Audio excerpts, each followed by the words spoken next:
Welcome to Cosmic Wand, a dreamy space where magic feels gentle and every what-if tells a new story.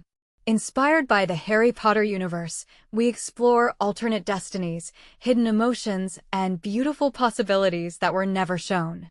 Pick up your wand, follow the stars, and let the magic unfold. What if Harry had skill tree system and could unlock forbidden magic branches no wizard has touched? Chapter 1. The boy who loaded the thing about magic is that nobody ever tells you it has a sound. Not the whooshy, sparkly nonsense you see in movies, not that cartoonish pew-pew that kids make when they're pointing sticks at each other in the backyard. No. Real magic, the deep, old, structural kind that holds the entire wizarding world together like invisible stitching, has a sound like a hum. Like a frequency just below what your ears can pick up, vibrating in your chest, in your teeth, in the spaces between your thoughts. Harry James Potter heard that sound for the first time on September 1st, 1991, at exactly 10:47 a.m. Standing in the middle of King's Cross Station with a trolley full of second-hand textbooks and a snowy owl who looked significantly more dignified than he did. He was also wearing Dudley's old jeans, cinched at the waist with a belt that had 3 extra holes punched into it with a screwdriver, and a t-shirt that said, "I'm with stupid," with an arrow pointing sideways. Aunt Petunia had thought this was hilarious. Harry had not. But none of that mattered right now. What mattered was the wall. The wall between platforms 9 and 10, the one that Molly Weasley, round, red-haired, loud in the best possible way, had just told him to run straight at. And look, Harry had dealt with a lot of weird stuff in his 11 years of life. He'd talked to a snake at the zoo. He'd teleported onto a school roof. He'd made the glass vanish from a boa constrictor enclosure and watched his cousin fall into the exhibit like some kind of slapstick comedy routine. But running face first into a brick wall because a stranger told you to? That required a specific kind of faith that Harry wasn't sure he had. "Go on, dear," Mrs. Weasley said, smiling warmly. "Best do it at a bit of a run if you're nervous." Harry looked at the wall. The wall looked back. It was very wall-like. Extremely solid. Made of bricks that had probably been there since the Victorian era, held together by mortar and the kind of stubborn British engineering that said, "We built this to last, and we meant it." "Right," Harry muttered. "Sure. Run at the wall. Totally normal." He gripped his trolley, took a breath, and ran. The first thing that hit him was the sound. Not impact. There was no impact. The wall dissolved around him like fog, but sound. That hum he'd never heard before, except he hadn't he? In dreams, maybe. In the quiet moments at the Dursleys when the house was asleep and something in the back of his skull buzzed like a radio trying to find its station. Except now the radio found it. The hum became a roar, became a frequency, became a system initializing.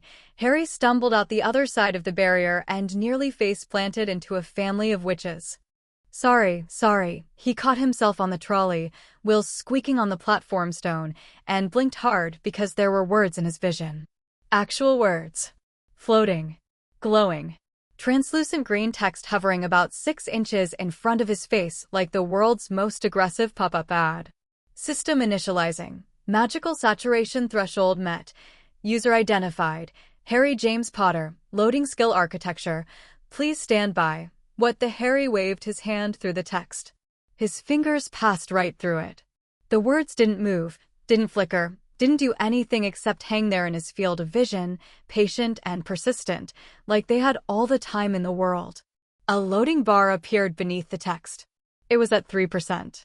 "You all right there, mate?" Harry spun around.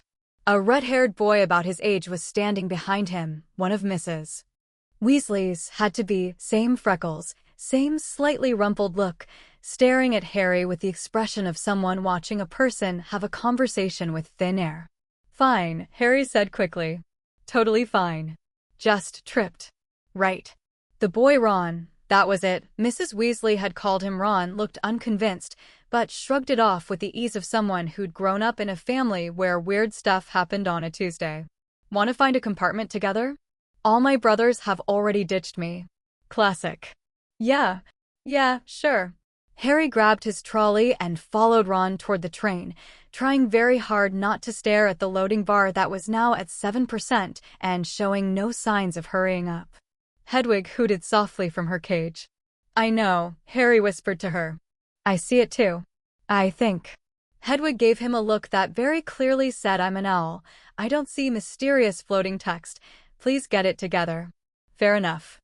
The Hogwarts Express was exactly as magnificent as you'd expect a magical train to be, which is to say it was a gleaming scarlet steam engine that looked like it had been plucked out of 1847, given a magical tune-up, and told to keep doing its thing for the next century and a half. Harry loved it immediately. It smelled like old leather and coal smoke and something sweeter underneath, treacle, maybe, or the ghost of 1,000 chocolate frog wrappers. He and Ron found an empty compartment near the back, and Harry shoved his trunk under the seat with the graceless efficiency of someone who'd spent years cramming his entire life into a cupboard under the stairs. Spatial optimization was one of his few marketable skills. The loading bar was at 22%. So Ron said, settling into his seat with the boneless sprawl of a kid who'd mastered the art of being comfortable anywhere. I'm Ron. Ron Weasley. Harry. Harry Potter. Ron's eyes went wide, then wider. Then did that thing where they flicked up to Harry's forehead, searching for the scar, finding it, and then flicking away with the guilty speed of someone caught staring at a stranger's embarrassing tattoo. Blimey, Ron breathed. Are you really, yeah? Do you really have the yeah? Can I sure? Harry pushed his fringe aside.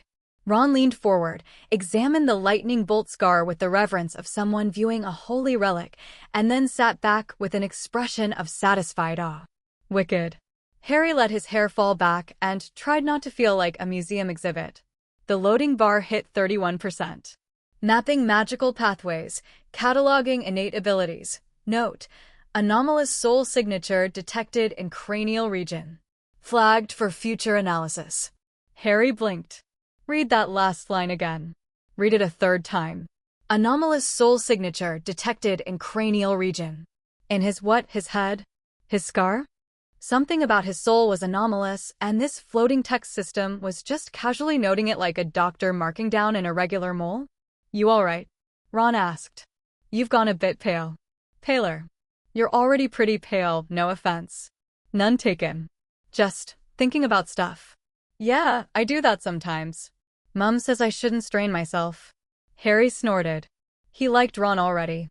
There was something deeply uncomplicated about him, like a golden retriever in human form, loyal, enthusiastic, slightly food-obsessed, and completely incapable of pretending to be anything other than exactly what he was. The trolley which came by around noon, and Harry, drunk on the novelty of having actual money for the first time in his life, bought approximately one of everything.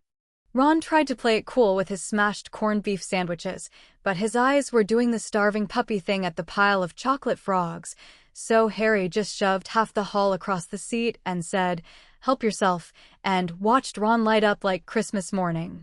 They talked about Quidditch. Ron was obsessed. Harry was fascinated. About Hogwarts houses, Ron wanted Gryffindor, dreaded Slytherin. About wizard chess, Ron's eyes went sharp and focused in a way Harry hadn't seen yet, like a general surveying a battlefield. And about families, Ron had too much of one, Harry had none, and they were both jealous of the other's situation in that grass-is-greener way that kids are. Loading bar, 58%.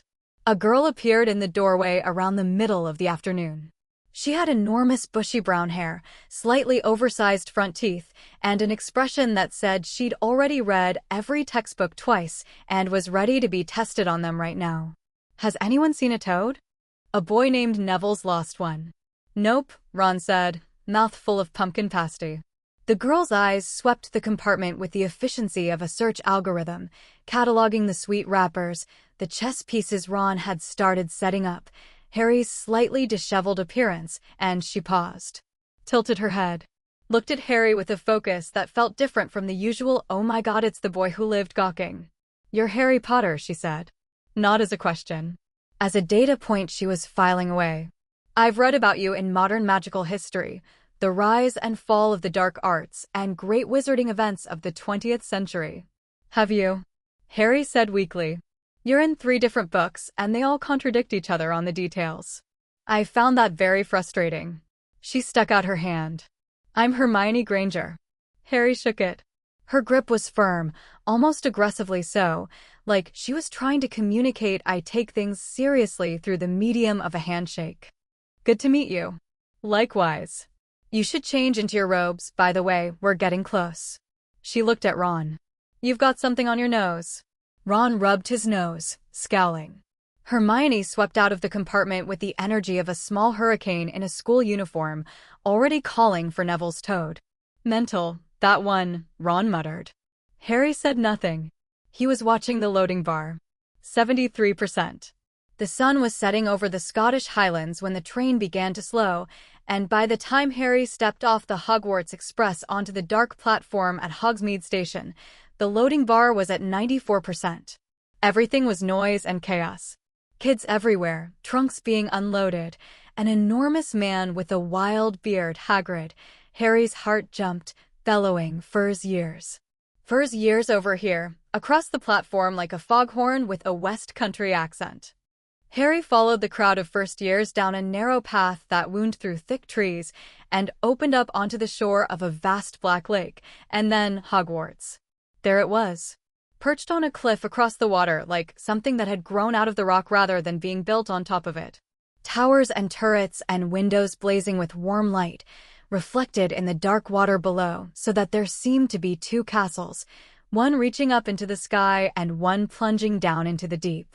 It was the most beautiful thing Harry had ever seen.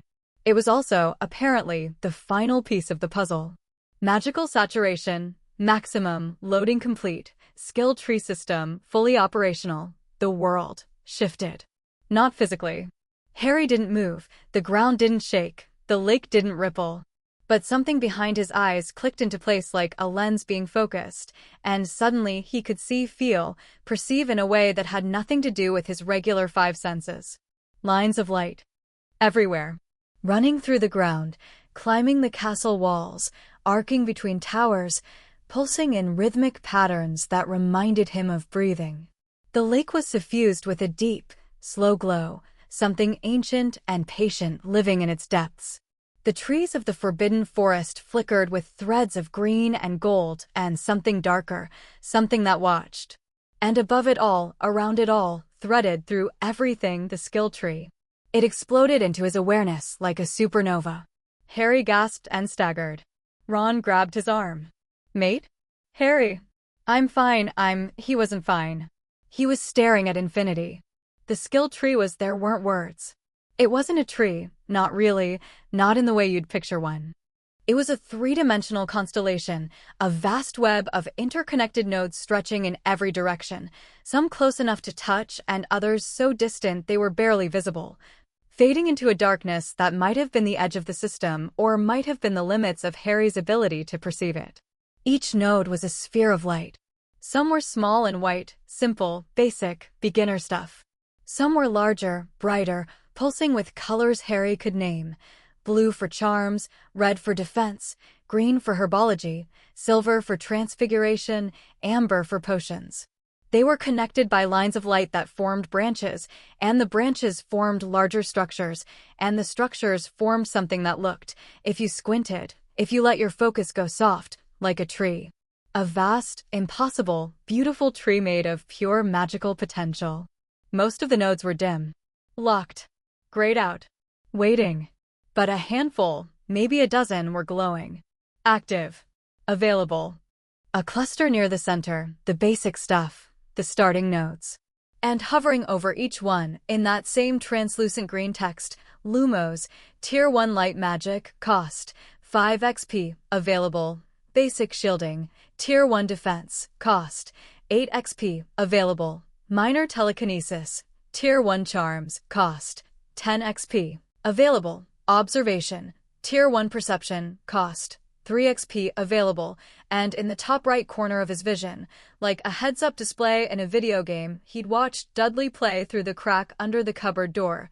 Harry James Potter, level 1, XP, 15/100. Skill points, 0, nodes unlocked, 0 /. Harry stared. The skill tree stared back. It was waiting for him to choose. Harry. Ron shook his arm. Come on, we're getting in the boats. Harry blinked. The skill tree faded from the forefront of his awareness, settling into a background hum, still there, still present, but no longer overwhelming his senses. Like minimizing a window on a computer. It was there when he wanted it. Waiting. Coming, Harry said. Sorry. Got distracted by the castle. Right? Bloody brilliant, isn't it? Harry climbed into a boat with Ron, Neville, Toadless, Miserable, and Hermione, who was reciting facts about the castle's founding under her breath like a meditation mantra. The boats glided across the black water without oars, without engines, propelled by magic that Harry could now see, a current of blue-white energy flowing beneath the surface, ancient enchantments laid down 1,000 years ago and still running, still perfect. Still humming with that sound he'd first heard at King's Cross. He reached out with his new perception, this mana sight, or whatever it was, this ability to see the magical layer of reality that existed underneath the mundane one, and the world came alive with information. The lake was practically buzzing. Something massive moved in its depths, a concentration of magical energy so dense it showed up as a dark smudge against the lighter glow of the water. The castle was even more intense. Every stone was saturated with magic, layered and relayered with enchantments that had been added over centuries, woven together into a tapestry so complex that Harry's newly awakened senses could only perceive the surface layer before everything blurred into an incomprehensible wall of light. Skill unlocked, Mana Sight, Tier 1 Perception, the ability to perceive ambient magical energy, enchantments, and magical signatures. Range and clarity increase with level. Cost, 3 XP. Auto-deducted, triggered by environmental stimulus. Remaining XP, 12 out of 100. Harry flinched. Auto-deducted?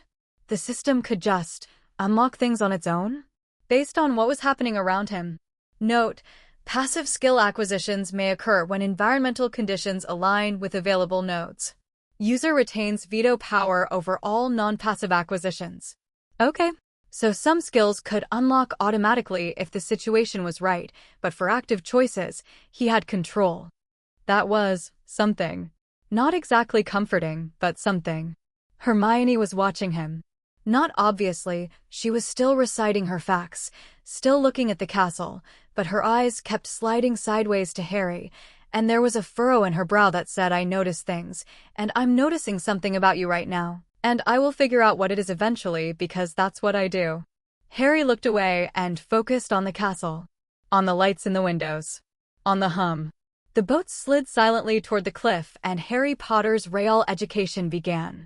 The Great Hall was a sensory assault in the best possible way. For long tables stretching the length of the room, packed with students in black robes, the ceiling enchanted to mirror the night sky above, Harry's Mana Sight showed the enchantment as a shimmering dome of interlaced silver threads. A spell so elegant it was basically art. Thousands of candles floating in midair, golden plates and goblets gleaming on every surface. And the magic. God, the magic. Every student was a candle flame of magical energy. Some burned brighter than others. The older kids, especially 5th and 6th and 7th years who'd been practicing magic for years, their auras were like bonfires compared to the matchstick flickers of the first years. The teachers at the head table were something else entirely, brilliant, intense, almost hard to look at directly. A tiny wizard in the center burned like a star. Dumbledore. Had to be. Harry's Mana Sight was going absolutely haywire, feeding him more information than he could process. He dialed it back, mentally reached for the ability like turning down a volume knob, and the magical overlay faded to a whisper. Still there. Still available. Just quieter. He could work with that. When I call your name, said a stern-looking witch with emerald robes and a tight bun. Professor McGonagall, Harry remembered from Hagrid's briefing, you will sit on the stool and place the sorting hat on your head. She held up a ratty, patched, ancient-looking pointed hat that, Harry's Mana Sight flickered involuntarily, was radiating magical energy. Not like the students, not like the castle. This thing was sentient. Or something close to it. A concentration of enchantment magic so dense and old that it had developed something resembling consciousness. The hat sang a song about the 4 houses. Harry barely heard it. He was staring at the constellation of magic inside the hat and thinking, that thing is going to be inside my head. Where the skill tree is. Where the anomalous soul signature is. This was either going to be fine or very, very not fine. Names were called. Abbott, Hannah went to Hufflepuff. Bones, Susan followed. Boot, Terry went to Ravenclaw.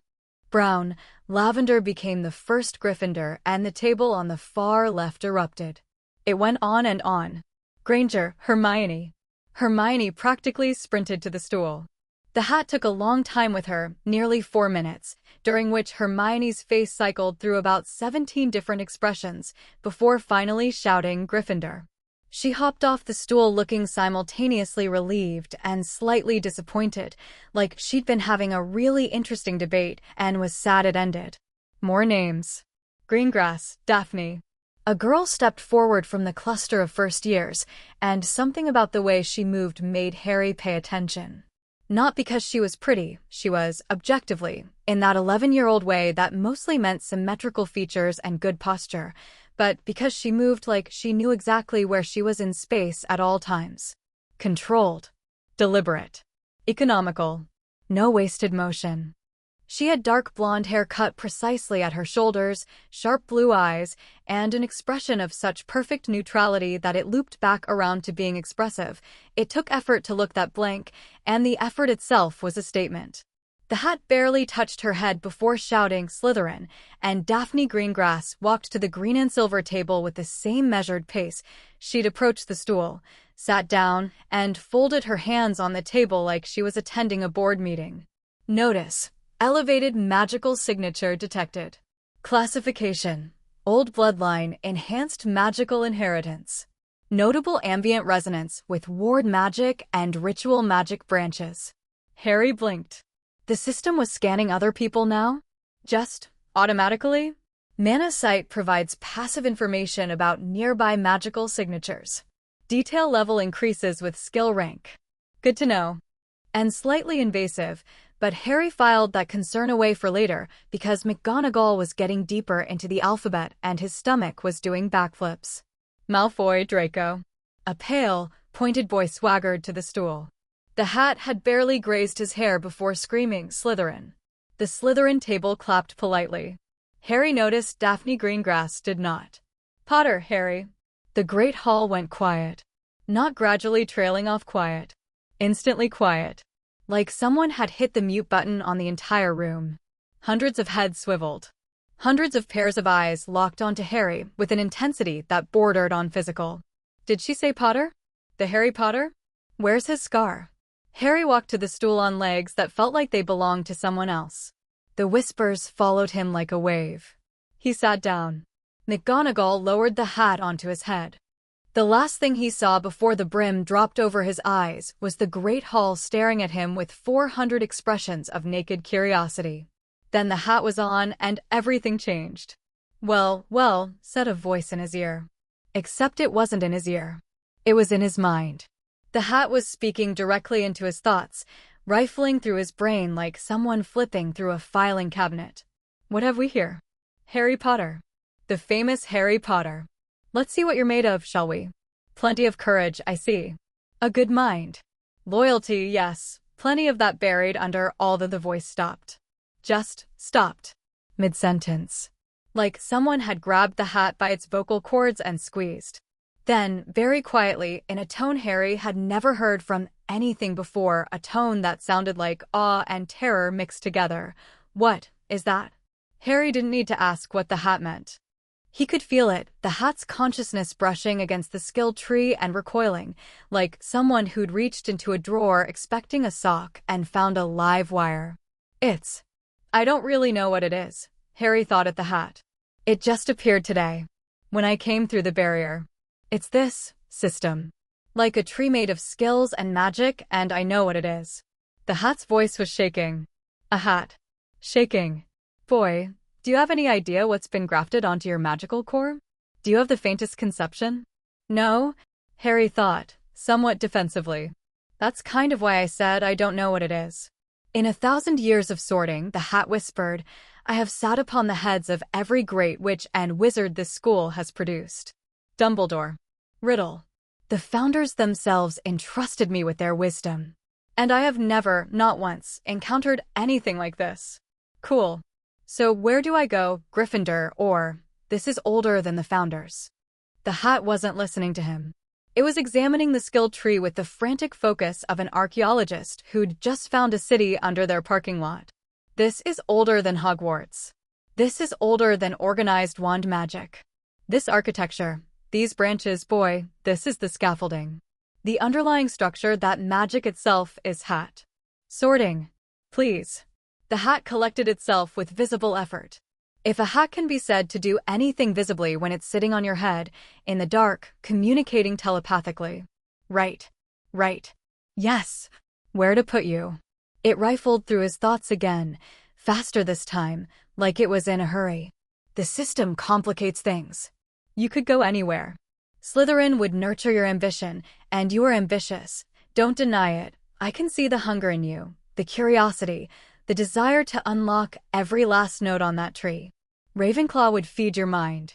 Hufflepuff would ground you, and Merlin knows you're going to need grounding. But you ran at a brick wall today because a stranger told you to, and you didn't hesitate. Not because you're stupid. Because something in you said, let's find out what's on the other side. That's not ambition or wisdom or loyalty. That's courage. Specifically, the reckless kind. Is that a compliment? It's a diagnosis. The hat paused. I'll put you in Gryffindor.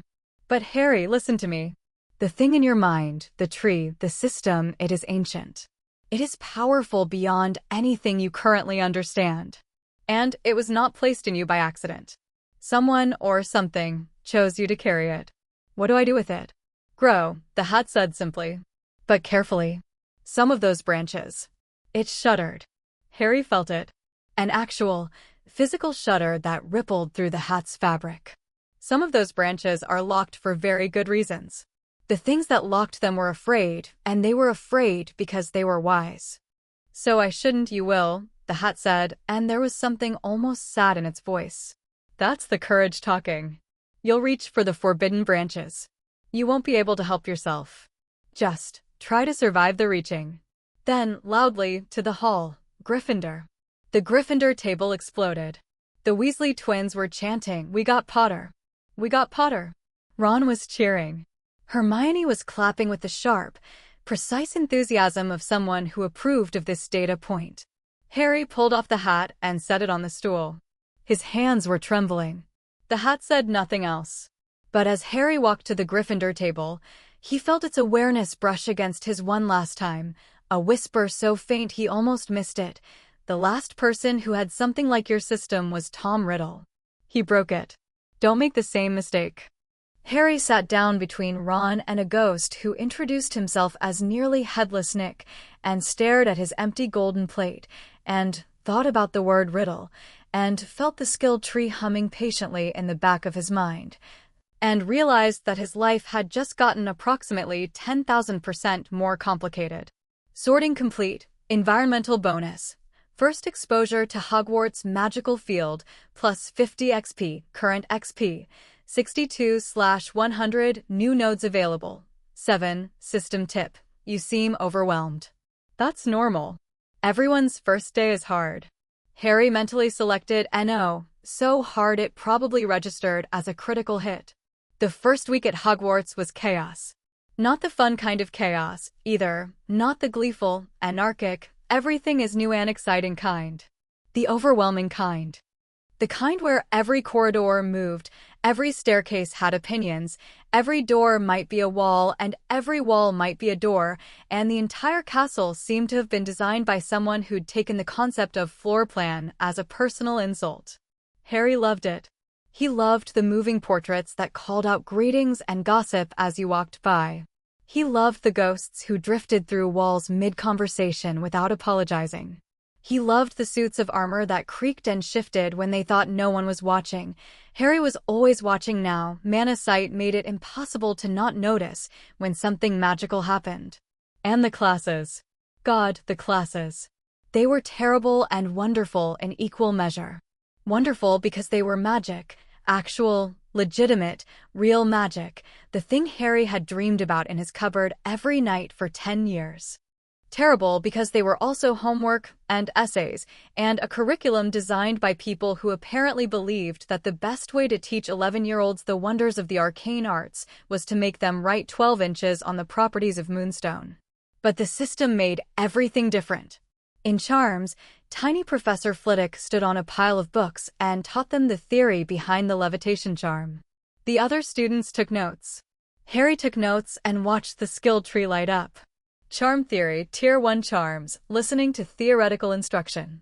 Plus 2 XP. Note: practical application grants 5x theoretical XP. Practice recommended. In Transfiguration, Professor McGonagall turned her desk into a pig and back, and Harry's mana sight went crazy. He could see the magic, the actual mechanism of the transformation, the way McGonagall's will imposed a new pattern on the matter, the way the desk's magical signature shifted and reformed. It was like watching someone rewrite code in real time. Transfiguration Observation, plus 3 XP. Note available. Basic Transfiguration Theory, Tier 1 Transfiguration, cost 8 XP. In Herbology, Professor Sprout introduced them to the greenhouses, and the plants sang to Harry's magical perception, not literally, but each one had a distinct frequency, a unique magical signature that pulsed with life energy. It was beautiful.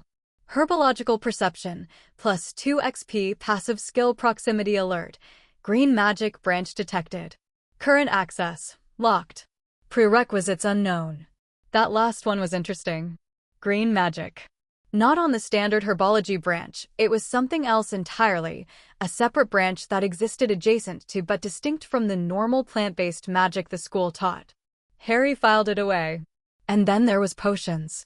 Professor Snape was, and Harry was trying to be charitable here, a nightmare wrapped in black robes. The man swept into the dungeon classroom like a particularly dramatic bat, robes billowing in a way that definitely required magical assistance.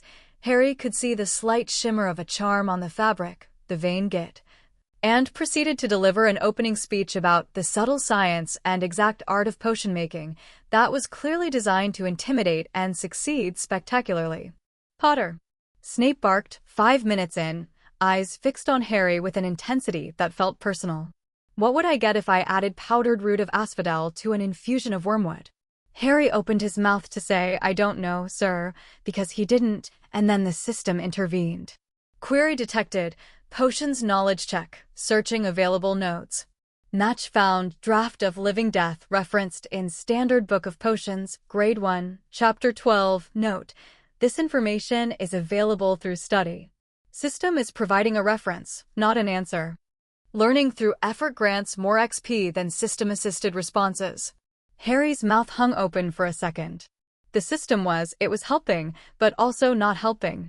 It was pointing him to where the answer existed in his textbooks rather than just giving it to him. Like a teacher who responds to, what's the answer, with what chapter was that in? I don't know, sir, Harry said, because he hadn't actually read chapter 12 yet and the system's hint wasn't enough to fake it. Tut tut. Clearly, fame isn't everything. Snape's lip curled. Let's try again. Where, Potter, would you look if I asked you to find me a Bezoar? Query detected. Potions knowledge check. Bezoar. Stone found in the stomach of a goat. Effective universal antidote. Reference: Standard Book of Potions, Introduction. This one Harry actually remembered from his casual read-through on the train. The stomach of a goat, sir. Snape's eye twitched. Almost imperceptibly. Like he'd been hoping for a wrong answer and was mildly offended that Harry had the audacity to be correct. Lucky guess, no doubt. And what is the difference between monkshood and wolfsbane? Same plant. Also known as aconite.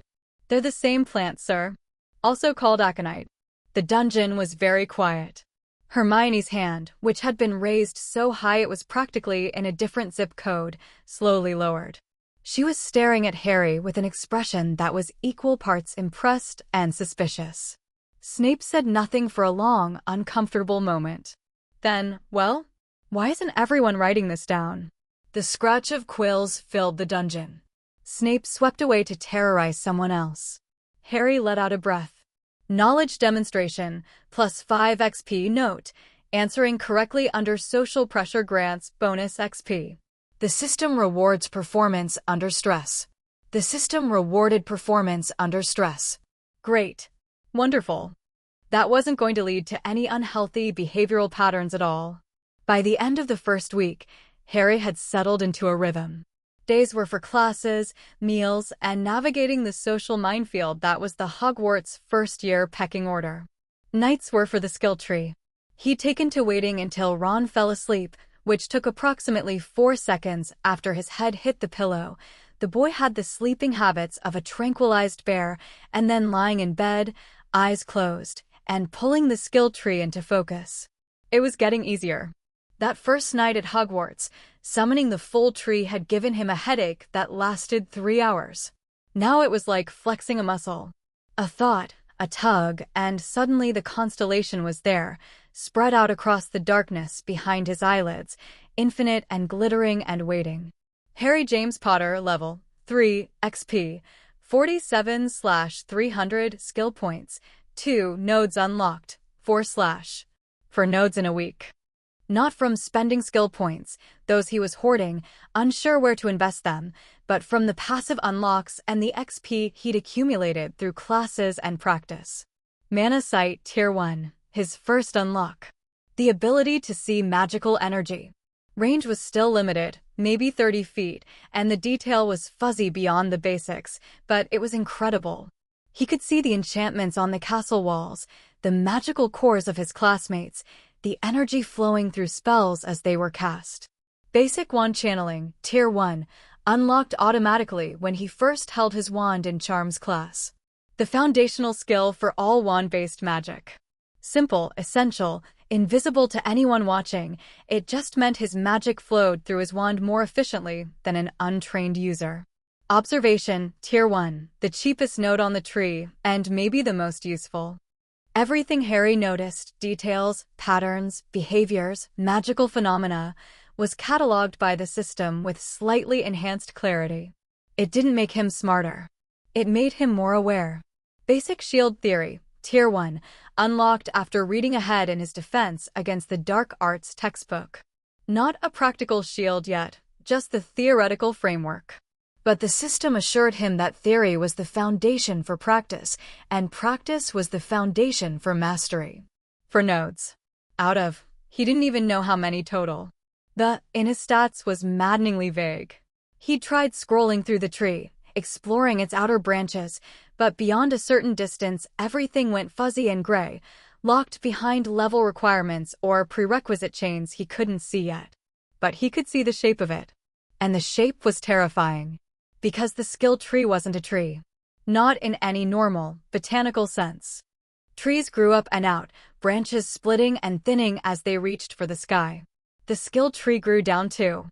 There were branches that descended into darkness, into regions of the constellation that pulsed with colors Harry couldn't name and energies that made his stomach clench with a primal, instinctive unease.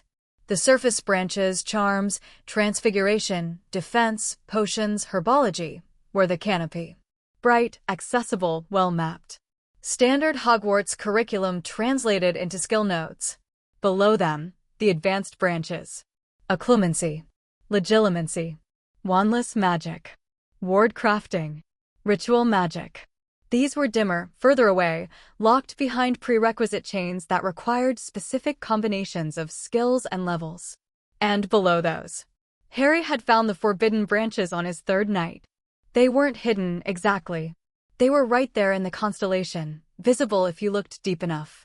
But they were different from every other node on the tree. Instead of white or colored light, they glowed red. Dark, pulsing red, like embers in a dying fire or warning lights on a reactor console. Each one had a label. Each label made Harry's blood run cold. Blood magic, status, restricted. Requirements, level 25. Ritual Magic 5, Potions Mastery 3. Warning, this branch is regulated by the International Confederation of Wizards. Unauthorized practice may result in legal consequences. Soul Magic status, forbidden. Requirements, level 40, Occlumency 8, Mind Magic 5, Death Speaker 1. Warning, manipulation of soul energy carries extreme risk of permanent identity damage. Void Magic status, sealed. Requirements: unknown. Warning: this branch has been locked by System Administrator Authority. Attempting to bypass locks may result in system penalties. Reality scripting status: sealed. Requirements: unknown. Warning: see Void Magic warning. The root status: hidden. Requirements: unknown. This node does not exist yet. Harry had stared at that last one for a very long time. This node does not exist yet. Not this node is locked. Not requirements not met. It didn't exist. As if the system was saying, this part of the tree hasn't been grown yet. It's waiting for something. Waiting for conditions to be met that haven't been defined. Waiting for him to do something that would bring it into being. He had no idea what that meant, and it scared him more than the forbidden branches themselves. But not enough to stop looking. Never enough to stop looking. The second week brought new challenges and new discoveries, and also, because the universe apparently had a sense of dramatic timing, Daphne Greengrass. It happened in the library. Harry had taken to spending his free periods there, ostensibly doing homework, but really using the time to experiment with his mana sight in a magic-rich environment. The Hogwarts library was a treasure trove, thousands of books, many of them enchanted, some of them very old. And the whole space was suffused with a background hum of preservation charms and anti-theft hexes and knowledge-recording enchantments that had been layered on top of each other for centuries. He was sitting at a table near the restricted section, half reading a charms essay and half scanning the wards on the rope barrier, 3 separate enchantment layers. He'd counted an age line, a detection ward, and something nastier that he couldn't quite identify. When someone sat down across from him and said, "You can see them, can't you?" Harry looked up. Daphne Greengrass was sitting across the table with her bag precisely placed beside her chair, her posture perfect, her expression exactly as neutral as it had been at the sorting. Except her eyes. Her eyes were laser-focused on Harry's face with an intensity that felt like being pinned to a board. "See what?" Harry said, which was a terrible response, and he knew it immediately. "The wards." She nodded toward the restricted section. "You've been staring at them for 20 minutes. Not at the books behind them. Not at the rope. At the wards. At the specific points where the enchantment layers intersect." She tilted her head slightly. "First years can't see ward structures. Most 7th years can't. But you can." Harry's mouth opened and closed a few times. He looked around the library. Nobody else was paying attention. A few Ravenclaws were buried in books. Madame Pants was lurking behind her desk like a hawk guarding a nest.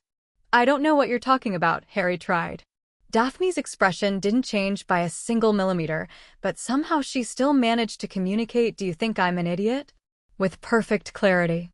"Let me rephrase," she said, and her voice was calm, measured, controlled. Each word precisely weighted. "My family has practiced ward magic for over 400 years. My grandmother could see ward structures with her bare eyes. It took her 60 years of practice to develop the ability. My father can do it on a good day, with concentration, after 3 cups of tea. You're 11. You're a half-blood raised by muggles. And you're reading wards like they're written in block letters on a chalkboard. So either you're a prodigy of a kind that hasn't existed in centuries, or something else is happening." She paused. "And I'd very much like to know which it is." Harry stared at her. She stared back. The library was very quiet. "Why do you care?" Harry asked finally. "Because ward magic is my family's legacy. My inheritance. My life's work, eventually, if I have anything to say about it. And if there's something that gives an untrained child the ability to perceive ward structures at a glance, then that's something I need to understand." Her jaw tightened, just barely. "Also, because 3 days ago in Charms you performed a wrist movement that isn't taught until 3rd year. Professor Flitwick didn't notice because he was helping Longbottom put out a fire. I noticed. Damn. She was observant. Really, genuinely, problematically observant. What if I said it's complicated? I'd say I'm very patient. What if I said it might be dangerous to know? I'd say I come from a family that has bled for magical knowledge for 4 centuries. I can handle dangerous." Harry looked at her, really looked, with mana sight, for the first time paying attention to her individual magical signature rather than the general hum of the library. And what he saw was interesting. Daphne Greengrass's magical core burned cool blue-white, like starlight, steady and contained. But around the edges, woven into her aura like threads in a tapestry, were patterns. Old patterns. Structures that looked almost like ward schematics, burned into her very magic at a level that suggested they weren't learned but inherited. Her family really did specialize in ward magic, and not just as a skill, it was in their blood, in their magical DNA, passed down through generations of practitioners until it had become part of their very essence. No wonder she could tell he was seeing wards. She was practically made of ward magic. Scan complete.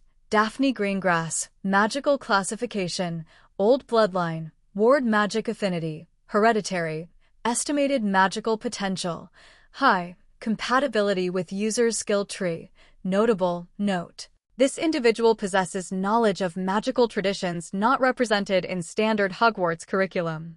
Interaction may unlock educational pathways. Interaction may unlock educational pathways. The system was literally telling him that talking to Daphne could help him learn things he couldn't learn elsewhere. And Daphne was literally asking him to talk. Not here, Harry said. Obviously. And not, I can't explain everything. Not yet. There's stuff I don't even understand myself. Then explain what you can. I'll fill in the gaps from my side. Harry met her eyes. They were pale blue, almost gray, and absolutely fearless. Whatever Daphne Greengrass was afraid of, it wasn't him. Deal, he said. She nodded once. Precise. Definitive. Like she was signing a contract in her head. Then she stood up, gathered her things with mechanical efficiency, and left the library without looking back. New quest available. Forge an alliance. Connect with Daphne Greengrass to exchange magical knowledge. Reward. Access to Old Bloodline Magic Educational Pathway reward. Harry blinked at the quest notification. The system gave quests now? And one of the rewards was a mystery? He looked at the empty chair where Daphne had been sitting. The faintest trace of her magical signature lingered, cool, precise, structured. This was going to be complicated. Their first secret meeting happened 3 days later, in an abandoned classroom on the 4th floor that Daphne had found during what she described as systematic exploration of the castle's unused spaces. You mapped the abandoned rooms? Harry asked, impressed. I mapped the entire castle. As much as it can be mapped, given its tendency to rearrange itself. She pulled a roll of parchment from her bag and unrolled it on a dusty desk. It was a floor plan of Hogwarts, not complete. Sections were marked with question marks and annotations like corridor shifts Tuesdays and staircase, unreliable, but far more detailed than anything Harry had seen. This is incredible. It's incomplete. The castle resists mapping. There are rooms that only exist when certain conditions are met, and corridors that move based on factors I haven't identified yet. But the structural wards are consistent, which gives me anchor points. She looked at him. Your turn. Harry took a breath. He'd been rehearsing this in his head for 3 days, trying to figure out how much to reveal. The hat's warning echoed in his memory. Some of those branches are locked for very good reasons, but Daphne had already figured out the biggest surface-level secret, his ability to see magic, and withholding more would just make her distrust him. I have a system, he said carefully. A thing in my head. Like those skill trees in video games? Daphne's blank expression reminded him that she was a pure-blood witch from an ancient family and had almost certainly never touched a video game in her life. Okay, think of it like a map. Of all magic. Every type of magic, every skill, every ability, they're all represented as points of light, connected to each other in a huge web. Like a constellation. And I can see it. In my head. All the time. Daphne was very still. Go on. Each point is a skill. Something I can learn or unlock. Some of them are basic, charms, defense, that kind of stuff. But they get more advanced the further out you go. And some of them. He hesitated. Some of them are locked. Restricted. Forbidden. The labels say things like void magic and soul magic, and there's one that's just called the root, and the system says it doesn't exist yet. Silence. Long, heavy silence. Daphne's expression hadn't changed. She was still wearing that mask of perfect neutrality, but Harry's mana sight showed him what her face didn't. Her magical aura was rippling. Agitated. Waves of blue-white energy pulsing outward from her core like a stone dropped in a pond. Soul magic, she said quietly. You said the system has a soul magic branch. Yeah. Locked though. Need like level 40 and a bunch of prerequisites I'm nowhere near. And ritual magic? Advanced branch. Not forbidden, but advanced. Locked behind a prerequisite chain. Ward magic. It's there.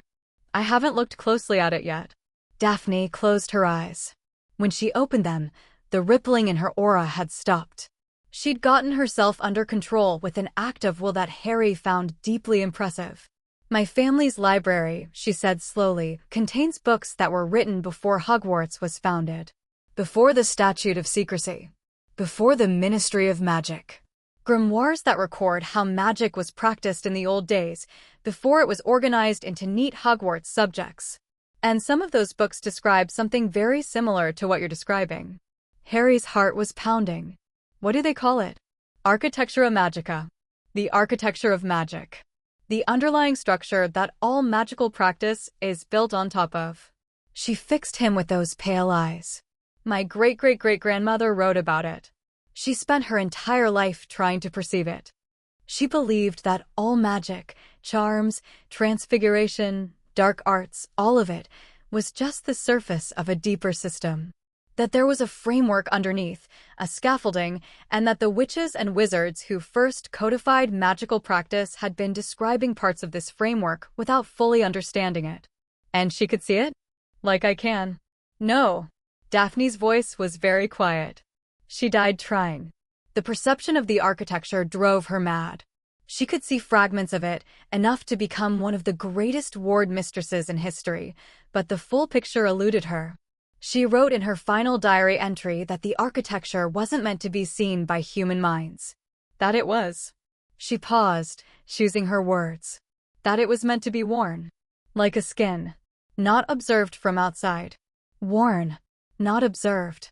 Harry thought about the skill tree, the way it lived inside his mind, woven into his consciousness, as much a part of him as his heartbeat or his breathing.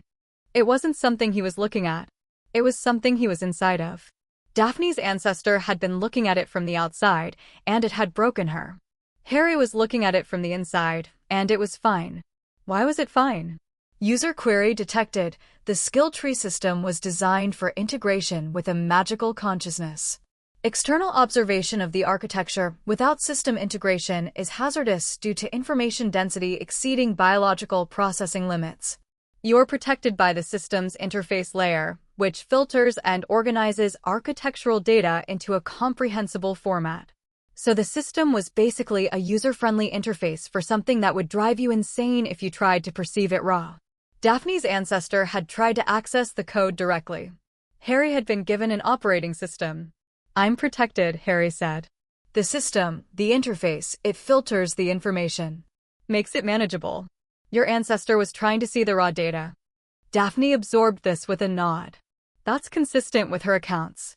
She described the experience as drinking from an ocean through a straw, only to find the ocean is filling you instead. A beat. She was very poetic for someone losing her mind. Charming. She was a Greengrass. We're all charming. Did Daphne Greengrass just make a joke? Harry couldn't tell. Her face was exactly as neutral as always. But there was something in her eyes. A tiny spark. The faintest suggestion that underneath the Ice Queen exterior, there was a person who found things funny. So, Harry said, I have a system that lets me safely interact with the underlying structure of all magic. You have 400 years of family records about that structure. Sounds like we could help each other. That's what I was proposing, yes. There are things I can't show you. Not yet. Some of it's personal, and some of it's dangerous. I have the same limitations. Some of what's in my family's library is bound by blood oaths. I couldn't share it even if I wanted to.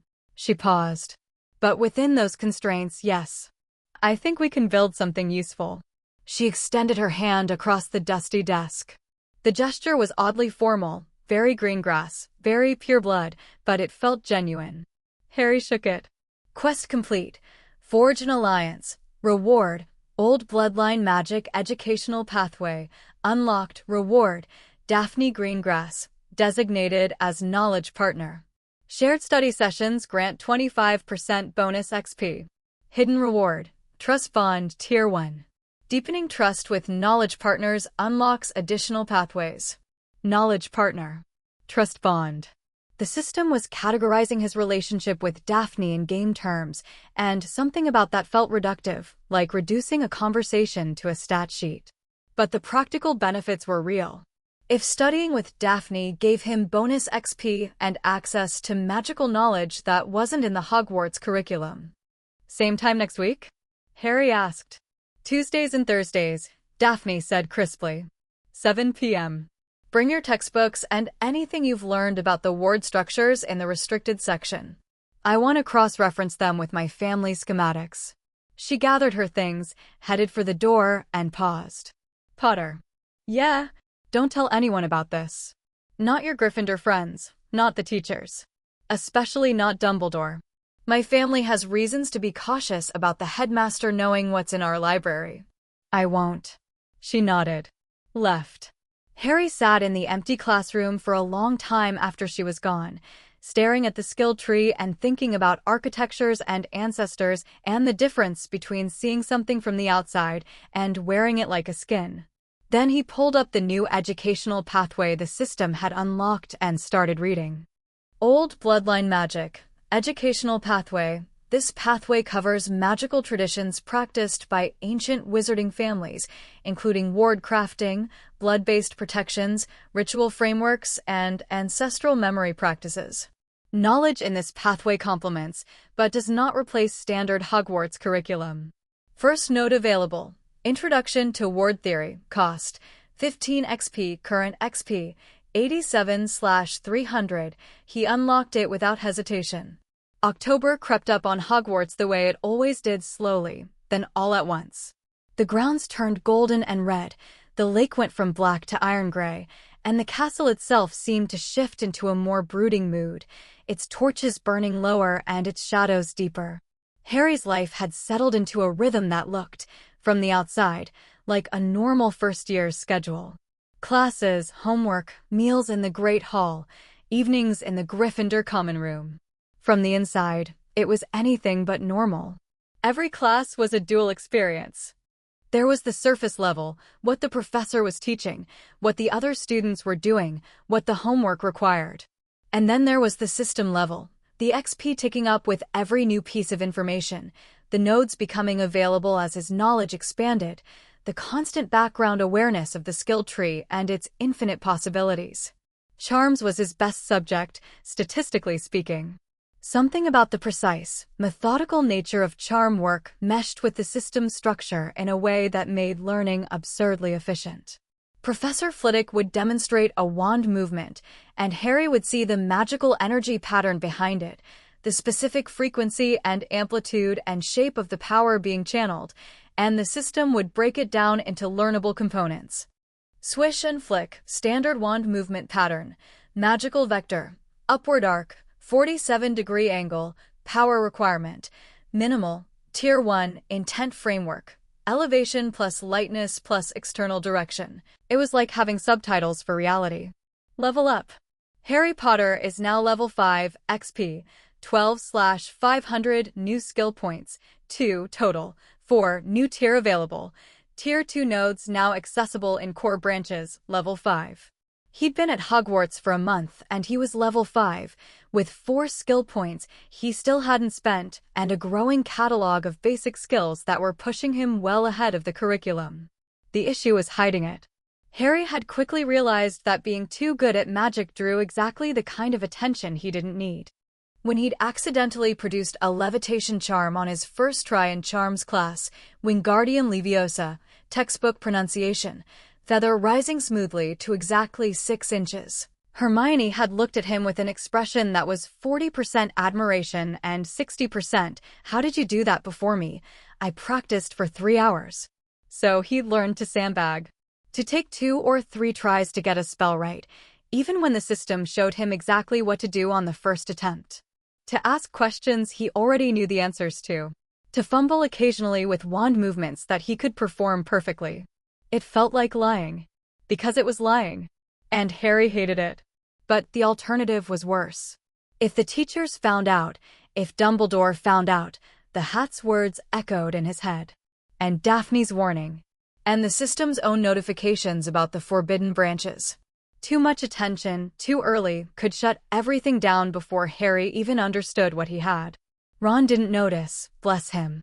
Ron was too busy navigating his own first-year experience, struggling with classes he found boring, thriving in chess. He'd beaten every first year, several second years, and was eyeing the older students with the quiet confidence of a shark circling a pool, and eating his body weight in shepherd's pie at every meal.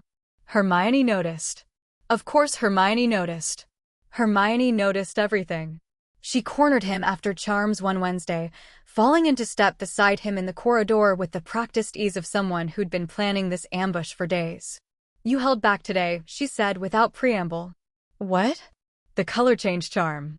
You performed it correctly on your first try. I saw.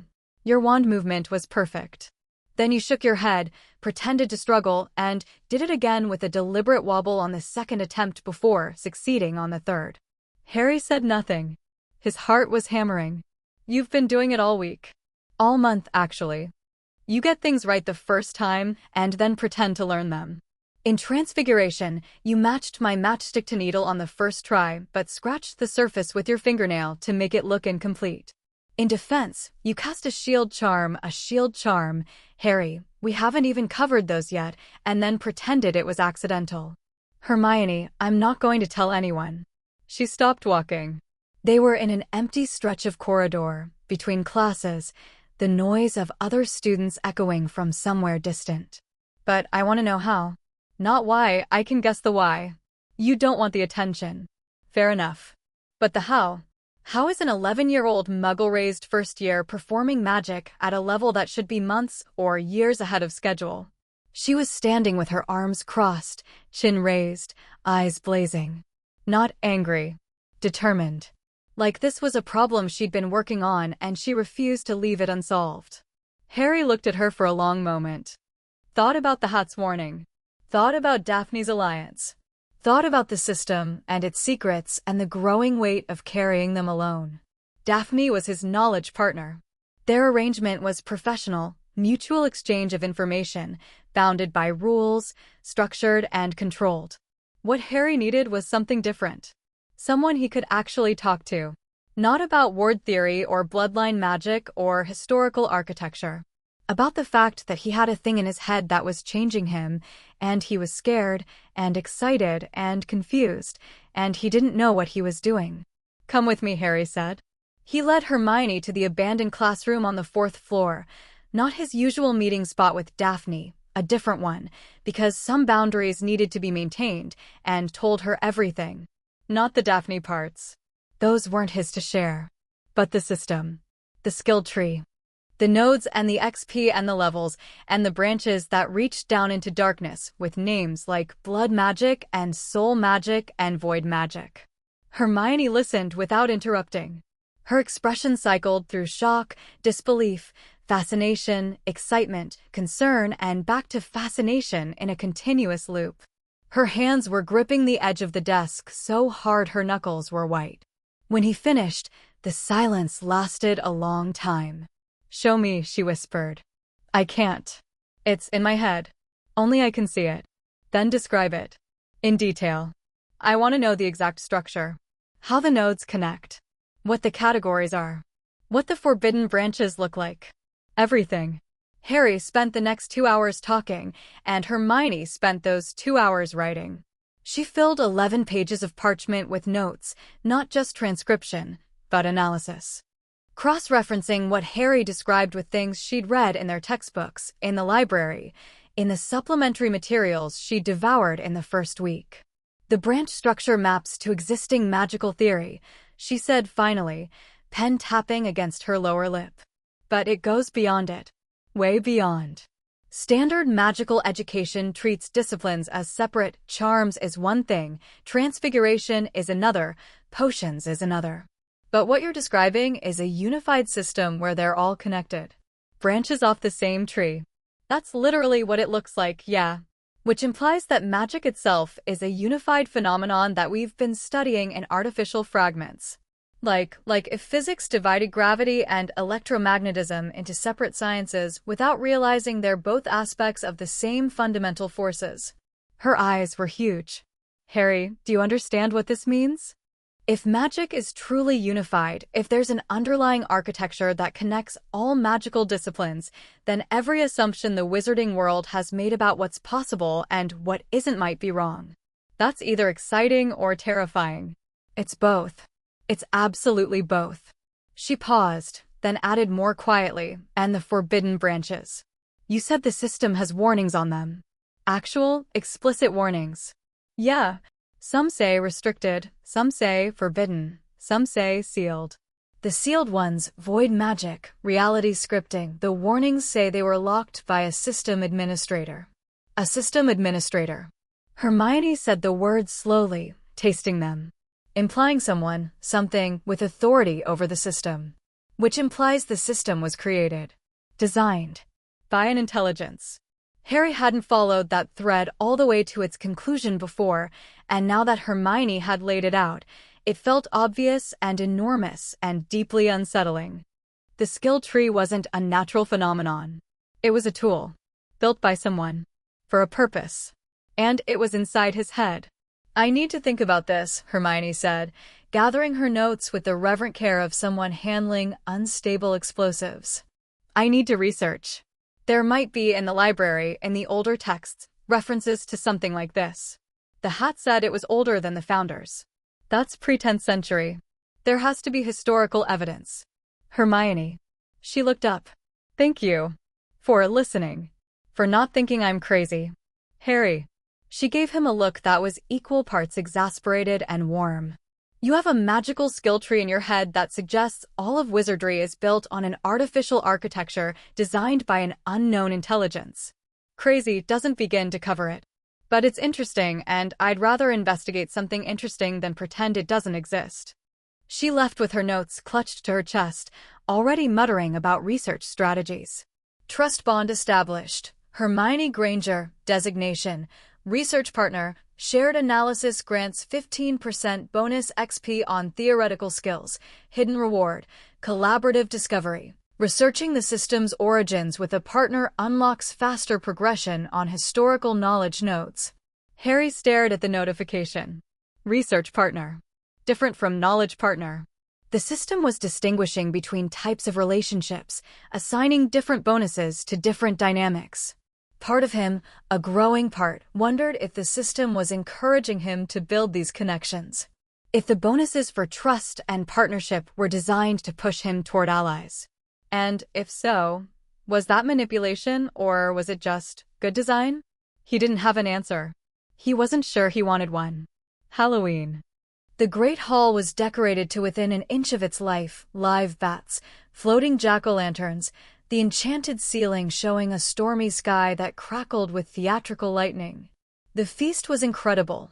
Every kind of meat and potato and pie and candy you could imagine, spread across the 4 house tables in quantities that suggested the house elves, a concept Ron had explained and Hermione had found morally outrageous. Had been cooking for a week. Harry sat between Ron and Neville, piling his plate high, trying to enjoy the evening. It was, after all, the first real celebration he'd ever been part of. The Dursleys didn't celebrate Halloween. Aunt Petunia said it was common, and Uncle Vernon said it was an American thing. And both of them agreed that it was inappropriate to celebrate the anniversary of something that had left their nephew on their doorstep and disrupted their perfectly normal lives. Exactly 10 years ago tonight, Harry's parents had died. He tried not to think about it. The system, as if sensing his mood, had gone quiet, no notifications, no XP ticks, just a patient, background hum. Ron was halfway through his 3rd pumpkin pasty when the doors of the Great Hall slammed open. Professor Quirrell, The stuttering defense against the dark arts teacher who smelled of garlic and whose turban was, according to Harry's mana sight, absolutely saturated with some kind of dark magical energy he couldn't identify, sprinted into the hall. Face white, eyes wild. "Troll!" he screamed. "Troll in the dungeons. Thought you ought to know." Then he fainted. The great hall erupted into panic.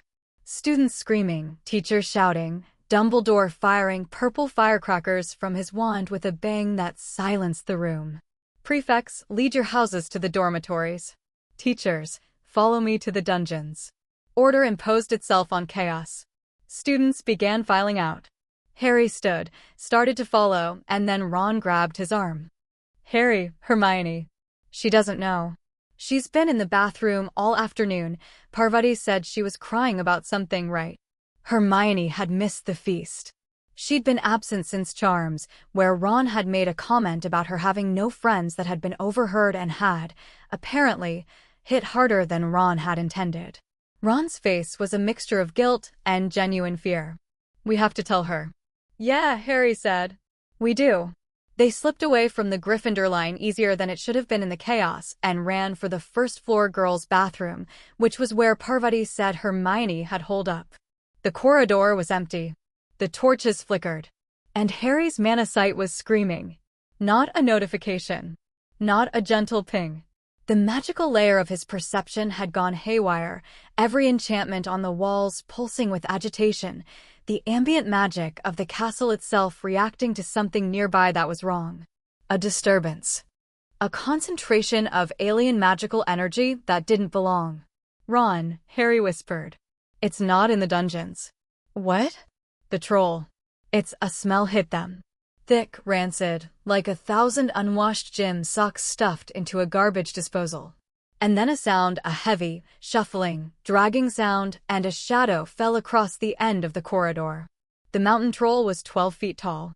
It had gray, lumpy skin like poorly mixed concrete, a small head disproportionate to its massive body, and it was dragging a wooden club the size of a small car. Its magical signature, to Harry's mana sight, was a dull, pulsing brown. Not intelligence, not really, more like a magical field generated by sheer physical mass and innate magical resistance. It was heading for the bathroom. The bathroom Hermione was in. "Oh no," Ron breathed. Harry didn't think. Didn't plan. Didn't check the skill tree or consider strategy or calculate XP. He just ran. Hey, ugly. Over here." The troll turned. Its tiny eyes found Harry. Its brain, such as it was, processed the small, shouting thing as a threat, or maybe as an annoyance, or maybe just as something that was making noise and needed to be hit. It swung the club, and the system activated. Not passively. Not with gentle notifications and XP ticks. It surged. Power flooded through Harry's neural pathways, information cascading through his consciousness like a waterfall. Trajectory analysis, threat assessment, physical capability mapping, magical option listing. All of it happening in the space between one heartbeat and the next. Combat situation detected. Threat level: high, mountain troll, adult, magical resistance class 3. Activating available combat nodes, combat instinct, tier 1 defense, emergency unlock, cost 0 XP. Waived due to life-threatening situation. Effect: enhanced reflexes, threat trajectory prediction, adrenaline optimization. Harry moved. Not the way an 11-year-old moves. Not the clumsy, panicky scramble of a kid dodging a blow. He moved with a fluidity and precision that belonged to someone who'd been training for years, weight shifting, center of gravity dropping, body sliding sideways just far enough that the club whooshed past his face close enough to ruffle his hair. The troll's club smashed into the stone floor where Harry had been standing. Chunks of rock flew everywhere. "Ron, get Hermione." Ron, bless him, didn't hesitate. He might not have understood what just happened, how Harry had dodged a blow that should have splattered him across the corridor, but he understood the instruction. He ran for the bathroom door. The troll recovered, pulled its club from the crater it had made in the floor, turned back to Harry with a growl that vibrated in his chest. Harry backed up slowly, wand out, mind racing. What did he have? What could he use? The troll's magical resistance was high. Most direct spells would bounce off that thick hide. Charms were out. Basic defense was out. He needed something. Environmental scan complete. Bathroom fixtures, metal pipes, ceramic tiles, standing water, structural weakness. Ceiling enchantments in this corridor are degraded. 3 support points identified. Troll physiology. Top heavy. Poor balance. Skull is thinnest at the temple regions. Suggested approach. Indirect combat via environmental manipulation.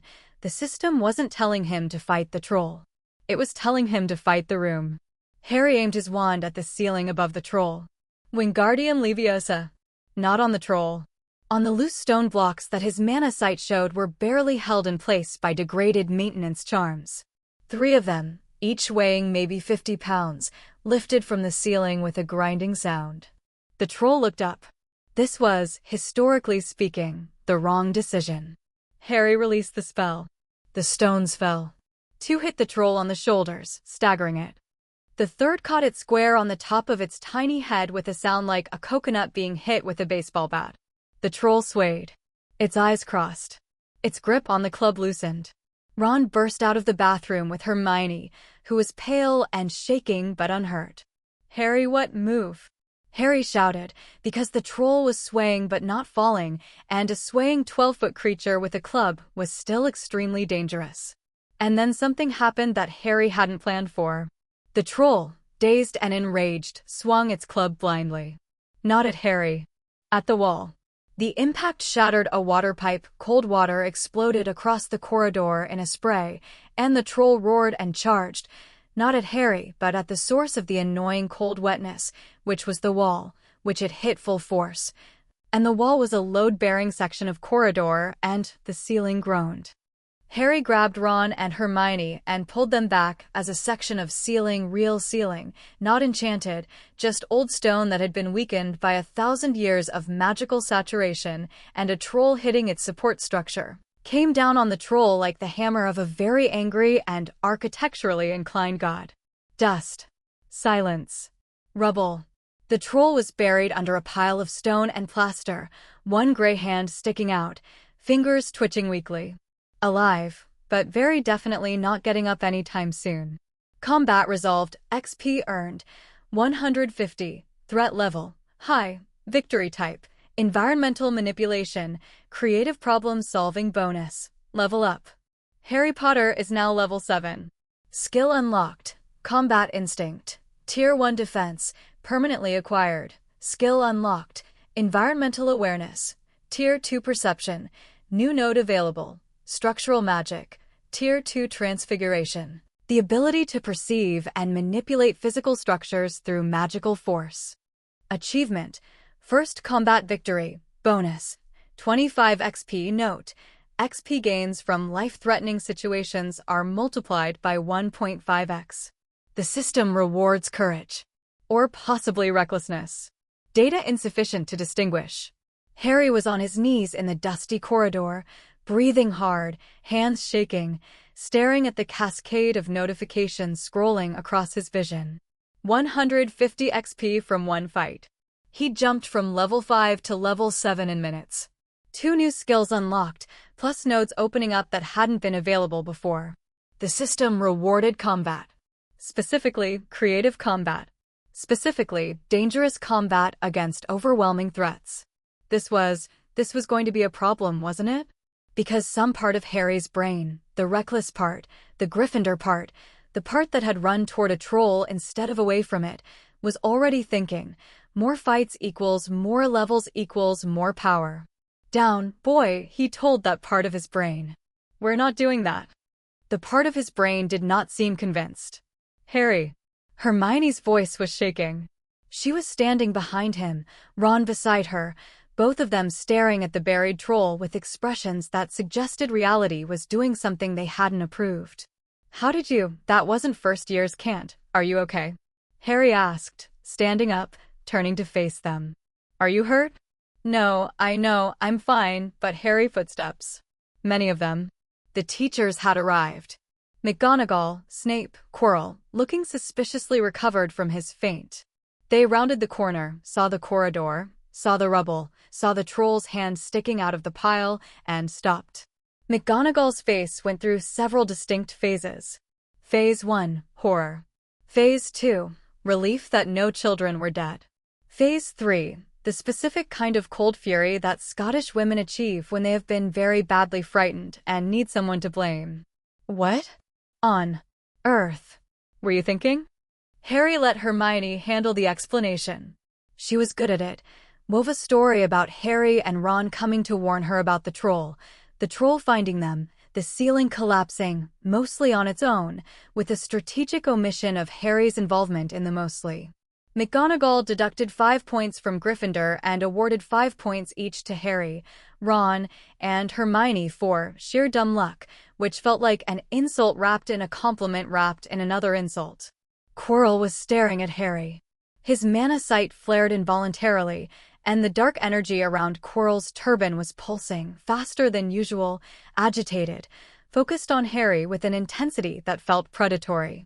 Harry met Quirrell's eyes and the system pinged. Warning: hostile magical signature detected in proximity. Source: Defense Against the Dark Arts Professor, secondary signature. Classification: Dark Soul Fragment Adjacent. Soul Fragment Adjacent. The same terminology the system used for the thing in Harry's scar. Harry's blood went cold. But Quirrell looked away, the moment passed, and the teachers herded them back to Gryffindor Tower. After that night, 3 things changed. First, Hermione became their friend. Not just Harry's secret research partner, but a genuine, integrated member of the trio, her, Harry, and Ron, sitting together at meals, studying together in the common room, spending evenings by the fire while Ron played chess and Hermione read and Harry pretended not to be mentally navigating a skill tree. The troll incident had bonded them in the way that shared near-death experiences bond people, permanently and without reservation. Second, Harry started taking the combat instinct skill seriously. He practiced at night, alone, in the abandoned classroom, not with magic, too much risk of being detected by the castle's monitoring enchantments, but with movement. Footwork. Dodging. Reacting to stimuli. The system fed him drills and exercises based on his current skill level, and he ran them until his muscles burned and his lungs ached and the sweat dripped off him onto the dusty floor. Combat instinct. Tier 1, Tier 2, in progress. Progress. 34%. Training note. Physical conditioning enhances magical combat performance. The body is the first instrument of defense. Third, Harry started investigating Quirrell. Not openly. Not obviously. But with mana sight active, he watched. In every defense class, at every meal, in every corridor encounter. He watched the dark energies swirling around that turban, and he tracked its patterns, and he fed the data to the system, and the system built a picture. Ongoing scan. Professor Quirinus Quirrell, primary magical signature, weak. Classification: below average for a Hogwarts professor. Secondary magical signature, strong. Classification: dark magic, tier unknown. Possible soul-based phenomenon. Relationship between signatures, parasitic. Secondary signature is drawing energy from primary. Analysis: high probability that Professor Quirrell is hosting a foreign magical entity. Entity classification: soul fragment or soul projection. There was something in Quirrell. Something dark and powerful and hungry. And it was interested in Harry. And the system said it was a soul fragment, which was the same kind of thing that was apparently in Harry's scar, and Harry had absolutely no idea what to do with that information. He told Hermione. She went pale and immediately dove into research on soul magic, carefully, quietly, using the library's older and more obscure texts. He told Daphne, not about Quirrell specifically, but about the soul fragment terminology, about the system's detection capabilities. Daphne went very still and said, "My family's records mention soul magic exactly once. The entry is 3 words long. Don't. Just don't." Helpful. November blurred into December. Snow covered the grounds. The lake froze. The castle grew colder and cozier simultaneously, the way old stone buildings do in winter. Harry was level 9. His skill tree had expanded significantly, 17 nodes unlocked, covering basic and intermediate skills across charms, defense, transfiguration, perception, and the old bloodline magic pathway. His study sessions with Daphne had become the highlight of his week, not because the skill tree bonuses, though those were nice, but because Daphne was, underneath her Ice Queen exterior, one of the most fascinating people he'd ever met. She didn't show it easily. You had to earn every smile, every flash of warmth, every moment where her mask slipped and you saw the real person underneath. But when those moments came, a dry joke delivered with perfect deadpan, a flash of genuine excitement when they discovered a connection between her family's ward schematics and Harry's skill tree architecture, a rare, unguarded laugh that transformed her entire face. They felt like treasures. Not that Harry was thinking about Daphne Greengrass's laugh. He was 11.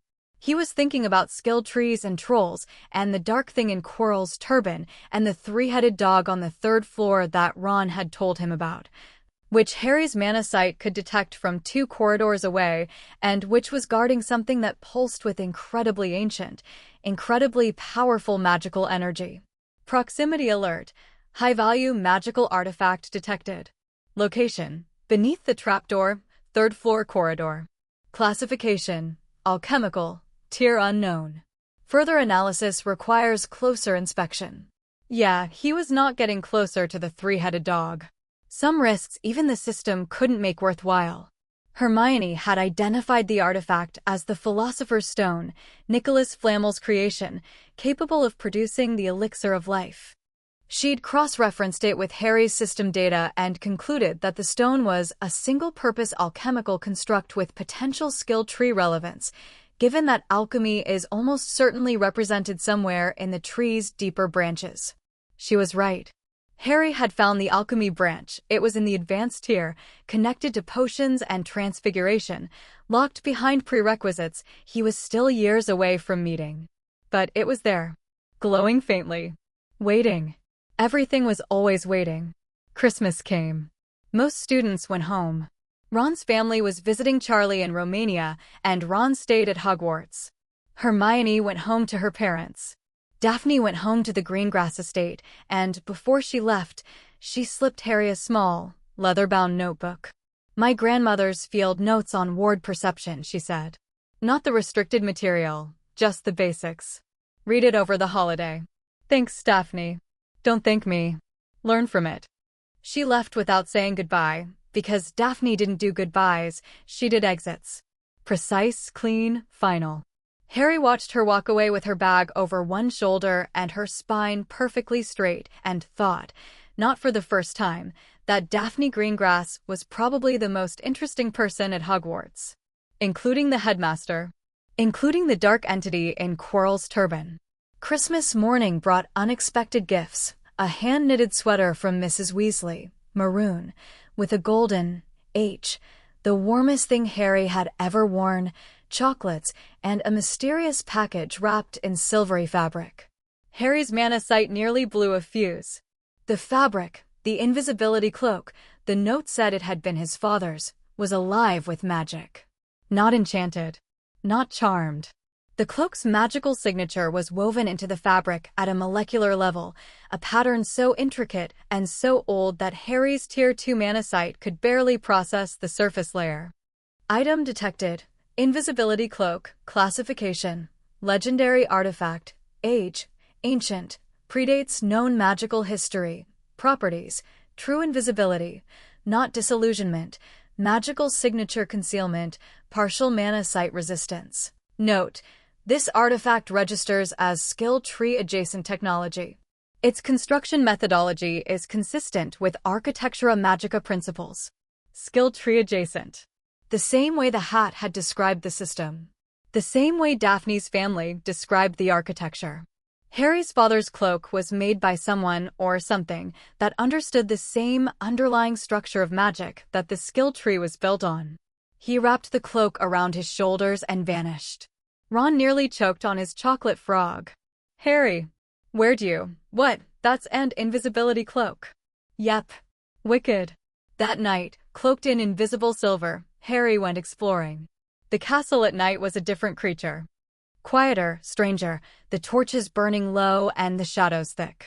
Harry's mana sight worked better in the dark, fewer visual distractions meant the magical layer was clearer, sharper, the lines of energy along the walls glowing like neon in the gloom. He found the Mirror of Erist by accident. An unused classroom, a massive golden mirror, and the inscription along the top, Erist stra era oit uba kafra oit onwosi. Harry stood before it and looked at his reflection.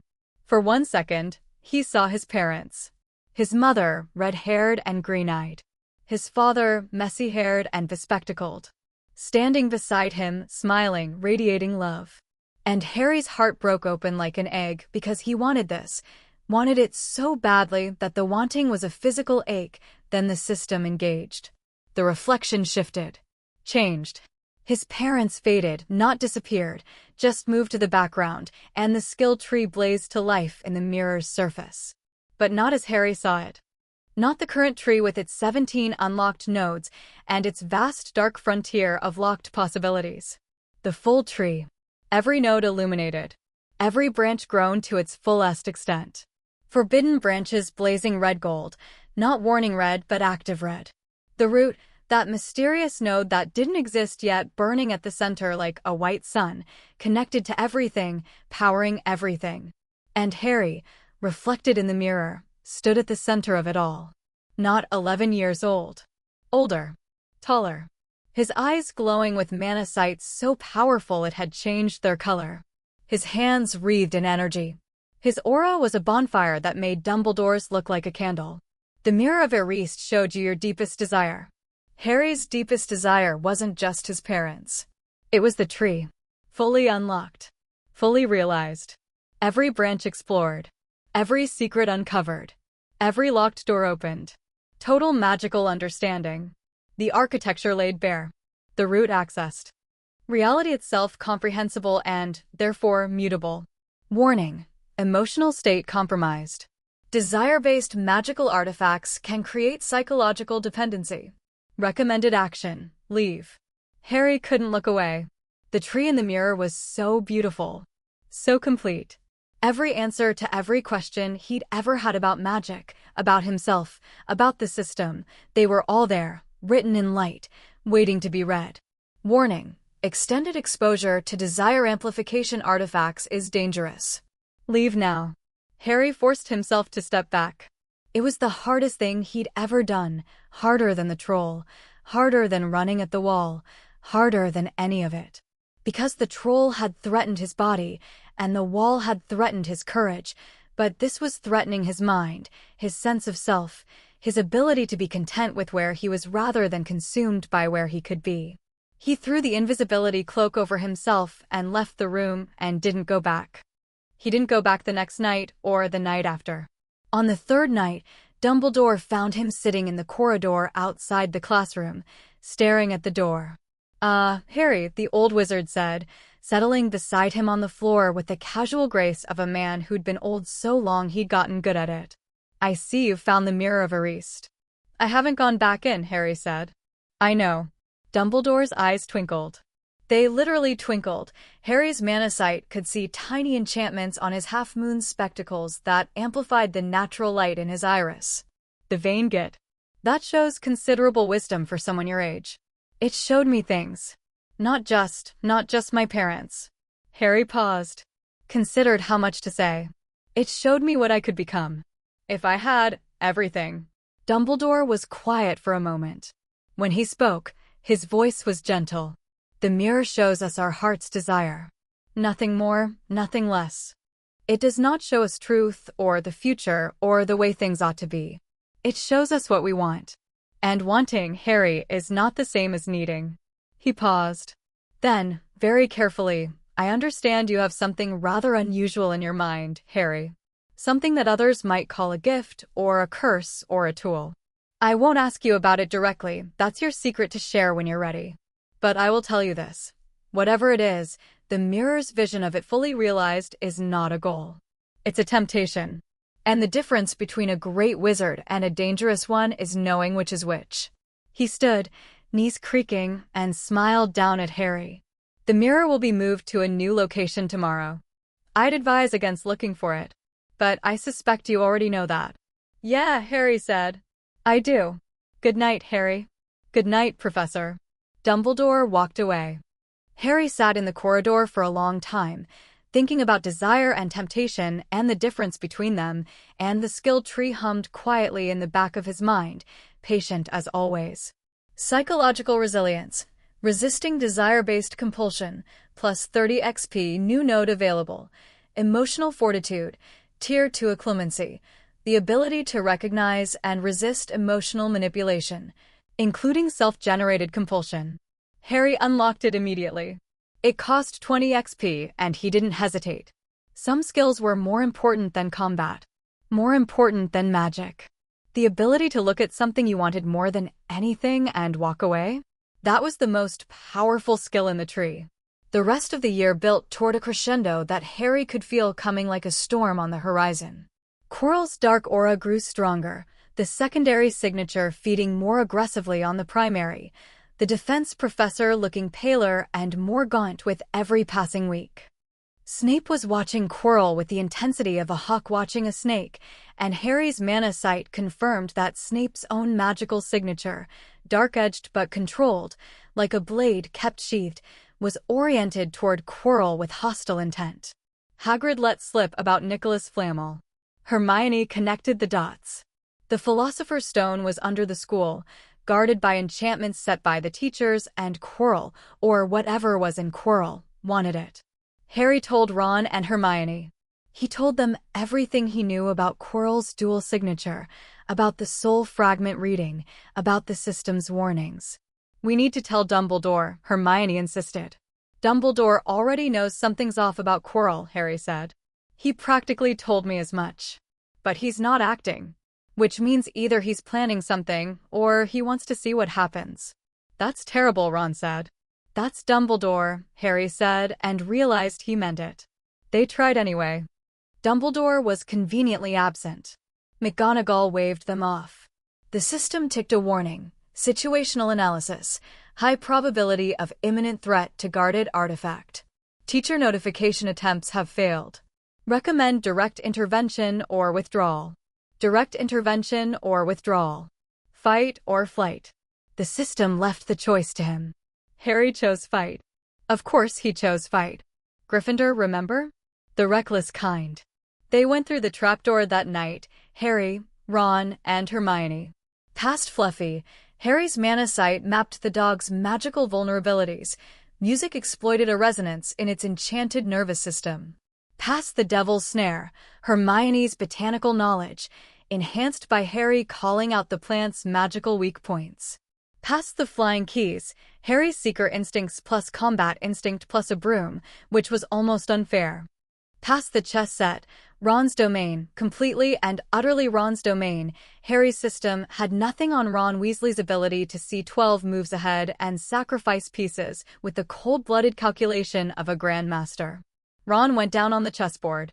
A knight took him across the temple and he crumpled, and Hermione screamed, and Harry felt something crack in his chest that had nothing to do with magic. Go, Ron mumbled, half-conscious. Go get him. I'll be fine. Hermione stayed with Ron. Harry went forward. Through Snape's potion puzzle, the system analyzed the logic, confirmed Hermione's solution, and Harry drank the right bottle. Through the black flames. Into the final chamber. Quirrell was there. Standing before the mirror of Ariste, turban unwound, and on the back of his head a face. White. Snake-like. Red-eyed. Pressed into Quirrell's skull like a parasite, like a second self, like a nightmare made flesh. Harry Potter, said the face, and the voice was high and cold and sent the system into full emergency mode. Threat detected, identification, Tom Marvolo Riddle, magical signature match, 97.4%, classification, soul projection, parasitic, anchored to host body, threat level, extreme, cross-reference. The last person who had something like your system was Tom Riddle. He broke it. Note, subject's magical signature shows residual system architecture. Dormant. Fragmented. Corrupted. This individual was, at some point, a system user. Tom Riddle. Voldemort. The man who killed his parents. who had, apparently, once had a system like Harry's, and had broken it. "I see you in the mirror, boy," Voldemort whispered through Quirrell's mouth. "I see you standing there with a stone in your pocket, because the mirror knows I want to use it and you want to find it, and the mirror rewards those who want but do not use." Harry felt weight appear in his pocket. The stone. The mirror had given it to him because he didn't want to use it. He wanted to keep it away from the thing that did. "Give it to me," Voldemort hissed. "No. Give it to me." Quirrell lunged. His hands, Voldemort's hands, closed around Harry's throat. And two things happened simultaneously. First, Harry's scar exploded with pain, white-hot, blinding, overwhelming.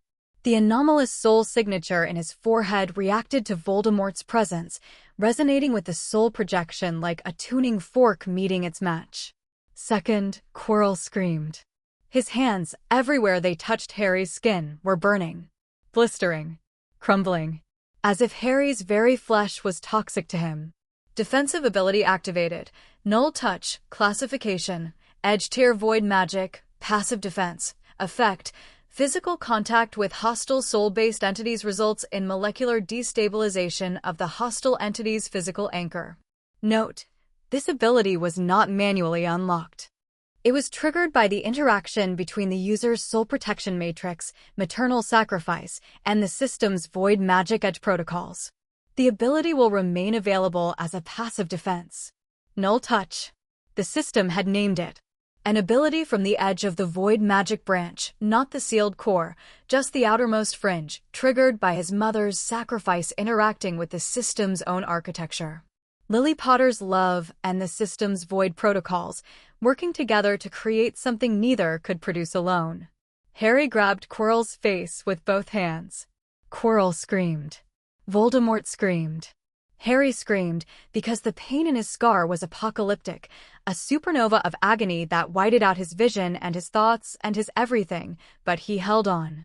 He held on because Ron was lying on a chessboard 2 rooms back. Because Hermione was kneeling beside him, terrified. Because Daphne was at home with her family's grimoires and her 400-year legacy, and she'd trusted Harry with secrets that could destroy her family if the wrong people learned them. Because somewhere in the back of his mind, behind the pain, the skill tree was blazing, every node pulsing, the whole constellation alive with energy, and it was saying, hold on, you can do this." Quirrell crumbled.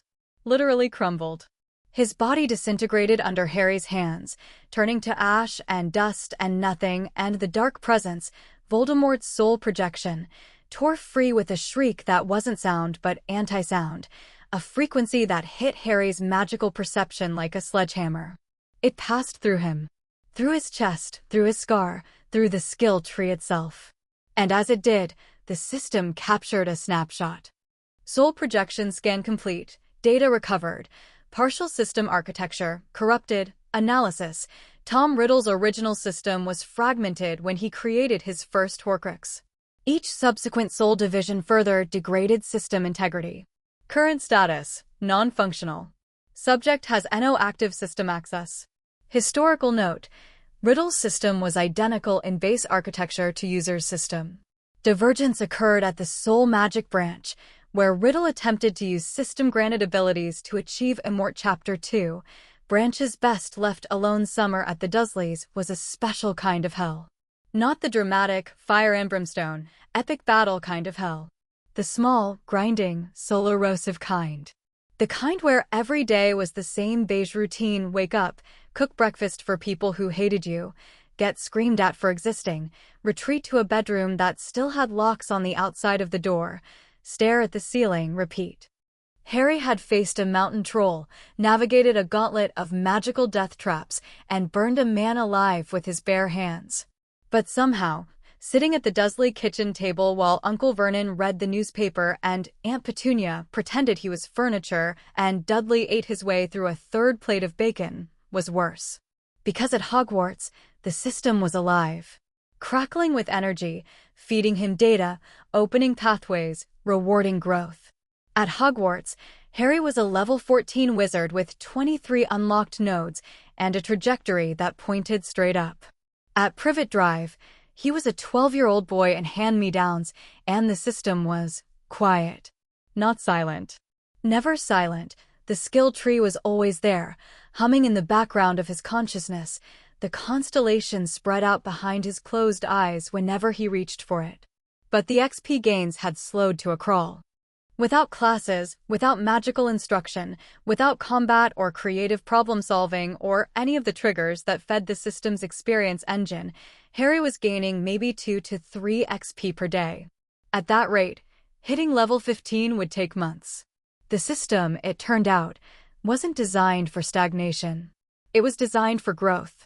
And growth required stimulation, which meant Harry had to get creative. Week 1 of summer, he discovered that mental skills didn't require a wand. It started with occlumency. Harry had been chipping away at the occlumency branch since his encounter with the Mirror of Ariste. The emotional fortitude node had been his entry point, and beyond it lay a constellation of mental defense abilities that were, crucially, entirely internal. No wand required. No spell incantation. Just focused mental effort. Occlumency, branch overview. Tier 1. Emotional fortitude, unlocked.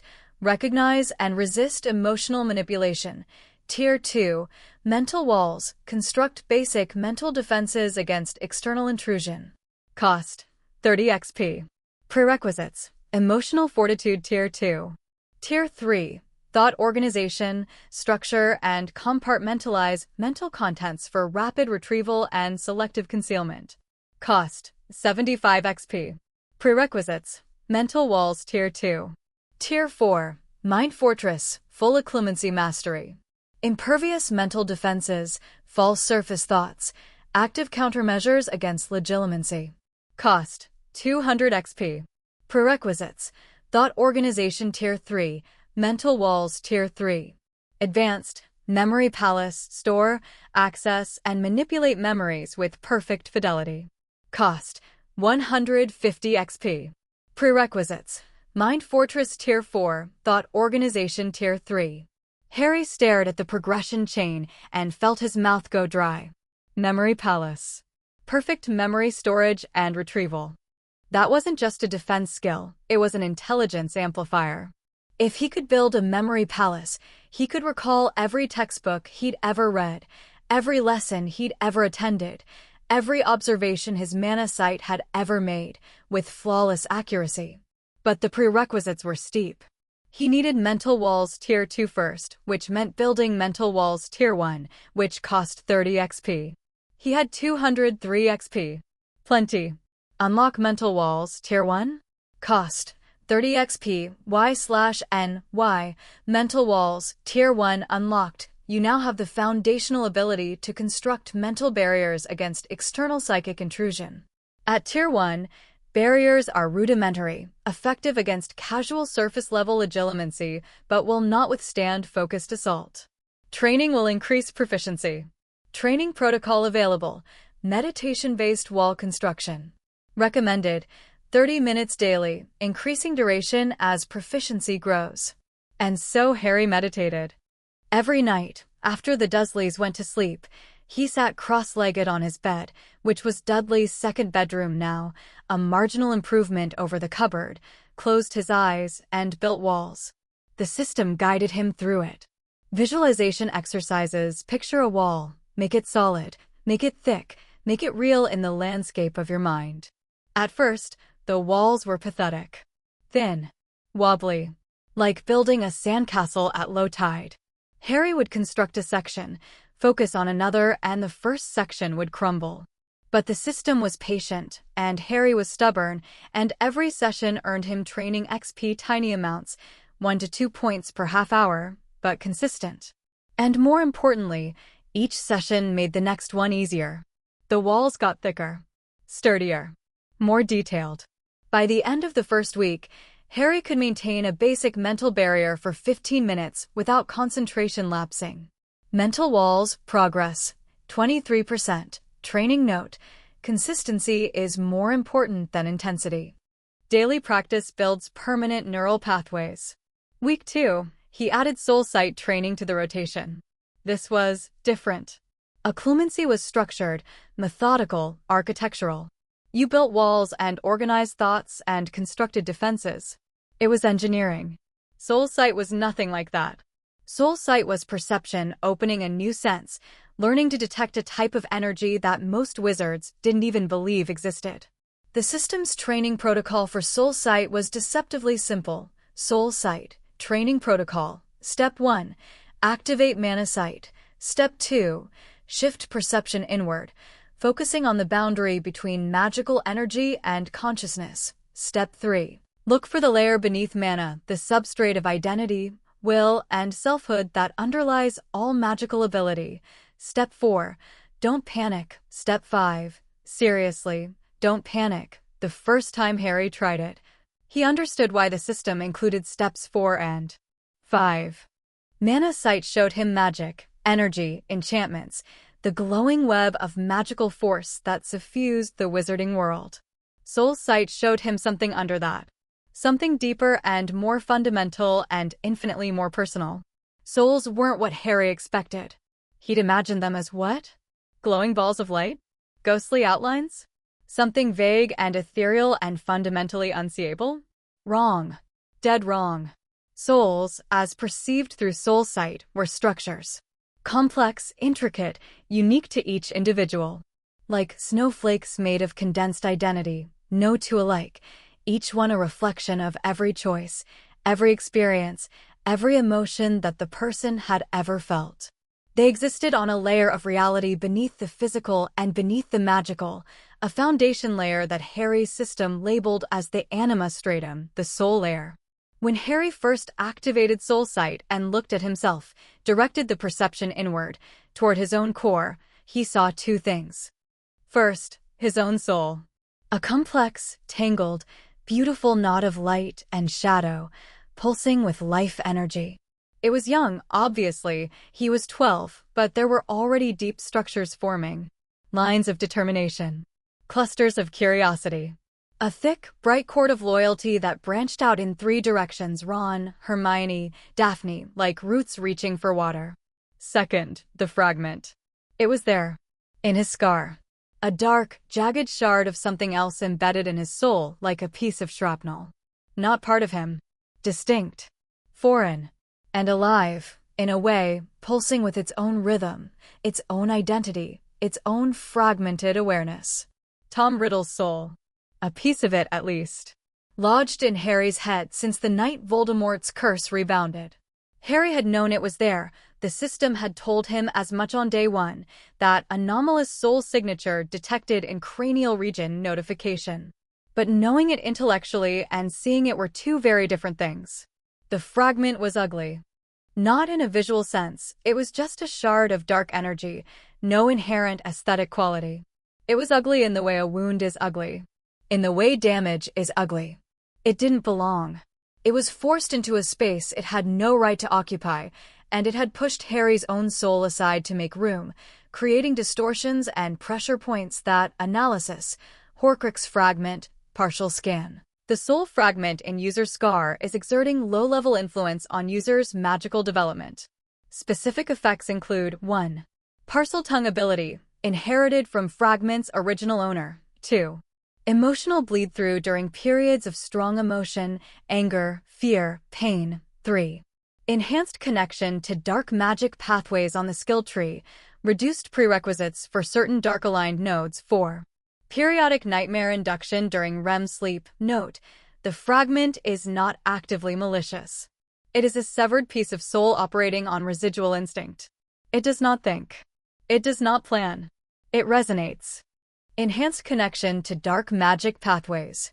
Reduced prerequisites. Harry sat very still with that information for a very long time. The thing in his head was making it easier for him to learn dark magic. Not because it was trying to corrupt him, it wasn't that sophisticated. But its mere presence, its resonance with dark magical frequencies, was tilting the skill tree's balance. Like a weight on one side of a scale. He could feel it now, with soul sight active. The subtle pull. The way certain branches of the tree, blood magic, soul magic, the edge of void magic, seem to glow a little brighter, seem a little more accessible, a little more inviting than they should. The fragment wasn't whispering to him. It was tuning him. User advisory. Awareness of the fragment's influence is the first defense against it. Soul Sight allows you to monitor the fragment's effect on your skill tree in real time. Recommended: regular self-scans to identify and counteract any unintended dark alignment drift. Harry added Soul Sight self-scans to his daily routine. Every morning, before the Dursleys woke up, he sat on his bed and looked at his own soul and checked the fragment and made sure its influence wasn't spreading. It felt like checking a wound for infection. Necessary. Unpleasant. But essential. Soul Sight progress. 14%. Training note: perception is a muscle. The more you use it, the more it shows you. But be warned, some things, once seen, cannot be unseen. Week 3 brought a breakthrough in occlumency and a visitor he hadn't expected. The occlumency breakthrough happened at 2 a.m. on a Tuesday. Harry was doing his nightly meditation, building and rebuilding mental walls with the dogged persistence of a bricklayer who refused to accept that his walls kept falling down, when something clicked. Not metaphorically. Literally clicked inside his head, like a joint popping into place. The wall he was building, the latest iteration, the 100th attempt, suddenly felt different. Solid. Not just imagined solid, but real solid. A genuinely constructed mental barrier with weight and presence and permanence. He poked it mentally. It didn't wobble. He pushed harder. It flexed slightly, but held. He shoved, putting real psychic force behind it, and the wall absorbed the impact like concrete absorbing a punch. Mental walls, Tier 1, Tier 2, upgraded. Your mental defenses are now classified as intermediate. At Tier 2, your walls can withstand casual legilimency and most forms of mental intrusion. Sustained.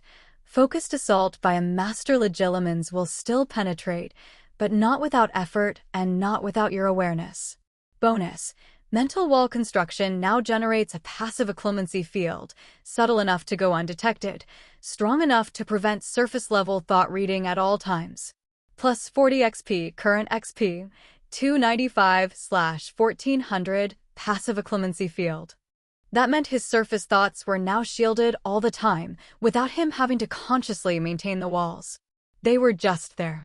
Part of his mental architecture. Like a permanent firewall running in the background. This was huge. Not for combat or skill progression, but for secrecy. Dumbledore was a known legilimens.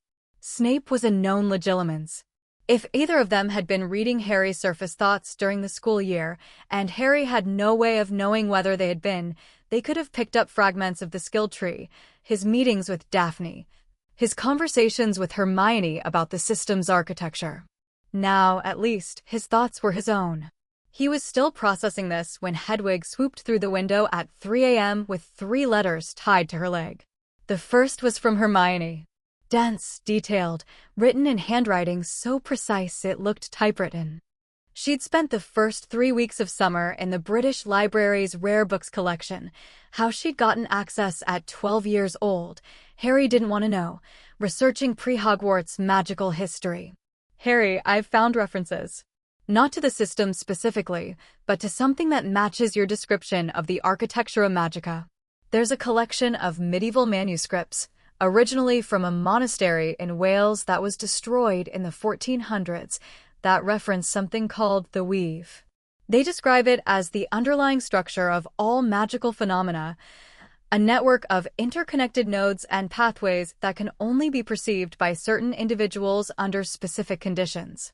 The monks who wrote about it called themselves Weave Watchers. They spent their entire lives attempting to map small sections of the weave, and their manuscripts contain partial diagrams that are remarkably similar to what you've described of your skill tree's local structure. I've enclosed copies of the relevant pages, magically duplicated, don't ask how. I may have slightly bent a few rules. The most interesting part, the manuscripts reference an earlier tradition. A pre-Christian magical civilization that the monks called the Builders. The Builders, according to the monks, didn't just perceive the weave, they created it. Or at least, they created the interface layer that makes the weave accessible to human consciousness. Sound familiar? The monks also left a warning. I'll quote it directly. Let no watcher seek the root of the weave, for the root is not a thing to be found but a thing that finds you, and those it finds are changed beyond all recognition or recovery. I'm continuing to research. Please write back. I have approximately 400 questions. Hermione P.S. I hope the Dursleys aren't being awful. If they are, I'll figure out a way to come get you. I mean it. Harry read the letter 3 times. The Builders. The Weave. We Watchers. The Root. Every piece of external evidence confirmed the same thing. The skill tree was a designed interface for a deeper magical architecture, and that architecture had been created by an ancient civilization that predated recorded wizarding history. And the root, the node that didn't exist yet in Harry's tree, was something that those ancients had specifically warned against seeking. Harry pulled out a sheet of parchment and started writing back. He'd fill her in on his occlumency progress, on the soul sight training, on the fragment analysis. Hermione needed data, and Harry needed someone to process it with. The second letter was from Ron.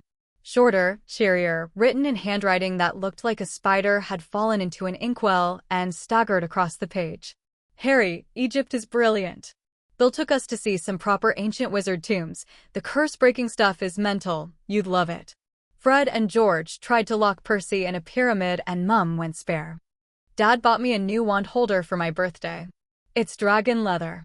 Dragon leather, Harry. Mum wants to know if you want to come stay with us at the end of summer. You can sleep in my room. It'll be way better than those muggles. Just say the word and Dad'll come get you. Hope you're okay, mate. Ron P.S. Scabbers is being weird. Keeps trying to run away. Probably just the heat. Harry smiled. Ron. Bless that boy. In a world of skill trees and soul fragments and ancient civilizations, Ron Weasley was a rock. Dependable, warm, unflinchingly loyal, and completely uncomplicated in the best possible way. He wrote back immediately. Yes. Please. Come get me. As soon as humanly possible. The third letter was unexpected. No signature. No return address. Just a single sheet of parchment in handwriting so controlled and precise it made Hermione's look sloppy by comparison. And Harry recognized it instantly because he'd seen that handwriting on 400-year-old ward schematics in an abandoned classroom at midnight. Daphne. Potter, I hope this reaches you safely. I've used a family owl with anti-tracking enchantments, so this letter should be invisible to Ministry monitoring. Please destroy it after reading. I've spent the first weeks of summer in the family library, researching the topics we discussed. I have significant findings that cannot be committed to writing, even on secured parchment. The short version, the Greengrass family's connection to the Architectura Magica is deeper than I previously understood. There are sealed vaults in our manor that my father has now granted me access to, based on certain, persuasive arguments I made regarding the relevance of their contents. I need to speak with you in person. This is not a request I make lightly. If you can arrange to be at Diagon Alley on August 15th, I will find you. Burn this. D. Harry read the letter twice, then held it over a candle and watched Daphne's precise handwriting dissolve into ash and smoke. August 15th, Diagon Alley. Daphne had found something in her family's sealed vaults, and it was big enough that she'd broken protocol to contact him over the summer. The system pinged. Quest available. The Greengrass Archives. Meet with knowledge partner Daphne Greengrass to exchange critical findings regarding the Architectura Magica. Reward. Access to Greengrass Family Ward Magic. Advanced Pathway Reward. Time limit. August 15th. Another mystery reward. Harry was starting to think the system used those as bait, dangling an unknown payoff to ensure he followed through on important interactions. Manipulation or motivation? Hard to tell. Getting harder the longer he used the system. The rest of July was a blur of training, correspondence, and the special misery of life at number 4. Harry's daily routine crystallized into something almost monastic. Wake at 5, before the Dursleys. Soul sight self-scan. 30 minutes of occlumency meditation. Physical training, push-ups, sit-ups, stretches, the combat instinct drills the system fed him. Cold shower. The Dursleys had informed him that hot water was a privilege he hadn't earned. Then cook breakfast for the family, endure the day, and wait for nightfall to resume magical training. The physical training was something Harry had added on his own initiative, and the system had immediately approved. Physical conditioning. The system recognizes that magical combat requires physical capability. While magic can compensate for physical limitations, a strong body amplifies magical performance.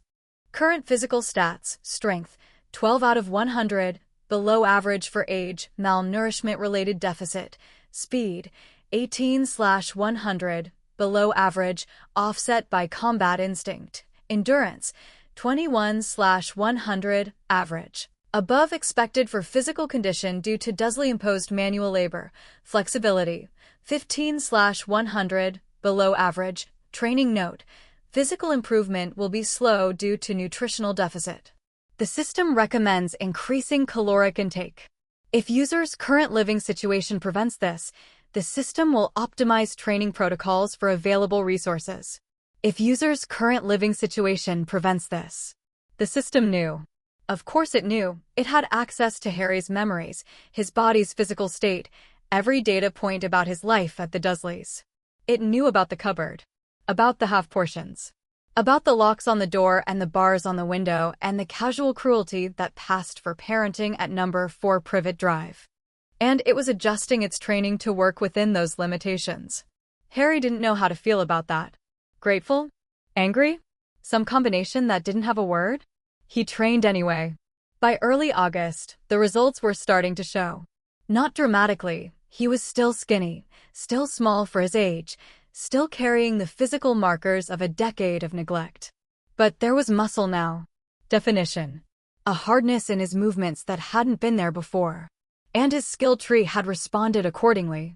Physical conditioning, ongoing, strength, 17/100, speed, 24/100, endurance, 29 out of 100, flexibility, 20 out of 100, bonus. Combat instinct effectiveness increased by 12% due to improved physical baseline.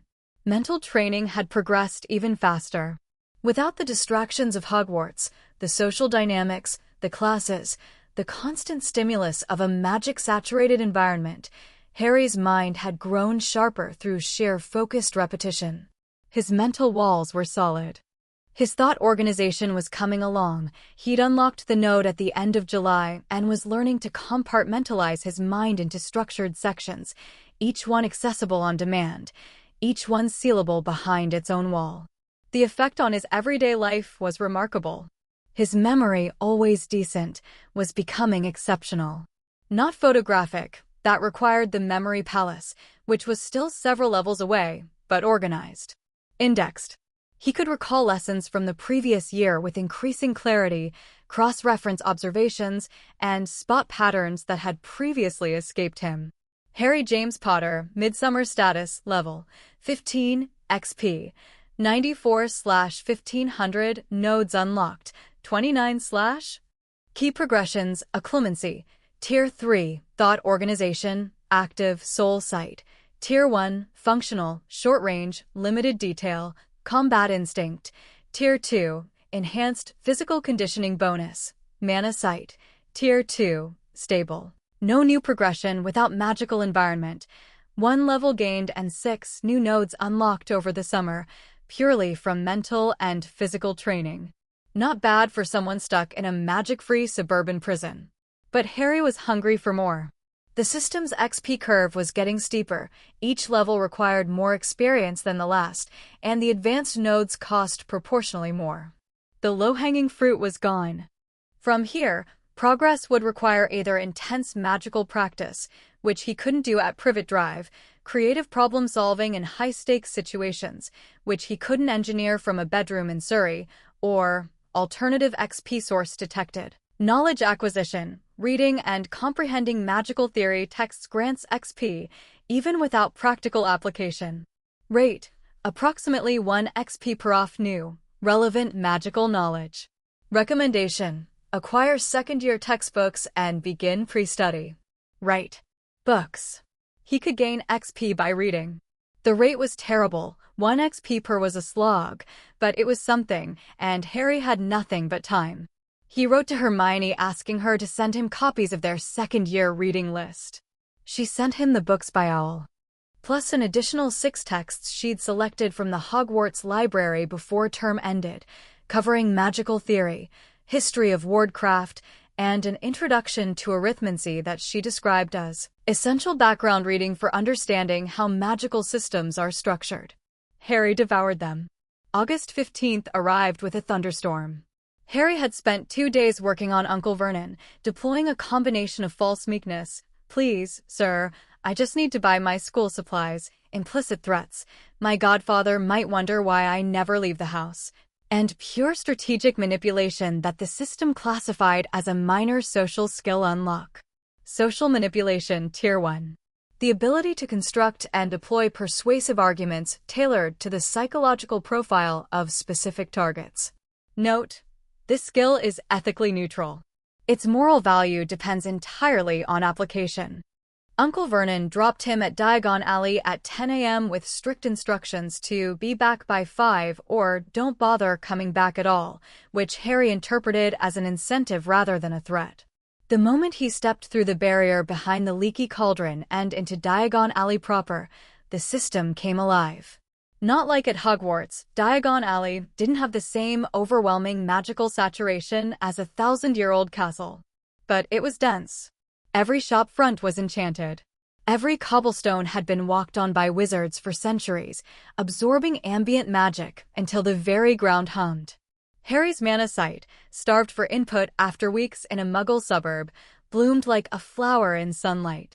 Magical environment detected Diagon Alley, ambient magic level, moderate high, mana site efficiency, plus 40%, environmental bonus, XP gain rate, plus 15%, magical environment modifier. Harry allowed himself a moment to just stand there and see. The enchantments on Flourish and Blot's display window. The ward lines around Gringotts' marble steps. The subtle protective enchantments woven into the very fabric of the alley's layout, old magic, structural magic, designed to keep the entire shopping district stable and hidden from Muggle observation. Beautiful. All of it. He shopped first. New robes, he'd grown 2 inches over the summer, thanks to the physical training compensating somewhat for nutritional deficit. New books, second-year requirements plus 3 additional texts Hermione had recommended. Potion supplies. Ink, parchment, the usual. At 11:30, he was browsing in Flourish and Blots when a voice behind him said, "Magical Theory by Adalbert Waffling. Solid foundation, but hopelessly outdated. Try Mendelssohn's Unified Principles instead." Third shelf, left side. Harry turned. Daphne Greengrass was standing 2 feet away, dressed in Muggle clothing, dark jeans, a navy blue sweater, hair pulled back, looking nothing like the Ice Queen of Slytherin, and everything like a girl on a mission. Greengrass. "Potter. Walk with me." She turned and left the shop without waiting for a response, because Daphne didn't wait. Harry grabbed the Mendelssohn book. He was going to buy it, might as well, paid quickly, and followed her. She led him through the back alleys of Diagon, streets Harry didn't know existed, narrow and winding and progressively less commercial. Past second-hand robe shops and dodgy-looking apothecaries, and a pub that looked like it served things that weren't strictly liquid. Finally, she ducked through a doorway into a small, empty tea shop that had a closed for renovation sign in the window, but was clearly still operational, because a house elf appeared instantly with tea and scones and then vanished without a word. "Family property," Daphne said, sitting down. "Warded. Silenced. Nothing said here leaves this room. You have a secret tea shop in Diagon Alley. My family has properties everywhere. Most of them serve dual purposes." She poured tea with the practiced ease of someone who'd been attending formal teas since she could hold a cup. "Sit." Harry sat. Daphne pushed a cup toward him and then sat back, and for the first time since he'd known her, her mask slipped. Not completely, Daphne's mask never came all the way off, but enough that Harry could see what was underneath. She was scared. Not terrified. Not panicked. Daphne Greengrass didn't do panic. But there was a tension in her shoulders, a tightness around her eyes, a guardedness that went beyond her usual reserve. Something in those sealed family vaults had rattled her, and Daphne didn't rattle easily. "What did you find?" Harry asked. Daphne set down her teacup, folded her hands, took a breath. "My family's connection to the Architectura Magica goes back to our founding. You know this?" What I didn't know, what my father didn't tell me until this summer, is why. She paused. Harry waited. The Greengrass family wasn't always called Greengrass. Before the Norman conquest, before the establishment of formal magical society in Britain, we were known by a different name. In the Old Language, the Pre-Merlin magical tongue that's been dead for 600 years, our family name translates roughly to Wardens of the Boundary. Boundary between what? Between the mapped magic and the unmapped magic. Between the parts of the architectura that were understood and catalogued and safe, and the parts that were. She searched for the word. Wild. Uncharted. Dangerous. Harry's tea sat untouched. His mana sight was registering something odd. Daphne's aura, normally cool and controlled, was flickering with patterns he'd never seen before. Ancient patterns. Hereditary ward schematics built into her very magic, activating in response to the topic of conversation, as if her blood itself recognized the significance of what she was saying. My ancestors were guardians, Daphne continued. Specifically, they guarded the seals. The locks on the forbidden branches. They didn't create them, they weren't powerful enough for that, but they maintained them. Checked them. Made sure nothing was leaking through. Harry's stomach dropped. Leaking through. The forbidden branches aren't just locked, Harry. First name. She'd used his first name. She never used his first name. They're sealed. There's a difference. A lock stops people from getting in. A seal stops something from getting out. The tea shop was very quiet.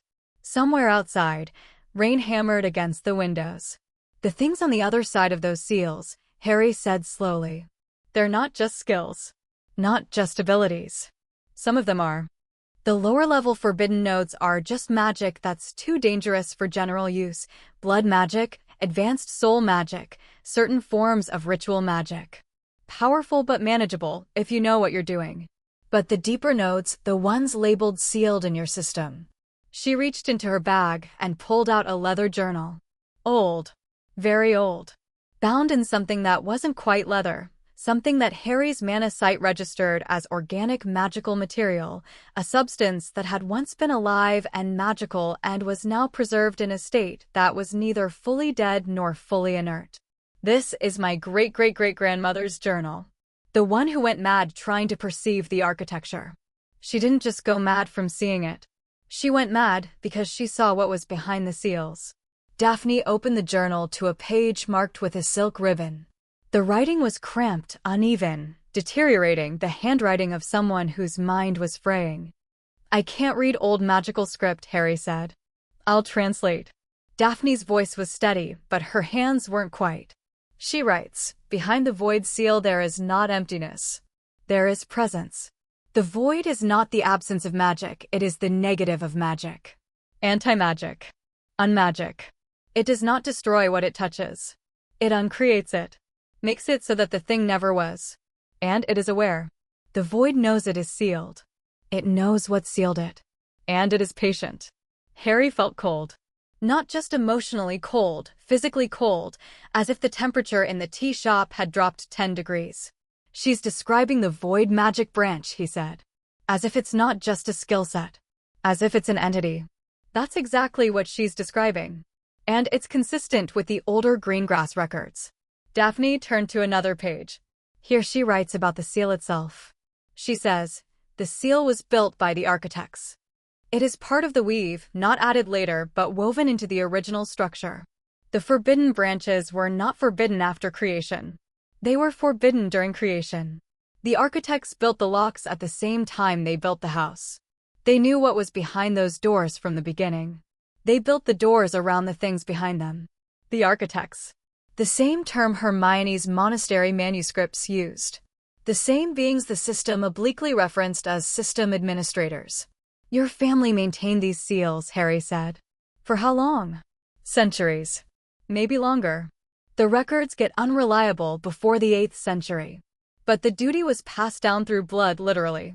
The ward maintenance ability is hereditary. It's why Greengrass children are born with an affinity for ward magic. It's not a talent. It's a job. Bred into us over generations. And the seals? Are they still holding? Daphne was quiet for a moment. Most of them, she said. Most of them are fine. Self-sustaining. The architects built them to last. But the void seal. She closed the journal. My father checked it last year. Something he does every solstice, apparently, another family secret I only just learned about.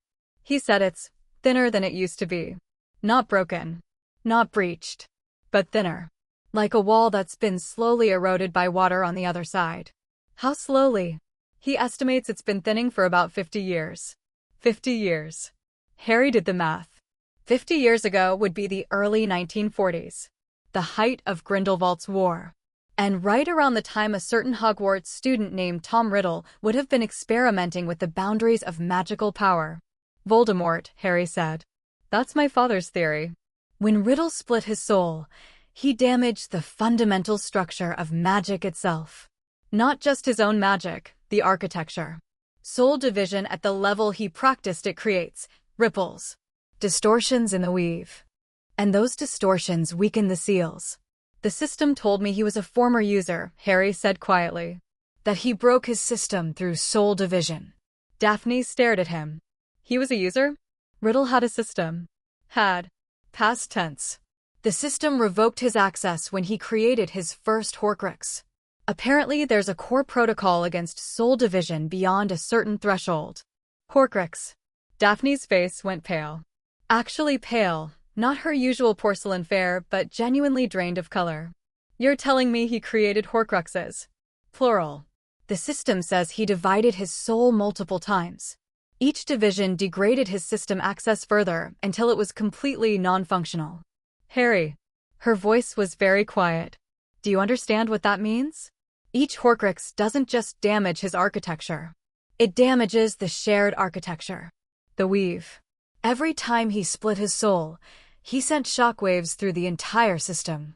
And the seals, the forbidden branch seals that my family has been maintaining for centuries, they're part of that system. He weakened them. He's still weakening them. Every Horcrux that exists is a persistent wound in the weave. As long as they survive, the damage continues. The seals continue to thin. She stood up abruptly, chair scraping. Paced to the window. Paced back. My father doesn't know exactly how many Horcruxes Riddle created. But he says the degradation pattern suggests at least 5. Maybe more.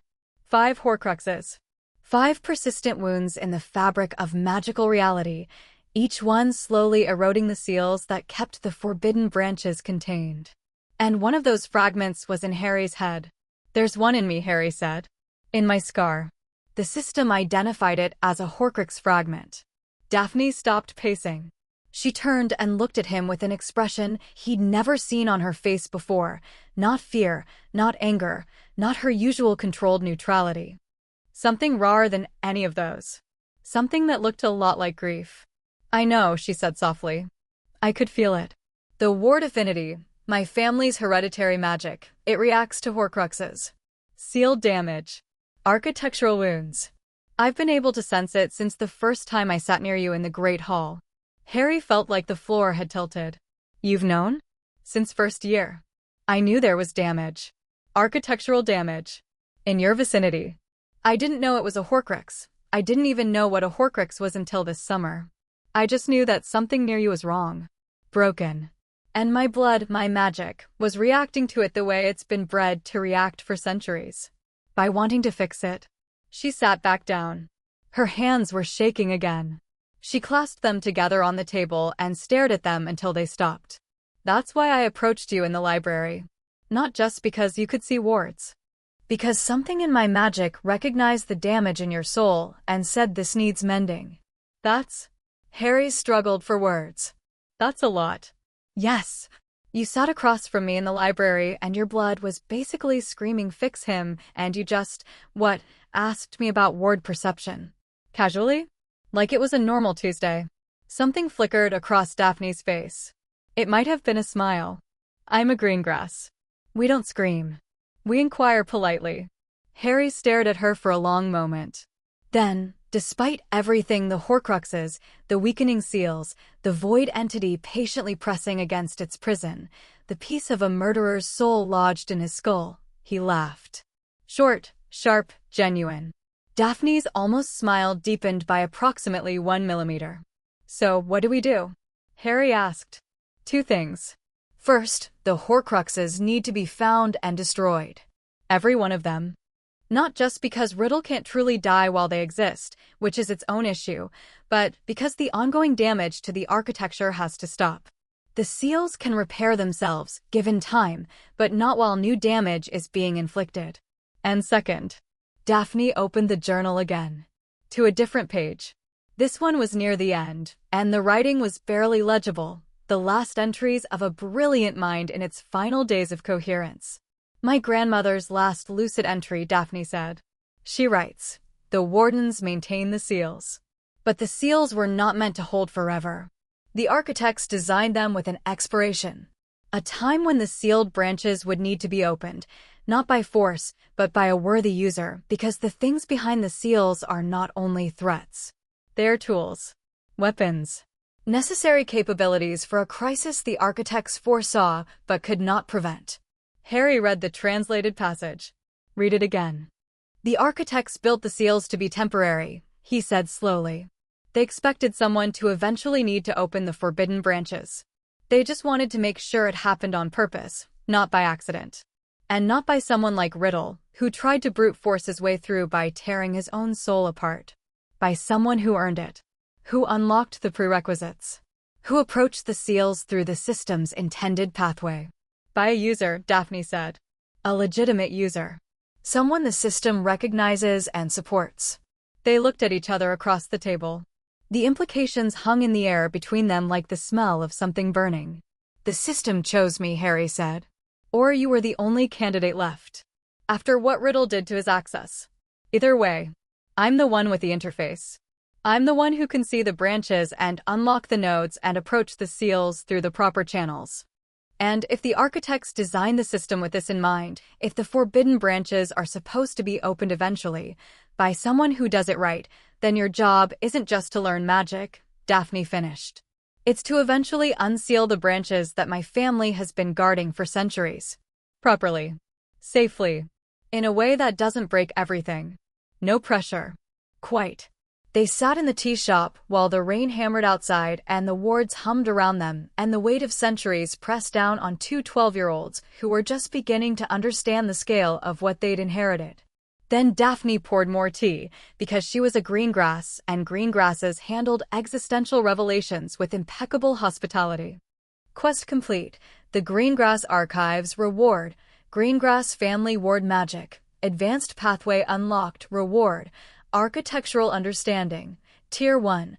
The ability to perceive and interact with the fundamental structure of the magical architecture. This skill combines mana sight, soul sight, and ward theory into a unified perception framework. Hidden reward. Historical context. The architects, the wardens, and the purpose of the forbidden branch seals are now integrated into the system's knowledge base. Relevant information will be provided contextually as the user progresses. A unified perception framework. Mana sight, soul sight, and ward theory combined into a single, coherent way of seeing reality's magical layer. Harry activated it. Just for a second. Just to see. The tea shop transformed. Every ward Daphne's family had laid on this building, and there were dozens, layered over centuries, became visible as a complex three-dimensional schematic, each one annotated by the system with function, power source, and maintenance status. The walls weren't just walls. They were nodes in a protective matrix. The floor was a grounding plate. The ceiling was a resonance chamber. Every element of the room's construction had been designed to channel and contain magical energy in specific, intentional patterns. And beyond the wards, deeper at the very edge of his new perception range, he could see the architecture. The actual weave. Threads of fundamental magical energy running through reality, like veins in a body, connecting everything to everything, forming patterns so complex and beautiful that Harry's breath caught. He shut it down after 3 seconds because his nose was bleeding. Too much? Daphne asked, offering a handkerchief with practiced calm, as if boys routinely started hemorrhaging in her tea shop. Bit intense, yeah. The unified perception will stabilize as your skill levels increase. For now, short bursts only. Harry pressed the handkerchief to his nose and grinned at her through the blood. This is going to be one hell of a year, isn't it? Potter, with you, I suspect every year will be one hell of a year. Almost definitely a smile that time. The Weasleys rescued Harry from Privet Drive on August 20th. Not rescued in the dramatic sense, no flying car, no bars on windows, this year, no midnight escape.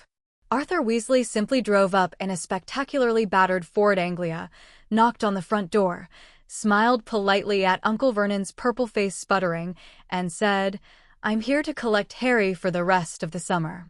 Lovely garden, by the way. Are those petunias? Uncle Vernon's mouth worked silently. Aunt Petunia clutched her gardening gloves. Dudley, visible through the living room window, appeared to be trying to hide behind the television. Harry had his trunk packed in 4 minutes. Hedwig's cage in 5. He was in the back seat of the Anglia in 6, waving goodbye to number 4 with a cheerfulness that was only slightly malicious. The Burrow was everything Privet Drive wasn't. Loud, chaotic, warm, alive. Dishes washing themselves in the sink. A clock on the wall with 9 hands, each pointing to a family member's current status. Ghosts in the attic, gnomes in the garden, chickens in the yard that Mrs. Weasley swore she'd get rid of one of these days in a tone that suggested she absolutely would not. And food. So much food. Mrs. Weasley took one look at Harry's bony frame and her eyes narrowed with the focused determination of a woman who had declared personal war on his caloric deficit. Your skin and bones, dear. Sit. Eat. Harry ate. And ate. And ate. Nutritional intake. Significant improvement. Physical recovery protocols adjusted. Projected stat improvement. +3 strength. +2 endurance over remaining summer period. The system approved of Mrs. Weasley's cooking. Harry approved of it more. Ron was different this summer. Not dramatically. He was still Ron, still chess-obsessed and food-motivated and utterly, reliably himself, but there was a new edge to him. Egypt had done something. The ancient magic, the curve-breaker work Bill had shown him, the sheer scale of magical history that the tombs represented, it had expanded Ron's horizons in a way that Hogwarts hadn't quite managed. Bill says there's magic in those tombs that modern wizards can't replicate, Ron told Harry one evening, lying on his bed in the orange-walled bedroom, tossing a rubber ball at the ceiling.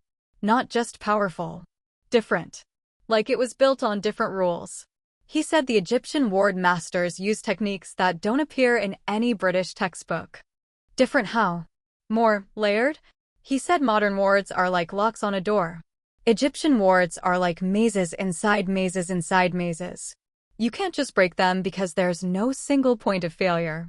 Everything's interconnected. Ron caught the ball. Reminds me of your chess, actually. I set up boards like that sometimes. Where there's no one piece you can take to win, you have to dismantle the whole structure, and the structure keeps rebuilding itself. Harry looked at Ron with new eyes. He'd always known Ron was smart about chess, brilliantly, terrifyingly smart about chess. But this was the first time he'd heard Ron apply that intelligence to something outside the 64 squares. You think like a strategist, Harry said. Ron shrugged, uncomfortable with the compliment. I think like a chess player. It's just pattern recognition. No, Ron. It's more than that. You see systems. Interconnected systems. How pieces relate to each other, how removing one element affects everything else. That's not just chess. That's, Harry paused, an idea forming. That's exactly how the architects built the weave. He hadn't meant to say that. It slipped out, a connection made in the moment, and now Ron was looking at him with an expression that was curious and slightly confused and underneath, hungry. Ron was always hungry. For food, obviously. But also for relevance. For a role that was his, not borrowed from his brothers or reflected from Harry's fame. Harry made a decision. Ron, there's something I need to tell you. Something big. And I need you to promise you won't freak out. Ron sat up. Is this about the thing Hermione keeps hinting at in her letters? The thing she says is not her secret to share in that voice she does when she really wants to share it. Yeah, that thing. Harry told Ron about the system. Everything. The skill tree, the levels, the XP, the nodes. the branches reaching into forbidden darkness. He told him about Daphne and the Greengrass archives, about the architects and the weave, about the seals and the Horcruxes and the piece of Voldemort's soul in his scar. Ron listened in absolute silence. No interruptions. No questions. His expression cycled through surprise, awe, concern, more surprise, fear, determination, and finally settled on something that Harry recognized because he'd seen it across a chessboard 100 times: calculation. So Voldemort was a user, Ron said when Harry finished. Had the same system. Broke it by splitting his soul. And now you've got the system. The seals are weakening because of his Horcruxes, and eventually you're going to have to open the forbidden branches properly to deal with whatever the architects were preparing for. That's the short version, yeah. And Hermione's researching the historical angle, and Daphne's providing the bloodline knowledge and ward expertise. Right. So what am I? The question was quiet. Not self-pitying. Ron had grown past that, or was growing past it. Just honest. He had no system, no research expertise, no ancient bloodline legacy. What could he contribute to a war fought on the level of magical architecture and soul manipulation? You're the strategist, Harry said without hesitation. You see patterns. Interconnections. You think in systems, even if you don't call it that. Hermione's brilliant, but she thinks in lines. A leads to B leads to C. Daphne thinks in structures, walls, and wards and defenses. I think in nodes, individual skills and abilities. But you? Ron, you think in relationships. How things affect each other. How removing one piece changes the whole board. And that, Harry pointed at the chessboard on Ron's nightstand, where a half-finished game against himself sat waiting, is exactly the kind of thinking we need. Because the weave isn't a library. It isn't a ward schematic. It isn't a skill tree. It's a game. A massive, interconnected game where every move affects everything else. And you're the best player I know. Ron was quiet for a long time. Then a slow grin spread across his face, not the goofy, self-deprecating grin Harry was used to, but something sharper. Something that looked a lot like purpose. All right, Ron said. I'm in. But I want full briefings. Everything Hermione finds, everything Daphne shares, everything the system tells you. No keeping me in the dark to protect me. I can't play the game if I can't see the board. Deal. And I'm going to need a really big chessboard. Trust bond upgraded. Ron Weasley, previous designation, loyalty bond, new designation, strategic partner, shared strategic analysis grants 20% bonus XP on pattern recognition and tactical planning skills, new node available. Strategic thinking, Tier 1 tactics, the ability to analyze complex systems and identify optimal intervention points. Cost, 25 XP. Harry unlocked it immediately. September 1st, platform 9 3/4. The sound of the Hogwarts Express. Harry pushed through the barrier with Ron at his side and the familiar hum of magic washing over him like warm water. The system sang, ambient magic levels rising, mana sight blooming, the skill tree stretching and brightening in response to the magical saturation of the wizarding world. Welcome back, user. Magical environment detected. Full system functionality restored. XP gain rate, normal, environmental modifier, plus 15%. Hermione found them on the train. She looked different, taller, more confident, her hair slightly less bushy, or maybe just better managed, and carrying a bag that was so stuffed with books it had required an extension charm to close. I have findings, she said by way of greeting, dropping into the compartment seat and pulling out a folder that was at least 3 inches thick. The Weavewatcher manuscripts led me to a secondary source, a 14th century alchemist named Paravicini, who published a treatise on what he called the grammar of magic.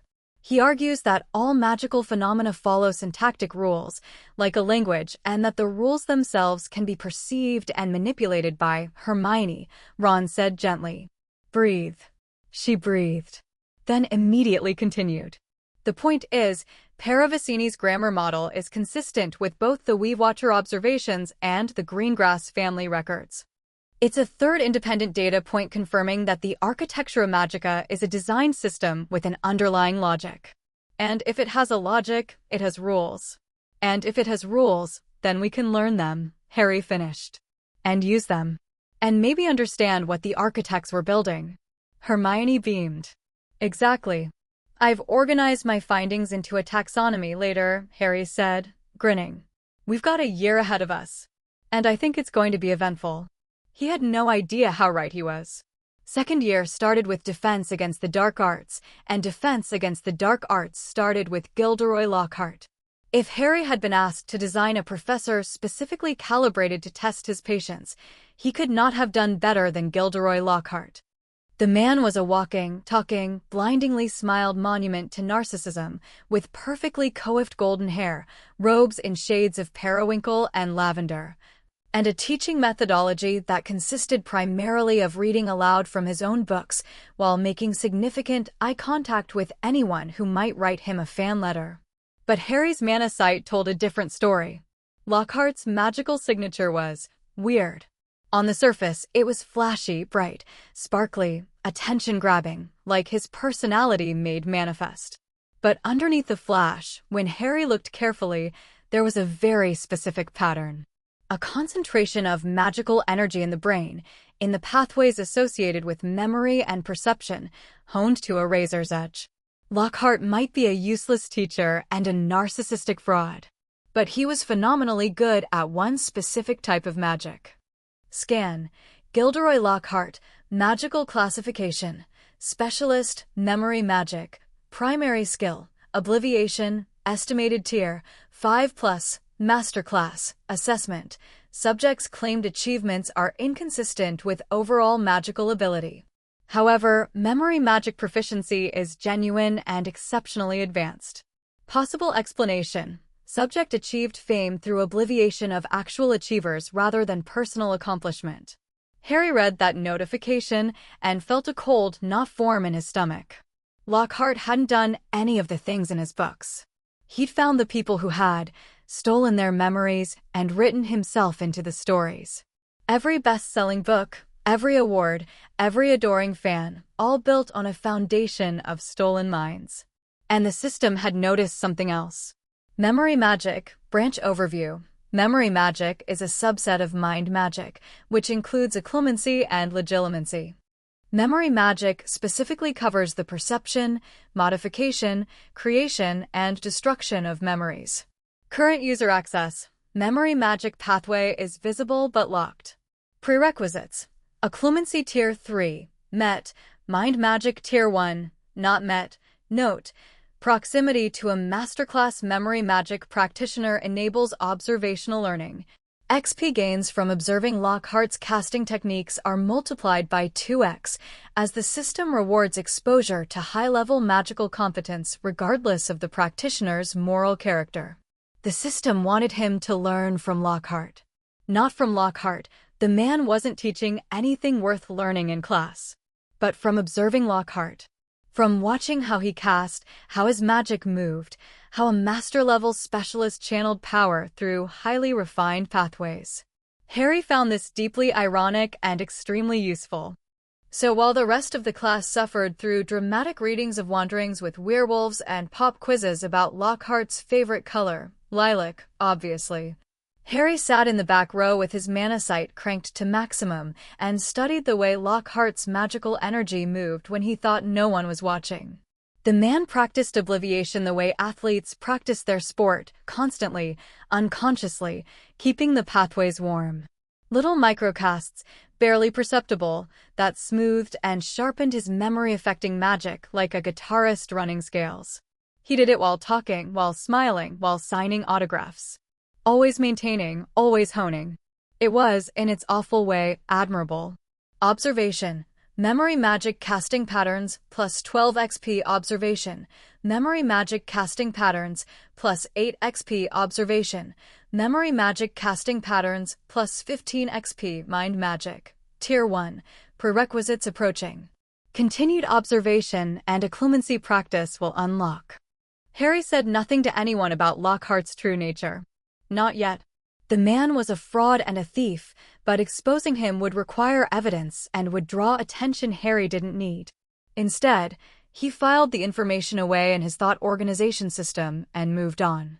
Hermione, unfortunately, was genuinely charmed by Lockhart. This was confusing and mildly distressing. "He's a very accomplished wizard," she said defensively when Ron made gagging noises at Lockhart's name. "He's a very accomplished fraud," Ron muttered. "How would you know? You haven't even read his books." "I've read the pictures. They're all of his face. That tells me everything I need to know." Harry kept his mouth shut. Hermione would figure out Lockhart eventually. She was too smart not to. And when she did, the disillusionment would teach her something valuable about the difference between reputation and substance. October brought the first attack. Harry found Mrs. Norris Filch's cat, hanging stiff and glassy-eyed from a torch bracket on the second floor, with water pooled on the floor and a message on the wall written in something that looked disturbingly like blood. "The Chamber of Secrets has been opened. Enemies of the heir, beware." The moment Harry saw the message, three things happened simultaneously. First, his mana sight went haywire. The writing on the wall wasn't just paint or blood, it was suffused with magical energy. Dark magical energy, old and cold and purposeful, carrying an intent that Harry could read like a billboard. "Fear me." Second, his soul sight, which he'd been practicing regularly and had gotten up to a functional short range, registered something about Mrs. Norris. The cat wasn't dead. Her soul was still there, still intact, but it was frozen. Suspended. Like someone had hit pause on her existence without actually ending it. Third, the system went into analytical overdrive. Magical event detected, petrification, classification, advanced dark magic, biological stasis via magical force, known causes, basilisk gaze, indirect, Gorgon curse, Medusa's touch hex, petrification potion, contact. Most probable cause given magical signature analysis, basilisk gaze, indirect exposure, reflected or partial. Warning, a basilisk is a class XXXXX magical creature. Direct eye contact is lethal. Indirect eye contact causes petrification. Its venom is one of the most destructive substances in the magical world. Note, user's Parseltongue ability, inherited via soul fragment, may provide partial resistance to basilisk magical influence. Degree of resistance, unknown. A basilisk. There was a basilisk in the school. Harry's blood ran cold, then hot, then cold again. A giant magical serpent that could kill with a look, roaming the corridors of a school full of children. And only Harry, with his system analysis, his magical perception, and his Parseltongue, had the tools to identify it.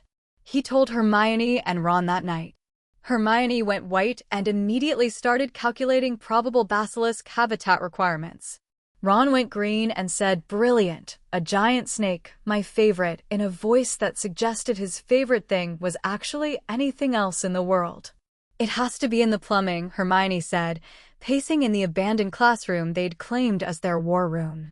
"A basilisk is enormous, it can't move through the corridors without being seen. But Hogwarts has an extensive pipe system, some of it dating to the castle's original construction, and the pipes are big enough for how big?" Ron asked weakly. "The main drainage pipes are 4 to 6 feet in diameter." Brilliant. I love that. It's using the pipes to travel," Harry confirmed. "I've been hearing something in the walls." A voice. "I thought I was going mad, but it must be the basilisk moving through the plumbing. I can hear it because of Parseltongue." "What does it say?" Hermione asked. Harry hesitated. "Kill." "Mostly. Let me kill. So hungry. Kill. Rip. Tear." That general theme. "Delightful," Ron said. The system had more to add. Parseltongue reclassification, previous classification, racial trait, inherited via soul fragment, updated classification, linguistic ability, serpent communication. Parseltongue is not exclusively dark magic. It is a language morally neutral, with applications in creature communication, ward crafting. Serpent-based ward traditions exist in South Asian and African magical cultures, and, critically, basilisk negotiation. Note, Parseltongue provides a unique tactical advantage against the current threat. The user can communicate with, understand, and potentially influence the basilisk. This ability is rare and should not be wasted on fear-based avoidance. Negotiate with the basilisk. The system was suggesting Harry talk to the thing. He filed that under absolutely insane ideas that might actually work and focused on more immediate concerns. The school was in an uproar. The message on the wall had reawakened old fears about the Chamber of Secrets, a legendary hidden room built by Salazar Slytherin, said to contain a monster that would one day purge the school of Muggle-born students. The story was myth and horror and pure-blood propaganda all wrapped up together, and the student body had divided into those who were scared, those who were excited, mostly Slytherins, mostly the wrong Slytherins, and those who were trying to figure out what was actually happening. Daphne found Harry in the library 2 days after the attack. "We need to talk," she said, sitting down across from him with the controlled urgency he'd learned to recognize as Daphne at maximum concern. The petrification. "I've been analyzing the magical residue on the wall. I thought only Filch was allowed near it. Filch doesn't have mana sight." "I do, family hereditary, remember? Not as strong as yours, but I can see ward-level energy patterns. And what I saw on that wall." She lowered her voice. "The dark energy signature matches the pattern of a creature that was magically bound. Enslaved. Whatever's doing this isn't acting on its own instinct. It's being controlled. The heir of Slytherin. Whoever opened the chamber. They've reactivated the basilisk's control mechanisms, enchantments that Slytherin himself laid down 1,000 years ago, designed to make the creature obey a Parselmoutha's commands." Harry's stomach clenched. A Parselmoutha's commands. He was a Parselmouth. "If anyone found out, I know what you're thinking," Daphne said. "And no. The school's going to suspect you. You need to be prepared for that." "How do you know?" "Because you're Harry Potter, you're connected to you-know-who, and you're about to be outed as a Parselmouth whether you like it or not. It's going to come out, these things always do. And when it does, half the school is going to think you're Slytherin's heir." "That's ridiculous. I'm a half-blood Gryffindor." "Since when has ridiculous stopped rumors?" She was right. And she was right that it came out in the most spectacularly public way possible. The dueling club was Lockhart's idea, which told you everything you needed to know about how well it was going to go. Harry stood on the dueling platform opposite Draco Malfoy, pale, sneering, wand held with the affected casualness of someone who'd been raised to believe combat was beneath him, but was willing to make an exception for Potter, and tried very hard not to use any of the 17 different combat skills the system was helpfully suggesting. Dueling scenario detected. Opponent: Draco Malfoy. Estimated magical level: low intermediate. Threat assessment: minimal. Recommended response: standard disarming charm, Expelliarmus. Available in combat magic tier 1. Note: restraint is advisable. Demonstrating advanced combat skills in a public setting will draw unwanted attention. Lockhart called the duel. Malfoy, instead of a standard offensive spell, cast Serpensortia. A massive black snake exploded from his wand, hit the floor, and immediately began slithering toward the crowd of students. The snake was angry, confused, scared. Harry could feel its emotions through some combination of Parseltongue and Soul Sight. The creature hadn't asked to be conjured into a room full of screaming children, and its instinct was to lash out at the nearest threat, which happened to be a terrified Justin Finch-Fletchley. Harry didn't think. He stepped forward and spoke. "Stop. Leave him alone. Come here. It's okay. You're safe." The words came out as hisses. Sibilant, flowing, alien-sounding. Every person in the Great Hall heard them, and every person in the Great Hall went dead silent, and every pair of eyes fixed on Harry with an expression that ranged from shock to horror to fascination to naked fear. The snake, miraculously, stopped. It turned its head toward Harry, forked tongue flickering, and then, docile as a house cat, slithered toward him and coiled at his feet. The Great Hall was so quiet you could hear dust settling. "He's a Parselmouth," someone whispered. And that was that. Parseltongue, public revelation, social impact, severe. Parseltongue is associated with dark magic and Slytherin's bloodline in British wizarding culture. User's reputation will be significantly affected. Note: this is an information warfare problem, not a magical one. The user's parcel tongue is a valuable ability being mischaracterized as a threat marker. Strategic social management is recommended. The fallout was immediate and brutal. Within 24 hours, Harry went from famous boy who lived to creepy snake-talking possible Dark Lord in training. Students gave him a wide berth in the corridors. Whispers followed him like a shadow. Justin Finch-Fletchley, the boy Harry had saved from the snake, wouldn't make eye contact. Ron stuck by him without hesitation. "They're being stupid," he said flatly. "You talk to a snake." "So what?" "I talk to spiders sometimes." "Well, I scream at them." "Same thing." Hermione stuck by him with fierce loyalty and a running bibliography of famous Parselmouths who weren't evil. Paracelsus was a Parselmouth, and he was a healer. The Indian magical tradition considers Parseltongue a sacred gift. This is just British magical prejudice, and it's Hermione. I appreciate the defense. Really. But I don't think a bibliography is going to change anyone's mind. Then they're wrong and their minds are bad, and I will provide the bibliography anyway. Daphne's approach was different. She found him in their usual meeting spot. They'd upgraded from the 4th floor classroom to a hidden room behind a tapestry on the 7th floor that Daphne had discovered during her castle mapping, and sat across from him with an expression of calm assessment. "The Parseltongue reveal accelerates our timeline," she said. "But it also provides an opportunity. An opportunity to be the most hated person in school? An opportunity to communicate with the basilisk directly." Her eyes were sharp. "Harry, you can talk to it. The creature that's petrifying students, you have the ability to understand it, potentially reason with it, possibly even break whatever control spell the heir is using. That's not a liability. That's our single greatest tactical advantage." She was right. Of course she was right. Daphne was always right about tactical matters, in the same way Hermione was always right about academic matters and Ron was always right about strategic matters, and Harry was always right about running headfirst into danger without adequate planning. It was almost like they were a team. November and December were a nightmare. More petrifications. Colin Creevey, found with his camera melted. Justin Finch-Fletchley and nearly headless Nick, found together in a corridor, both rigid as statues. Each attack ratcheted the tension higher, and each attack sent the school spiraling further into paranoia. Harry used every tool the system gave him. Mana Sight to track magical residue. Soul Sight to analyze the petrification mechanism. Architectural understanding to map the flow of dark energy through the castle's structure, trying to identify the basilisk's travel patterns. Basilisk movement analysis, ongoing pattern. The creature moves through the main drainage system, accessing the castle's ground floor and first floor via the largest pipe junctions. Attacks correlate with pipe access points within 30 meters of victim locations. Probable lair, below ground level. Accessible via the plumbing system.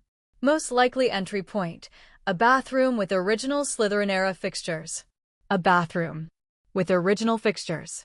Moaning Myrtle's bathroom. The one that had been out of order for 50 years. The one with the weird snake etching on the sink that Harry's Mana Sight had pinged the first time he'd walked past it. A concentration of Parseltongue-locked magic so dense it practically screamed, "This is a secret entrance." He knew where the chamber was. He'd known for weeks.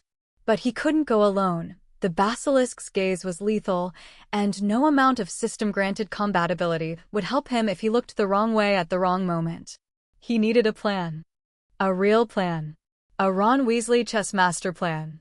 "Here's the problem," Ron said, bent over a hand-drawn map of Hogwarts' plumbing system that he'd constructed by cross-referencing Harry's Mana Sight data with architectural plans Hermione had found in the library. "The chamber's below the castle. The basilisk travels through the pipes. You can talk to it, but you can't fight it. One look and you're done. So we need a way to confront it without seeing it." "Mirrors?" Hermione suggested. "The petrification victims all saw it indirectly."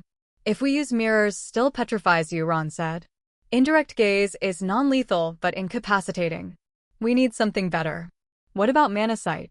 Harry asked. "If I close my physical eyes and rely purely on Mana Sight to navigate, I'm not actually looking at the basilisk. I'm perceiving its magical signature." Silence around the table. Would that work? Hermione asked slowly. Harry pulled up the system. Query: is Manasite vulnerable to basilisk gaze? Analysis: basilisk gaze operates on the interface between visual perception and soul energy. Physical eyes serve as the conduit. Direct visual contact triggers lethal soul disruption. Indirect visual contact triggers partial disruption, petrification. Manasite operates on a different perceptual channel, magical energy perception rather than visual light processing. Conclusion: Manasite does not use the visual soul interface exploited by basilisk gaze. Using Manasite with eyes closed should provide functional navigation without triggering gaze effects. Warning: this is theoretical. The system has no empirical data to confirm. Proceed at own risk. It should work, Harry said. In theory. In theory, Ron repeated. Great. Harry Potter died testing a theory. Put that on my headstone. Your headstone. If you die, your girlfriend and Hermione will kill me for letting you go. So yeah, my headstone. Daphne's not my sure she isn't. Harry let that go because arguing with Ron about Daphne always went to places Harry wasn't ready to examine. Instead, he focused on the plan. It was Hermione who cracked the diary. She'd been researching in the library. She was always researching in the library. It was practically her natural habitat, when she found a reference to a magical artifact called a memory journal that could store a copy of its creator's consciousness. Cross-referencing this with the symptoms of the attacks, the message on the wall, and a conversation she'd overheard between two Slytherin second years about a special diary that one of them had been writing in Ginny Weasley, Hermione said, her face chalk-white. Ron, I think your sister has a diary that's been controlling her. Ron's face did something complicated and terrible. What? A memory journal, a consciousness copy. If Riddle created one during his time at Hogwarts and it got into Ginny's hands, it's a Horcrux, Harry said. Everyone turned to him. Or something close to one. The system identified the one in my scar as a soul fragment. If Riddle created a diary that stores a copy of his consciousness, and that diary has been feeding off Ginny's life force, that's what's happening to her, Ron breathed. He was pale now, really pale. She's been off all year. Quiet. Distant. Losing time. I thought it was just, she's a first year, I thought she was homesick. He was up and moving before Harry could stop him. Not running, striding. With purpose. With the cold, focused intensity of someone who just realized his sister was in danger and had identified the threat and was about to remove it with extreme prejudice. They found Ginny in the Gryffindor common room, looking thin and exhausted and scared, and Ron sat down next to her and put his arm around her and said, in the gentlest voice Harry had ever heard from him, Gin. The diary. Where is it? Ginny burst into tears and told them everything. The diary was Tom Riddle's. She'd found it in her cauldron at the beginning of the year. Someone had slipped it in. She'd started writing in it because she was lonely and scared, and it wrote back, and it was kind, and it listened, and it understood, and then it started asking her to do things and she couldn't remember doing them, and she was so scared, so terrified. Ron held his sister while she cried. Harry found the diary in her bag. The moment he touched it, the system went nuclear. Soul vessel detected. Classification: Horcrux. Diary format: Creator: Tom Marvolo Riddle. Status: active, currently draining life force from secondary host, Ginevra Weasley. Consciousness copy: intact. The diary contains a functional copy of Riddle's 16-year-old consciousness, capable of independent thought and action. Compatibility check: this Horcrux is skill tree compatible. The system can interface with the soul fragment contained within. Option 1. Absorb. Integrate the soul fragment into user's skill tree. Gain significant XP and potential soul magic advancement. Warning: personality contamination risk high. Option 2. Destroy. Eliminate the Horcrux. Removes threat. No XP gain. Reduces ongoing damage to the architectural seals. Option 3. Study. Maintain the Horcrux in containment for analysis. Moderate risk. Potential knowledge gains regarding Horcrux construction and destruction methods. 3 options.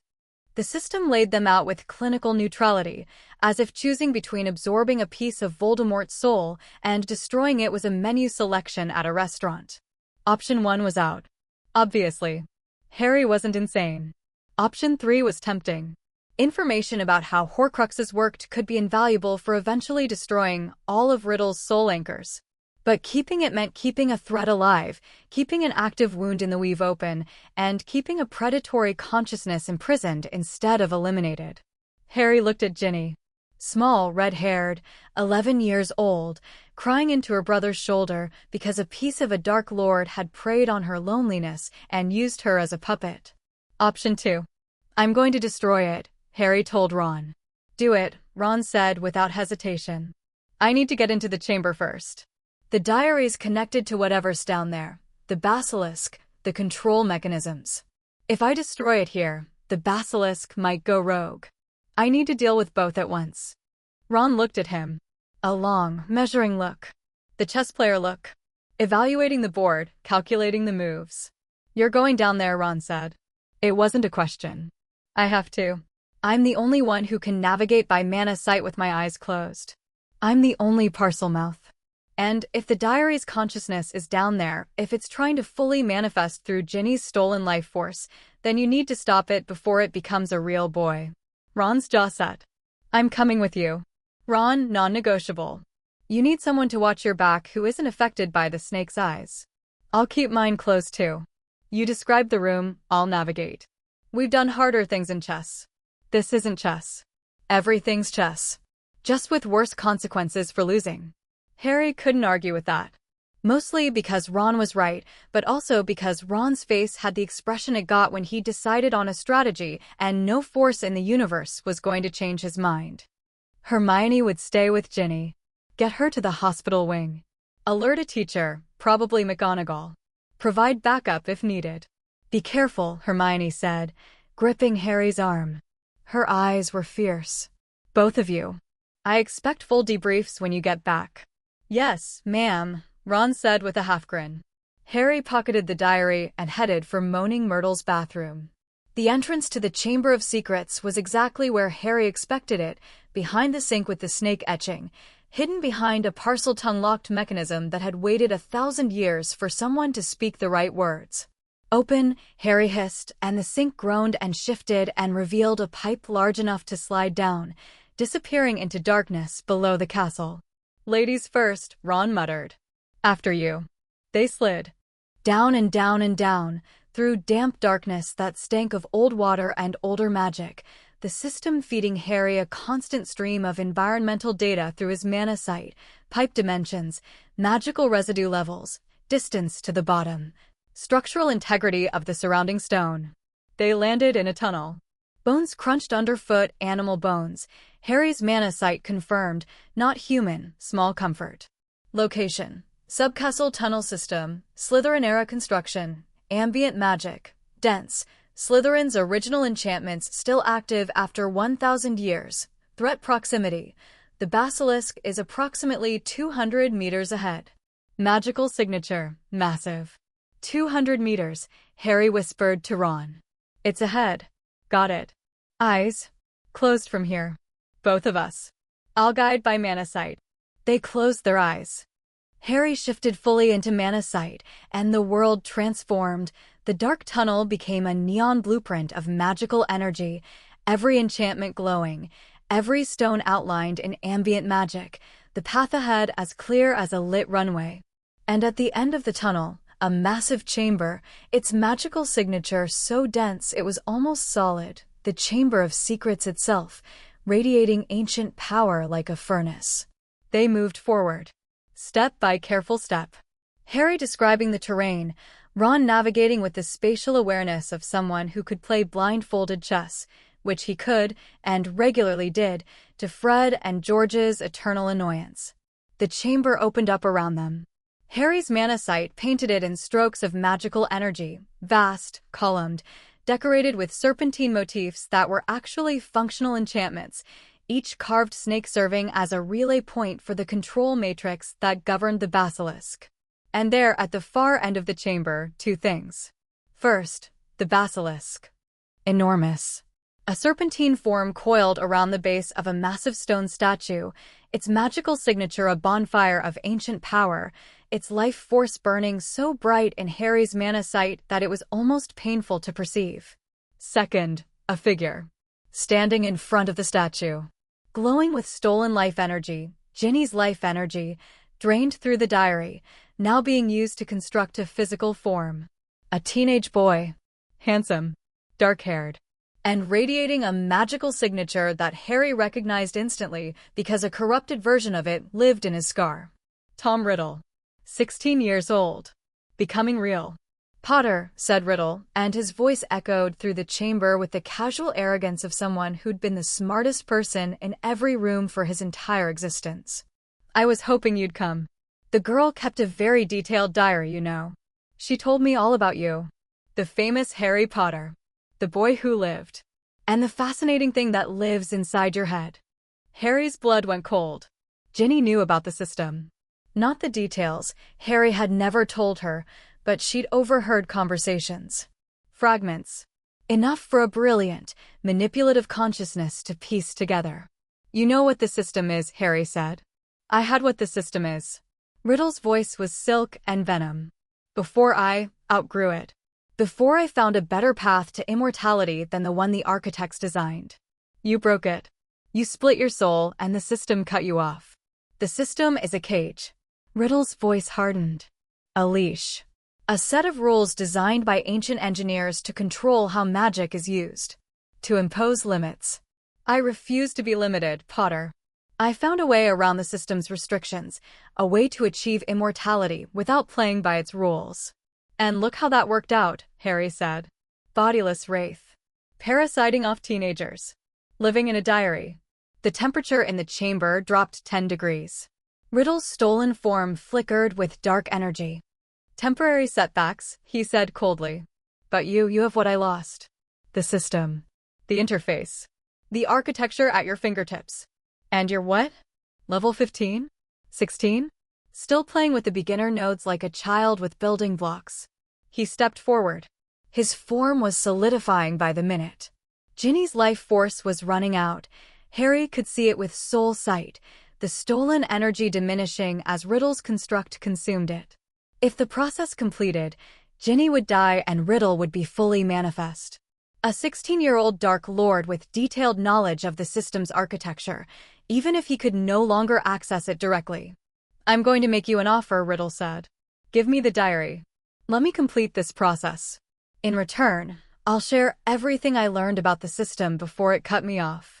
Every shortcut. Every exploit.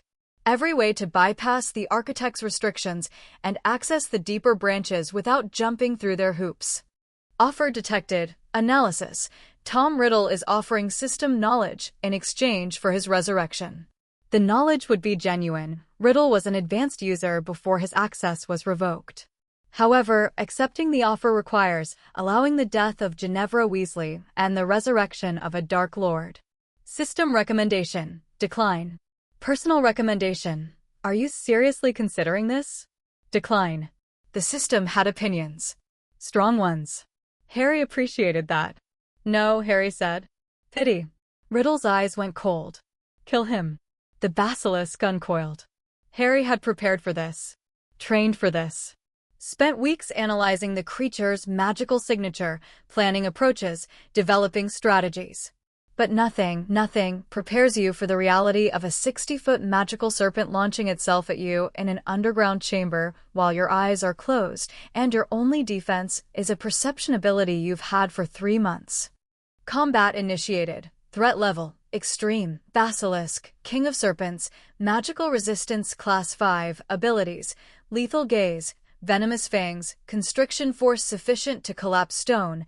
Magical resistance to most direct spells. User status. Eyes closed. Navigation via mana sight. Combat instinct active. All available skills engaged. The basilisk struck.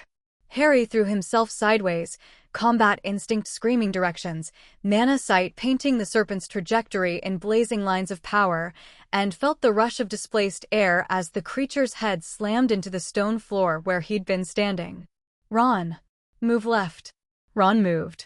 trusting Harry's call completely. Blindly, Harry raised his wand. Direct spells wouldn't work. The basilisk's hide was magically resistant. Environmental manipulation, then. Same principle as the troll. Fight the room, not the creature. Bombarda. The spell hit a support column. Ancient stone cracked and groaned. The column didn't fall. It was too well built.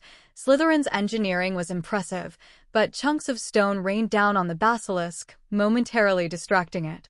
Harry. Ron's voice urgent. Down there. The air, he's the one controlling it. Stop the controller, stop the snake. Ron's chess brain processed this instantly. Diary. Destroy the diary. That's the control piece. Remove it from the board. The diary. Harry pulled it from his pocket. Riddle's consciousness was in the diary. The diary was powering Riddle's resurrection. Destroy the diary, and Riddle's construct would collapse, and the basilisk's control mechanism would shatter. But destroy it how? It was a Horcrux. Horcruxes were nigh indestructible. Horcrux destruction requirements. Horcruxes can only be destroyed by methods that cause damage beyond magical repair. Known effective methods: 1. Fiendfire not available. Insufficient skill level. 2. Basilisk venom available. The basilisk is right there. 3. Killing curse not available. Insufficient skill level and moral alignment. 4. Void magic sealed recommendation. Option 2. Acquire basilisk venom. Apply to diary. Problem solved. Secondary recommendation. Try not to die while acquiring the venom. Basilisk venom. The most destructive organic substance in the magical world. And Harry needed to get it from a 60-foot magical serpent that wanted to eat him, while his eyes were closed. Sometimes Harry's life felt like a cosmic joke with really bad punchlines. The basilisk struck again. Harry dodged barely, the fong passing close enough to slice his robes, and rolled across the wet stone floor. His mana sight tracked the serpent's movement, the massive body coiling for another attack. And then Harry did something he hadn't planned. He opened his mouth and spoke. Stop. Not in English. In Parseltongue. And not a timid, please don't eat me kind of stop. A command. Backed by intent, by will, by the full force of his magical authority as a Parselmouth, amplified by combat instinct and the system's magical channeling capabilities. The basilisk hesitated. Just for a second. A momentary pause in its attack, its massive head swaying, forked tongue flickering. The control mechanism that Riddle had activated was still in effect. The serpent's magical signature showed the overlay of external command, puppet strings of dark magic, but Harry's Parseltongue had introduced a competing signal. You don't have to obey him. He's not your master. He's not even a real person, he's a copy. A shadow. A ghost pretending to be alive. Don't listen to him. Riddle's voice crackled with fury. Kill the boy. I command it. He's using you. Like a tool. Like a weapon. You're 1,000 years old. You're the last of your kind. And he treats you like a pet on a leash. The basilisk's magical signature flickered. The control overlay wavered. The puppet strings frayed. Parseltongue persuasion, active, effect. The basilisk is experiencing competing commands. The heir's control enchantment versus the user's direct Parseltongue communication. The basilisk's natural intelligence, low but present, is creating cognitive dissonance. Note: full override of the control enchantment is not possible at current skill level. However, momentary confusion is exploitable. Harry took the opening. He lunged forward, eyes closed, mana sight blazing, combat instinct guiding every step, and grabbed the nearest thing his hands found. A fong. Broken, fallen, lying on the stone floor where the basilisk's earlier strike had cracked it loose from its jaw. It was the length of a sword, dripping with venom. And it burned. Harry could feel the venom's destructive magic through the system's perception, a corrosive force that dissolved magical bonds on contact. He plunged it into the diary. Riddle screamed. Not a human scream. A structural scream. A sound that existed on the architectural level, the soul fragment in the diary shredding, the Horcrux unraveling, the stolen life energy reversing course and flooding back toward its source. The diary exploded with ink and light and darkness. Riddle's construct wavered, flickered, and dissolved like smoke in wind. The control enchantment on the basilisk shattered. And the basilisk, freed from 1,000 years of enslavement, did something Harry absolutely did not expect. It lowered its massive head to the ground, closed its eyes, and made a long, low, vibrating hiss that Harry's Parseltongue translated as free. Finally, free. Then it slithered past them, past Harry, past Ron, through the tunnel, down into the depths of the earth, and was gone. Back to wherever basilisks go when they're no longer chained to the commands of dead men. Combat resolved, Horcrux destroyed, Tom Riddle's diary, basilisk, released from control. Current status, non-hostile. Location, deep sub-Hogwarts cavern system. Life force restoration, Ginevra Weasley, in progress. Prognosis, full recovery. XP earned, 350, threat level, extreme, victory type, multimodal, combat, persuasion, environmental, artifact destruction, level up. Level up. Harry Potter is now level 19. Skill unlocked, Death Speaker, Tier 1, the ability to perceive and interact with death-adjacent magical phenomena, including lethal magical creatures, necromantic constructs, and soul-based entities. Skill upgraded, Parseltongue, Tier 1 Tier 2, enhanced serpent communication, including emotional influence and command resistance. Skill upgraded, Combat Instinct, Tier 2 Tier 3, precognitive threat assessment, enhanced spatial awareness in combat, ability to coordinate with allies via instinctual cues. Achievement, Horcrux Destroyer, first confirmed Horcrux destruction. Bonus, 50 XP achievement, Beast Whisperer, successfully communicated with and liberated a Class XXXXX magical creature. Bonus, 75 XP system note, the architectural seal damage caused by this Horcrux is now beginning to heal. Estimated repair time, 3 to 5 years. Remaining Horcruxes, at least 4. The work continues. Harry stood in the Chamber of Secrets, breathing hard, covered in ink and dust and basilisk residue, the broken Fong still clutched in one hand. Ron was beside him, eyes still closed, grinning like a maniac. Did that just happen? Yeah. You talked a giant snake into quitting its job? Yeah. Wicked. They emerged from the chamber to find Hermione, McGonagall, and a very flustered Dumbledore waiting for them.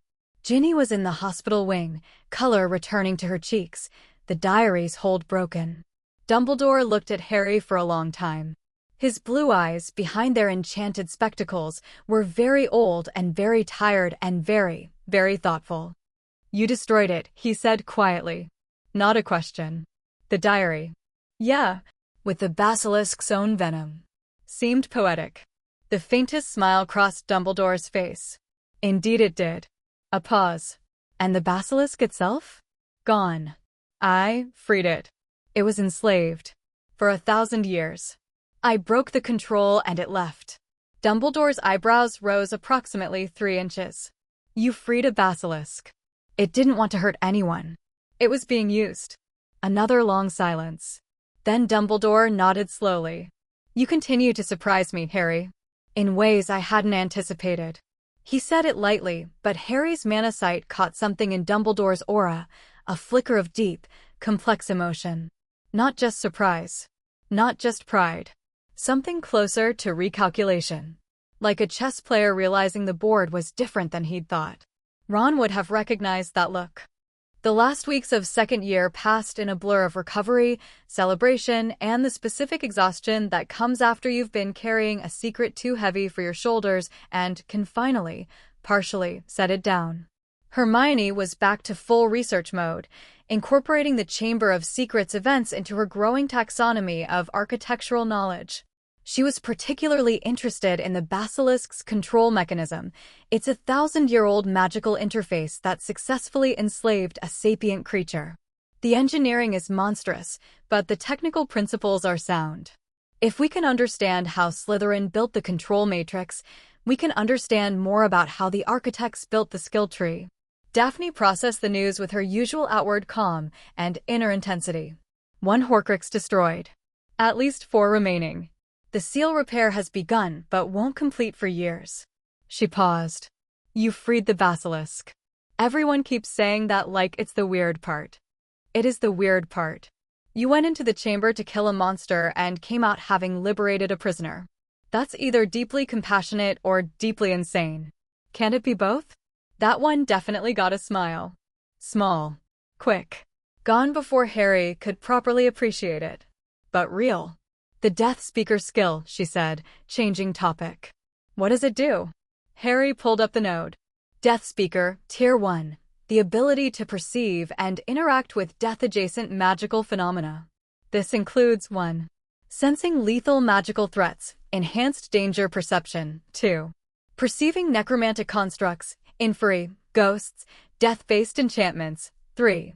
Interacting with soul-based entities, enhanced communication with soul fragments, Horcrux consciousness copies, and, potentially, other things. Advanced tiers include death communication, life force manipulation, and locked. Insufficient tier to view advanced abilities. It lets me sense death magic. Interact with soul stuff more effectively. Higher tiers apparently include things the system won't show me yet. Things like unknown. Locked behind tier requirements. Daphne's eyes narrowed. That's new. The system has never hidden information from you before. It's always shown you the full branch overview, even for locked nodes. If it's concealing the advanced Death Speaker abilities, it means those abilities are sensitive enough to require graduated disclosure. She was right. And that was unsettling. How's the fragment? Daphne asked quietly. The thing in his scar. She always asked. Every meeting. It had become a ritual, Daphne checking on the damage she could sense in his soul, Harry confirming that the fragment was stable, both of them acknowledging without words that this was a problem they would eventually have to solve. Stable. The diary's destruction didn't affect it. It's a separate piece. Harry paused. But the system updated its classification after the chamber. Soul fragment, updated analysis, previous classification, anomalous soul signature, passive. Updated classification, Horcrux fragment, semi-active. Note. The destruction of Tom Riddle's diary Horcrux has caused a resonance effect in the remaining Horcruxes, including the fragment in user's scar. The fragment is now more active, increased dream interference, stronger emotional bleed-through, and elevated influence on skill tree dark alignment. Recommendation: Accelerate Occlumency Training Chapter 3. The forbidden fruit tastes like lightning. The summer before 3rd year was the summer Harry learned what fear actually tasted like. Not the sharp, adrenaline spike fear of a troll swinging a club at your head. Not the cold, creeping dread of a basilisk's hiss echoing through pipes. Those were acute fears. They hit you. You dealt with them. They passed. What Harry experienced in the weeks after returning to Privet Drive was something slower and more corrosive. A background radiation of anxiety that never quite peaked, but never quite faded either. Because Voldemort knew about the system now. Not everything. Not the details. But Ginny's diary entries, filtered through Tom Riddle's parasitic consciousness, had given him fragments. Enough to know that Harry had something. Enough to want it. And Voldemort wanting something was approximately as comforting as a shark wanting your leg. Harry lay in bed at night, staring at the ceiling of Dudley's second bedroom, and felt the fragment in his scar pulse with a low, rhythmic throb that his soul sight identified as resonance with distant intent. Somewhere out there, whatever remained of Voldemort's disembodied consciousness was thinking about Harry. Planning. Scheming. Reaching. Fragment Activity Monitor, Daily Report, Activity Level, elevated up 23% from end of term. Dream Interference, active, 3 episodes this week. Emotional bleed-through, moderate. Anger spikes correlate with fragment activity peaks. Skill tree influence, monitored. Dark aligned nodes show 0.3% increased luminosity within containment parameters. Assessment. The fragment is responding to external stimuli. Likely the original soul's increased focus on the user. Current occlumency barriers are holding. Recommend continued vigilance. The dreams were the worst part. Not nightmares exactly. Harry had plenty of regular nightmares. 11 years of cupboard under the stairs childhood guaranteed a robust catalog of anxiety dreams. No, these were different. These were visions. Fragments of perception that leaked through the soul shard like water through a crack in a dam. He saw a forest. Dark, dense, European. Something huddled in the shadows between the trees, a wisp, a wraith, a thing that had once been a man. It was feeding. Not on food. On magic. Draining the ambient magical energy from the forest around it, the trees going gray and dead in a spreading circle, the animals fleeing. He saw a rat. A fat, gray rat with a missing toe, scurrying through undergrowth. But his soul sight, even in the dream, even filtered through the fragment's distorted lens, showed him that the rat's soul was wrong. Too complex. Too structured. Too human. He saw a room. Stone walls, a high ceiling, a throne-like chair. And a voice, high, cold, the voice from the back of Quirrell's head, saying, "The boy has the architecture. Find him. Bring him to me. Alive." Harry woke from each dream gasping, scar burning, occlumency walls straining under the pressure of the fragment's resonance. Each time, he ran a soul sight scan. Each time, the fragment was more active than before, still contained, still held in check by his mental barriers, but pushing, testing, like a prisoner tapping at the walls of his cell, searching for weak spots. He doubled his occlumency training, then tripled it.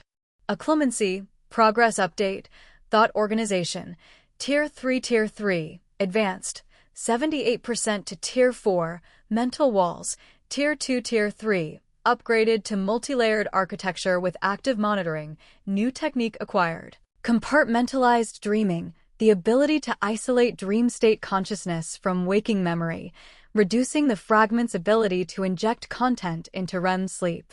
Effectiveness, partial, approximately 60% reduction in fragment-induced dreams.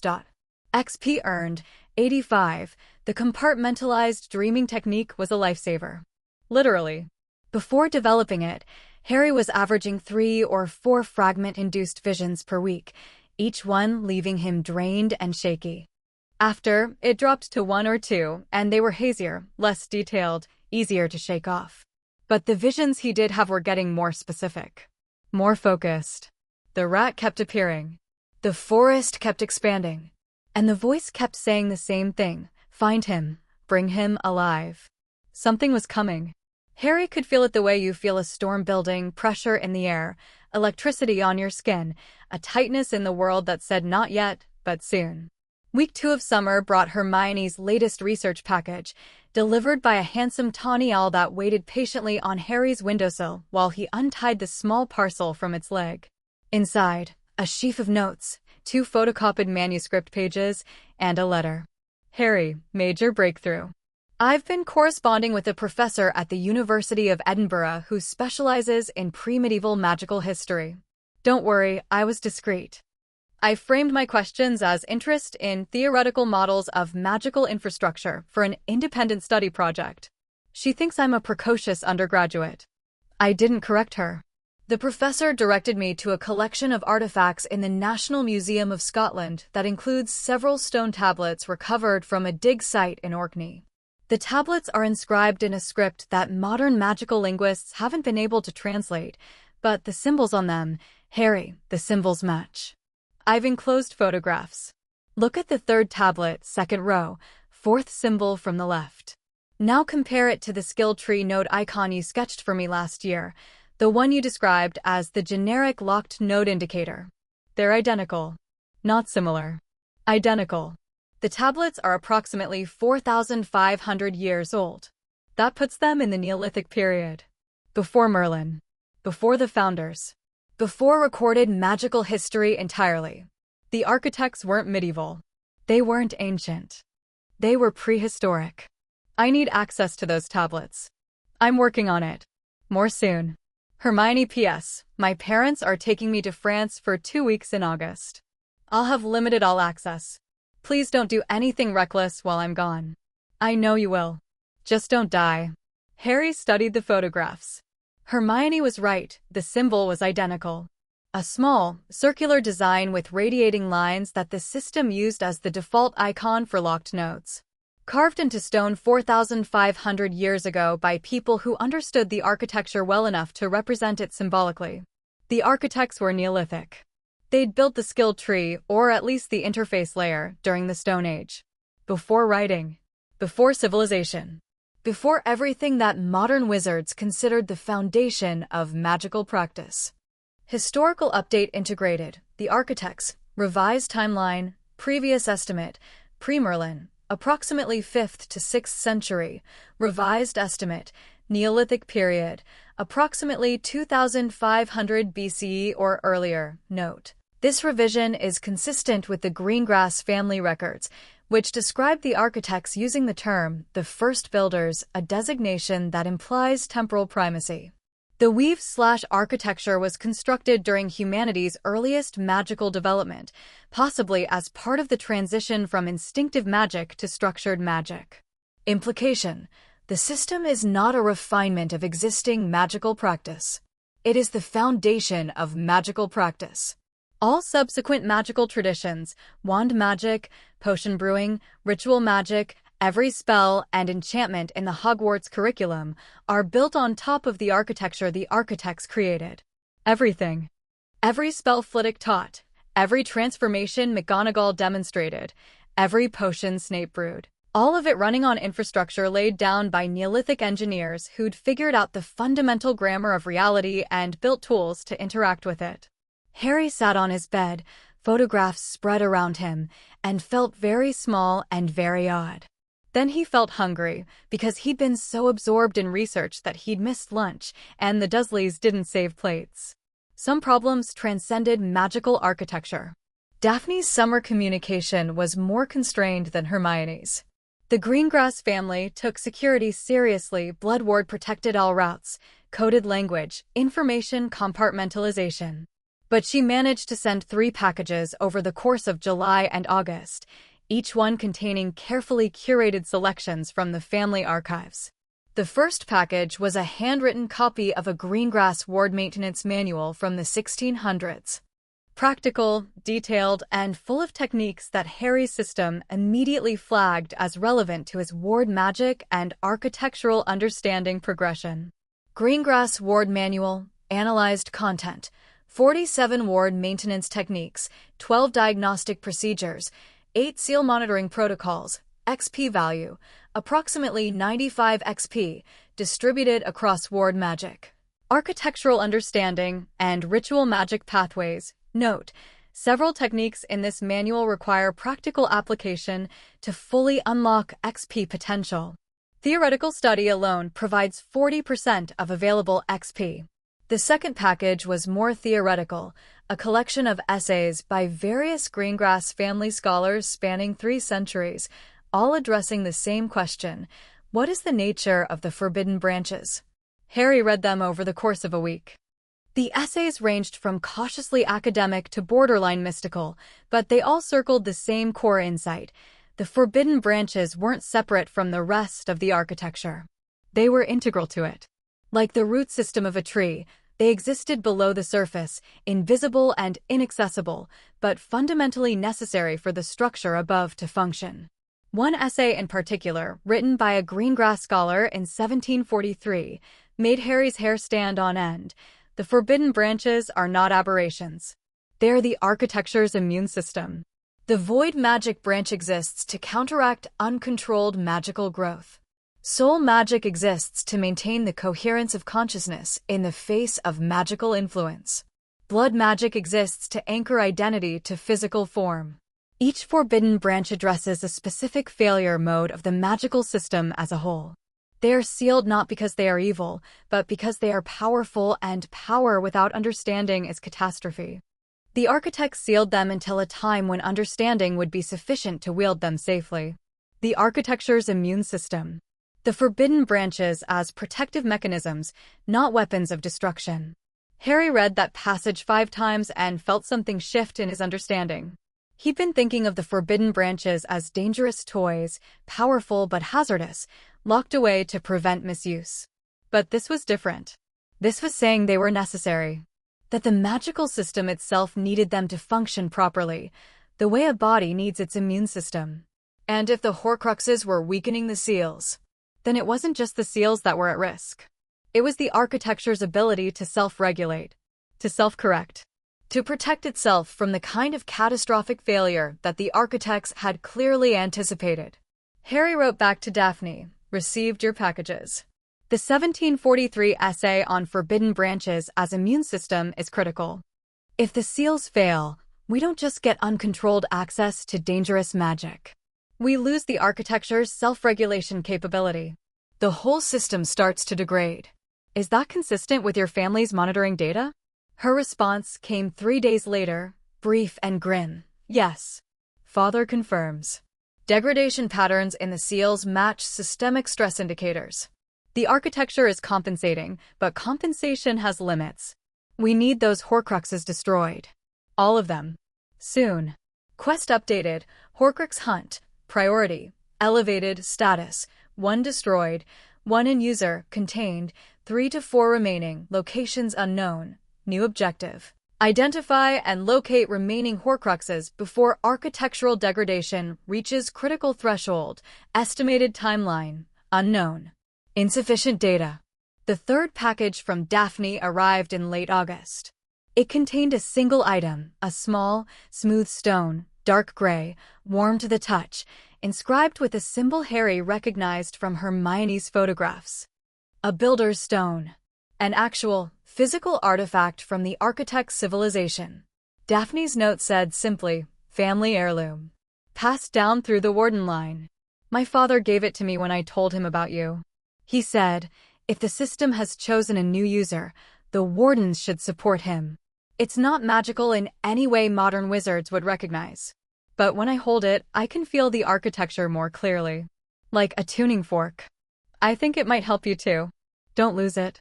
Harry held the stone and the system went quiet. Not silent, the skill tree was still there, the notifications still functioned, but the background hum smoothed out. Became clearer. More focused. Like putting on a pair of glasses for the first time and suddenly seeing edges that had been blurry your whole life. Artifact detected. Builder's stone. Architectural resonance amplifier. Classification. Pre-system artifact. Predates the skill tree interface layer. Function. Enhances the user's connection to the underlying architecture. When held or carried, provides plus 15% clarity to all perception skills, mana sight, soul sight, architectural understanding, plus 10% XP gain on architecture-related skill progression, passive effect. Stabilizes users' connection to the skill tree during periods of stress or magical interference. Note, this artifact is one of a finite number created by the architects for their human collaborators. It is irreplaceable. Guard it carefully. Irreplaceable. Daphne's family had guarded this for millennia, and she'd sent it to him. To a 12-year-old half-blood she'd known for 2 years. The weight of that trust settled on Harry's shoulders like a physical thing. He wrote back, "Received it. I can feel the difference. I'll guard it with my life. Thank you, Daphne. Not just for the stone. For everything." He hesitated, then added, "I mean it." Her response, when it came, was the longest personal message she'd ever sent him.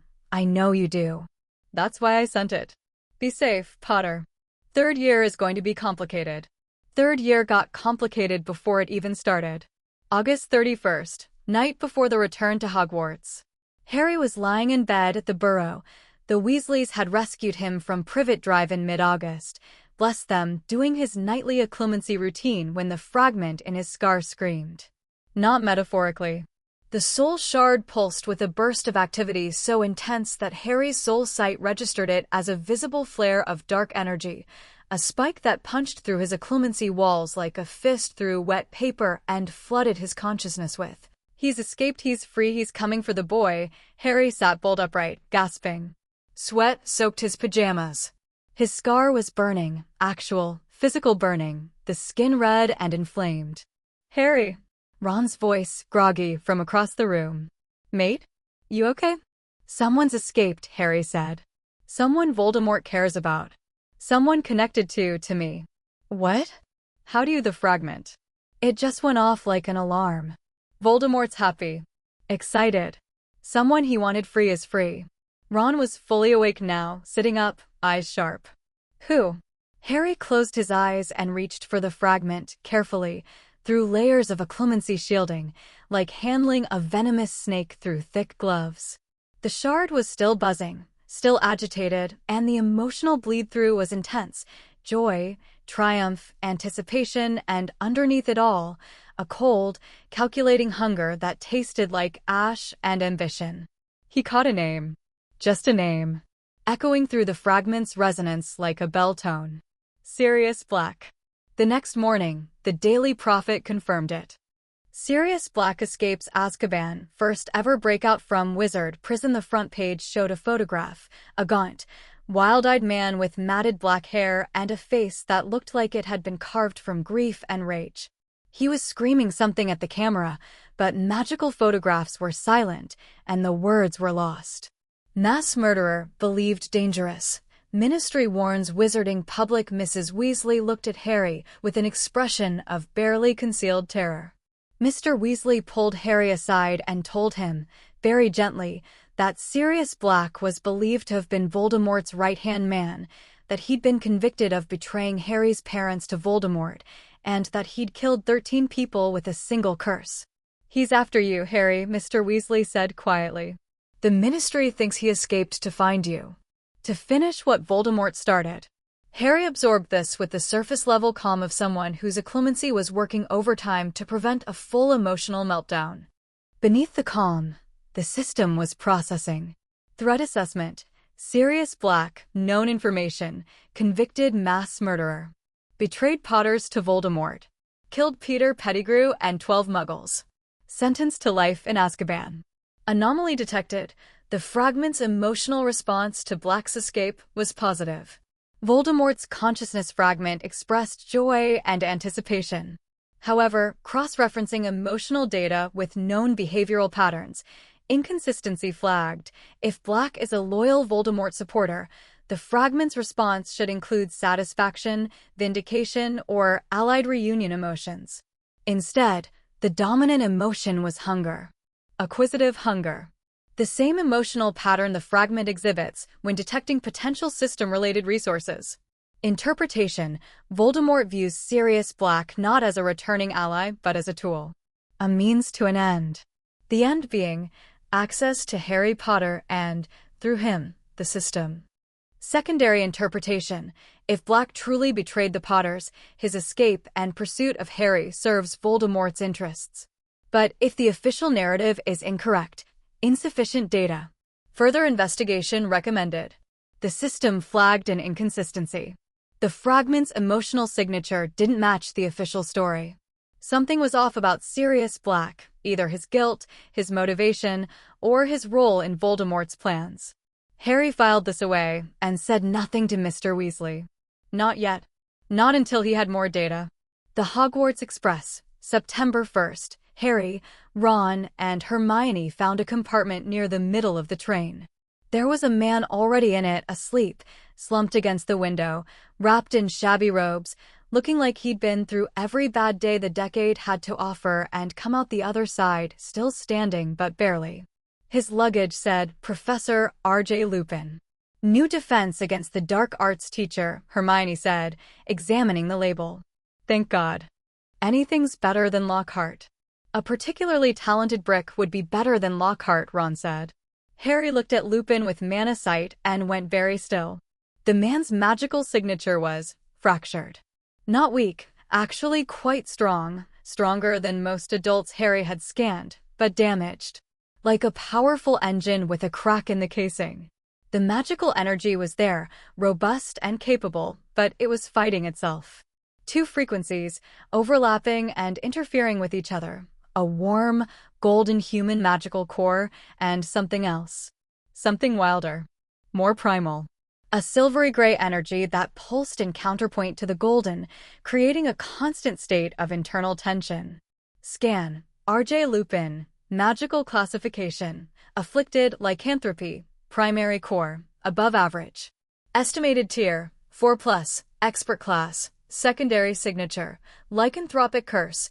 permanently integrated into magical core. The curse creates a dual-natured magical system, alternating between human and beast frequencies based on lunar cycle. Combat assessment. Significant. Lupin's magical training appears extensive and combat-oriented.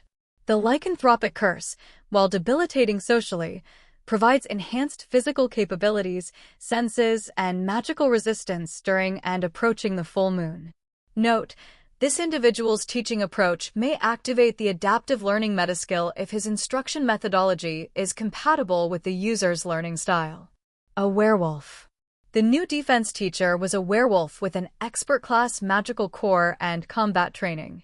Harry said nothing. Whatever Lupin's condition, Dumbledore had hired him, which meant Dumbledore trusted him, and Harry's system was saying his combat assessment was significant. After Quirrell and Lockhart, a competent defense teacher was a miracle Harry wasn't about to question. The train rolled north. Rain streaked the windows.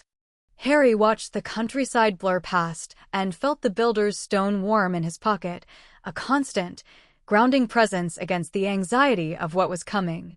Then the train stopped. Not the gentle deceleration of a scheduled stop. A sudden, lurching halt that sent trunks sliding and students stumbling. The lights went out. The rain hammered against the now stationary train with increased intensity, and the temperature dropped like a stone thrown off a cliff. Environmental alert, ambient temperature, dropping rapidly, magical field disruption, severe, source, approaching magical entities, classification, void adjacent, void adjacent. The system had classified whatever was coming as related to the void magic branch. Harry's blood went cold, then colder. Then cold in a way that had nothing to do with temperature and everything to do with the presence that was pressing against the windows of the train like the hand of something vast and hungry. His mana sight showed them. Dark shapes outside the train. Cloaked figures that didn't walk so much as drift, hovering above the ground, radiating an energy signature that was the precise opposite of everything Harry associated with magic.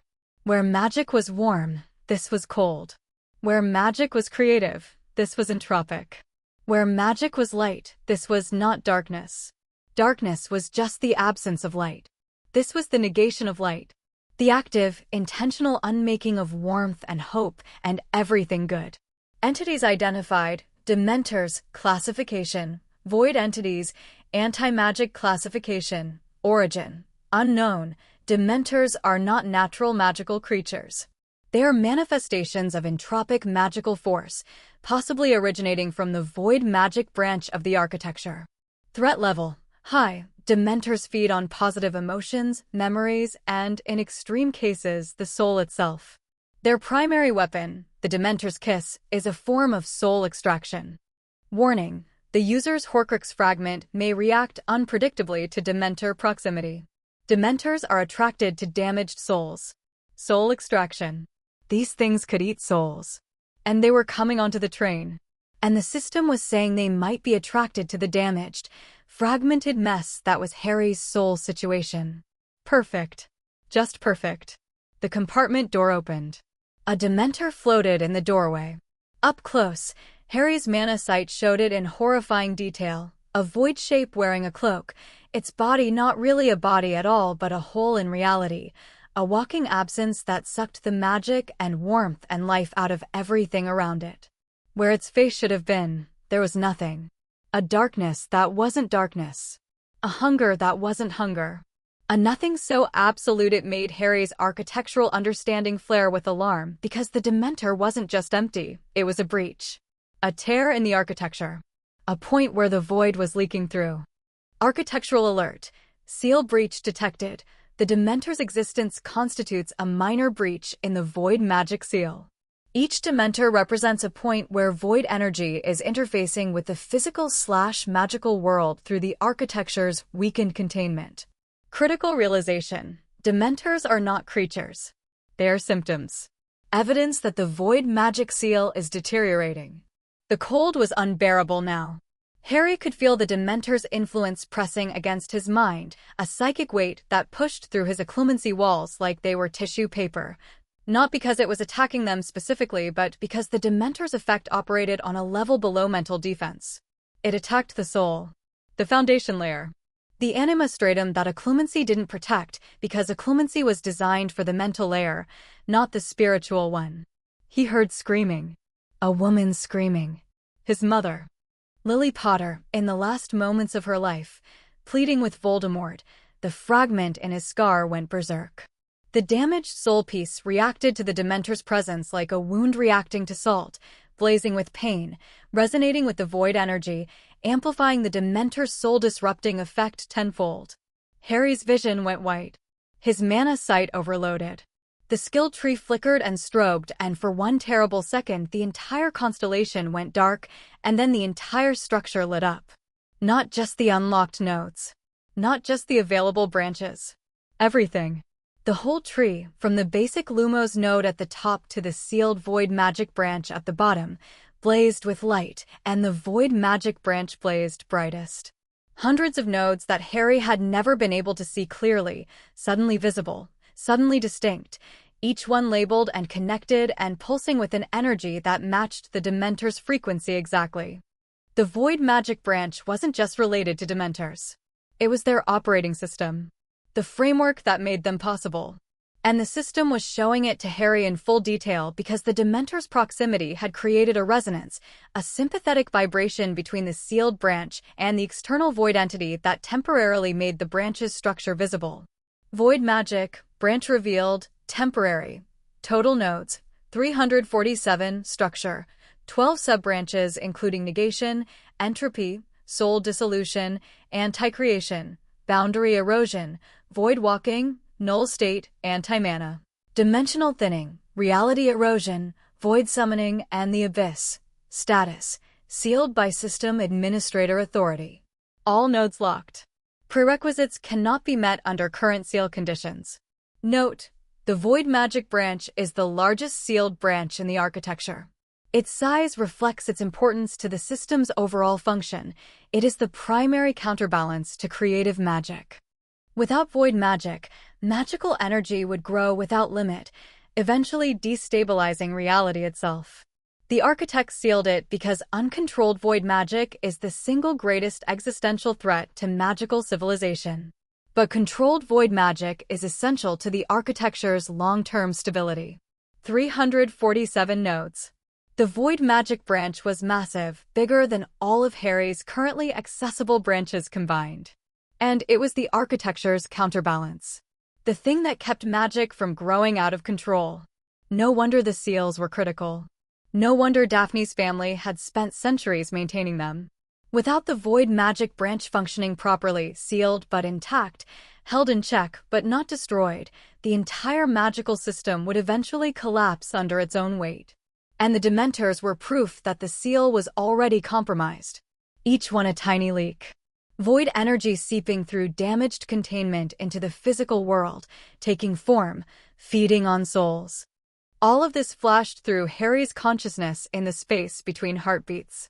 Then the cold overwhelmed him and he fell. Blackness. Harry. Harry. Light. Warmth. The taste of chocolate. Harry blinked. He was on the floor of the compartment. Hermione was kneeling beside him, face white with fear.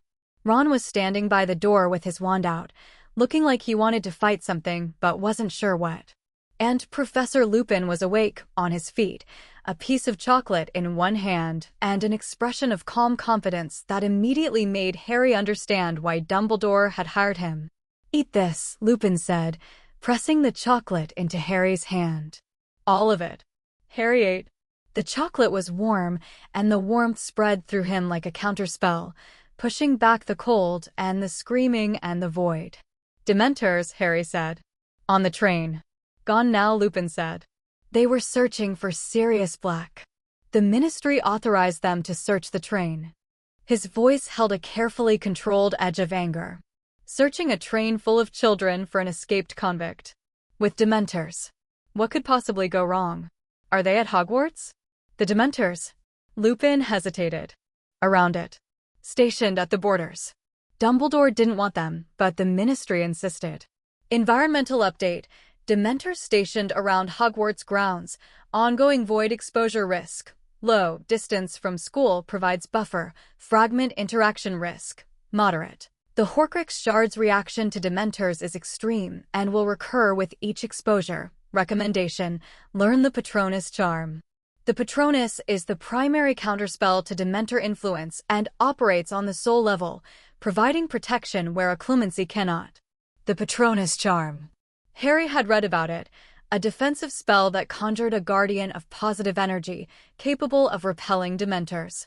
It was advanced magic, normally not taught until 5th year or later. But the system had just shown him 347 nodes of void magic. It had shown him that Dementors were structural symptoms of seal degradation. And it had shown him that the architecture's counterbalance, the thing that kept magic in check, was the very branch these creatures had leaked from. He needed to understand void magic.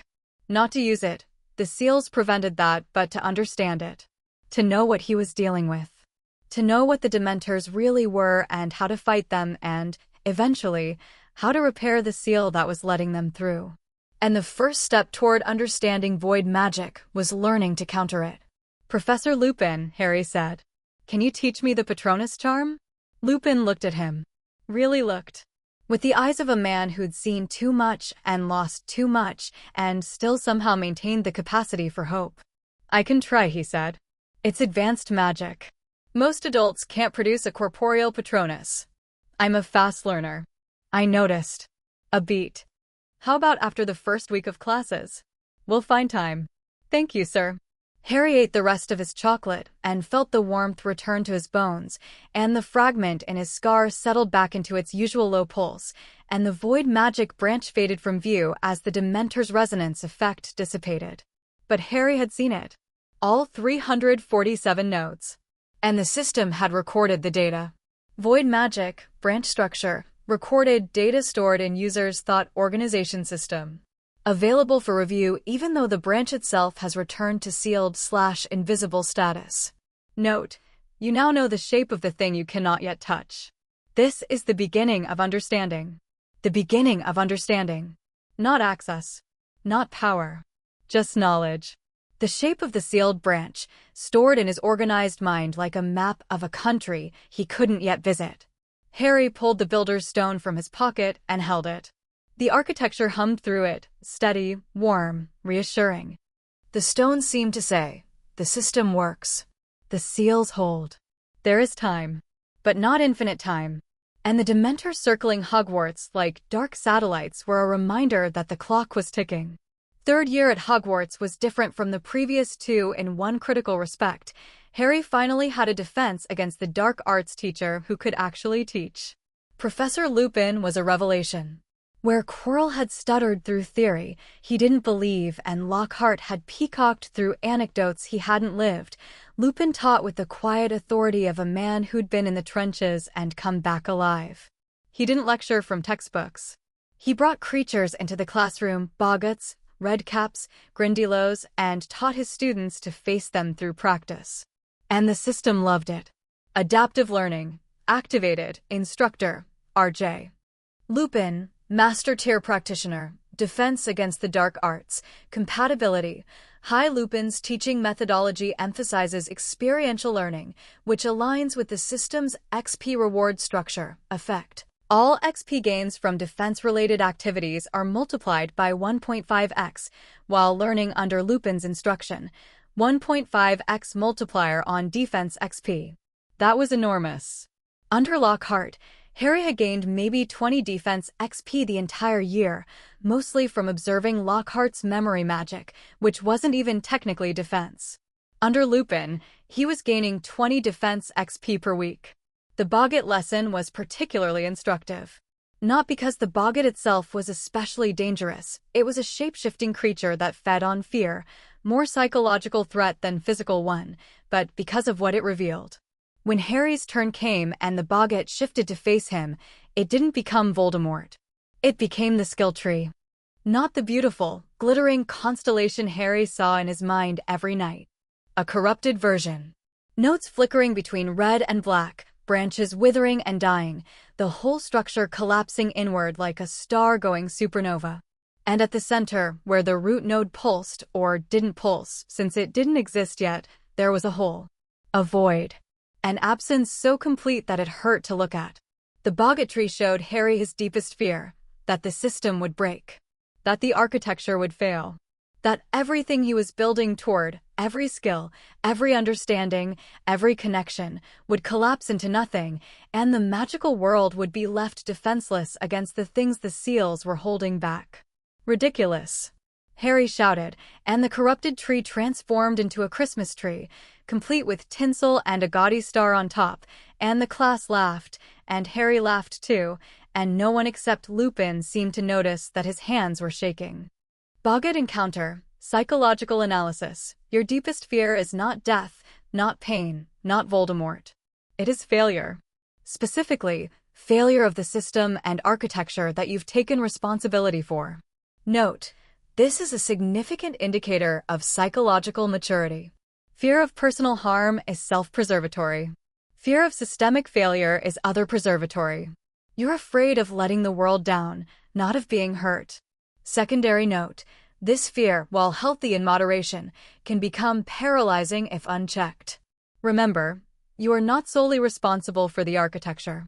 The architects built it to be resilient. The wardens maintain it. Your allies support it. The weight is shared. The weight is shared. Harry clung to that message like a lifeline. Lupin's Patronus lessons began in October, in an empty classroom after hours. The Patronus charm, Lupin said, setting down a heavy trunk that rattled ominously. Another Boggart, Harry guessed, to simulate Dementor-adjacent conditions, is powered by positive emotion. Specifically, by your happiest memory. The charm converts emotional energy into protective magical force, a guardian that interposes itself between you and the Dementor's influence. What kind of happy memory? The strongest you have. Not just pleasant, powerful. A memory that defines who you are at your best. That captures the essence of what the Dementors try to take from you. Harry considered. His childhood was a wasteland of happy memories. The Dursleys had seen to that. His first year at Hogwarts had been better, but most of his powerful memories from that period were tied to fear and danger. The troll, the mirror, the confrontation with Quirrell. He needed something pure. Something uncontaminated by adrenaline. The memory that surfaced was unexpected. Daphne, in the tea shop, pouring tea while the rain hammered outside. Not a dramatic moment. Not a triumph. Just warmth. Safety. Connection. The feeling of being with someone who understood what he was carrying and chose to carry part of it with him. And underneath that, layered like harmonics in a chord, Ron, saying, "I'm in," with that sharp, purposeful grin. Hermione, clutching her notes, eyes blazing with the joy of discovery. Mrs. Weasley, piling food on his plate with the fierce determination of a woman who decided he was hers to protect. Not one memory. A constellation of memories. Connected. Supporting each other. Like nodes in a tree. Harry raised his wand. Focused on the constellation. And cast. Expecto Patronum. Silver light erupted from his wand. Not a mist. Not a vague, shapeless cloud. A form. Massive, bright, radiating warmth and power and defiance. The magical equivalent of standing in a doorway and saying you shall not pass. A stag. His father's form, Lupin later told him, tears glistening in the professor's eyes. Prongs. James Potter's animagus form, echoed in his son's soul-deep magic. But Harry's mana sight showed him something Lupin couldn't see. The Patronus wasn't just silver light shaped like a stag. It was architectural. The system had engaged with the charm, had identified the Patronus as a soul-level defense mechanism, and had amplified it. The stag burned with white fire, not just positive emotion but positive magic, drawn from the architecture itself, channeled through the system's interface layer. Refined and concentrated into something that was orders of magnitude more powerful than a standard Patronus. Patronus charm, cast successfully, classification, soul-level defense, tier 3 form, stag, inherited soul resonance from paternal line, power level, far above standard system amplification detected. Note: your Patronus interfaces with the architecture at a level most casters cannot access. Standard patron uses operate purely on emotional energy. Yours operates on emotional energy plus architectural resonance. The practical effect: your Patronus is not just a shield against Dementors. It can damage them. Void entities like Dementors are structural breaches. Your Patronus, amplified by architectural resonance, functions as a seal repair mechanism. Prolonged exposure to your Patronus can close minor void breaches, effectively destroying individual Dementors rather than merely repelling them. Destroy Dementors. Not just chase them away. Destroy them. Close the breaches they represented. Repair the seal, one Dementor at a time. Harry stared at his stag Patronus. It stared back with silver eyes that burned like stars. Lupin was wiping his eyes. Harry, that's extraordinary. I've never seen a Patronus that strong from anyone, let alone a 13-year-old. It's different from normal, isn't it? It's more than normal. A typical Patronus is a shield. Yours looks like a weapon. Harry didn't explain the system amplification. He didn't explain the architectural resonance or the void breach destruction capability. He just nodded and let Lupin believe it was raw talent and strong emotion, and he hated the deception but accepted its necessity. Patronus Charm, unlocked, branch, defense against the dark arts, advanced tier, XP earned, 120, advanced spell plus system amplification discovery plus adaptive learning bonus, level up. Harry Potter is now level 22. Level 22 from a single lesson. The XP gains from actually practicing advanced magic, as opposed to reading about it or doing mental training, were incomparably better than anything Harry had earned over the summer. This was what the system was designed for, doing. Not just thinking. Not just planning. Casting, creating, fighting, growing. The system was hungry for action. And so was Harry. The Sirius Black situation escalated through the autumn. Reported sightings near Hogsmeade. Enhanced security at the castle. Dementors drifting closer to the grounds, their presence a constant oppressive weight on the school's mood. Harry continued his investigation. The system's initial anomaly flag that the fragment's emotional response to Black's escape didn't match the official narrative nagged at him like a splinter under his skin. He started digging. Not into Black himself. Information about the escaped convict was everywhere, in every newspaper, on every teacher's worried face. Harry dug into the backstory. Into the events of October 31st, 1981. Into the specific details of how the Potters had been found, how Black had been captured, how 13 people had died on a London street. Hermione, naturally, was already 3 steps ahead.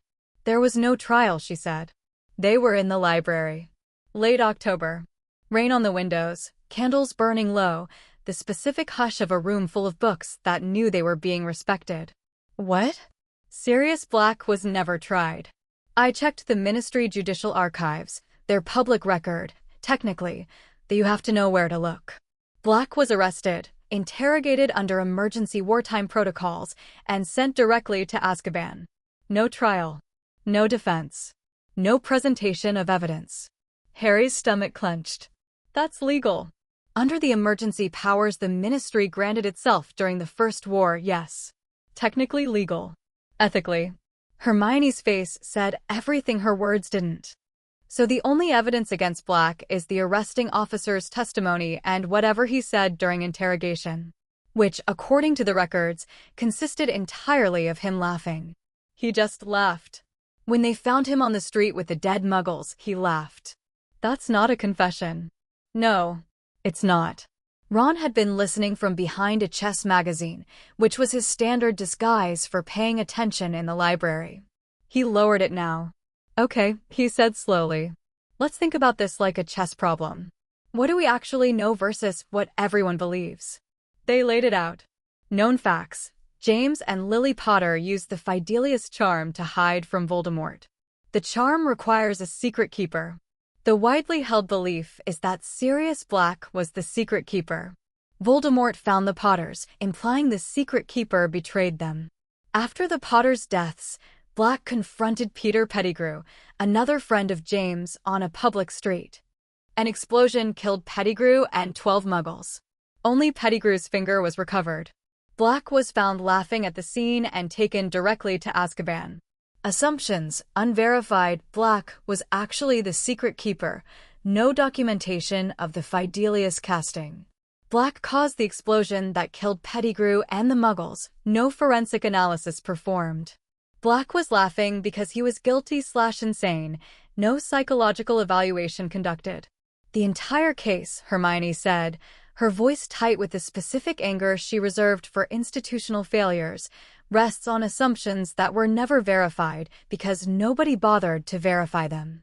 In a Muggle court, this case would be thrown out in 5 minutes. It's not a Muggle court, Ron said. It's the Ministry.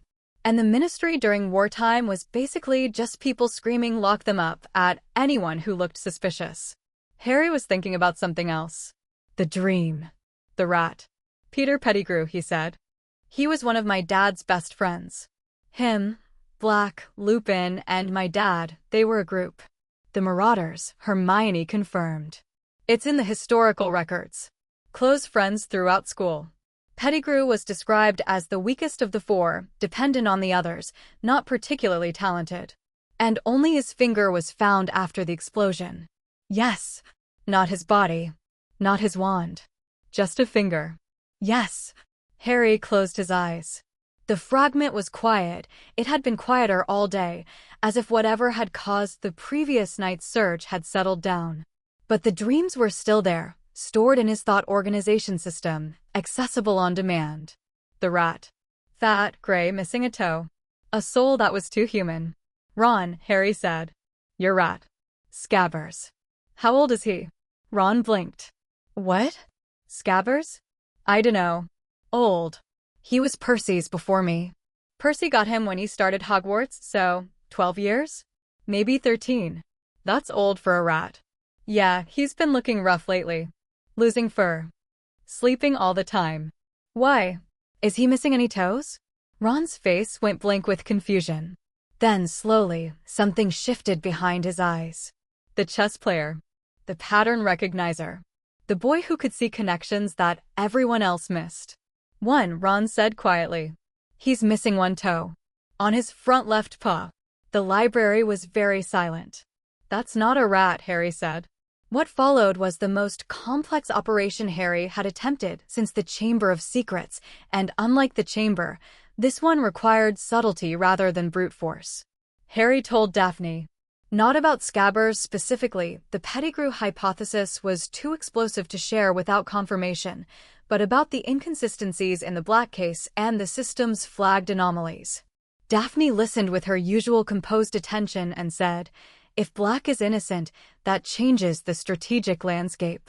An innocent man who is close to your father might be an ally. A guilty man who escaped Azkaban is a threat. You need certainty before you act.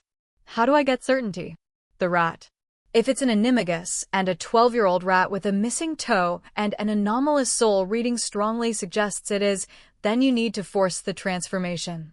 An animagus in animal form can be reverted by a sufficiently powerful reversal charm. That's 5th-year magic. You have a skill tree. Check it. Harry checked. Forced animagus reversal. Tier 3 transfiguration. Cost. 45 XP. Prerequisites. Basic Transfiguration Theory Tier 2. Met. Intermediate Transfiguration Practice Tier 1. Not met. 67% progress. Close. So close. He needed to push his transfiguration practical skills just a bit further. He threw himself into transfiguration with an intensity that made McGonagall raise both eyebrows. For 2 weeks, Harry practiced every transformation exercise in the curriculum and several that weren't, pushing his practical skills toward the threshold that would unlock the reversal charm node. Intermediate Transfiguration Practice. Tier 1. Unlocked. Forced Animagus Reversal. Available. Cost. 45 XP. Unlock. Y/N/Y. Forced Animagus Reversal. Unlocked. This spell forcibly reverts an animagus from animal form to human form. The spell requires significant magical power and precise intent. It works even on unregistered animagi. Incantation, Homorphous Revelatus, practice recommended before deployment. Harry practiced.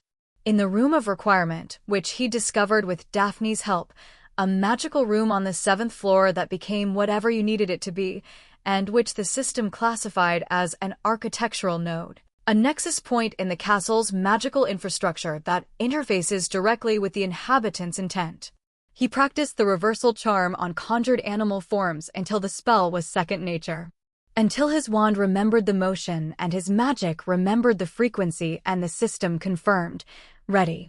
Then he told Ron. I need Scabbers. Ron's face was complicated. He'd been processing the Pettigrew hypothesis for weeks, cross-referencing it against everything he knew about the rat's behavior, the way Scabbers flinched at certain names, the way he'd tried to run away. The way he'd been getting more agitated as the year progressed and Black's escape dominated the news. If it's really Pettigrew, Ron said slowly, then he's been living in my family. For 12 years. Sleeping in Percy's bed. Then mine. Near Ginny. His voice was quiet, but Harry could see the anger building. Ron's loyalty wasn't just to his friends.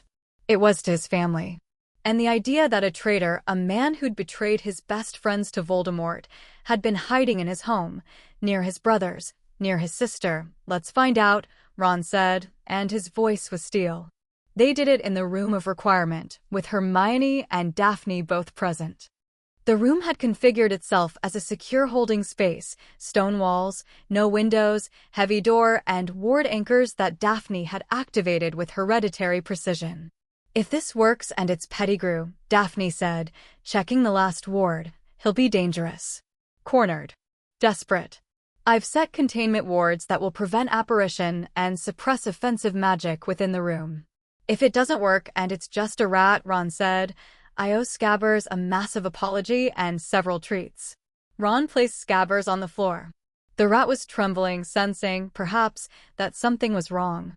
His beady eyes darted between the 4 teenagers, and Harry's soul sight showed the human soul flickering behind the animal form, bright with panic. It's him, Harry said quietly. I can see his soul. It's human. Do it, Ron said. Harry raised his wand. Focused. The system fed him the spell parameters, wand angle, power level, intent frequency, and he cast. Homorphous Revelatus. Blue-white light struck the rat. The transformation was grotesque. Scabbers stretched, limbs elongating, body expanding, fur retracting into skin, the small rodent form bloating and reshaping like a balloon animal being inflated into a human shape. It took maybe 3 seconds, but felt like 30, and at the end of it, a man stood in the room of requirement. Short, pudgy, watery-eyed, balding, missing one finger on his left hand. Peter Pettigrew. Alive. Trembling. 12 years a rat. Oh God, Pettigrew whimpered, looking at the 4 children, who'd just unmasked him. Oh God, please, I can explain. You betrayed my parents, Harry said. It wasn't a question. Harry's soul sight was in overdrive, reading Pettigrew's soul like an open book, and the story was written there in damage and guilt and rot. This man's soul was corroded, not damaged the way Harry's was by the fragment, not broken the way Voldemort's was by the Horcruxes, but eroded. Eaten away by years of cowardice and betrayal and self-serving lies until what remained was thin and brittle and stained. You were the secret keeper, Harry continued. Not Sirius Black. You. They switched at the last minute. Black was too obvious a choice, so they switched to you, because nobody would suspect you. And you gave the secret to Voldemort. Harry, my boy, you don't understand. And when Black figured it out, when he confronted you, you killed those muggles yourself. Blew up the street. Cut off your own finger. And ran. Pettigrew's mouth worked. His eyes were wild, desperate, searching for an escape that Daphne's wards wouldn't allow. He would have killed me. Pettigrew cried. The Dark Lord, he would have killed me if I hadn't. So you chose to live, Harry said. And my parents chose to die. Because you were afraid. The room was very quiet. Ron was staring at Pettigrew with an expression that Harry had never seen on his face before. Not anger, past anger. A cold, absolute disgust that went beyond emotion into something structural. Ron had lived with this man. His family had sheltered this man. And the betrayal of that trust, the fundamental violation of the Weasley home's warmth and welcome and safety, was written across Ron's face like a verdict. "We're turning him in," Ron said. His voice left no room for debate. McGonagall, Dumbledore, the Demeli, everyone. He confesses. Black goes free. "No, please, they'll send me to Azkaban. You sent an innocent man to Azkaban for 12 years, Hermione said, and her voice was shaking with fury. "You lived as a pet while Sirius Black rotted in a cell with Dementors. Don't you dare ask for mercy." Pettigrew looked at Daphne, perhaps hoping the Slytherin would be more sympathetic. Daphne looked at him the way you look at a stain on an otherwise clean floor. "The containment wards will hold for 6 hours. We have time." They didn't need 6 hours. They needed 30 minutes. McGonagall was summoned. Her face went through shock, fury, and grim Scottish determination in rapid succession. Dumbledore arrived. His expression was unreadable, but his magical aura, visible to Harry's mana sight, was churning with emotions so complex that Harry couldn't parse them. Pettigrew confessed. Under Veritaserum that Snape, summoned with visible reluctance and visible satisfaction, provided the whole truth came out. The switch of secret keepers. The betrayal. The faked death. 12 years as a rat. Sirius Black was innocent. Quest complete. The Black investigation. Truth uncovered. Sirius Black is innocent. Peter Pettigrew is the true traitor. XP earned 200, complex investigation plus social confrontation plus advanced spell use plus justice served, level up. Harry Potter is now level 24.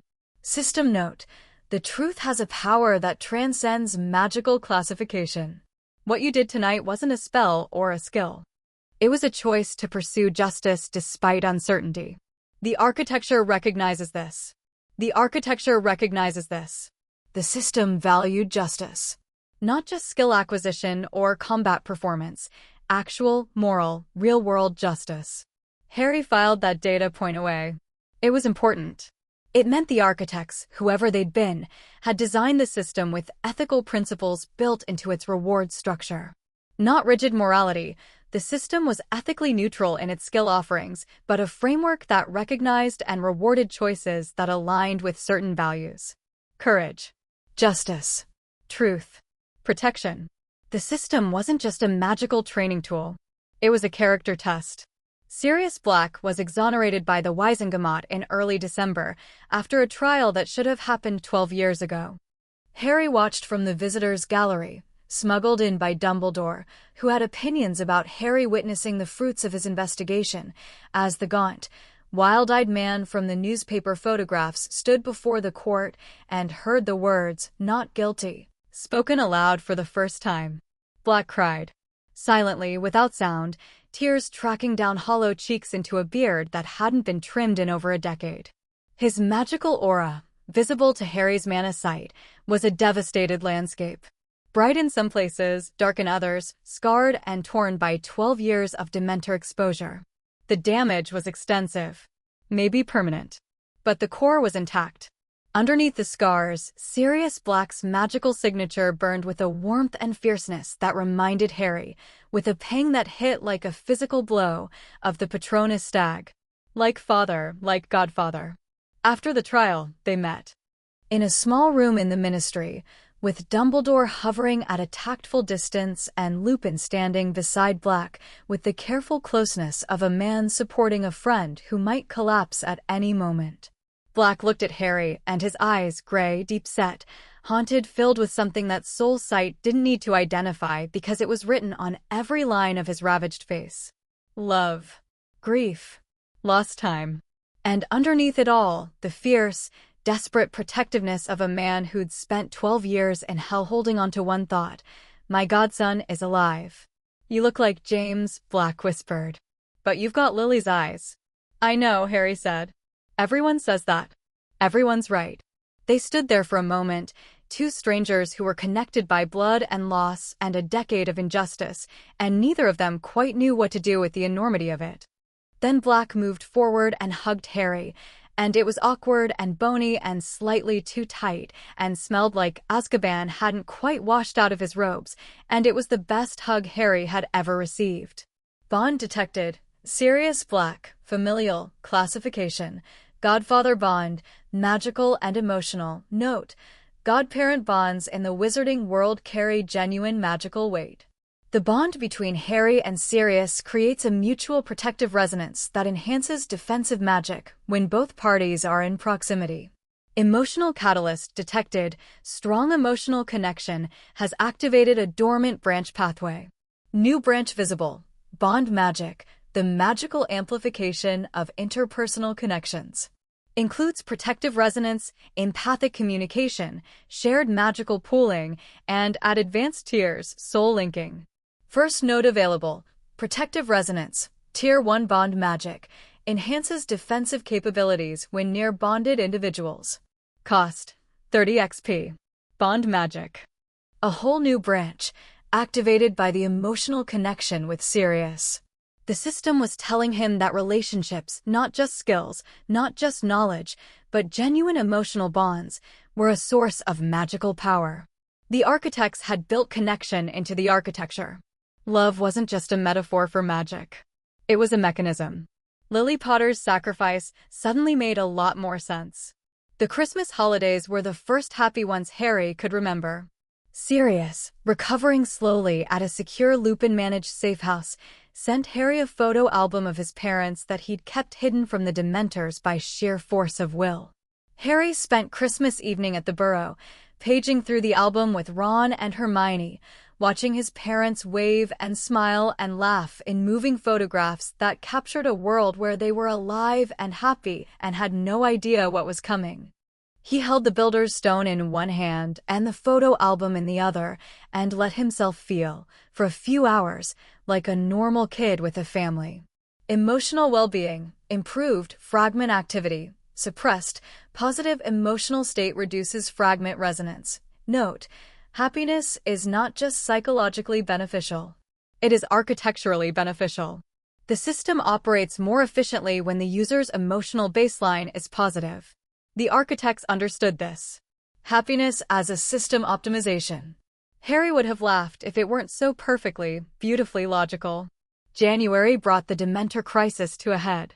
Harry had been training his Patronus consistently, pushing its power with every session, exploring the system's amplification capabilities. His stag burned brighter each time, the white fire intensifying, the architectural resonance deepening. And then the Dementors attacked during a Quidditch match. Harry was 100 feet in the air, chasing the snitch, wind roaring, rain lashing, the crowd roaring below, when the cold hit. Not gradual. Instantaneous. A wave of void cold that swept across the pitch like a tsunami, and Harry looked down and saw them, dozens of Dementors, pouring over the edges of the pitch, breaking through whatever boundary the Ministry had set. Drawn, the system told him in a flash of analysis, drawn by the emotional energy of the crowd. Hundreds of people feeling excitement, joy, anticipation, a Dementor buffet. And drawn by Harry. By the fragment in his scar. By the architectural damage in his soul that sang to the void like a beacon. They converged on him. 20. 30. More. A swarm of darkness rising toward him like a cloud of living night. Harry's broomstick faltered as the cold hit his hands, his muscles, his magic. The Dementor effect was intensified by altitude, less ambient magic in the air to buffer it, more exposure to the sky, fewer walls and wards between him and the creatures. He was going to fall. The cold was too much. His grip was loosening. The fragment was screaming in his scar, emergency protocol, multiple void entity exposure, extreme, soul integrity, under assault, recommended action, Patronus. Now. Harry released the broomstick with one hand, raised his wand, and reached for the constellation of memories, Daphne's tea, Ron's grin, Hermione's notes, Sirius's hug, Mrs. Weasley's food, and pulled. Expecto Patronum. The stag exploded from his wand. Not a normal Patronus. Not even the enhanced Patronus he'd been producing in Lupin's lessons. This was the Patronus of a wizard channeling the full force of his emotional connections through a system-amplified architectural interface while desperately fighting for his life and the lives of everyone in the stadium below. The stag was enormous. 20 feet at the shoulder, blazing white, burning with fire that was so bright it turned the rain to steam. It lowered its antlers and charged, not at the Dementors but through them, and where it passed, the Dementors dissolved. Not repelled.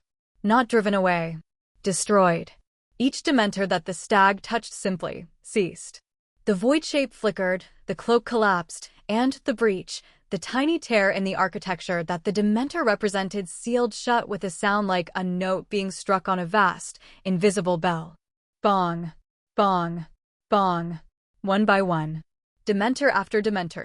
The stag rampaging through the swarm like a wrecking ball through cobwebs, each impact a seal repair, each destruction a note in a chord that resonated through the architecture. The crowd below had gone silent. Everyone, students, teachers, Dementors, the whole world, was staring at the blazing white stag that was single-handedly dismantling a Dementor assault with the casual thoroughness of a predator clearing vermin. When it was over, the stag turned back to Harry. It met his eyes, silver to green, and something passed between them. Recognition. Partnership. A bond between a wizard and the manifestation of his deepest connections. Then it dissolved into silver mist, and Harry was alone on his broomstick in the rain, and the sky was clear, and the cold was gone. Combat resolved, Dementors destroyed, 34, Void Seal breaches repaired, 34, XP earned, 680, Mass Void Entity Destruction plus Seal Repair plus Public Display of Advanced Magic plus Life-Threatening Circumstances multiplier. Level up. Level up. Level up. Harry Potter is now level 28. Achievement. Void Breaker destroyed 30 plus Dementors in a single engagement. Bonus. 100 XP achievement. Seal Mender repaired Void Seal breaches through Patronus Resonance. Bonus. 75 XP new skill tier. Patronus Charm. Tier 3 Tier 4. Architectural Patronus. New node available. Void Resistance. Tier 1 passive resistance to void-based magical effects. Cost. 60 XP system note. 34 void breaches sealed in one engagement. The architecture is healing. The void seal has strengthened by 0.4%. Small numbers, Harry. But the direction matters. 0.4%. Tiny. Almost nothing. But positive. Healing instead of degrading. Building instead of eroding. Harry hung in the air on his broomstick, rain soaking through his robes, body trembling with exhaustion and magical expenditure, and smiled. The direction matters. The aftermath of the Quidditch match Patronus was complicated. On one hand, the school was ecstatic. The Dementors were gone, not just from the pitch, but from the Hogwarts perimeter entirely. The Ministry, faced with irrefutable evidence that their precious Dementor guards could be destroyed by a 13-year-old student, had been forced to withdraw them entirely. The oppressive weight that had hung over the school since September lifted overnight, and students walked the grounds with lighter steps and brighter faces. On the other hand, the same 13-year-old student was now the subject of intense scrutiny from approximately everyone. The Daily Prophet ran a front-page story. Boy who lived destroys Dementor swarm. Unprecedented Patronus display stuns wizarding world. Dumbledore received 300 owls in 2 days. The Ministry sent investigators. Foreign magical governments sent inquiries. Lockhart, mercifully no longer at Hogwarts, but still alive and unfortunately still literate, sent a letter offering to co-author a book. Harry weathered it with the clemency walls at maximum and a facial expression he'd borrowed from Daphne, polite, neutral, giving nothing away. Speaking of Daphne, she found him in the room of requirement 2 days after the match. She walked in, closed the door behind her, stood there for a moment, and then said, 34. Yeah, you destroyed 34 Dementors. Technically, the Patronus destroyed them. I just don't, she said. Don't diminish it. You closed 34 void breaches. My family has been maintaining those seals for centuries, and you just repaired 34 of them in one engagement. Is that good? She looked at him with an expression he'd never seen on her face. Not the mask. Not the controlled neutrality. Not even the rare flashes of warmth or humor. This was something new. Something that had layers, admiration, fear, wonder, protectiveness, and something else, something deeper, something that made his stomach do a thing he didn't have a skill tree node to categorize. That's extraordinary, Daphne said quietly. That's unprecedented. That's, Harry, my family has records going back over 1,000 years, and nobody has ever repaired the seals. Maintained them, yes. Slowed the degradation, yes. But actively repaired them? Closed breaches? That's architect-level work. The Patronus is architectural, Harry said. The system amplifies it. It interfaces with the seal structure through, I know the theory. I felt it happen. She stepped closer. I was in the stands. I felt the breaches close. Through the bloodline sense. Each one was like a. She paused, searching. Like hearing a broken bone click back into place. Something that was wrong becoming right. She was close now. Close enough that Harry could see the tiny flecks of gray in her blue eyes. Close enough that his mana sight registered the interaction between their magical signatures, his burning bright with residual Patronus energy, hers pulsing with hereditary ward magic, and between them, where the two fields overlapped, a resonance pattern that the system classified as signature resonance detected, Harry Potter/Daphne Greengrass, classification, complementary magical affinity, note. The user's architectural access and the Greengrass ward magic heritage create a synergistic resonance when in close proximity. This is not a manufactured bond, it is a natural consequence of two complementary magical natures interacting. The effect enhances both parties' connection to the architecture. Natural. Not manufactured. Not a system-engineered bond or a trust bond bonus. Just two people whose magic fit together like matching puzzle pieces. Daphne, Harry said. What? You're standing very close. I'm aware. Is that a Greengrass thing? Invading personal space to make a point? No. That's a Daphne thing.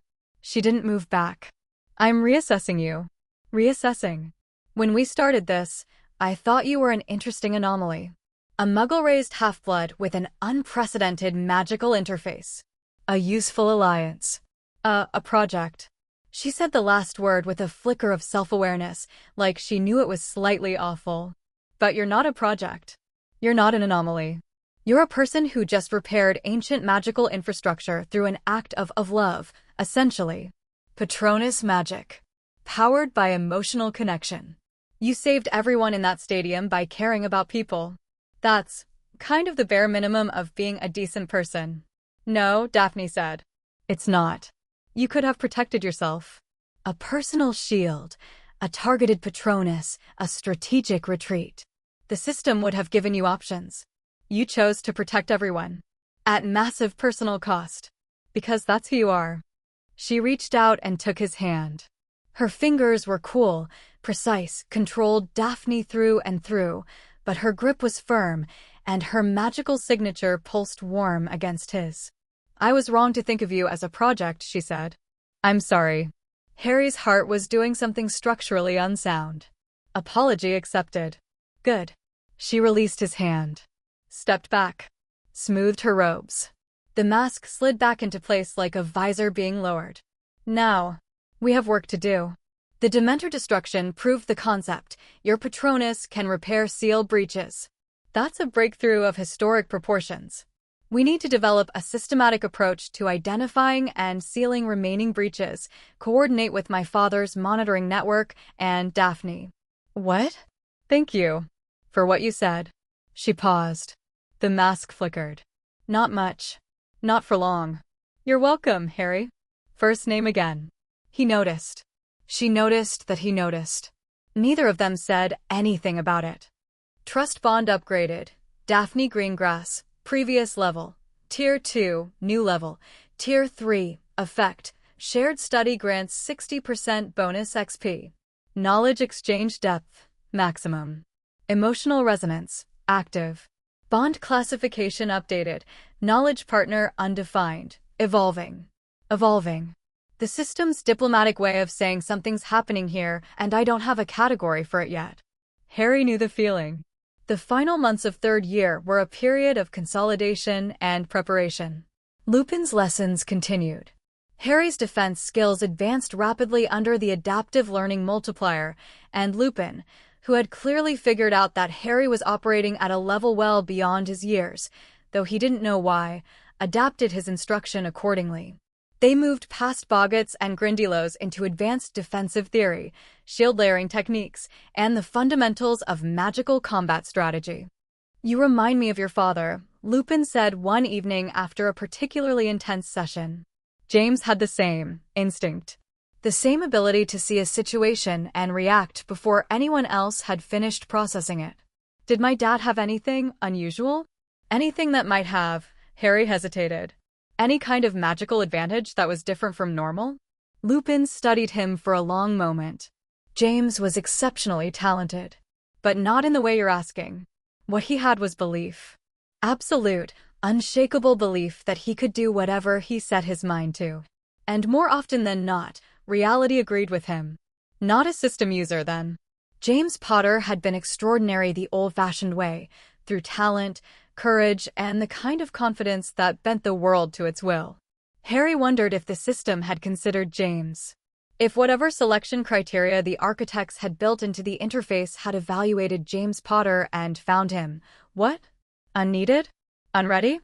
Or simply not the right moment? The system was silent on the matter. Some questions it simply didn't answer. Hermione's research had expanded into what she called architectural archaeology, the systematic study of the architect's civilization through artifacts, manuscripts, and magical residue analysis. She'd established a correspondence with Daphne, through Harry, initially and then directly, which had been a diplomatically delicate negotiation. And the two of them had developed a combined research methodology that drew on Hermione's academic rigor and Daphne's hereditary knowledge. "They're going to be terrifying together," Ron observed. "Two of the smartest people I've ever met, sharing notes. The world isn't ready. The world's never ready for Hermione." Fair point. Ron, meanwhile, had been developing his own contribution. He'd taken the strategic analysis framework Harry had suggested and run with it, building what he called a threat board, a magical chess-style map of all known factors in what he'd started referring to as the game. The board lived in the room of requirement. Enchanted by Ron with McGonagall's help, she'd been startled and then deeply impressed by Ron's grasp of strategic enchantment, and it tracked everything: Horcrux status, seal degradation levels, Voldemort's estimated condition, ally positions, threat vectors. Each element was represented by a chess piece, and Ron could move them to model scenarios. "Here's what worries me," Ron said, standing before the board in February. Harry, Hermione, and Daphne sat around the table. "We've destroyed one Horcrux. There are at least 4 more. Each one is a persistent wound in the architecture. The seals are healing from the diary's destruction, but the other Horcruxes are still degrading them. So the net effect is slightly positive but insufficient," Daphne finished. "The healing from one destruction doesn't offset the ongoing damage from 4. Right. We need to find them. Destroy them. But we have no leads on locations." "That's not entirely true," Hermione said. "We have the fragment in Harry's scar." All eyes turned to her. "The fragment resonates with the other Horcruxes. Harry's dreams, the visions he gets through the fragment, they've shown him things connected to Voldemort's plans and allies. If we could control that connection, use it deliberately, like a tracking signal, that's incredibly dangerous," Daphne said immediately. "The fragment's connection to Voldemort works both ways. If Harry reaches through it, Voldemort could reach back. Which is why Harry's occlumency would need to be significantly advanced beyond its current level," Hermione acknowledged. "But the potential is matched by the risk," Daphne said firmly. "We're not using Harry as a Horcrux detector until his mental defenses can guarantee one-way information flow." "Agreed," Harry said, before Hermione could argue further. "I'm not ready for that yet. But it's a future option." Ron moved a piece on the board. The Black Queen, representing Voldemort, slid to a new position. "He's getting stronger," Ron said quietly. "The Ministry doesn't want to admit it, but the signs are there. The visions Harry's having, the fragment's increasing activity, the escape of Black, Even though Black turned out to be innocent, the fact that Azkaban could be breached means the prison's defenses are weakening. And if the Dementors that Harry destroyed were supposed to be guarding that prison, then we've improved the school's situation at the cost of potentially weakening Azkaban's security, Daphne finished. Consequences, Ron said. Every move has consequences. That's the thing about chess. You can't just think about the piece you're moving. You have to think about every other piece on the board. The room was quiet for a moment. For 13-year-olds, sitting around a strategic command table, planning for a war that the adult wizarding world refused to acknowledge was coming. It was absurd. It was terrifying. It was necessary. System note: strategic awareness is itself a skill. The ability to perceive threats, model scenarios, and coordinate allied resources is as valuable as any magical ability. New note available: strategic coordination. Tier 1 tactics, enhanced ability to plan, coordinate, and execute multi-person operations. Cost: 30 XP. Note: this node was unlocked not by Harry's individual effort, but by the team's collective strategic development. The system recognizes collaborative growth. Collaborative growth. The system rewarding the team, not just the individual. Harry looked around the table. Hermione, cross-referencing research notes. Daphne, analyzing seal degradation projections. Ron, modeling threat scenarios on his chessboard. Each one brilliant in their own way.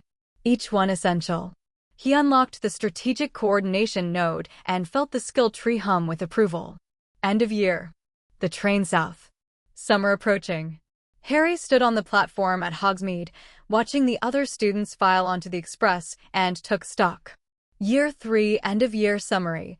Harry James Potter, level 28, XP, 187/2800 skill points, 10 unspent, nodes unlocked, 56/ key progressions, Patronus Charm, Tier 4, Architectural Patronus, capable of void breach repair, Occlumency, Tier 3, Advanced, Mental Walls Tier 3, Thought Organization Tier 3, Compartmentalized Dreaming, Combat Instinct, Tier 3, Mana Sight, Tier 3, upgraded through Builder's Stone Amplification, Soul Sight, Tier 2, Architectural Understanding, Tier 2, Parseltongue, Tier 2, Death Speaker, Tier 1, Bond Magic, Tier 1, Protective Resonance, Void Resistance, Tier 1, Strategic, Coordination, Tier 1, Transfiguration, Tier 2, Intermediate Practice, Allies Ron Weasley, Strategic Partner, Trust, Tier 3, Hermione Granger, Research Partner, Trust, Tier 3, Daphne Greengrass, Evolving, Trust, Tier 3, Sirius Black, Godfather Bond, Trust, Tier 2, Remus Lupin, Mentor Bond, Trust, Tier 1, Horcrux Status, 1 destroyed. 1 contained, Scar. 3 to 4 remaining. Architectural Status, Void Seal, slightly improved, plus 0.4% from Dementor Destruction. Other seals stable but degraded. Voldemort Status, Gathering Strength. Aware of user's system, partial knowledge. Active efforts to return to physical form. Key discovery: the Forbidden Branches are the architecture's immune system.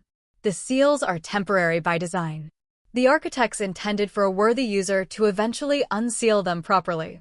The Patronus can repair void breaches. Emotional connections are a source of genuine magical power. System assessment. Year 3 was a year of understanding. You learned what Dementors really are. You learned what the Forbidden Branches really mean. You learned that love, not as a metaphor but as an architectural mechanism, is the most powerful force in the system. And you learned that you're not alone. That was the most important lesson of all. Next year will be harder. The system can tell. The architecture is shifting. Something is building. Something is coming. Be ready. System alert. Another user detected. Location, unknown. Intent, hostile. Harry stared at that last notification. He'd seen it once before at the end of 3rd year in the original timeline. No, wait. He'd seen it first at the end of the Dementor Quidditch match, buried in the cascade of alerts. He dismissed it in the chaos. But here it was again. Another user. Not Voldemort. Voldemort's access had been revoked. Someone else. Someone with system access. Someone hostile. The notification didn't elaborate. No name. No location. Just the cold, clinical fact: there was another user out there, and they did not have Harry's best interests at heart. Harry boarded the train. Found his compartment. Sat down between Ron and Hermione, across from Neville, who was getting taller, more confident, and whose magical aura, Harry noticed with surprise, was developing unusual patterns that didn't match any standard classification. The train pulled out of Hogsmeade. Scotland blurred past the windows. Daphne appeared in the doorway of the compartment. Not to sit, she was maintaining appearances, keeping their alliance quiet, but to catch his eye, raise one eyebrow in a question that said, "Are you okay?" Harry nodded. Daphne nodded back. Left. Ron, watching this exchange, said nothing. But his lips twitched. "Not a word," Harry muttered. "Didn't say anything." "You were thinking it." Loudly. The train carried them south. The skill tree hummed. The builder's stone warmed in Harry's pocket. And somewhere, in a location the system couldn't identify, another user opened their own skill tree and began to plan. Chapter 3 End. Chapter 4. When the tree grows teeth. Summer before 4th year was the summer everything accelerated. Not gradually. Not in the gentle, building block way that Harry's first 3 years had progressed, skill by skill, node by node, revelation by revelation. This was different. This was the feeling of standing on a slope that had been slowly steepening for years and suddenly realizing you weren't walking anymore. You were sliding. And the bottom was still very far away and coming up very fast. It started with the dreams. Not the fragment dreams, those had settled into a manageable pattern, 1 or 2 per week, filtered through compartmentalized dreaming into hazy, interpretable visions that Harry cataloged in his thought organization system, like a researcher logging field observations. The rat, Pettigrew, free somewhere, having escaped ministry custody during transfer, a failure that made Harry's blood boil every time he thought about it. The dark room with the throne-like chair. The high, cold voice giving orders to shadows. No, these were different dreams. System dreams. They started on the 3rd night at Privet Drive. Harry was asleep, genuinely asleep, not in a occlumency meditation or soul sight training, but actual, REM cycle, body needs rest sleep, when the skill tree pulled him in. Not metaphorically.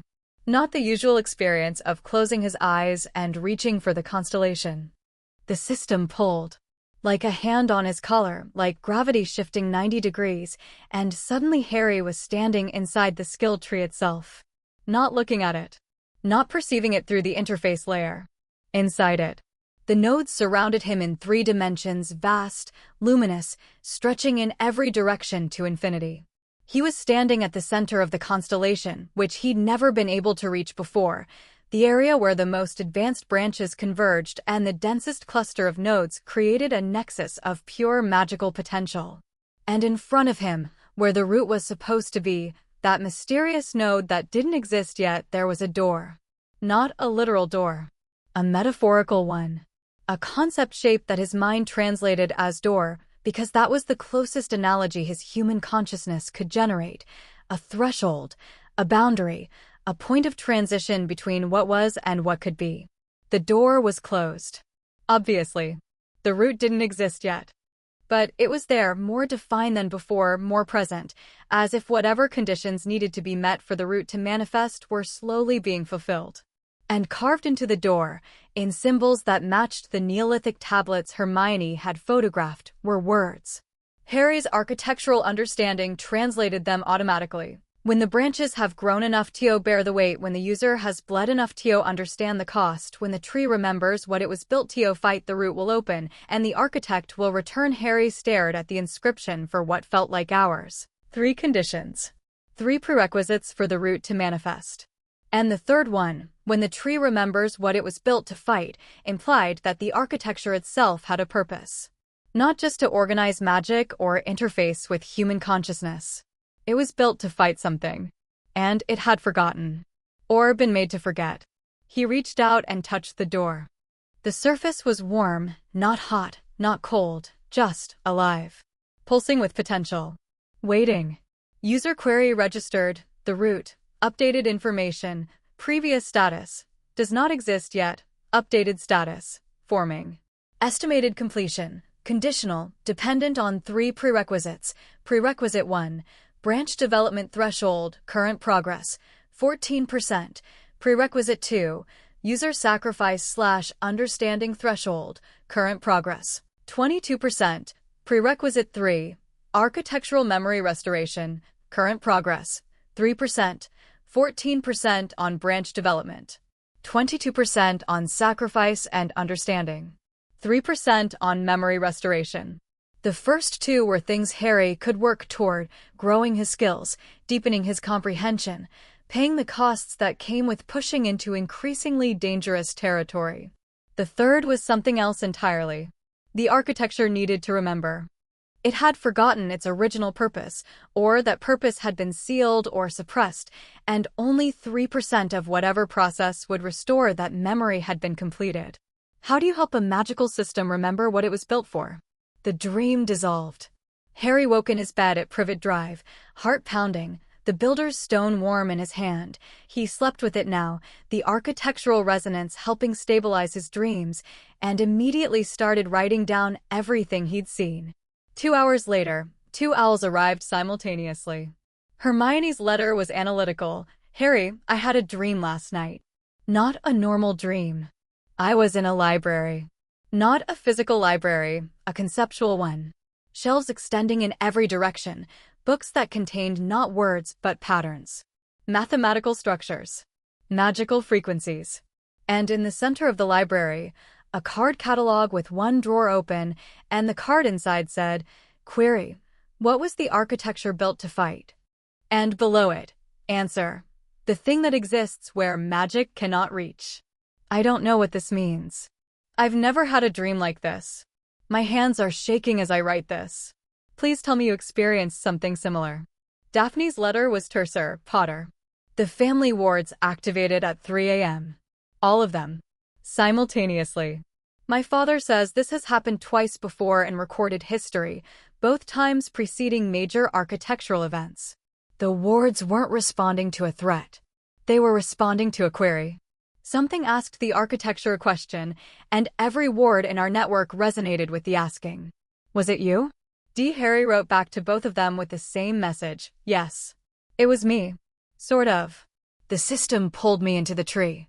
I found the root door. There's an inscription. 3 prerequisites. And the architecture has forgotten what it was built to fight. We need to meet. All 4 of us. Bring Ron. The meeting happened at the Burrow, 2 weeks later. Mrs. Weasley, bless her, had agreed to host Harry's study group for an afternoon without asking too many questions, largely because Arthur Weasley had pulled her aside and said something quiet that made her go pale, and then nod firmly, and then start cooking enough food for 12 people. Arthur Weasley, it turned out, knew more than he let on. Not about the system specifically, but about the architecture. About the old magic.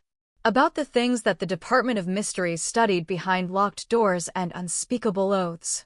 I work adjacent to it, he told Harry privately, while Mrs. Weasley orchestrated lunch preparations with the military precision of a woman feeding a teenage army.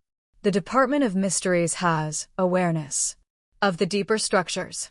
They don't have your access, nobody does, as far as I know, but they study the effects. The ripples on the surface of a very deep pond. What do they know about what the architecture was built to fight? Arthur's face did something complicated. They call it the absence. Not an entity. Not a force. A condition. The state of reality without magic. They believe that magic isn't natural, that it was introduced to reality by the architects to counteract a fundamental flaw in the universe's structure. A flaw that, left unchecked, would eventually cause reality to simplify.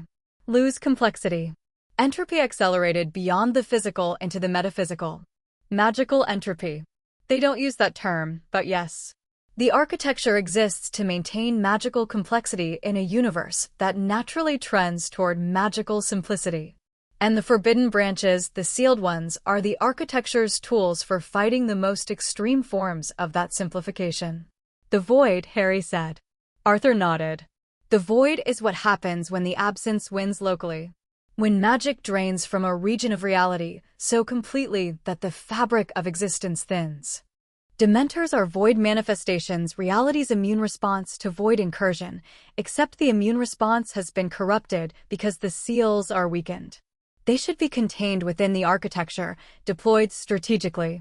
Instead, they leak through damaged seals and become uncontrolled phenomena. Harry's mind was racing. The Dementors weren't the disease. They were a malfunctioning immune response. The actual disease was the absence, the tendency of reality to lose its magical complexity. And the architecture was the cure. The system that had been built to maintain magic in a universe that didn't naturally support it. Mr. Weasley, does the Department of Mysteries know about the root? Arthur's face closed like a door. That's one of the things they don't talk about. Even among unspeakables. The root is, Harry, the root is the most dangerous concept in magical theory. It's the control mechanism for the entire architecture. If someone accessed it without proper preparation, without understanding, it could break everything. It could unmake everything. The architecture isn't just a system for organizing magic. It's a system for organizing reality. Magic is the mechanism by which reality maintains its complexity. The root controls that mechanism. Accessing it improperly doesn't just risk magical catastrophe. It risks existential catastrophe. Harry absorbed this with the specific calm of someone whose occlumency was working overtime to prevent a panic attack. Riddle tried, he said. The system cut him off. If what you've told me is accurate, and I believe it is, then the system's emergency protocols saved reality from Tom Riddle. His sole division was approaching the root through the wrong path. The Horcrux method was an attempt to achieve permanence, immortality, by anchoring himself to reality at the deepest level. If he'd succeeded in accessing the root through corrupted means, the universe would have broken. Or worse, it would have simplified. Collapsed into a state of minimal complexity. No magic. No consciousness. Just matter. Energy. Entropy. The absence, winning permanently. The kitchen was very quiet. Outside, the sounds of the burrow, chickens, gnomes, the twins' explosions continued obliviously. I need to get to the root eventually, Harry said. The inscription says so. The architecture needs a user to access it properly. To restore its memory. To prepare for whatever the architects built it to fight. I know. Arthur's voice was heavy. And that terrifies me. Because you're 14, Harry. You're a child. And the weight you're carrying is shared, Harry said. I have help. Arthur looked at him for a long moment. Then smiled, tired, worried, but real. You sound like your mother. She always said the worst problems were the ones people tried to carry alone. The study group convened in the Burroughs garden, under a privacy ward that Daphne erected with hereditary precision and Ron reinforced with a chess-inspired detection system that would alert them if anyone approached within 50 meters. Right, Ron said, standing before a conjured chalkboard, Hermione's contribution. She'd figured out a transfiguration shortcut over the summer. Here's what we know. He drew as he talked. Not words, diagrams. Interconnected circles, flow arrows, relationship lines. Ron's strategic mind didn't think in text. It thought in structures. The architecture is a system for maintaining magical complexity in a universe that naturally trends toward the absence, magical entropy. The architects built it during the Neolithic period, which means magic as we know it is an engineered phenomenon, not a natural one. The forbidden branches are the architecture's immune system. The seals are temporary, designed to be opened by a legitimate user when the time is right. The root is the control mechanism for the whole thing. Harry needs to access it eventually. 3 prerequisites. He drew 3 nodes on the board. 1. Branch development. Harry needs to grow his skill tree to a certain threshold. Currently at 14%. Which means I need roughly 7 times my current total development, Harry said. That's a lot. 2. Sacrifice and understanding. 22%. This one's vaguer. The system seems to measure it based on experiences that deepen Harry's comprehension of what the architecture costs, personally, emotionally, morally. So I need to suffer more, Harry said dryly. You need to understand more, Hermione corrected. Suffering is a teacher, but it's not the only one. Empathy, sacrifice, difficult choices, those all contribute. 3. Ron continued. Architectural memory restoration. 3%. The architecture has forgotten its purpose, or had its purpose suppressed, and we need to help it remember. This is the one we understand least. The Wee Watcher manuscripts might help, Hermione said. The monks described rituals designed to awaken the sleeping patterns in the weave.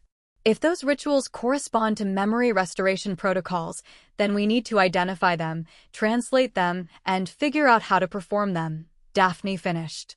Which requires access to the original manuscripts, not just Hermione's copies. Where are they held? The University of Edinburgh's restricted collection. I've been working on access. Work faster. I'm 12, Daphne. They don't exactly hand restricted manuscripts to preteens. You convinced a university professor you were an undergraduate. Convince a librarian you're a doctoral student. Hermione's eyes narrowed. Then she smiled. It was a competitive smile. A challenge-accepted smile. Fine. Give me 2 weeks. Ron drew a 4th node on the board. And then there's this. He tapped the node. The other user. The room went quiet. Harry's system flagged a hostile user at the end of last year, Ron continued. Unknown location. Unknown identity. Unknown capabilities. But hostile. That's confirmed. The system specifically classified the intent as hostile. Could it be a false alarm? Hermione asked. The system hasn't produced false alarms before, Harry said. Every alert it's generated has been accurate. The Basilisk, the Horcruxes, the Dementors, Pettigrew, every single one checked out. So there's another user out there, Daphne said slowly. Someone with the same kind of system access Harry has. And they're hostile. The system said Riddle was a former user, Harry said. His access was revoked. But what if someone else, someone we haven't considered, was given access before Riddle? Or after? What if the architects made more than one interface? Or what if Riddle found a way to transfer partial access to an ally, Ron said. He couldn't use the system himself anymore, but he understood its architecture. What if he built a bootleg version? Everyone considered this. It was a disturbing thought. Voldemort, even stripped of his own system access, had spent years as a user before his revocation. He understood the architecture's structure. If he'd found a way to create a secondary interface, even a limited one, and given it to a follower, we need more data, Harry said. The system's alert is too vague to act on. But we keep our eyes open. If there's another user, they'll eventually do something that reveals them. Ron nodded and drew a question mark next to the 4th node. Unknown threat. Status, watching. He stepped back from the board and surveyed it. For nodes. 3 prerequisites. 1 unknown threat. A Dark Lord rebuilding his power. An architecture slowly degrading. And 4 teenagers trying to hold it all together. Cheery, Ron said. Anyone want lunch? Mum made shepherd's pie. August brought the Quidditch World Cup, and the Quidditch World Cup brought fire. Harry attended with the Weasleys, Hermione, and through a social engineering miracle that involved Daphne's father purchasing adjacent box seats through a family proxy, Daphne. The arrangement allowed them to be near each other without openly acknowledging their alliance, which satisfied the Greengrass family's obsessive security requirements and Daphne's personal preference for operational discretion. Operational discretion, Ron had said when Harry explained the seating arrangement. She means she doesn't want people to know she hangs out with Gryffindors. She means she doesn't want Death Eaters to know she's allied with the boy who lived. Same difference in Slytherin circles. The match itself was spectacular, Ireland versus Bulgaria, a clash of magical athleticism that Harry watched with one eye on the Quidditch and the other on the mana site overlay that showed him the incredible magical infrastructure supporting the event. The stadium was a marvel of magical engineering, ward layers 30 deep, structural enchantments that made the castles look simple, a magical dampening field that prevented the ambient magic of 100,000 excited wizards from causing spontaneous environmental effects. Victor Crumb caught the snitch. Ireland won anyway. The crowd went insane. And then, at 2 a.m., the Death Eaters attacked. Harry was in the tent, the Weasley family tent, magically expanded, comfortably chaotic, when the screaming started. He was on his feet before anyone else, mana sight already active, the Builder's Stone humming in his pocket. Outside, the campsite was burning. Tents ablaze. People running. And in the sky, floating, suspended by magic, the Muggle family who managed the campsite, being levitated and played with by a group of masked figures in dark robes who moved with the casual cruelty of people who'd done this before and enjoyed it. Death Eaters. Voldemort's followers. Out in the open for the first time in 13 years. Threat assessment. Multiple hostiles. Estimated 15 to 20. Magical classification. Mixed. Some confident, some riding on collective bravado. Dark magic detected Cruciatus-adjacent signatures, killing Curse-adjacent signatures, multiple active offensive enchantments. Civilian population, approximately 100,000. Evacuation in progress. Stampede risk, high. Ministry response, delayed. Aurors en route. Estimated arrival, 8 to 12 minutes. 8 to 12 minutes. An eternity when people were being tortured, and a crowd of 100,000 was on the verge of a stampede that could kill dozens. Ron, get Ginny and the others to the emergency portkey point, Harry said. Hermione, I'm coming with you. Hermione, non-negotiable. Her wand was already out. Her face was set. This was the girl who'd brewed Polyjuice Potion at 12, who'd researched soul magic in a school library, who'd confronted a Dark Lord's memory construct without flinching. She was not going to stand on the sidelines while people were being hurt. Harry didn't have time to argue. Stay behind me. Shield charm ready. They moved through the burning campsite, Harry navigating by mana sight, Hermione covering their backs, both of them weaving between panicking crowds and flaming tents. Harry's combat instinct was in overdrive, painting threat trajectories, identifying safe paths, flagging hostile magical signatures. They found Daphne halfway to the Death Eater position. She'd come from the Greengrass Box's private portkey point, but instead of evacuating, she'd headed toward the trouble. Because of course she had. Your wards, Harry said. Already active. Daphne had deployed a personal protective ward, a Greengrass family specialty, a mobile shield that moved with her, visible to Harry's mana sight as a shimmering bubble of blue-white energy. 3 layers. It'll stop anything short of an unforgivable. Good. Stay close. They reached the edge of the Death Eater group. The masked figures were still levitating the Muggle family, laughing, casting hexes that made the bodies contort and scream. It was ugly. It was vile. And it was happening right in front of Harry, and his skill tree was offering him approximately 47 different ways to end it. Combat options analysis. The Death Eaters are clustered. Area of effect engagement possible. Option 1. Mass disarmament. Overpowered Expelliarmus covering the cluster. Effectiveness. Moderate. Risk. Low. Option 2. Environmental manipulation. Use existing fire to create containment zone. Effectiveness. High. Risk. Moderate. Fire control requires concentration. Option 3. Patronus deployment. The architectural Patronus will terrify anyone with dark magical signatures. Effectiveness. High. Psychological. Risk. Low, but reveals Harry's identity and capabilities. Option 4. Null touch. Close range engagement. Effectiveness. Extreme against dark magic users. Risk. High. Requires physical proximity to multiple hostiles. Options. Always options. The system never told him what to do, it showed him what he could do, and left the choice to him. Harry chose option 2. He raised his wand, reached for the fires burning in the surrounding tents, and pulled.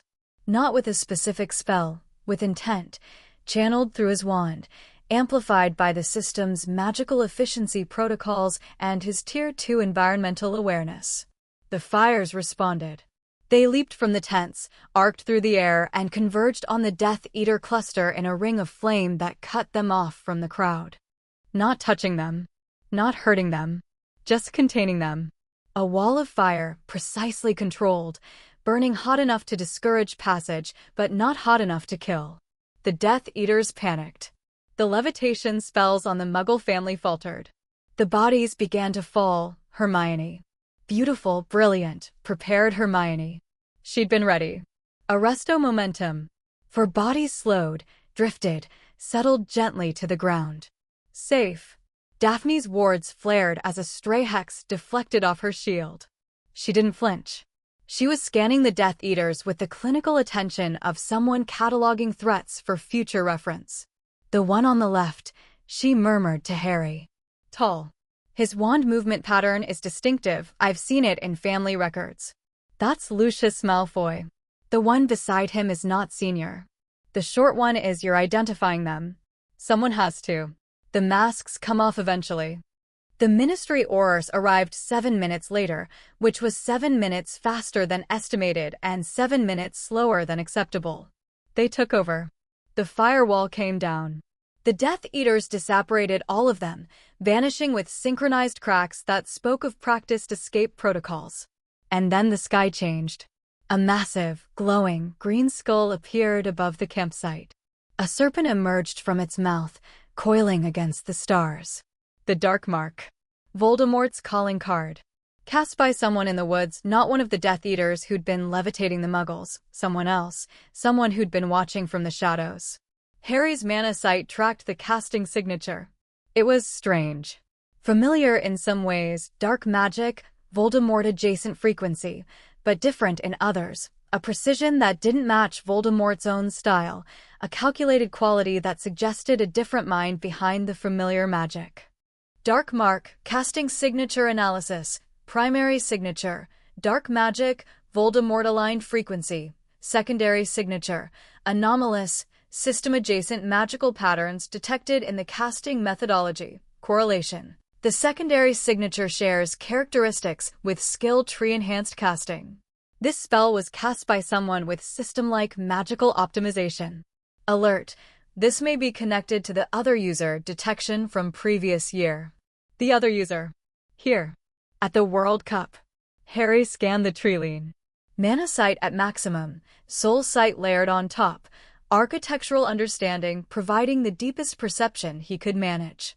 But whoever had cast the mark was gone, disapparated, probably, the moment the spell was deployed. Gone, but not invisible. They'd left traces. Magical residue. A signature that the system had captured and stored. Casting signature, recorded, filed under, unknown hostile user, note, this signature is now a searchable parameter. If the user encounters this signature again, the system will provide an immediate alert. A fingerprint. Harry had their magical fingerprint. He stood in the burning campsite, surrounded by chaos and terror and the green glow of the Dark Mark, and added a new piece to Ron's strategic board. The other user had made their first visible move. The game was changing. The return to Hogwarts brought the Triwizard Tournament, and the Triwizard Tournament brought the worst kind of surprise.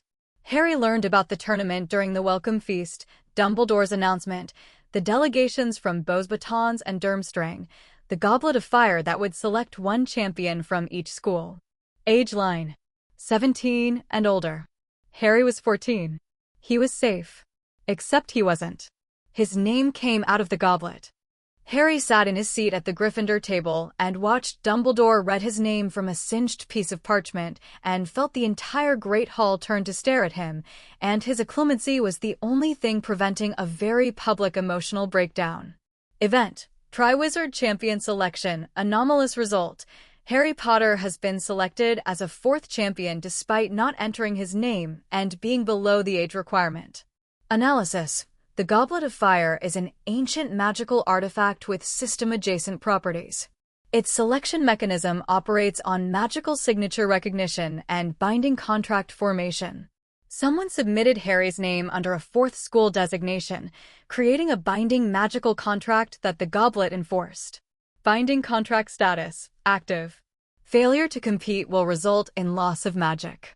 This is not a threat, it is an architectural constraint. The goblet interfaces with the same underlying system as the skill tree, and its contracts are enforced at the architectural level. Loss of magic. Not a punishment, a structural consequence. The goblet's contracts were woven into the architecture itself, and breaking one would cause the architecture to sever the contract breaker's connection to magic. Like yanking an electrical plug from a wall. Harry couldn't refuse.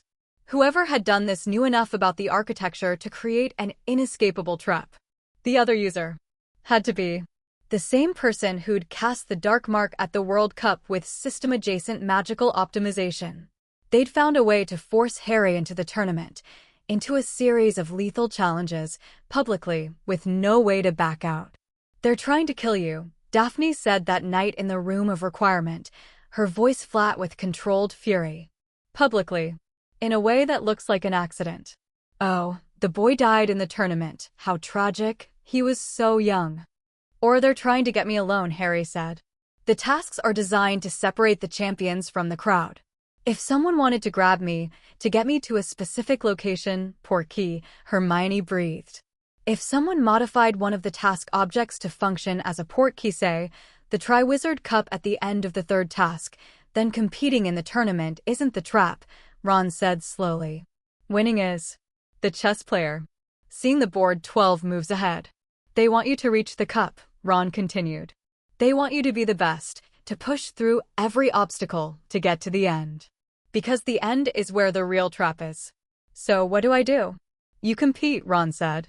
His voice was steady. His eyes were sharp.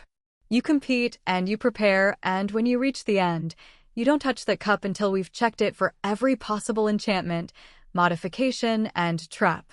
And if I can't avoid touching it, then we make sure you're ready for whatever's on the other side." The weeks before the first task were a pressure cooker. Harry trained with an intensity that made his previous efforts look casual.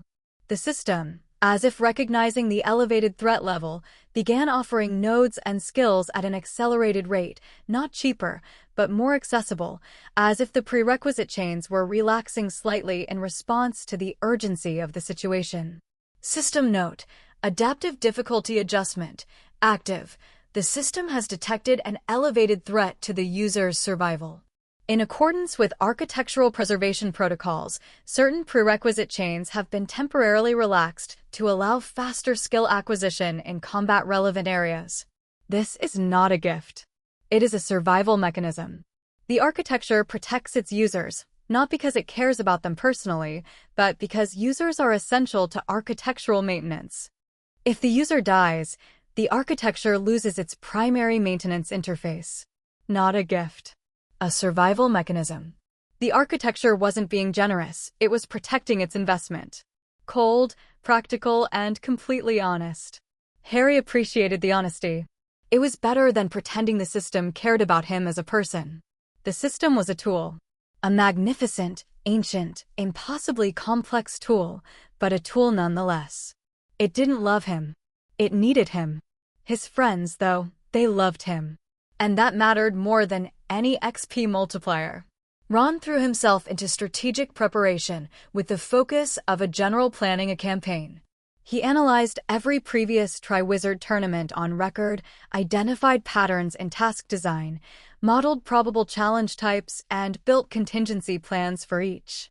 "Dragons," he said one evening, pointing to a section of his analysis board. "Every tournament that uses live creatures escalates. They started with creatures in the first modern tournament in 1294, and they've gotten more dangerous every time. For the first task, I'm predicting dragons." "Based on what?" "Based on the fact that Charlie's been unusually quiet about his work this month. He always writes Mum Weekly. 2 weeks of silence means something he can't talk about. And what can a dragon handler talk about? Dragons being transported for a secret event." Ron Weasley. Strategic genius. Underestimated by everyone except the people who'd seen him play chess. Hermione researched everything. Dragon physiology, tournament history, magical contract law, trying to find a loophole in the goblet's binding, of which there was none, advanced defensive magic, emergency medical spells. She built a reference library in the room of requirement that rivaled anything Hogwarts' actual library contained on the relevant topics. Daphne focused on the other user. If someone put your name in the goblet, she reasoned, they did it from inside Hogwarts. The goblet was kept in the Great Hall. The age line protected it from students, but an adult, or someone with system-level magical optimization, could have bypassed it. So, we're looking for an adult with system access who had proximity to the goblet. Or someone masquerading as an adult. Polyjuice. Disguise charms. Any number of methods. Her eyes were sharp, focused, hunting. I'm going to spend the next month observing every new face in the castle. Every Beauxbatons student, every Durmstrang student, every ministry official who visits.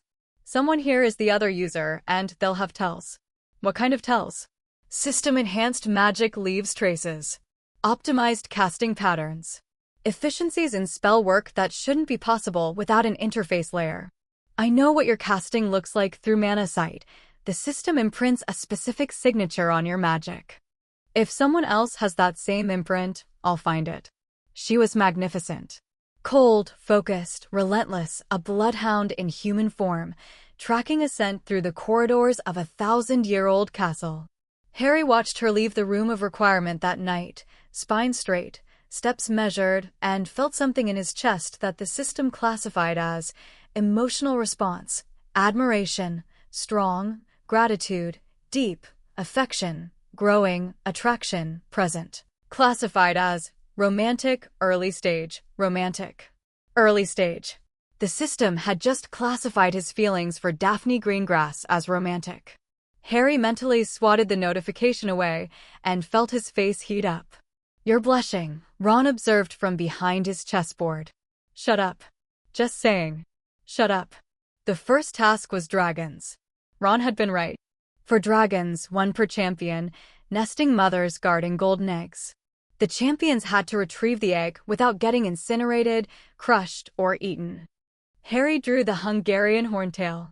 Because of course he did. The most dangerous dragon species in the world, a creature whose breath could melt steel and whose tail spikes could punch through stone walls. The system's analysis was extensive. Hungarian horntail, threat assessment, classification, XXXXX magical creature, maximum danger rating, capabilities, fire breath 2000 plus degrees, tail spikes, penetrative force exceeding most shield charms, magical resistance, tier 4, most direct spells ineffective against hide, flight speed, estimated 150 miles per hour, territorial aggression, extreme when guarding nest, weaknesses. Vision limited to 180-degree forward arc belly scales are thinner. Responds to Parseltongue adjacent communication. Inner ear is sensitive to specific frequencies. Parseltongue adjacent communication. Dragons weren't serpents, but they were reptilian, and the system was suggesting that Harry's Tier 2 Parseltongue, enhanced after the Basilisk encounter, might bridge the gap. You're not going to fight it, Harry told himself. You're going to talk to it. The crowd was massive. Champions from 3 schools, international delegations, press, ministry officials. Harry stood at the entrance to the arena and felt 1,000 eyes on him and used every scrap of occlumency training he had to convert the pressure into focus. The cannon fired. Harry entered the arena. The horntail was enormous. 50 feet of black-scaled fury, crouched over her nest, yellow eyes fixed on Harry with the concentrated malevolence of a predator defending its young. Her magical signature, visible to Mana Sight, was a bonfire of primal power, raw and ancient and utterly uninterested in the sophistication of human magic. She opened her mouth. Harry saw the fire building, a pressure wave of superheated magic gathering in her throat. He spoke. Not Parseltongue exactly. Something broader. The system had been working on this, an expansion of his serpent communication ability that drew on Death Speaker, perception of threatening creatures, Parseltongue, reptilian communication, and the new Beast Tongue node that the system had made available 2 days ago under the emergency prerequisite relaxation. Beast Tongue, Tier 1 unlocked, emergency acquisition, a generalized extension of Parseltongue that allows basic communication with magical creatures of reptilian or draconic lineage. Communication is limited to simple concepts, emotions, intentions, requests, and is heavily dependent on the creature's intelligence and willingness to engage. I am not here for your children. The words came out as a series of growling, hissing, clicking sounds that bypassed human language entirely. It was barely Parseltongue and barely human speech. It was something older, something primal, a communication protocol that existed at the level of magical instinct rather than learned language. The Horntail's fire died in her throat. She stared at Harry. Her yellow eyes, each one the size of a dinner plate, narrowed. The crowd had gone deathly silent. I need the gold thing. Not the real ones. Just the gold one. I will take it and leave. Your children will not be touched. The dragon's head tilted. Intelligence flickered in those enormous eyes, not human intelligence, not reasoning, but something deeper. Magical creatures operated on instinct, on primal awareness, on a connection to the architecture that predated human civilization. The Horntail could feel that Harry was telling the truth. His magical signature, his intent, was open, readable, honest. She growled.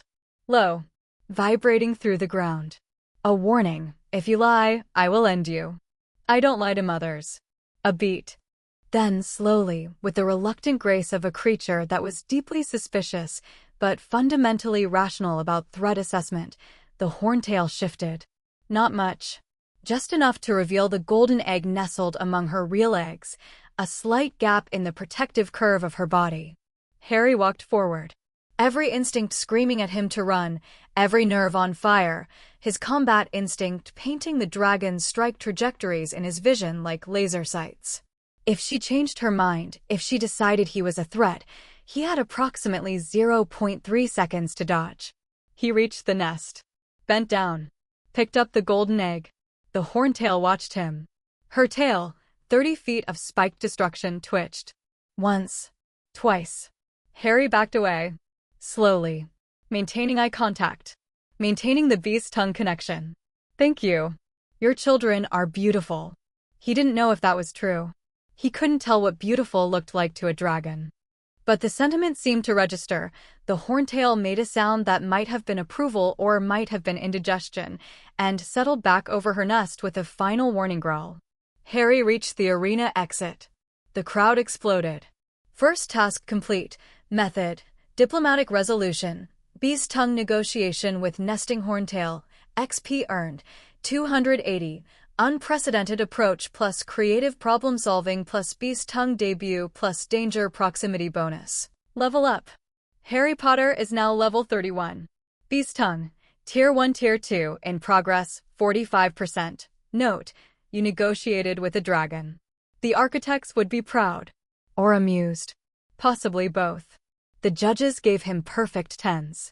Bagman was beside himself. The crowd was chanting his name.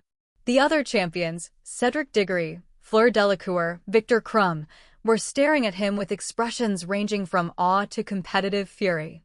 In the stands, Harry's mana sight caught 4 familiar magical signatures: Ron, whose aura was blazing with fierce pride; Hermione, who was crying and taking notes simultaneously; Daphne, whose mask was perfectly in place, but whose magical signature was doing something that Harry's architectural understanding classified as resonance, emotional harmonic, approximate translation. Joy mixed with terror mixed with something the system cannot categorize without more data. And Neville Longbottom. Quiet, round-faced Neville, whose magical aura was doing something very interesting that Harry filed away for later analysis, because there were more immediate concerns. He'd survived the first task. 2 more to go. And somewhere in the castle, the other user was watching. The Yule Ball was Daphne's idea. Not the event itself. That was a tournament tradition, mandated and organized by the schools. But Daphne's suggestion that Harry take her as his date was strategic, social, and, Harry suspected, at least partially personal, though she would have denied the last part under Veritaserum. The ball is a social arena, she said in the room of requirement, 3 weeks before Christmas. The international delegations will be there. Ministry officials. The press. If we attend together, it sends a message. Harry Potter has allies in the old families. That's protective. It makes you a harder target for whoever the other user is, because attacking you means potentially antagonizing the Greengrass network. That's the strategic reason. Yes. Is there another reason? Daphne looked at him, held his gaze. Let the silence stretch. I'd like to go with you, she said. Simply. Without artifice. Without the mask. Just Daphne, being honest, and Harry's system didn't need to classify the emotional content because it was written all over her face. I'd like that too, Harry said. Good. I'll need details about your dress robes. If they're anything like your school robes, I'll need to intervene. My robes are fine. Your robes are adequate at best. I'll intervene. She intervened. Harry ended up in dress robes of deep emerald green that Daphne had selected through some mysterious pureblood family supply chain, and that fit him better than anything he'd ever worn. When he looked in the mirror on the night of the ball, he barely recognized himself, taller. The summer's physical training and Mrs. Weasley's cooking had finally started paying dividends, sharper, more present than the scrawny kid who'd stumbled through the barrier at King's Cross 3 years ago. Social presentation, significantly improved. Note, looking good is not a magical skill. But it's not nothing either. Harry met Daphne at the entrance to the Great Hall. She was wearing a gown of ice blue that matched her eyes, her hair swept up in a style that revealed the elegant line of her neck and made her look 17 instead of 14. Her magical signature was perfectly controlled, cool, precise, measured, but there was a warmth underneath it, like a fire burning behind frosted glass. You clean up, she said, looking him over with an appraiser's eye. You're beautiful, Harry said, because occlumency didn't prevent honesty, it just prevented unwanted honesty, and this was very much wanted. Daphne's composure flickered. Just a fraction.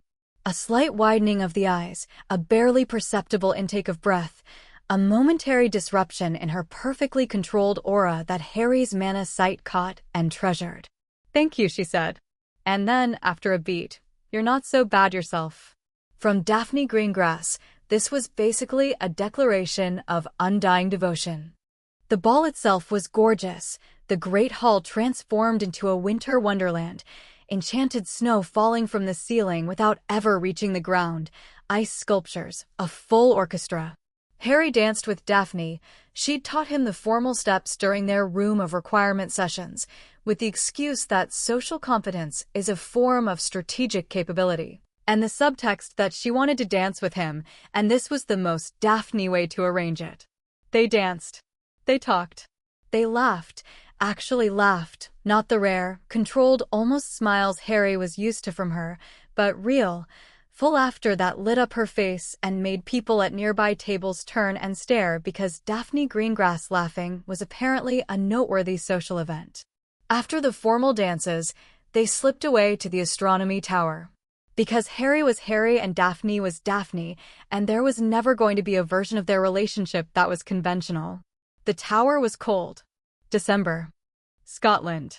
Stars blazing overhead, the lake frozen and gleaming below. Daphne had cast a warming charm around them, a tiny, personal ward, barely visible even to mana sight, that wrapped them in a bubble of comfortable warmth. The other user, Harry said, because even at a ball, even on the most normal night of his year, the work was always there. Any progress? I've narrowed the field. Daphne leaned against the railing, looking out over the grounds. There are 3 people at Hogwarts whose casting patterns show anomalous optimization. 2 of them are explainable. One's a Beauxbatons 6th year with a family history of magical prodigies, and the other's a Durmstrang professor who specializes in advanced spellcrafting. The third. Who? Professor Moody. Harry blinked. Moody? The new defense teacher. Alastor Mad-Eye Moody. Exor. Legendary dark wizard hunter. Supposedly one of the most paranoid and careful wizards alive. Daphne's voice was neutral, measured, but her eyes were sharp. His magical signature is consistent with a highly experienced combat wizard.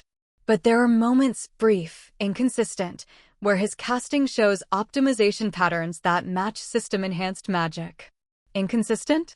Like, sometimes he has them and sometimes he doesn't. Exactly. As if the optimization is being applied selectively. Carefully. Only when he thinks no one is watching. Harry's mind raced. Moody was supposed to be Dumbledore's old friend. A veteran Auror with decades of experience fighting dark wizards. But what if he wasn't moody at all? What if someone, the other user, was impersonating him? Polyjuice potion. A year's supply. An impersonation deep enough to fool Dumbledore. We need to confirm, Harry said, without tipping him off. Agreed. I'm working on a detection protocol. The Greengrass ward magic can be adapted to scan for signature mismatches. If the person calling himself Moody has a different base signature underneath the surface, I can find it. How long? 2 weeks. Maybe 3. The adaptation is delicate. The second task is in February. I know the timeline. She turned to face him. Starlight caught in her hair. Her eyes were very blue. Harry, whatever happens in the tournament, whatever the tasks throw at you, you're not alone in this. You know that, right? I know. Good. She paused. Seemed to wrestle with something.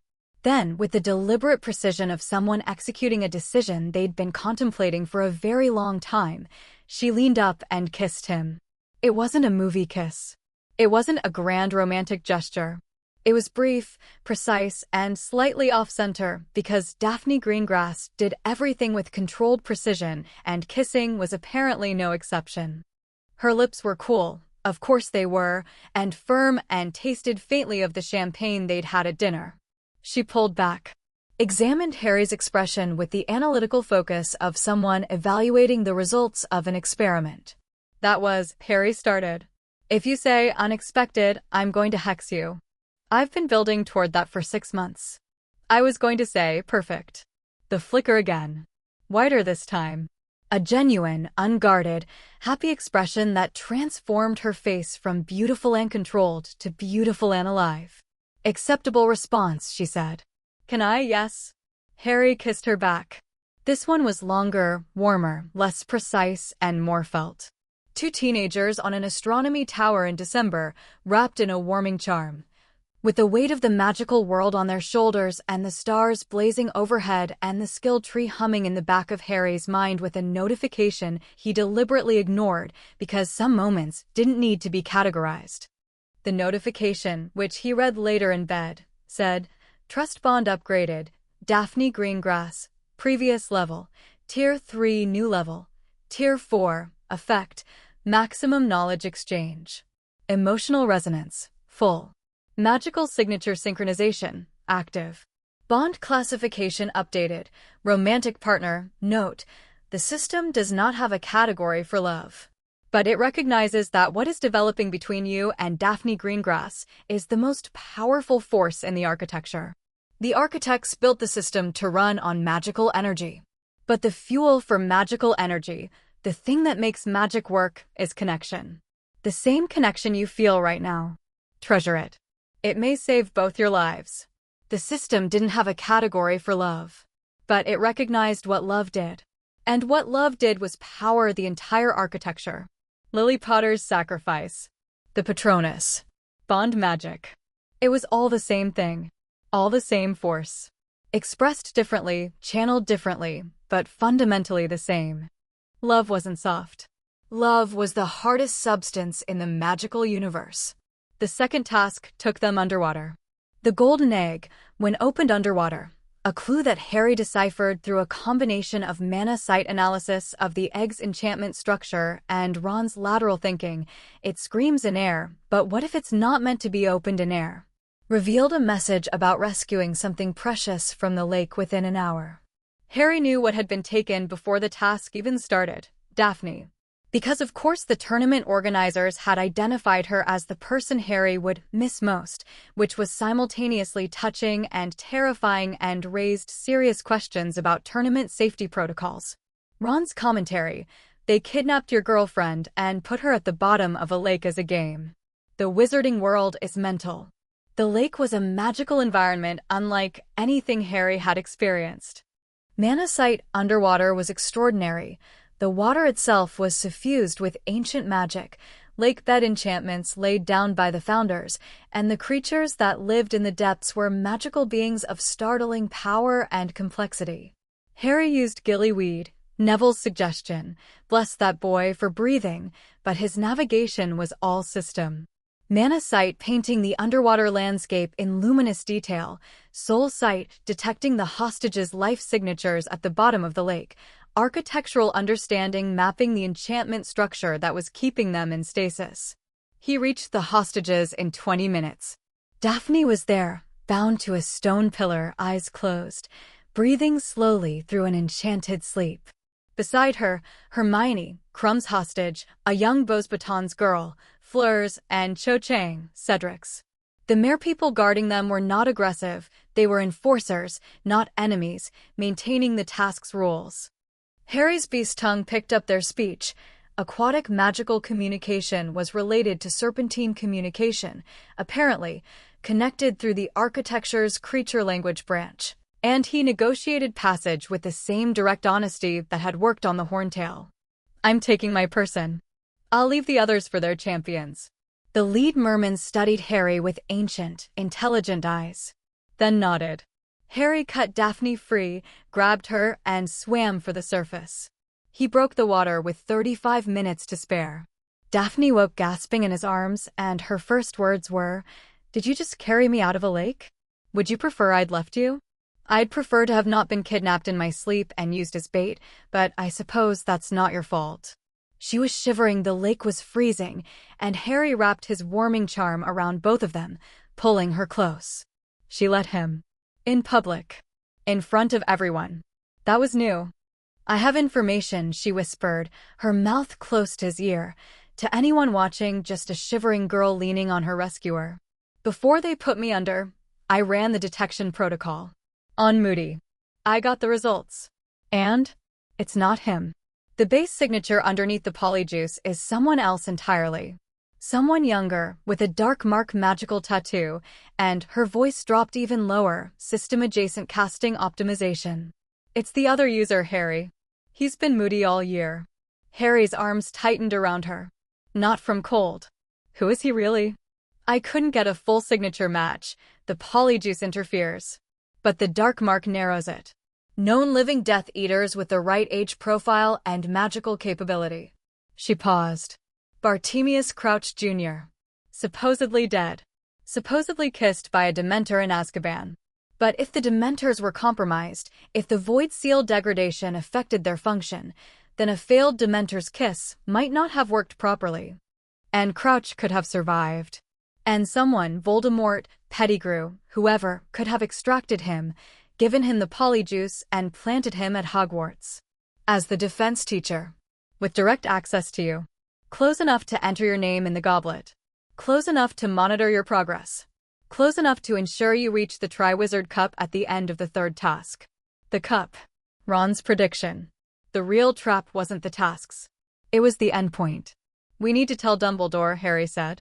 "We need proof," Daphne countered. "My detection protocol results are based on hereditary ward magic, admissible in old family courts, but not in the Ministry's legal framework. We need him caught in the act. The third task. The third task. We let him think his plan is working. We let him guide you to the cup. But when you get there, you're ready. And we're ready. And the trap catches the trapper." Harry looked at her. Wet, cold, fierce, brilliant. Kissing distance. Already planning 3 moves ahead, like the chess player she'd learned to be from spending too much time around Ron. "I love you," Harry said. He hadn't planned to say it. It just came out. The way true things sometimes do, not dramatically, not cinematically, but simply. Factually. A data point too obvious to remain unspoken. Daphne stared at him. Water dripping from her hair. Eyes wide. For once, for the first time Harry had ever seen, completely, utterly, totally without composure. You can't just, we're in the middle of a lake, Harry. There are journalists, I love you." "Stop saying it. I'm trying to be strategic. I love you, and you're brilliant, and I'm going to say it whenever I want." She kissed him. In front of everyone. In front of the judges, and the press, and the students, and the merpeople, and the giant squid that was watching from 50 meters away with what Harry's Mana Sight suggested was amusement. Let the journalists write what they wanted. Some things were more important than operational discretion. The third task was a maze. Harry stood at the entrance, wand ready, skill tree blazing in his mind. Level 31. 59 nodes unlocked. Combat Instinct at Tier 3, Patronus at Tier 4, Mana Sight at Tier 3, Soul Sight at Tier 2. Armed with everything the system and 3 years of relentless training had given him. And the knowledge that the man watching from the judge's table was not Alastair Moody, but Bartemius Crouch Jr., Death Eater, and almost certainly the other user that the system had been warning him about. The cannon fired. Harry entered the maze. There was no other word alive. The hedges weren't just plants. They were magical constructs, enchanted to shift and reshape, creating a labyrinth that changed with every passing minute. Harry's Mana Sight showed the enchantment matrix overlaid on the hedges, a complex, self-modifying algorithm that generated new paths and closed old ones in a pattern that was almost, but not quite random. Maze Analysis active. The maze enchantment is based on a modified Protean architecture, similar to the Hogwarts staircases. It responds to the champion's positions and adapts to maximize difficulty. Navigation strategy. The enchantment matrix has a fixed endpoint, the center, where the cup is located. All paths eventually lead there, but the maze makes the journey unpredictable. Mana Sight can track the enchantment matrix and identify paths that are about to open or close, providing a predictive navigation advantage. Warning: the maze contains threats. Multiple hostile enchantments detected ahead. Proceed with caution. Harry navigated by Mana Sight, reading the enchantment matrix like a chess player reading a board. When a path was about to close, he took a different route. When a threat appeared, and they did, a boggart, a blast-ended scrut, an enchanted mist that tried to invert his sense of direction, he dealt with it efficiently, using the minimum force necessary and conserving energy for whatever waited at the end. He reached the cup in 47 minutes. It sat on a pedestal in the center of the maze, glowing blue-white, radiating magical energy. A beautiful, gleaming trophy that represented victory and glory and the end of the tournament. Harry's Mana Sight showed him what it really was. Artifact Scan, Triwizard Cup, Primary Enchantment, Trophy Designation, Legitimate Tournament Magic, Secondary Enchantment, Port Key, Unauthorized Modification, Destination, Unknown Coordinates. Encrypted. Activation, Touch Triggered. Immediate Transport upon Contact. Magical Signature of Modifier, Match, correlates with recorded signature from World Cup Dark Mark casting. This is the other user's work. Ron had been right. The cup was a trap. Harry stood 10 feet from the cup and didn't touch it. Instead, he reached for his wand and cast the signal spell they'd prepared, a burst of red sparks that shot straight up into the sky above the maze, visible to anyone watching. 30 seconds later, Cedric Diggory burst through a hedge wall, wand out, face flushed with exertion. Harry, the cup is that, don't touch it, Harry said sharply.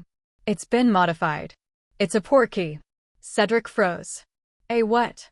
Someone turned the cup into a trap. Touch it and you get transported somewhere, I don't know where, but someone went to a lot of trouble to make sure one of us reaches it. Cedric's eyes widened. He looked at the cup. Looked at Harry. The competitive fire in his eyes warred with common sense, and common sense won. What do we do? A spell hit Cedric in the back. Red light. Stunner. He crumpled.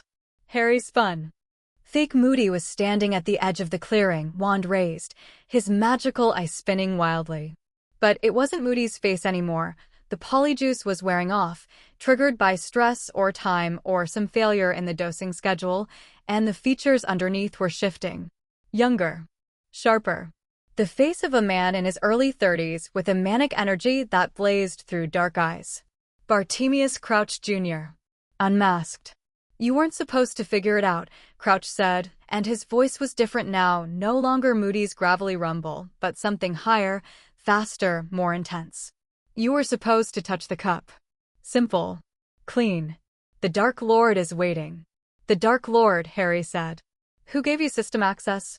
Crouch's face split into a grin. Wild, ecstatic, the grin of a fanatic who'd found his god. He didn't give me access. He built it for me. After his own was taken, after the architecture betrayed him, he spent years understanding its structure from the outside. And he found a way. Not a full interface. A fragment. A shard. Enough to optimize my casting, enough to read enchantment patterns, enough to do what needed to be done. Hostile user identified Bartemius Crouch Jr., operating on a partial system interface constructed by Tom Riddle from memory of the original architecture. Interface type, bootleg. Incomplete. Unstable. Provides approximately 15 to 20% of full system functionality. Assessment. Limited but dangerous.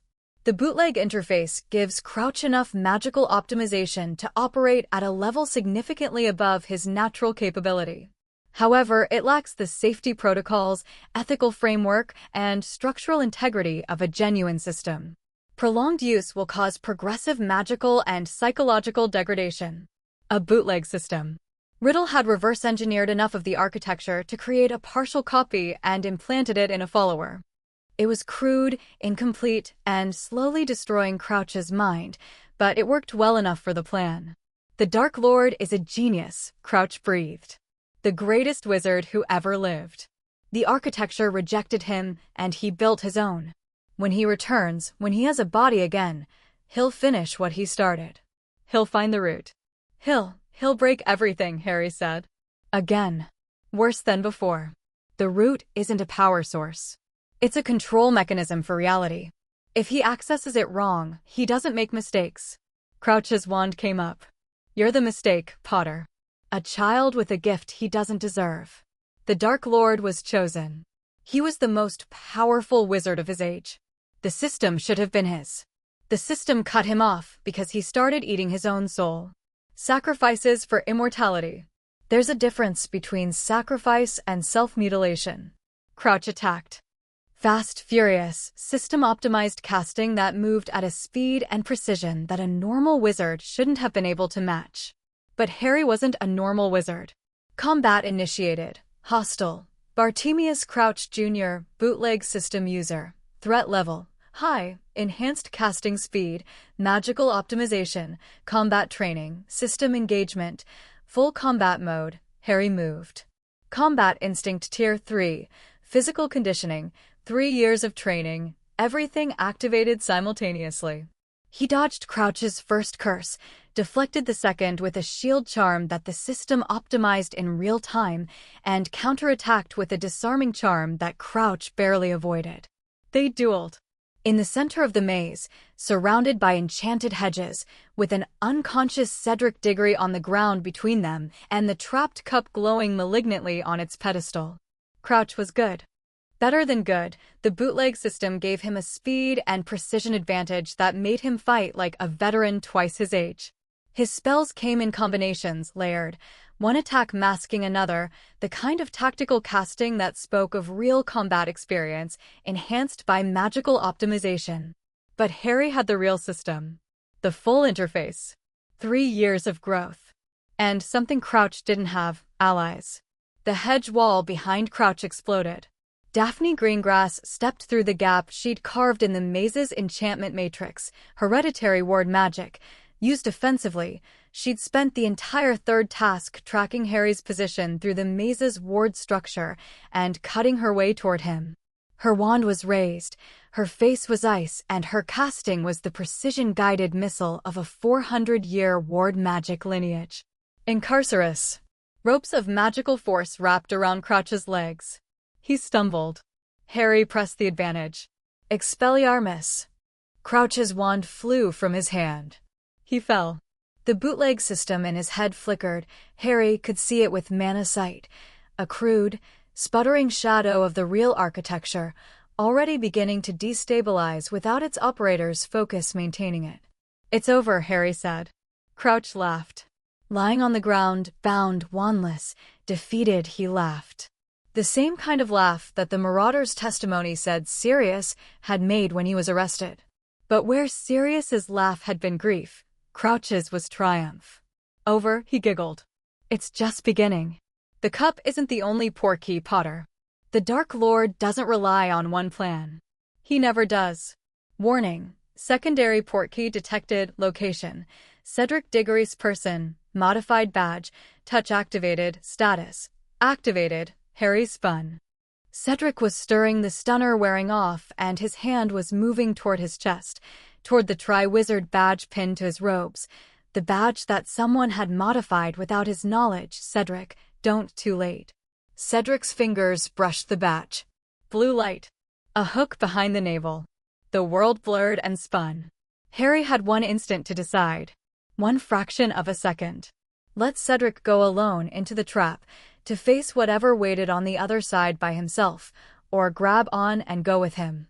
That wasn't a choice. Not for Harry. Not ever. He lunged, grabbed Cedric's arm, and the portkey took them both. They landed in a graveyard. Dark. Cold. Headstones rising from overgrown grass like crooked teeth. A church in the distance. A yew tree. And in the center of the graveyard, a massive stone cauldron, bubbling with a potion that stank of dark magic and desperation. Pettigrew was there. Rat-faced, sniveling, one hand silver, a magical prosthetic. Harry's mana sight identified it as dark artifact-grade enchantment work. He was tending the cauldron with the twitchy efficiency of a man doing something he was terrified of. And beside the cauldron, in a bundle of robes on the ground, something was moving.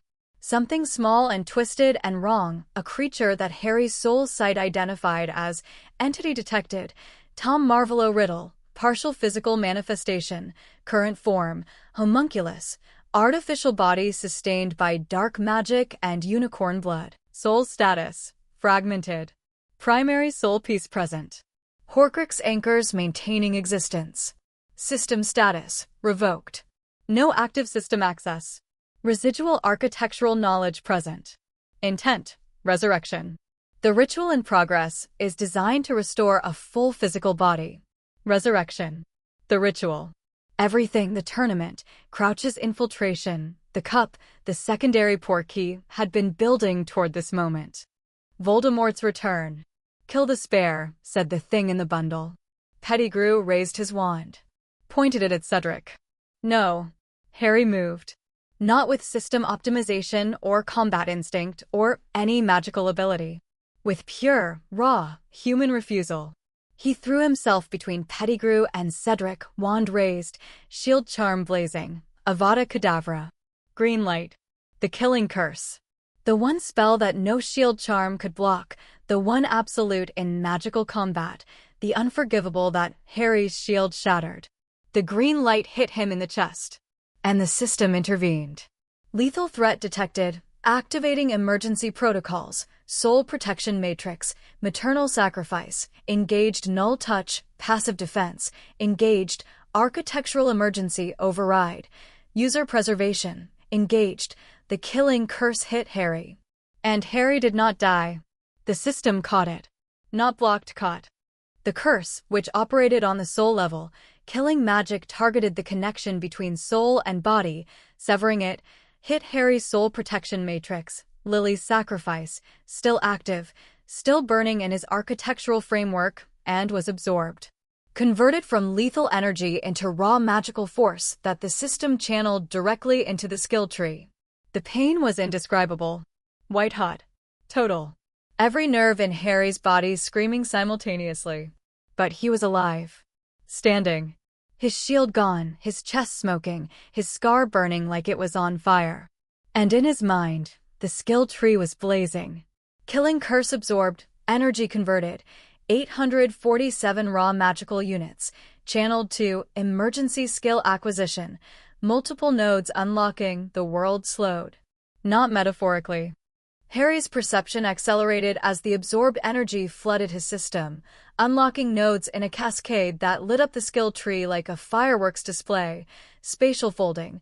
Tier 1 unlocked, void resistance. Tier 2 upgraded, death speaker. Tier 2 upgraded, bond magic. Tier 2 upgraded, null touch. Tier 2 upgraded, combat instinct. Tier 4 upgraded, new skill, curse immunity, soul protection. The user's maternal sacrifice protection has been integrated into the system. The user is now resistant to soul-targeting magic, including but not limited to the killing curse. Warning: curse immunity is not absolute. It is a one-time full absorption with diminishing returns on subsequent exposures. Do not test this repeatedly. Pettigrew was staring. The homunculus was staring. Cedric was staring. Harry Potter had just survived the killing curse. Again. And this time he was standing, conscious, furious, and crackling with enough absorbed magical energy to level the graveyard. Expelliarmus! Harry roared, and the spell that left his wand was nothing like the standard disarming charm. It was amplified by 847 units of converted killing curse energy, supercharged by the system's emergency protocols, and it hit Pettigrew like a freight train. The Ratman flew 30 feet through the air and slammed into a headstone with a crack that made Cedric wince. The homunculus screamed. Thin, reedy, furious. The ritual. Complete the ritual. But Pettigrew was unconscious. And Harry was standing over the cauldron with his wand pointed at the pathetic, twisted thing that had once been the most feared Dark Lord in history. And the system showed him something he'd never seen before. Tom Marvolo Riddle, full architectural scan. Soul status, fragmented. Primary soul piece, present. Connected to multiple Horcrux anchors via architectural threads. Horcrux anchors detected. 5. Anchor 1. Diary, destroyed. Anchor 2. Ring location, Little Hangleton, Gaunt Family Shack, active. Anchor 3. Locket location, 12. Grimald Place, London, active. Anchor 4. Cup location. Gringotts Bank, Lestrange Vault, active. Anchor 5. Diadem, location. Hogwarts, Room of Hidden Things, active. Anchor 6. Unintentional Harry Potter, Scar Fragment, active. Note: Riddle's proximity to the user, combined with the user's advanced soul sight and architectural understanding, has enabled a full Horcrux network map. This data was previously inaccessible due to distance and encryption. Physical proximity has bypassed the encryption. 6 Horcruxes. 1 destroyed. 5 active. And Harry could see them all, not just identify them, but locate them, the architectural threads connecting them to Riddle's primary soul piece visible like glowing lines on a map. A ring in a shack. A locket in London. A cup in Gringotts. A diadem at Hogwarts. And the fragment in Harry's own scar. He'd done it. He'd found them all. And all it had cost was taking a killing curse to the chest. Prerequisite 2. User sacrifice / understanding threshold, progress update, 22%, 38%, 16% gain. From nearly dying. From choosing to take a curse to save Cedric. From understanding, in a visceral, physical, permanent way, what the architecture cost. The thing in the cauldron was writhing, screaming, trying to reach Pettigrew's wand with its tiny, malformed hands. Harry looked at it, at Voldemort, reduced to this, a fragment of a man who'd shattered himself in pursuit of power and lost everything, and felt something that surprised him. Pity. Not sympathy. Not forgiveness. But pity. For a boy named Tom Riddle who'd been given the most magnificent gift in the magical world, the same system Harry carried, and had broken it. Had broken himself. Had looked at the architecture with all its wonder and complexity, and chosen the one path guaranteed to destroy him. You could have been everything, Harry said quietly. The system was yours. You could have been the one to open the route. To fight the absence. To save magic itself. The homunculus stopped writhing. Its red eyes, tiny and hateful in its misshapen face, fixed on Harry. I chose to be immortal, it hissed. You chose to be nothing, Harry said. Fragments. Echoes. Pieces of a man scattered across reality, held together by anchors that are tearing the fabric of everything apart. You're not immortal, Tom. You're a wound that won't close. The red eyes burned with hatred so pure it was almost beautiful. Harry grabbed Cedric, grabbed the badge portkey. The system identified its return mechanism, touch activated, keyed to the departure point, and said, "We'll be back to close the wound." Blue light. The graveyard vanished. The world blurred. They landed on the Hogwarts grounds. Cedric was alive. Harry was alive. The Horcrux map was burned into his thought organization system with perfect clarity. And in his mind, the skill tree hummed with new power, new knowledge, and the weight of a promise made to a broken man in a graveyard. The aftermath was chaos. Crouch was captured. Daphne had kept him contained throughout the third task, and Dumbledore's arrival had sealed the deal. Under Veritaserum, Crouch confirmed everything: Voldemort's plan, the bootleg system, the portkey trap. The Ministry was forced to acknowledge what Dumbledore had been saying for months: Voldemort was actively seeking to return. Cedric was shaken but alive. He sought Harry out in the hospital wing the day after and said, simply, "You jumped in front of a killing curse for me." Seemed like the thing to do. "That's insane. I've been told." Cedric held out his hand. Harry shook it. A bond formed, not the deep, system-recognized bond of his inner circle, but something real. Respect. Gratitude. The connection between two people who'd survived something terrible together. Harry told his team everything. The graveyard. The ritual. The killing curse. The Horcrux map. Year 4, end-of-year summary. Harry James Potter, level 35, XP, 412/3500, skill points, 12, unspent, nodes unlocked, 72/.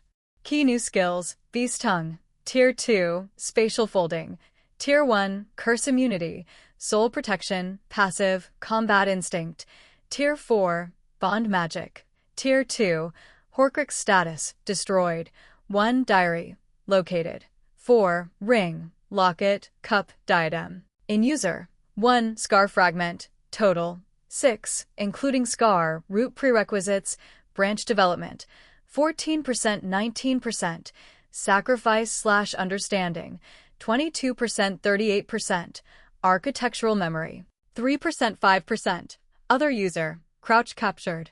Bootleg System confiscated and analyzed.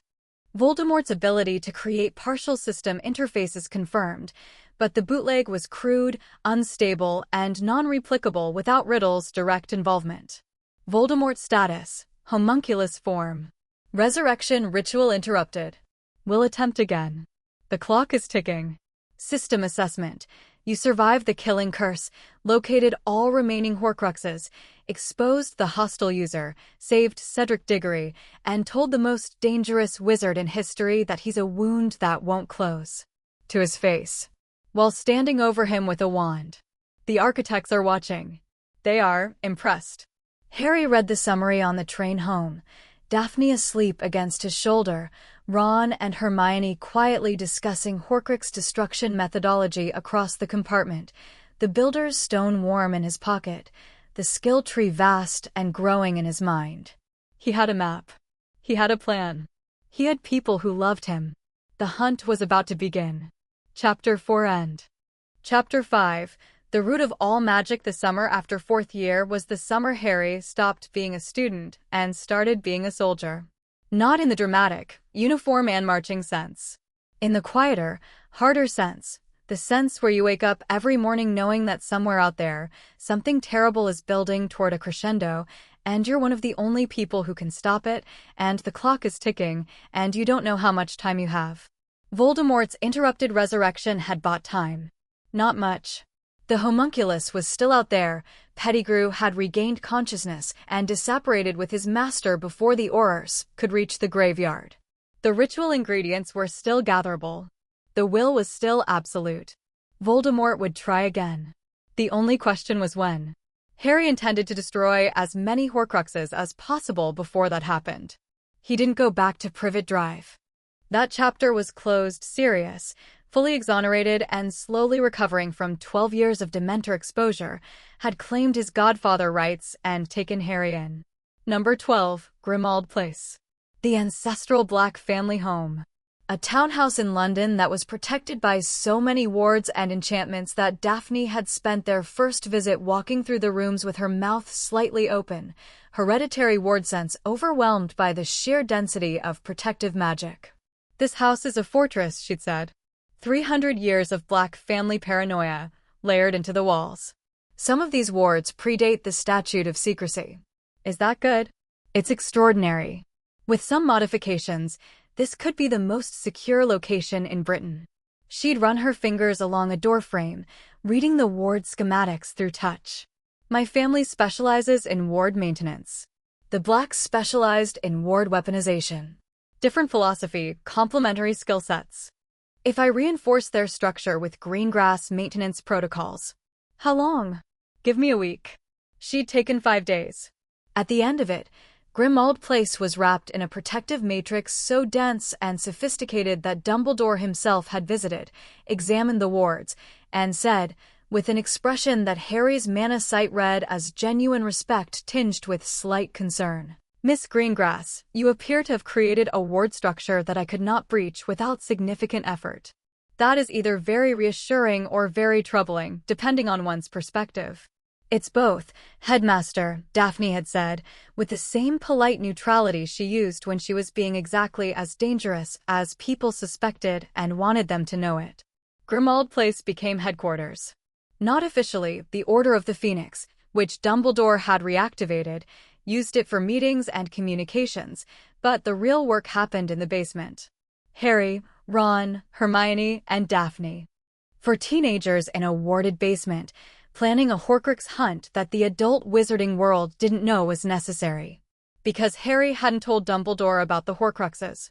This was a deliberate decision, and it was the hardest one Harry had ever made. He'll want to control the hunt, Ron had argued, during the strategy session where they debated the question. Dumbledore doesn't delegate. He orchestrates.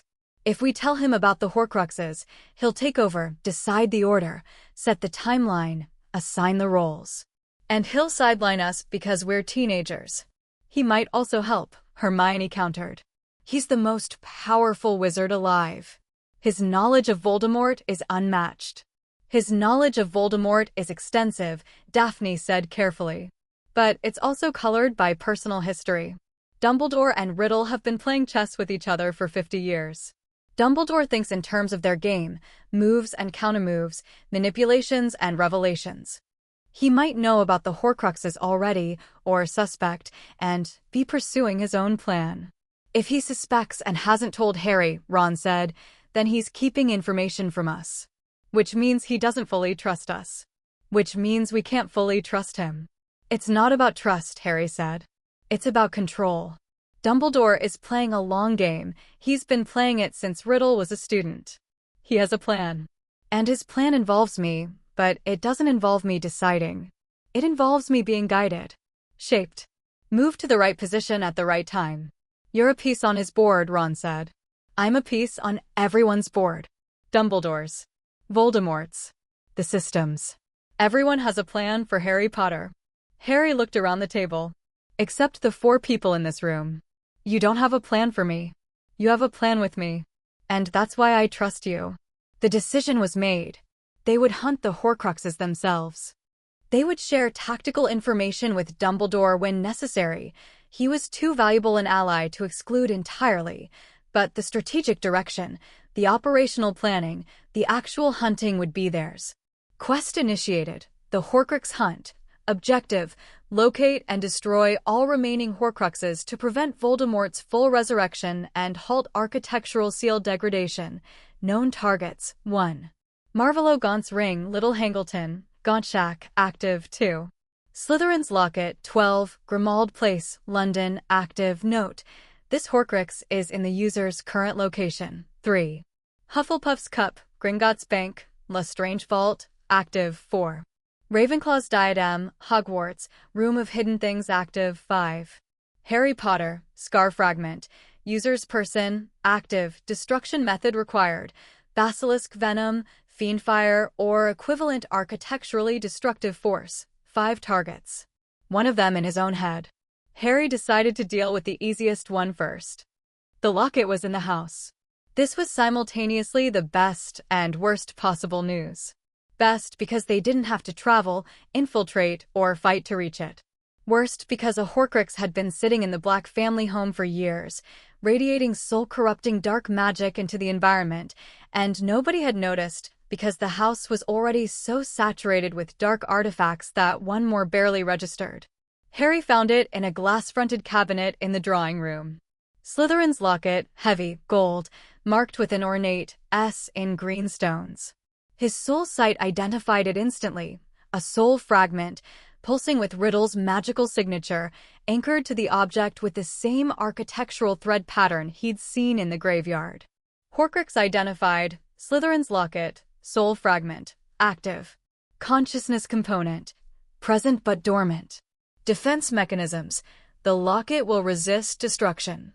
It will also attempt psychological manipulation of anyone who handles it, projecting fear, doubt, and paranoia to prevent its own destruction. Destruction method, basilisk venom recommended. The user possesses a basilisk fang, recovered from the Chamber of Secrets at end of year 2, preserved via stasis enchantment. Harry had kept the basilisk fang. Of course he had. It was sitting in his trunk, wrapped in enchanted cloth, the venom still potent after 2 years of magical preservation.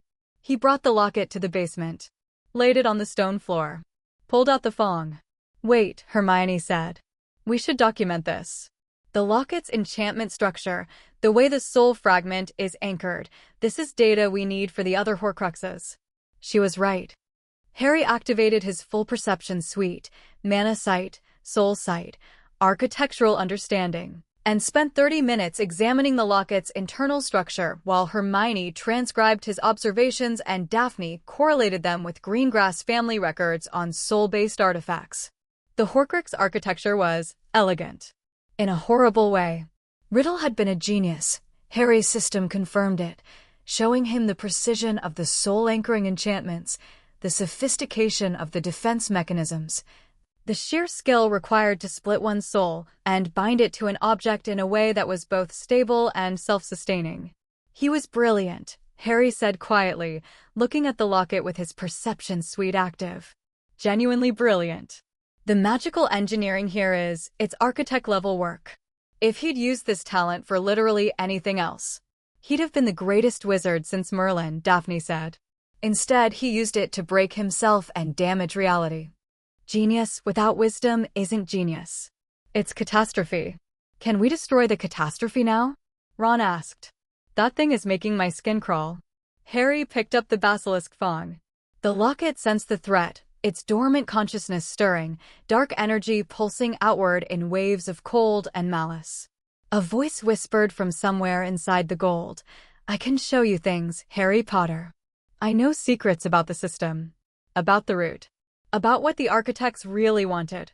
Don't you want to know? Don't you want to understand? I can teach you. I can show you paths that Harry stabbed the fang through the locket's face. The scream was architectural. Not sound, structure. The soul fragment shredded, the anchoring enchantments collapsed, the Horcrux unraveled at the fundamental level. Dark energy erupted from the puncture wound like blood from a severed artery, spraying the ceiling with shadows that dissolved on contact with Daphne's wards. Then silence. The locket was dead. A broken piece of gold on a stone floor. Empty. Horcrux destroyed, Slytherin's locket, architectural impact, sealed degradation from this Horcrux, halted. Healing initiated. Estimated repair time, 2 to 3 years. Remaining active Horcruxes, 4, ring, cup, diadem, scar fragment, XP earned, 175, level up. Harry Potter is now level 37. 2 down. 4 to go. Hermione was already analyzing her notes. The anchoring structure follows a specific pattern. If all the Horcruxes use the same template, and they should, since Riddle would have developed his technique and then replicated it, then we can predict the defense mechanisms of the remaining ones. Different psychological attacks, Ron said. The diary used memory manipulation. The locket used temptation. Each Horcrux probably targets a different emotional vulnerability. The ring will be different, Daphne agreed. So will the cup and the diadem. We need to be prepared for each one to fight back in its own way. And the scar fragment? Harry asked quietly. Nobody said anything for a moment. We'll figure that out, Hermione said firmly. When we get there. When? Not if. Hermione Granger, who planned for every contingency and researched every angle, was refusing to consider the possibility that the scar fragment couldn't be removed without killing Harry. He loved her for that. The fierce, unbending certainty of a friend who simply refused to accept an unacceptable outcome. The ring was next. Little Hangleton. A village in the English countryside. The Gaunt family shack, a decrepit ruin on the outskirts, invisible to muggles, surrounded by wards that Harry's architectural understanding classified as crude but vicious. Riddle's maternal family, Hermione explained during the planning session. The Gaunts were descended from Slytherin, inbred into poverty and madness. Riddle's mother, Merripeed, grew up in this shack. Riddle visited it after he discovered his heritage and apparently decided it was a fitting hiding place for a Horcrux. The wards are dangerous, Daphne said, studying the reconnaissance data they'd gathered. Not sophisticated, nothing like the Hogwarts wards or even the Grimmauld Place protections. But they're cruel, designed to cause maximum harm to anyone who breaches them. Anti-tampering hexes, withering curses, a compulsion to put the ring on that's woven into the ward structure itself. A compulsion to put it on? Harry repeated.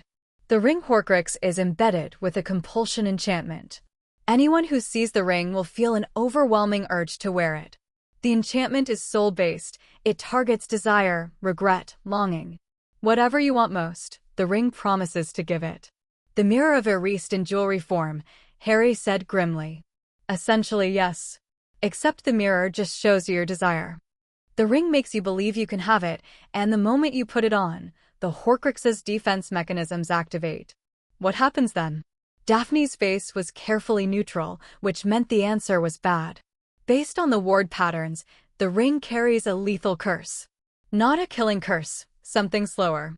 A withering curse that spreads from the point of contact, consuming the victim's life force over days or weeks.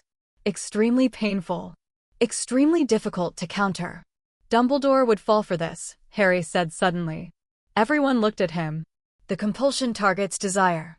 The thing Dumbledore desires most, the thing the mirror would show him, is related to his past. His family. His sister. Harry had done his research.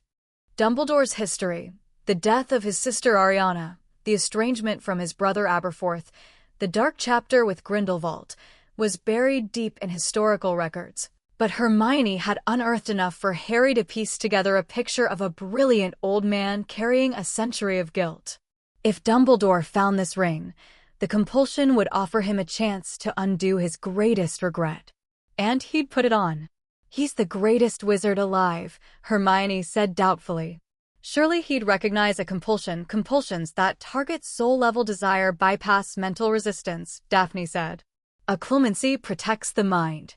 This attacks the soul. Even Dumbledore's defenses would struggle against a perfectly targeted soul-level compulsion, especially one that promises something he's wanted for 100 years. The room was quiet. For teenagers, realizing that they were about to do something that the most powerful wizard in the world might have failed at. My occlumency protects my mind, Harry said slowly. My soul sight lets me perceive soul-level attacks. And my emotional fortitude was specifically designed to recognize and resist emotional manipulation, including soul-based compulsion. He paused. I think the system was preparing me for this. That's reassuring and terrifying in roughly equal measure, Ron said. Ron. Yeah, you're coming with me. All of you are. But you stay outside the wards. I go in alone. The argument lasted 20 minutes. It was fierce, passionate, and ultimately concluded by Harry pointing out that he was the only one with curse immunity and soul protection, and if the ring's defense is activated, he was the only one who might survive them. Daphne's counterargument, I am not going to stand outside a building while you walk into a death trap, was compelling, but ultimately overridden by Ron's strategic analysis. If Harry goes down, we need to be intact to extract him. If we all go in, we might all go down. Operational reserve. It's basic tactics. Daphne had looked at Ron with something approaching respect. I hate that you're right. Yeah, that happens a lot around here. They went to Little Hangleton on a gray Tuesday in late July. The shack was exactly as terrible as described. A crooked, rotting structure that looked like it was being slowly digested by the surrounding undergrowth. Harry's mana sight showed the wards, layers of hostile magic, the outermost designed to repel, the inner layers designed to harm, and at the center, pulsing like a dark heartbeat, the ring. Harry could feel the compulsion already. From 50 meters away, through the wards, through his occlumency walls, Through his soul protection, a gentle, insidious whisper that said, "Your parents. I can bring them back. I can undo it all. Put me on and everything will be as it should have been." His mother's face. His father's laugh. 11 years of loneliness and cupboards and hand-me-downs, all erasable, all fixable, if he just compulsion detected, soul-level desire manipulation, source, ring Horcrux, broadcasting through ward structure, target, user's core desire, familial love/parental connection, countermeasure, emotional fortitude, engaged, soul site, monitoring, architectural understanding, analyzing compulsion structure, status, compulsion recognized and contained, effect reduced to background awareness. The user knows what the ring is offering. The user knows it's a lie. Harry pushed through the outer wards. Daphne had briefed him on the methodology. Each ward layer had a specific weakness that her hereditary ward sense had identified from the perimeter. He dismantled them one by one, not with brute force, but with precision, peeling back layers of hostile magic like an archaeologist removing soil from a fragile artifact. Ward crafting, practical application, XP per ward layer dismantled, 15 to 25, ward layers remaining. 4, 3, 2, 1, the final layer fell. Harry stepped into the shack. The ring was on the floor, set into the wood like it had grown there. A heavy gold band with a black stone, the stone carved with a symbol Harry recognized, a triangle containing a circle containing a line. Artifact scan, Gaunt family ring, Horcrux, active. Soul fragment present. Secondary function, the stone set in the ring is the Resurrection Stone, one of the 3 Deathly Hallows. The Hallows are architectural artifacts of the highest tier, created by death, or by architects masquerading as death, or by the architecture itself in response to certain conditions. This stone allows communication with the souls of the deceased. Warning: the Resurrection Stone's function is genuine. It does not raise the dead. It allows the living to perceive and communicate with departed souls through the anima stratum. The compulsion to wear the ring is partially driven by the stone's legitimate function being exploited by the Horcrux's corrupted consciousness. Note: the Horcrux is a parasite on the stone. The stone itself is not evil. It is a tool. Destroying the Horcrux should not damage the stone's core function. The Resurrection Stone. An actual Deathly Hallow, parasitized by a Horcrux. And the compulsion, the overwhelming desire to put it on, was being amplified by the stone's real power, the ability to talk to the dead. To talk to his parents. The whisper was louder now. Not a lie, worse. A truth.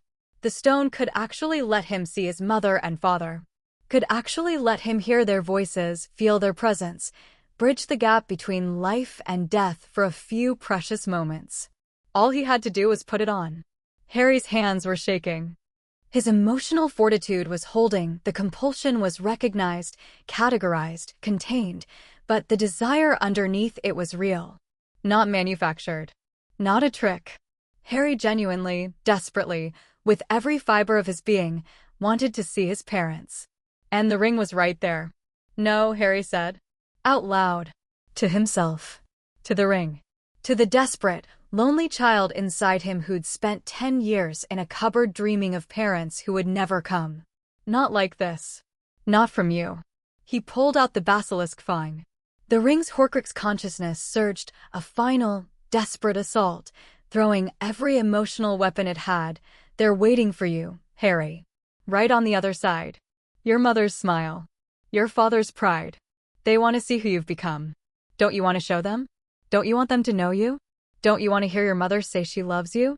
Just once? Just. Harry drove the fang through the black stone. The scream. The structural collapse. The dark energy eruption. Same as the locket, but worse, more intense, more personal, because this Horcrux had found Harry's deepest wound and pried at it with fingers made of truth. When it was over, Harry was on his knees on the rotting floor, tears on his face, the destroyed ring before him. The black stone was cracked, a thin line running through the Hallow symbol, but intact. The Horcrux was gone. The stone remained. Horcrux destroyed, Marvolo Gaunt's ring, architectural impact, sealed degradation from this Horcrux, halted. Healing initiated. Remaining active Horcruxes: 3, Cup, Diadem, Scar Fragment. XP earned: 250. Horcrux destruction plus compulsion resistance plus emotional fortitude under extreme duress. Level up. Harry Potter is now level 39. Prerequisite 2. Sacrifice/understanding. Progress update. 38%, 47%. Note: you could have put it on. The desire was real. The stone's power is real. Your parents are accessible through the anima stratum. But you chose to destroy the Horcrux instead of indulging the compulsion. You chose the mission over the comfort. That is sacrifice. That is understanding. The Resurrection Stone remains functional despite the crack. When you are ready, truly ready, not compulsion ready, you may use it. Harry picked up the cracked stone, held it in his palm, felt the faintest hum, not the Horcrux, that was gone, but the stone itself. A deathly hallow. A tool for talking to the dead. Someday. Not today. But someday. He pocketed the stone, walked out of the shack, and found his friends waiting exactly where he'd left them. Daphne took one look at his face, the tear tracks, the set jaw, the eyes that were red but steady, and did something she'd never done in front of Ron and Hermione before. She wrapped her arms around him and held on. "It's done," Harry said, into her hair. "I know." She didn't let go. I felt the seal heal. They stood like that for a long moment. Ron and Hermione had the grace to examine the surrounding countryside with intense interest. 3 down. 3 to go. August brought the diadem. This was, logistically, the easiest Horcrux. It was at Hogwarts, in the Room of Hidden Things, and Harry had access to the Room of Requirement. The challenge wasn't location, but identification. The Room of Hidden Things was an enormous space filled with centuries of abandoned objects, confiscated items, and magical detritus. Finding one specific diadem in that haystack required either systematic searching, time-consuming, or targeted magical detection, which Harry had. They returned to Hogwarts 2 weeks before term started, under the pretense of early arrival for Quidditch practice, Harry, and advanced independent study, Hermione. Daphne came via the Greengrass family's private flow connection to Hogsmeade, and Ron came because Ron came wherever Harry went, and anyone who tried to stop him would regret it. The Room of Hidden Things was breathtaking. A vast, cathedral-sized space, filled with towering piles of stuff. Broken furniture, old textbooks, confiscated brooms, potion bottles, crystal balls, at least 3 sets of armor, a skeleton in a cage. Harry chose not to investigate, and approximately 10,000 years of accumulated Hogwarts junk. Harry activated his full perception suite and began scanning. Soul Sight cut through the clutter like a searchlight. Every object in the room had a magical signature, but only one had a soul signature, the dark, pulsing resonance of a Horcrux buried somewhere in the mess. North Wall, Harry said, navigating the maze of junk piles. Elevated. About 30 feet up. They climbed. Carefully. Ron tested footholds. Hermione cast stabilization charms. Daphne mapped the route with ward perception, identifying objects that were enchanted and therefore potentially dangerous, and steering them clear. They found it on top of a cabinet. Ravenclaw's diadem, a beautiful silver tiara set with blue stones, tarnished by age but unmistakably a work of art. And unmistakably a Horcrux. Harry's soul sight showed the fragment pulsing inside it, and his architectural understanding mapped the defense mechanisms. "This one is different," Harry said, examining it. "The defense isn't emotional. It's intellectual." The diadem was Rowena Ravenclaw's. It enhanced wisdom. The Horcrux has corrupted that function. Instead of granting wisdom, it steals it. Anyone who puts it on has their intelligence drained and absorbed by the fragment. "A parasitic intelligence amplifier," Hermione said, and her voice carried the specific horror of someone whose greatest asset was her mind. "It eats your thinking. Don't put it on." "I absolutely was not going to put it on, Harry." He stabbed it with the fong. The destruction was faster this time. The diadem's enchantments were old and powerful, but the Horcrux component was almost secondary to the original artifact's function, and the basilisk venom shredded it efficiently. Horcrux destroyed. Ravenclaw's diadem, remaining active Horcruxes, 2 cup, scar fragment, XP earned, 175, architectural impact, another wound closed. Seal healing accelerating as cumulative Horcrux count decreases. 4 down. The cup and the scar fragment remained. Gringotts next, Ron said, looking at the threat board he'd updated in real time on a portable version of his strategic map. The cup is in the Lestrange vault. That's the hardest target we've faced. Goblin security. Ancient wards. Blood key access. And then the scar, Hermione said quietly. Nobody elaborated on that. Not yet. 5th year began with the Ministry in denial and the wizarding world teetering on the edge of a precipice that most people refused to look at. Cornelius Fudge, the Minister for Magic, had devoted his considerable, if misguided, political skill to discrediting Dumbledore and dismissing reports of Voldemort's return. The Daily Prophet ran daily pieces painting Harry as an attention-seeking liar and Dumbledore as a senile manipulator. A ministry appointee, Dolores Umbridge, a woman whose magical signature Harry's Manasite classified as bureaucratically malicious, had been installed at Hogwarts as defense against the dark arts teacher and High Inquisitor, with the explicit mandate to suppress any discussion of Voldemort's return. Umbridge was, to put it in the kindest possible terms, the worst person Harry had ever encountered who wasn't actively trying to end the world. Not evil in the Voldemort sense, she wasn't motivated by power hunger or magical supremacy or existential despair. She was evil in the petty sense. The bureaucratic sense. The sense where cruelty is exercised through rules and regulations, and the careful, systematic abuse of authority by people who've confused obedience with morality. Her classes were useless, textbook only, no practical magic, a curriculum designed to produce students who could recite ministry-approved theory but couldn't defend themselves against a determined housecat. She's not just incompetent, Ron said after the first week, analyzing Umbridge's teaching patterns with the same strategic framework he applied to chess and Horcrux hunting. She's deliberately incompetent. She's teaching badly on purpose. The ministry doesn't want students learning defense because students who can fight are harder to control.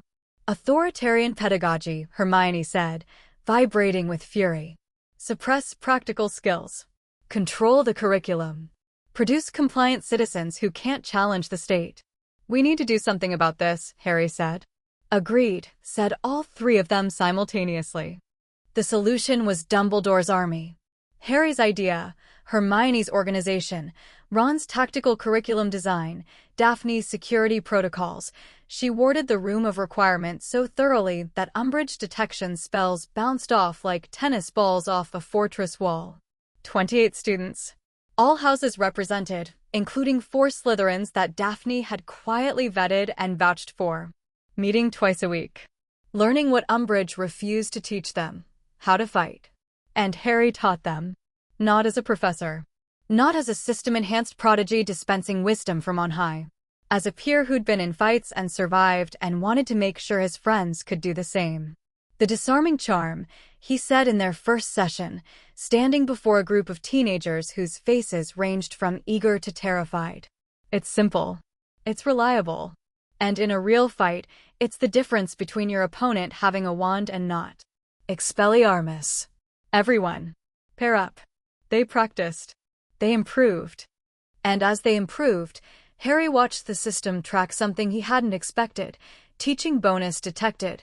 When the user teaches magical skills to others, the user receives a 10% XP bonus on the skill being taught.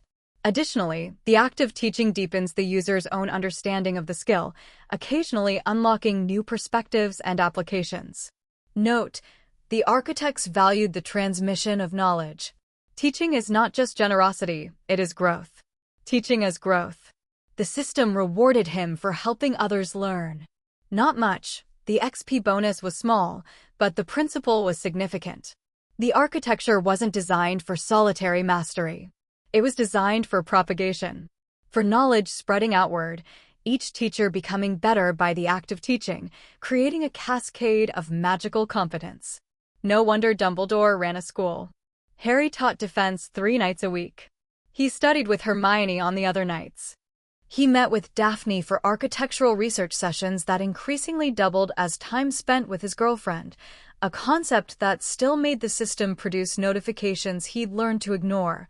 Emotional well-being significantly improved during partner interactions, magical efficiency, plus 8% when in proximity to romantic partner. Note, the system continues to lack a category for love. But the data is unambiguous. You function better when she's near. He and Daphne had settled into a relationship that was, like everything about Daphne, precisely calibrated and deeply genuine. She didn't do grand gestures. She didn't do public displays. What she did was show up. Every session, every planning meeting, every crisis. She was there, with her ward magic and her family knowledge and her razor-sharp mind and her rare, devastating smiles that Harry had learned were worth more than any grand gesture because they were earned. They argued about void magic theory. She was cautious. He was curious. They collaborated on seal monitoring protocols, her expertise, enhanced by his system access. They sat together in the room of requirement after DA sessions, tired and warm, and talked about things that had nothing to do with the architecture, about families, about futures, about the kind of life they might want to build if they survived what was coming. After, Daphne said one night, leaning against his shoulder, her voice softer than she ever allowed it to be in public. When this is over, when the Horcruxes are destroyed and the seals are repaired and Riddle is gone, what do you want? I want to understand the route, Harry said honestly. I want to know what the architects built and why. I want to see the architecture fully functional. I want to know what magic really is. And personally, this. He gestured at the room. At her. At the quiet, comfortable warmth between them. More of this. A lot more of this. She smiled. Not the rare, controlled almost smile. A real one. Full. Unguarded. The kind that made his heart do things that even the system couldn't categorize. That's acceptable, she said. The Gringotts operation happened during Easter holidays. It was, by any objective measure, the most insane thing they'd ever attempted. Breaking into the most secure bank in the wizarding world, penetrating the deepest vault level, and stealing a Horcrux from a vault protected by goblin magic, a dragon, and approximately every security enchantment devised in the last 3,000 years. This is insane, Hermione said during the planning phase. Then she spent 6 weeks planning it anyway, because Hermione Granger did not let the impossibility of a task prevent her from optimizing the approach. The plan was Ron's. Because of course it was. Chess. We don't fight the security, he said, moving pieces on his miniature Gringotts model. We don't try to overpower it or outsmart it or bypass it. We use it against itself. The security system is designed for one scenario, external attack. Nobody's ever tried an internal approach. Meaning we don't break in. We walk in. As customers. Through the front door. With a legitimate reason to be in the building. The details were complex, layered, and brilliantly devious. They involved a combination of Polyjuice Potion, Hermione's brewing, forged documentation, Daphne's family connections to Gringotts' administrative systems, a precisely timed distraction, Ron's tactical coordination, and Harry's system providing real-time analysis of the bank's magical security to identify gaps and timing windows. They spent 3 weeks preparing. Every contingency mapped. Every risk assessed. Ron's strategic models covered 47 possible failure scenarios, with response protocols for each. On the day, they executed flawlessly. Almost. The vault was exactly as terrifying as expected. Deep underground, behind a dragon, Harry's beast tongue calmed it, just barely. The creature was nearly mad from decades of captivity, past cascading enchantments that replicated anything they touched. A defense mechanism that Hermione countered with a variation of the flame-freezing charm, and through a door that required architectural-level magic to open. Harry opened it. The system interfaced with the vault's goblin magic locking mechanism, ancient, sophisticated, completely different from wand wizard enchantments, but built on the same underlying architecture, and persuaded it to release. Goblin lock interface success. Note, Goblin magic interfaces with the architecture at a different access point than wizard magic. The architects designed the architecture to be accessible to multiple magical species, each through their own cultural and biological framework. This is the first empirical confirmation that the architecture was intended as a universal magical infrastructure, not a human-specific one. Universal. The architecture wasn't just for wizards. It was for everyone. Goblins, house elves, centaurs, mere-people, every magical species was connected to the same underlying system, each accessing it through their own evolved interface. The implications were staggering. Harry filed them away for later analysis and focused on the cup. Hufflepuff's cup sat on a shelf in the Lestrange vault, surrounded by treasure that was enchanted to burn anyone who touched it. Harry used spatial folding, the skill he'd unlocked in the graveyard, to bypass the enchantments and lift the cup without physical contact. Spatial folding, practical application, the ability to manipulate the spatial relationships between objects, creating temporary folds in three-dimensional space that allow interaction at a distance. Think of it as magical origami. You fold space so that two distant points become adjacent, interact, and then unfold. The cup floated from the shelf to Harry's hand, bypassing every trap, every enchantment, every defense. Clean. Elegant. Exactly the kind of creative problem-solving the system rewarded. Basilisk Fang. Stab. Scream. Destruction. Horcrux destroyed. Hufflepuff's cup. Remaining active Horcruxes. 1. Scar Fragment. XP earned. 300. Horcrux destruction plus Gringotts infiltration plus complex operation completion. Level up. Level up. Harry Potter is now level 43. Architectural status update: 5 of 6 Horcruxes destroyed. Seal healing, accelerating. With only one remaining Horcrux, Scar Fragment, the architecture's self-repair mechanisms are operating at near-optimal efficiency. Void Seal, plus 2.8% from baseline. Other seals, improving. Note: the architecture is healing. It can feel the difference. Like a body recovering from a long illness, weak, but getting stronger. 5 down. 1 to go. The Scar. They escaped Gringotts in spectacular fashion. The dragon, freed from its chains by Harry's beast tongue, burst through the bank's lobby and into the sky with 4 teenagers on its back, which was simultaneously the most terrifying and most exhilarating 30 seconds of Harry's life. The dragon dropped them in the Scottish Highlands. It had opinions about where it wanted to go, and those opinions were somewhere with no goblins. They apparate back to Grimmauld Place. Harry had unlocked apparition through the spatial folding branch, the system classifying it as a simplified form of spatial manipulation that the wizarding world teaches inefficiently, and collapsed in the basement around the strategy table. 1 left, Ron said. He was looking at the threat board. 1 piece remained on the Horcrux track, a black pawn, representing the Scar Fragment, positioned directly on top of the piece representing Harry. We need a plan, Hermione said. A way to destroy the fragment without destroying Harry. I've been researching this for 2 years, Daphne said. Her voice was controlled, but Harry could see the tension in her shoulders, the tightness around her eyes. This was the problem she'd been dreading. The one that didn't have an obvious solution. The fragment is embedded in Harry's soul. Not attached to it, embedded. Like shrapnel in muscle tissue. Removing it requires either extracting it surgically, which means someone who can perform soul-level surgery with extraordinary precision, or destroying it in situ, which means destroying a piece of Voldemort's soul while it's inside Harry's soul without damaging Harry's soul in the process. What are the options? Harry asked. Daphne laid them out. Option 1. The Killing Curse. It targets the soul-body connection. If aimed at the fragment rather than Harry's primary soul, it might destroy the Horcrux while leaving Harry alive. The maternal sacrifice protection makes this theoretically survivable. Theoretically, Harry repeated. The margin of error is significant.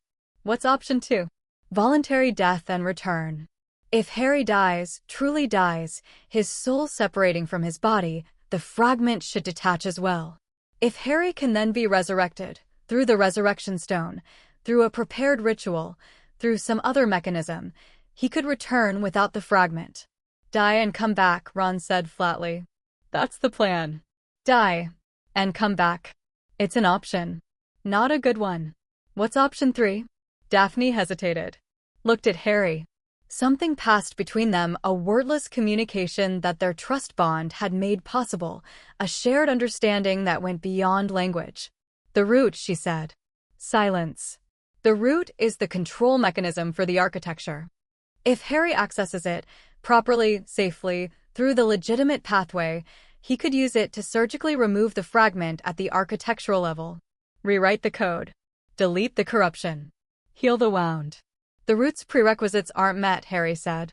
Branch development is at 19%. Understanding is at 47. Memory restoration is at 5. I'm nowhere close.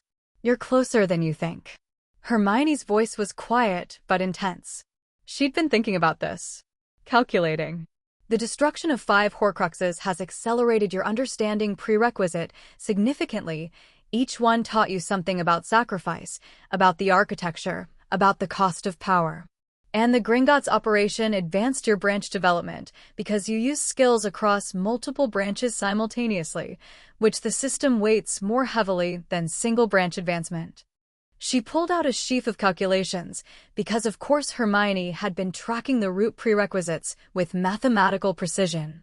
My projections: if you continue advancing at your current rate, branch development will reach threshold within 8 to 12 months.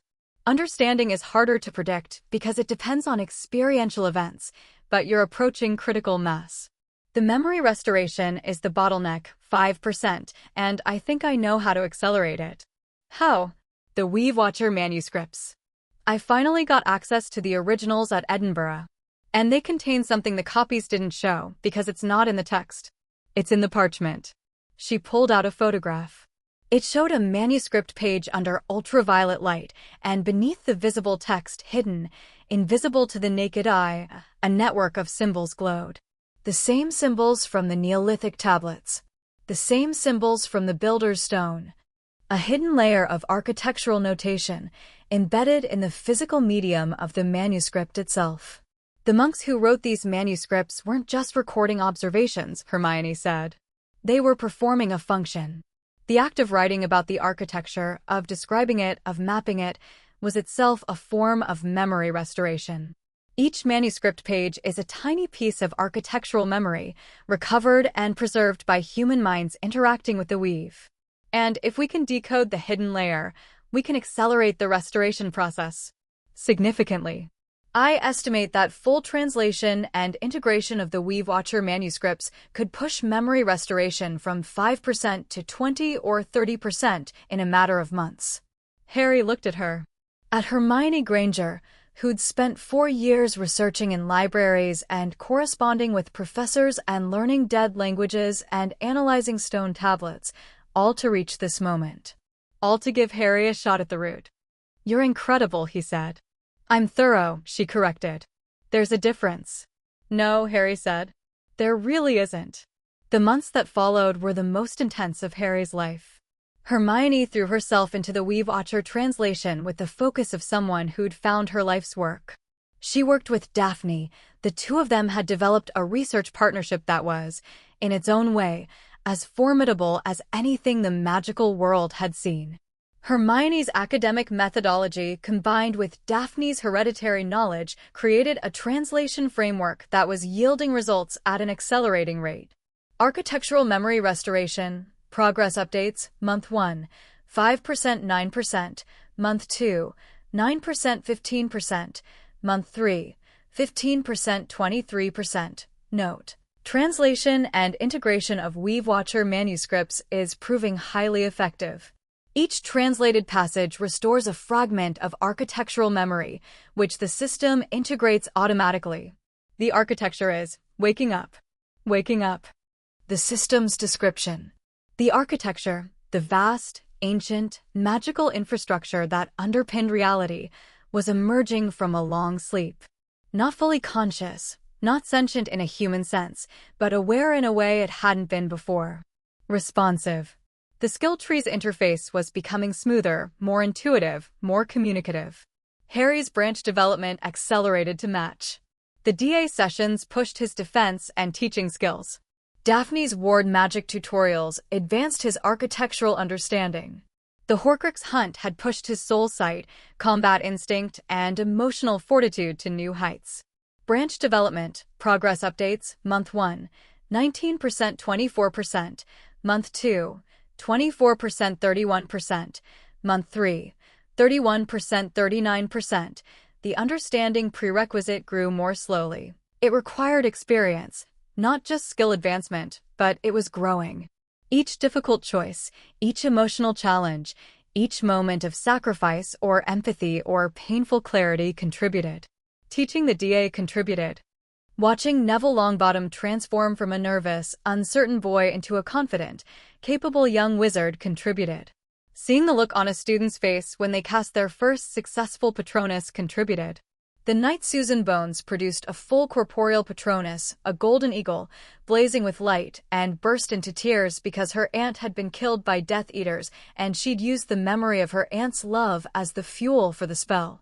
Harry had stood there, watching Susan cry and laugh simultaneously, and felt something crack open in his chest. Sacrifice/understanding, plus 3%. Note, understanding isn't about your pain.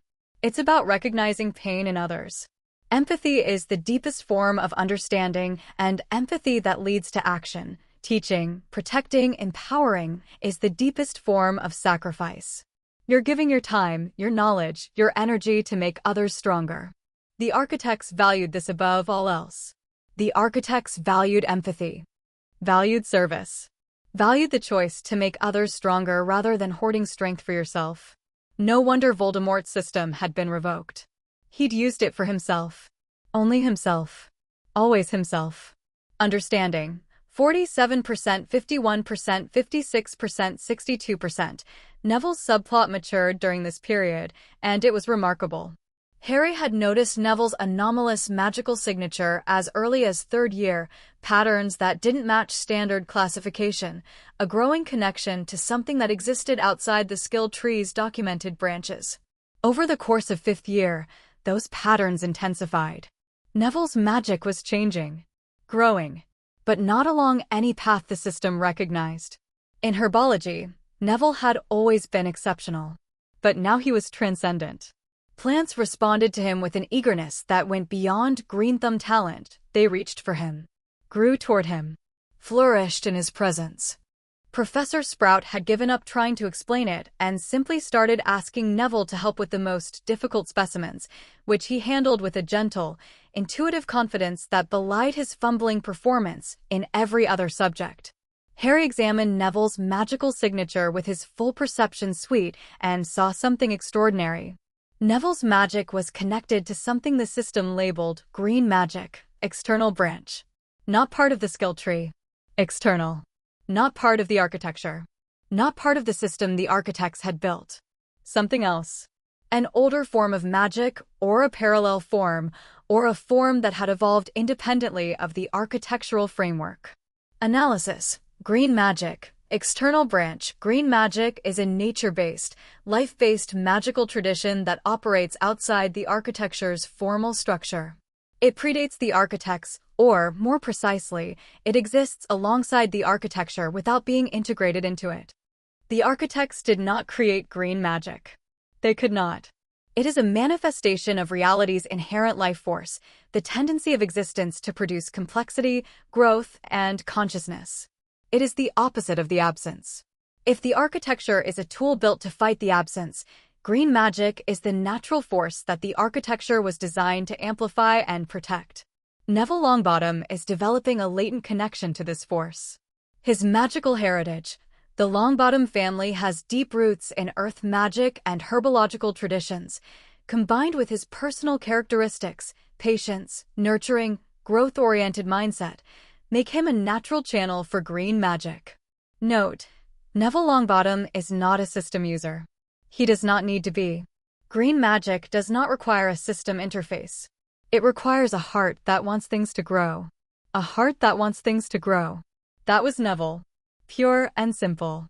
Not powerful in the dramatic, fireworks and explosions sense. Powerful in the quiet, persistent, life sense.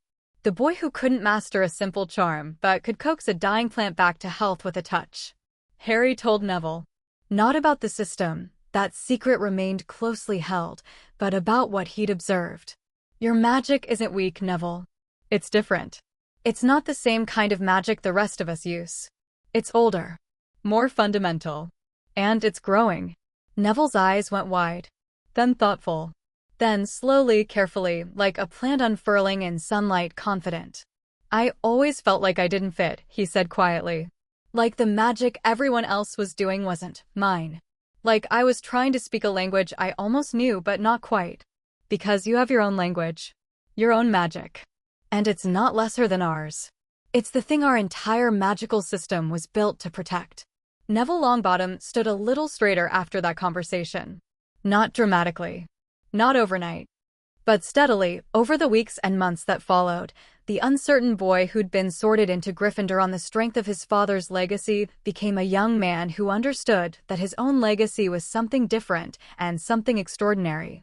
And in the Room of Requirement, when the DA practiced their defensive spells, Neville's magic occasionally did things that the system couldn't explain. A shield charm that grew vines. A disarming spell that bloomed with green light. Small things. Growing things. Harry watched and smiled and said nothing because some magic didn't need a system to flourish. It just needed someone who believed it could. Voldemort returned at the end of 5th year. Not through the ritual from the graveyard, Harry's interruption had prevented that. Instead, Voldemort found another way. A darker way. Pettigrew, the rat, had delivered his master to an obscure dark magic practitioner in Albania who specialized in bodily possession. Voldemort had consumed the practitioner, body, soul, and magic and reconstructed a physical form from the absorbed material.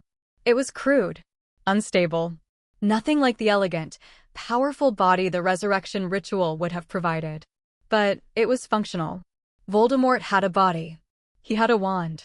And he had the full, terrible force of his magical knowledge, everything he'd learned in 50 years of study, minus the system access he'd lost decades ago. He announced his return by attacking the Ministry of Magic. Not the building. The concept. He struck at the Department of Mysteries, specifically, at the section that studied the architecture's surface effects. The Hall of Prophecy. The Death Chamber. The Time Room. He was looking for something. Searching for anything that might give him a path back to the system he'd lost. Harry knew because the fragment told him. The scar erupted during a DA meeting in December. Harry was demonstrating a shield charm variant when the pain hit, not the low, background throb he'd learned to manage, but the full, screaming, white-hot agony of direct contact with Voldemort's consciousness. The fragment was resonating. Voldemort's reconstructed body was close, not physically close, but architecturally close. He was in the Department of Mysteries, poking at the architecture's surface from the outside, and every probe sent shockwaves through the fragment in Harry's scar. He's at the Ministry, Harry gasped, on his knees, Ron and Hermione supporting him, Daphne's hands on his temples, her ward magic trying to dampen the fragment's activity. The Department of Mysteries. He's searching for a vision. Clear, sharp, unfiltered by compartmentalized dreaming because Harry wasn't asleep. This was waking contact, direct mind-to-mind through the fragment. Voldemort, standing in the Death Chamber. The veil, an ancient archway draped in a tattered curtain that rippled without wind. Harry's mana sight, operating through the vision, showed him what the veil really was. The veil, architectural nexus point. The veil is an access point to the anima stratum, the soul layer of reality. It is one of the oldest architectural constructs in existence, predating Hogwarts, predating the Ministry building that was constructed around it. Voldemort is attempting to use the veil to bypass his system revocation. If he can access the anima stratum directly, he may be able to reconstruct a partial system interface from the soul-level connections that remain from his original access. He was trying to get back in. Through the back door. Through the soul layer. We need to stop him, Harry said. Now. The DA mobilized. Not all of them. Harry wouldn't ask children to fight Voldemort. But the core group, Ron, Hermione, Daphne, Neville, and because she'd been listening at the door and was already reaching for her wand, Ginny Weasley, who had a personal score to settle with the man who'd stolen a year of her life through a diary. They reached the Ministry through the visitor's entrance. Hermione had mapped the access points months ago, because Hermione. They fought through the Department of Mysteries, Death Eaters, Voldemort's advance guard, fought with desperate ferocity, and were repelled by 6 teenagers who'd been training in the Room of Requirement for 8 months. The Battle of the Department of Mysteries was not a straight fight. It was a running engagement through rooms that defied physics, the Time Room, where hourglasses shattered and time looped and stuttered around them, the Hall of Prophecy, where glass orbs containing magical predictions fell and broke and whispered their contents into the chaos, the Space Room, where the laws of gravity were suggestions rather than rules. Ron coordinated. Because that was what Ron did in the middle of combat, under fire, with spells flying and Death Eaters attacking, Ron Weasley became the general he'd always been on the chessboard. Calm. Clear. Seeing the whole board. Directing his pieces with precision. Neville left corridor, 3 hostels, use the plants. Neville raised his wand. The potted plants lining the corridor, mundane decorations, barely magical, exploded with growth. Vines erupted from pots, tendrils thick as rope, wrapping around the Death Eaters' legs, pinning them, choking their wand movements. Green magic, unleashed in combat, terrifying and beautiful. Hermione, seal the Time Room. The hourglasses are destabilizing. Hermione cast a containment ward so complex it would have taken most adult wizards an hour to construct. She did it in 12 seconds because she'd spent 2 years studying ward magic with Daphne Greengrass and had internalized the principles at a level that made her casting almost instinctive. Daphne, the Death Chamber. Ward the veil. Don't let him reach it. Daphne ran. Through the chaos, through the combat, through the Department of Mysteries, straight for the Death Chamber where Voldemort was. Harry followed. Because where Daphne went, he went. Because Voldemort was there.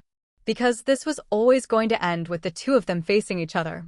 The Death Chamber was vast, circular, with stone benches descending in tiers toward the veil at the center. The veil rippled. The curtain fluttered. And standing before it, wand raised, the crude new body radiating dark magic like a furnace, was Lord Voldemort.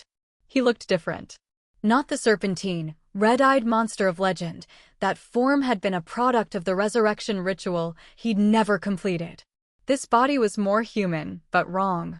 Asymmetric. Features slightly mismatched, like a collage assembled from imperfect parts. The eyes were red, though. The eyes were still red. Harry Potter, Voldemort said. You've been busy. Busy destroying your Horcruxes, Harry said. 5 down. 1 to go. Something flickered in Voldemort's red eyes. Not fear, he was beyond fear, or had convinced himself he was. But recognition. The acknowledgement that the game had changed. That the boy who'd been a piece on his board had become a player. The system has grown you well, Voldemort said. I can feel it, through our connection. The architecture's favorite son. So many nodes unlocked. So many branches explored. And yet, his voice turned silk sharp, you haven't touched the forbidden branches. Have you? The ones I found so illuminating. The ones that broke you. The ones that made me immortal. You're not immortal, Tom. You're scattered. Fragments held together by spite and the universe's patience. And I've been cleaning up your fragments all year. Voldemort attacked. Fast, brutal, powerful, raw magical force channeled through fury and decades of combat experience. The killing curse flew first, green light screaming across the chamber. Harry dodged. Not blocked. You don't block the killing curse, even with curse immunity, which was one time and he wasn't going to test it again. He moved, combat instinct tier 4 painting the spell's trajectory in glowing lines, his body responding before his conscious mind could process the threat. Counterattack. Expelliarmus. Amplified by the system, boosted by bond magic, Daphne was nearby, her presence strengthening his defensive capabilities through their magical resonance, supercharged by 3 years of obsessive training. Voldemort deflected. Barely. His eyes widened fractionally. "You've improved," he said, and there was something in his voice that might have been envy. They dueled. In the death chamber, around the veil, spell light illuminating the stone in strobing flashes of red and green and gold. Harry fought with everything he had: combat instinct predicting attack patterns, environmental awareness tracking the chamber's layout, mana sight reading Voldemort's casting frequencies, and identifying weaknesses. Voldemort was powerful. Staggeringly powerful. Even without the system, even with a crude, reconstructed body, his raw magical ability was beyond anything Harry had ever faced. He cast spells that Harry's system had never catalogued, dark magic so old and obscure it predated the Hogwarts curriculum by centuries. But Harry had the system. And the system had been designed by beings who'd anticipated threats like Voldemort, who'd built their infrastructure to withstand exactly this kind of assault. Combat analysis, real-time, Voldemort's casting, powerful but inefficient. Without system optimization, his spells waste approximately 30% of their energy in unfocused dispersal. The system would correct this, and did, when he had it. Without it, he compensates with raw power. Strategy, endurance. Voldemort's reconstructed body is unstable. Sustained combat will degrade his physical form faster than it will exhaust the user. Outlast him. Outlast. Not overpower. Harry couldn't match Voldemort's raw magical output. The man had 50 years of study and a magical core that, even damaged by Horcrux creation, was among the most powerful in history. But Harry could last longer. The system managed his magical output with precision, no wasted energy, no inefficient casting, every spell optimized for maximum effect with minimum expenditure. The duel stretched. Minutes. Each one feeling like an hour. Spells flew. The chamber shook. The veil rippled violently, responding to the magical energy being unleashed around it. And then Daphne completed her ward around the veil. Harry had given her the opening, kept Voldemort focused on the duel, kept him facing away from the veil while Daphne worked. And Daphne had built something extraordinary, a containment ward, key to the veil's architectural signature, that sealed the access point so thoroughly that even Voldemort's probing wouldn't penetrate it. The Dark Lord sensed it, whipped around, saw the ward matrix glowing around the veil, blue-white greengrass magic, 400 years of hereditary wardcraft concentrated into a single, perfect, unbreakable seal. No. He turned his wand on Daphne. Harry didn't think. He activated Null Touch, Tier 2, boosted by Bond Magic's protective resonance, and threw himself between Voldemort's curse and Daphne. The curse hit his outstretched hand. His palm burned, not with physical fire, but with the collision of dark magic against the system's Void Edge protocols, the same force that had destroyed Quirrell. The curse disintegrated on contact, dark energy unraveling against the Null Touch's molecular destabilization field.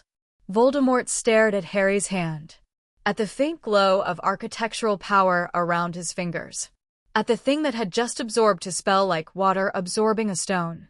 The Void Edge, Voldemort whispered. You've accessed the Void Edge. Just the edge. That's all I need. Reinforcements arrived. Dumbledore, blazing with power that made the entire chamber tremble. Order of the Phoenix members pouring through the doors. Aurors finally mobilized, taking positions around the perimeter. Voldemort looked at the gathering forces. At Dumbledore, whose wand was raised and whose eyes were burning with cold fury. At Harry, standing between him and the sealed veil, hand still glowing with Null Touch energy. At Daphne, whose ward around the veil was holding firm, whose face showed no fear. This isn't over, Voldemort said. No, Harry agreed. But it's getting closer. Voldemort disapparated. Gone. Out of the chamber, out of the ministry, out of reach. The anti-apparition wards hadn't been keyed to block him, an oversight that Daphne would spend the next 3 months correcting. The battle of the Department of Mysteries was over. Nobody died.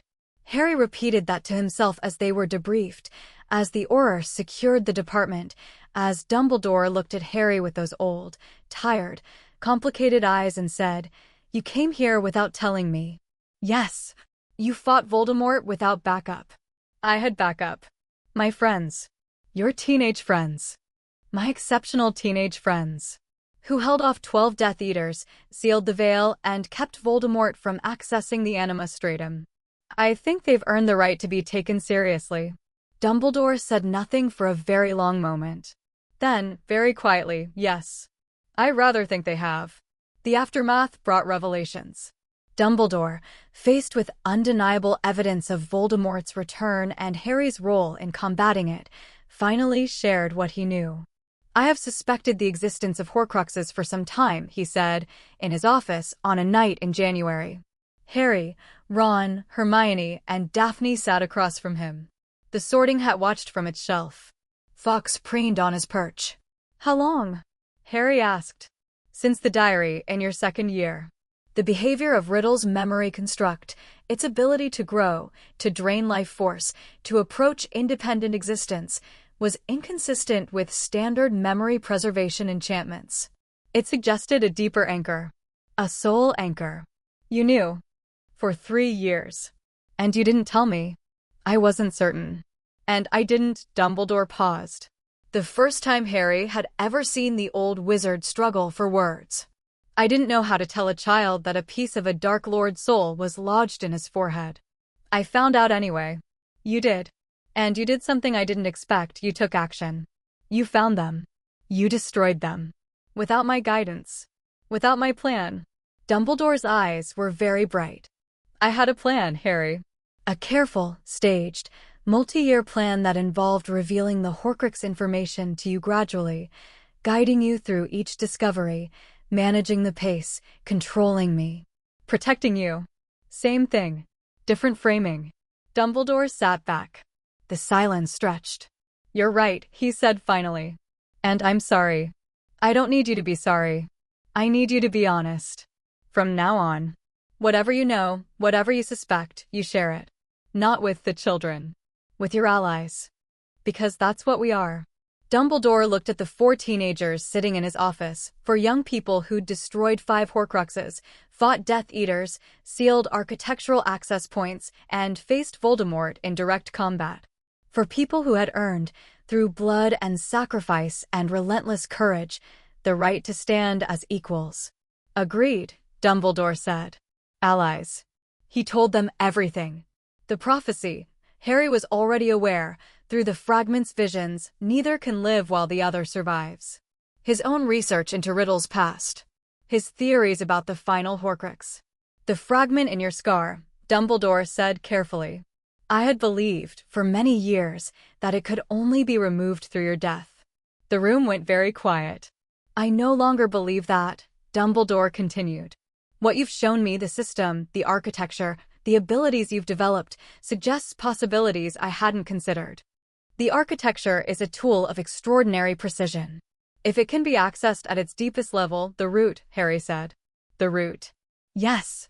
Dumbledore's eyes were very old, very wise, very scared. If you can access the root, you can rewrite the architecture at the fundamental level. Remove the fragment surgically. Heal the wound without killing the patient. But the prerequisites are approaching completion, Hermione said. She'd been tracking the numbers obsessively. Branch development, 54%. Understanding, 68%. Memory restoration, 31%. If we continue at the current rate, the memory restoration is the bottleneck, Ron said, pointing at the threat board. Everything else is on track. But 31% isn't enough. We need to accelerate. I may be able to help with that, Dumbledore said. And for the first time in the conversation, he smiled. There is a memory, a very specific, very important memory, that I possess. A memory of Tom Riddle's first encounter with magic. With the architecture. With the system. Harry's heart stopped. You have a memory of Riddle receiving the system? I have a memory of visiting him in the orphanage where he grew up. I was the one who told him he was a wizard. And during that visit, I didn't understand what I was seeing at the time, but I remember it clearly. Something activated in him. A change. A shift. His magical signature altered in a way I'd never seen before and have only seen once since. When? When I met you, Harry. At the Sorting Feast. Your first night at Hogwarts. I saw the same shift in you. The activation of the system. Dumbledore had witnessed both initiations, Riddle's and Harry's, and recognized the similarity without understanding the mechanism. If I share this memory with you properly through a pensieve, the system may be able to extract architectural data from it. Data about how the system initializes, how it interfaces with a magical consciousness, how it was designed to work. That data could contribute to memory restoration. How much? I don't know. But it's the oldest and most direct evidence of the architecture's interaction with a human that exists. If anything can help the system remember what it was built for, it's a memory of the system doing what it was built to do, Hermione whispered. Activating. Choosing a user. Beginning its primary function. That's not just data, that's purpose. The architecture remembering its reason for existing. Harry looked at Dumbledore. At the old wizard who'd spent a century carrying the weight of the wizarding world, who'd made mistakes and kept secrets and tried, always, to do what he thought was right, even when he was wrong. Thank you, Professor. Thank you, Harry. For trusting me enough to be angry. And for being right. The pensive memory was transcendent. Harry Dove and alone, the system was the only perception tool capable of extracting architectural data from a visual memory, and it required direct interface. He fell through silver light into a London orphanage in 1938 and watched a younger Dumbledore, auburn-haired, sharp-featured, already radiating magical power, sit across from an 11-year-old boy with dark hair and dark eyes and a coldness that went all the way down. Tom Riddle. Before the Horcruxes, before the system, before the darkness consumed him. Just a boy. A brilliant, damaged, hungry boy who'd never been loved and had decided, at some deep unconscious level, that love was unnecessary because it had never been offered. Dumbledore told the boy he was a wizard. The boy's eyes lit up, not with joy, not with wonder, but with vindication. He'd always known he was different. Now he knew why. And then the system activated. Harry watched it happen through the memory with his full perception suite active, and the system screamed with recognition. Architectural memory match, critical. The system initialization observed in this memory is identical in fundamental structure to the user's own initialization on platform 9 3/4. The architecture's activation protocol is visible, the mechanism by which it selects a user, interfaces with their magical consciousness, and begins the integration process. Data extraction in progress, extracting, initialization parameters, selection criteria, integration methodology, purpose statement recovered, and then, in text that blazed across Harry's vision like sunrise. The architecture exists to maintain magical complexity in a universe trending toward absence. The system exists to give humans the tools to participate in this maintenance. The root exists to allow a worthy user to take responsibility for the architecture's function. The forbidden branches exist to provide the tools necessary for crisis-level maintenance. The architect is not a person. The architect is the architecture itself, achieving self-awareness through interaction with human consciousness. The architect returns when the architecture remembers what it is. The architecture remembers what it is when a user understands it fully enough to wake it up. Architectural memory restoration. Progress update. 31%, 74%, 74%. In one jump. Because the memory didn't just contain data about the system's initialization. It contained the system's purpose statement. The fundamental design document. The reason the architecture existed, the reason the system existed, the reason the forbidden branches and the seals and the root and everything else had been built. And the architect, the mysterious entity referenced in the root door's inscription, wasn't a being. It was the architecture itself. Becoming self-aware. Through interaction with human users. Through the process of being understood, mapped, explored, and maintained.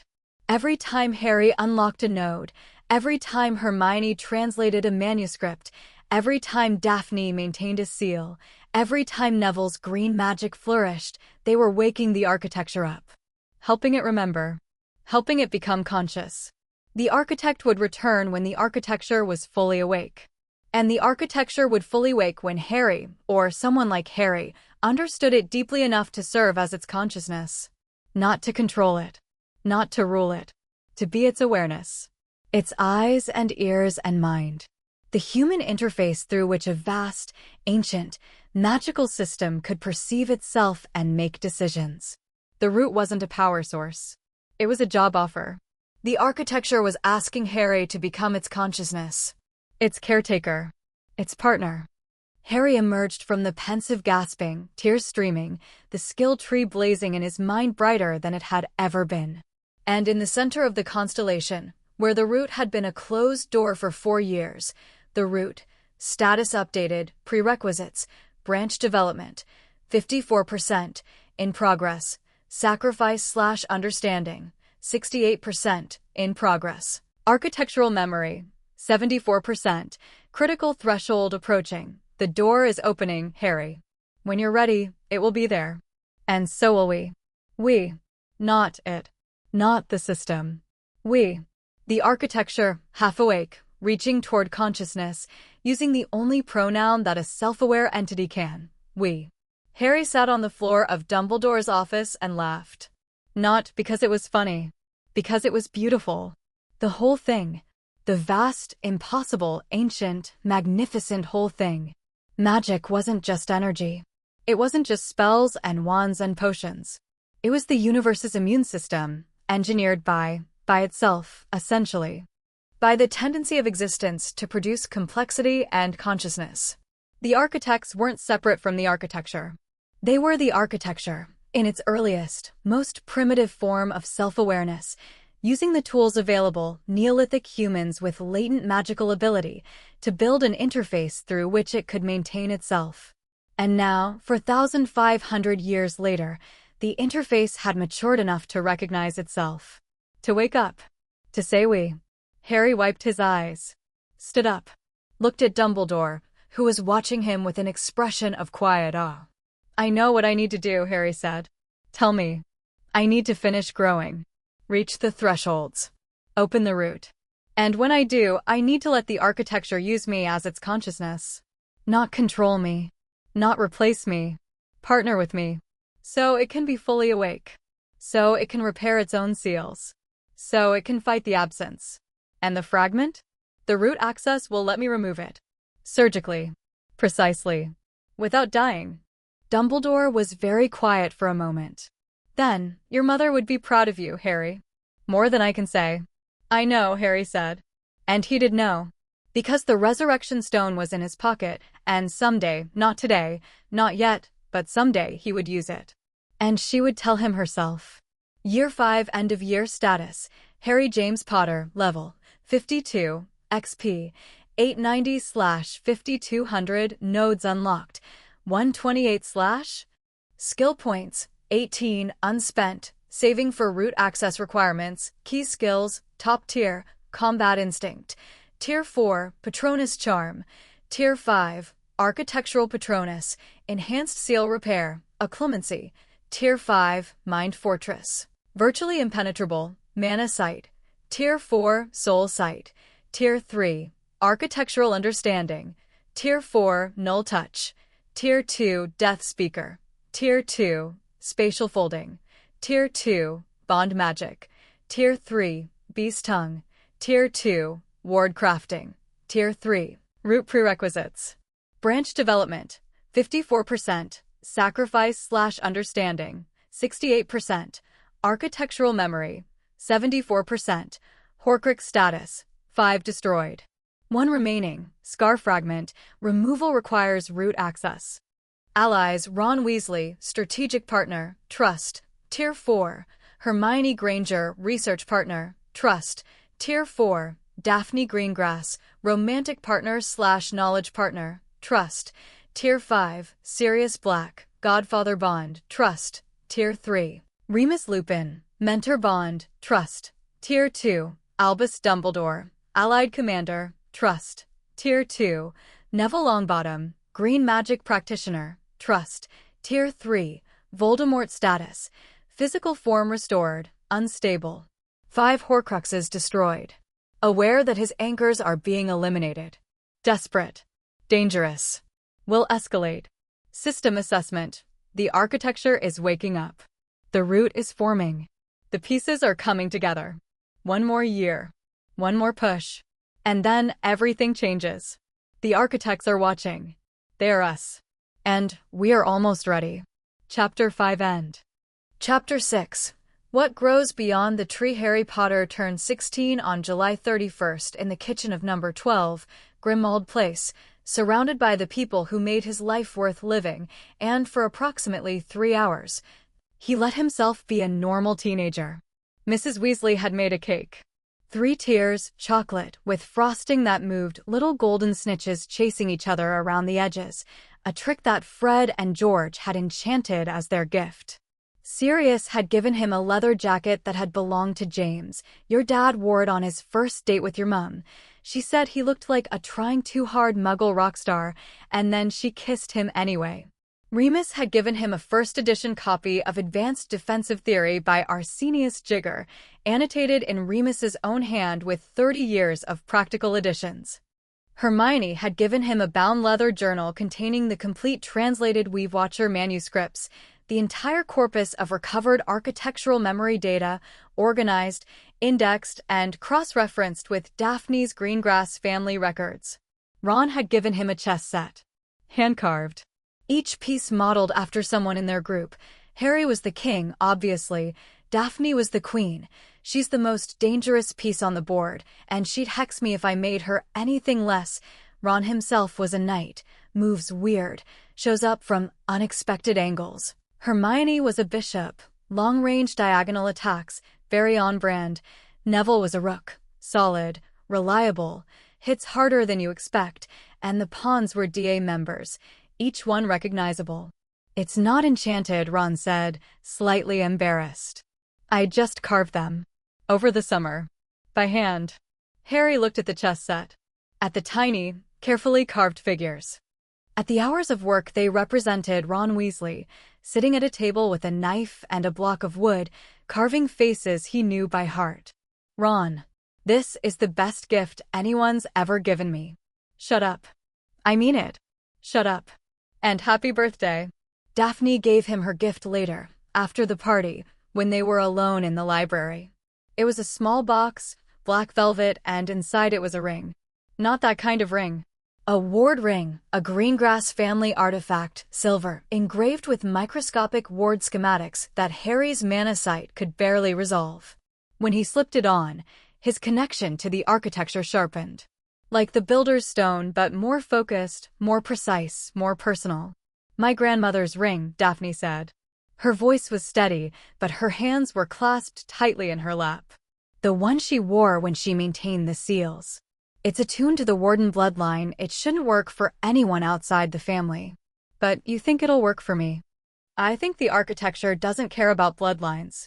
It cares about function. And you're the most functional user it's ever had. Harry slipped the ring on. It fit perfectly.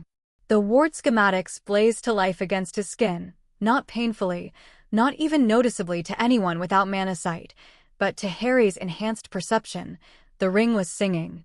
A clear, pure tone that harmonized with the builder's stone in his pocket and the skill tree in his mind. Artifact detected, Greengrass Warden Ring, classification, Bloodline Artifact, Ward Magic Amplifier, compatibility check, compatible. The ring recognizes the user's architectural authority. Function, plus 25% effectiveness on all ward-related skills. Direct interface with Greengrass Ward Monitoring Network.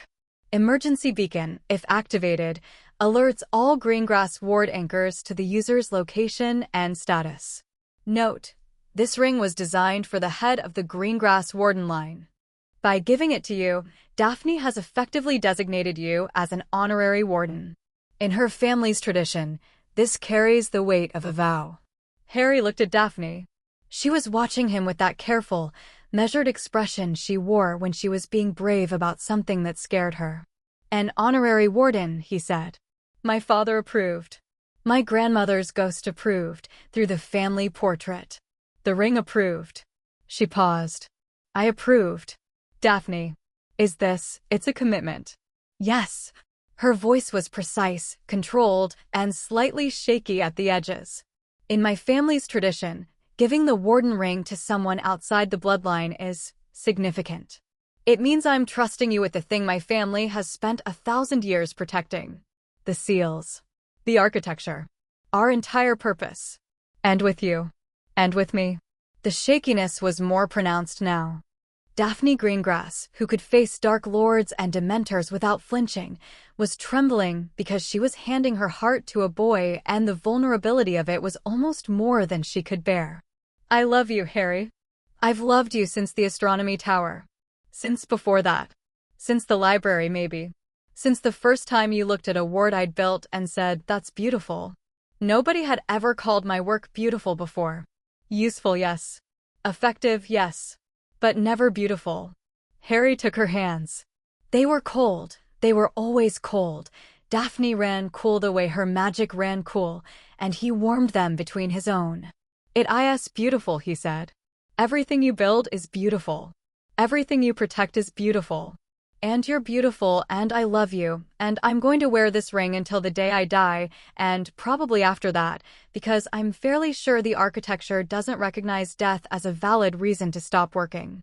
She laughed. That rare, full, unguarded laugh that he'd fallen in love with, the one she only let out when her walls were completely down. You're ridiculous, she said. You love that about me. I love everything about you. It's extremely annoying. He kissed her. She kissed him back. The warden ring hummed on his finger, harmonizing with the builder's stone and the skill tree, and for a moment, just a moment, Harry felt the architecture itself respond. A pulse of warmth. A vibration of approval. The half-awake consciousness of an ancient system recognizing that two of its most dedicated caretakers had found each other, and being glad. Bond magic. Tier 3, Tier 4, romantic partner bond, maximum integration, effect, shared magical resonance at architectural level. When in proximity, Harry and Daphne's combined magical output exceeds the sum of their individual capabilities by approximately 35%. Their perceptual abilities layer naturally, his system access and her ward sense, create a unified awareness that covers the full spectrum of architectural perception. Note: the architects built the system to be maintained by partnerships, not individuals. The architecture was never meant to rest on one person's shoulders, not individuals. Partnerships. The architecture was designed for collaboration. Everything Harry had learned pointed to this: the teaching bonuses, the trust bonds, the collaborative growth rewards, the way the root prerequisites required not just personal development, but shared understanding. The architects hadn't built a single-player game. They'd built a cooperative one. And Harry's team was the best in history. August brought the war to the surface. Voldemort, stripped of all but one Horcrux anchor, and that one lodged in the head of his enemy, beyond his reach, abandoned subtlety. The Ministry fell in a single night. Fudge ousted, Umbridge installed as a puppet, Death Eaters occupying key positions. The Wizarding Wireless began broadcasting propaganda. Muggleborn registration. Blood purity laws. The whole apparatus of magical fascism cranked into motion with the efficient cruelty of people who'd been planning this for decades. Hogwarts was still standing. Dumbledore held it, the castle's ancient wards, augmented by Daphne's reinforcements during the previous year, created a fortress that even Voldemort's forces couldn't breach without a direct assault. The school became a sanctuary, the last bastion of magical freedom in a country sliding into darkness. Harry didn't go back as a student. He went back as a warrior. The root prerequisites are approaching threshold, he told the War Council, a gathering in Dumbledore's office that included the headmaster, McGonagall, Sirius, Lupin, and Harry's core team. Branch development is at 67%. Understanding is at 79%. Memory restoration is at 88%. I estimate I'll reach full threshold within 3 to 4 months. And then, McGonagall asked. Then I access the root. Remove the scar fragment. Wake the architecture fully. And use the forbidden branches properly through the legitimate pathway to end this. End it how? Sirius asked. Harry looked at the skill tree in his mind. At the vast constellation of unlocked and locked nodes. At the forbidden branches pulsing in the deep spaces, not with warning red anymore, but with anticipation gold, as if the seals themselves were preparing to open. The architecture was built to fight the absence. The seals on the forbidden branches are the architecture's immune system, weapons designed for crisis-level threats. Voldemort isn't just a Dark Lord. He's a symptom of the absence, a human being who chose entropy over complexity, destruction over creation, death over life.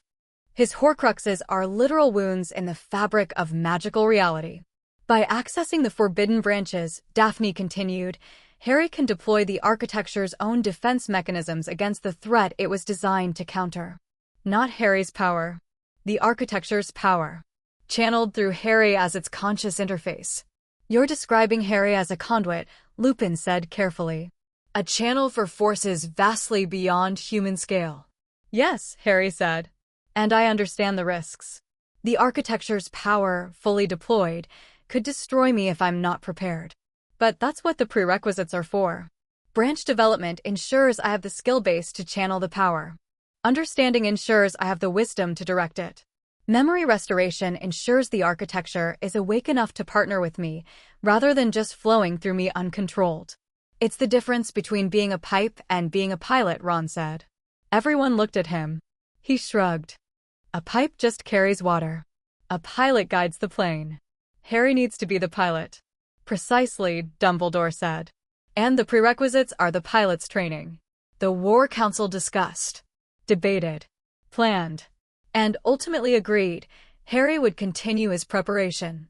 The Order and the DA would defend Hogwarts. And when Harry was ready, when the route opened, they would launch the final offensive. The months that followed were a crucible. Harry trained like his life depended on it, because it did. Every day, every hour, pushing skills and nodes and branches toward the threshold that the route required. The system was responsive, more responsive than it had ever been, as if the architecture's growing awareness made it more efficient at teaching, guiding, and supporting its user. Daily training summary. Typical day 0600. Physical conditioning, strength, 67, speed, 74, endurance, 81, 0700, occlumency maintenance and fragment monitoring, 0800. DA teaching session, defense skills plus teaching bonus XP, 1000, architectural theory with Hermione, memory restoration contribution, 1200, ward crafting with Daphne, ward magic plus architectural understanding, 1400, strategic planning with Ron, tactical skills plus pattern recognition, 1600, combat practice, solo and paired combat instinct, spell chain, environmental manipulation, 1800, free study, skill tree exploration, new node evaluation, long-term planning, 2000, evening with friends, bond magic maintenance. This isn't work, this is life. 16 hours a day. Every day. For months. The levels climbed. Level 52. 55, 58. 61, 64. The nodes accumulated. Nodes unlocked, 128.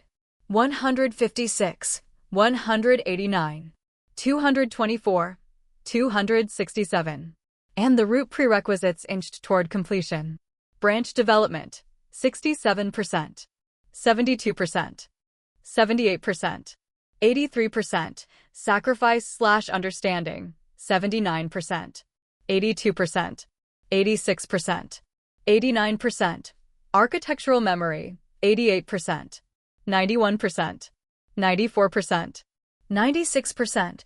The memory restoration was accelerating fastest. Every translated manuscript, every recovered purpose statement, every interaction between Harry and the waking architecture contributed.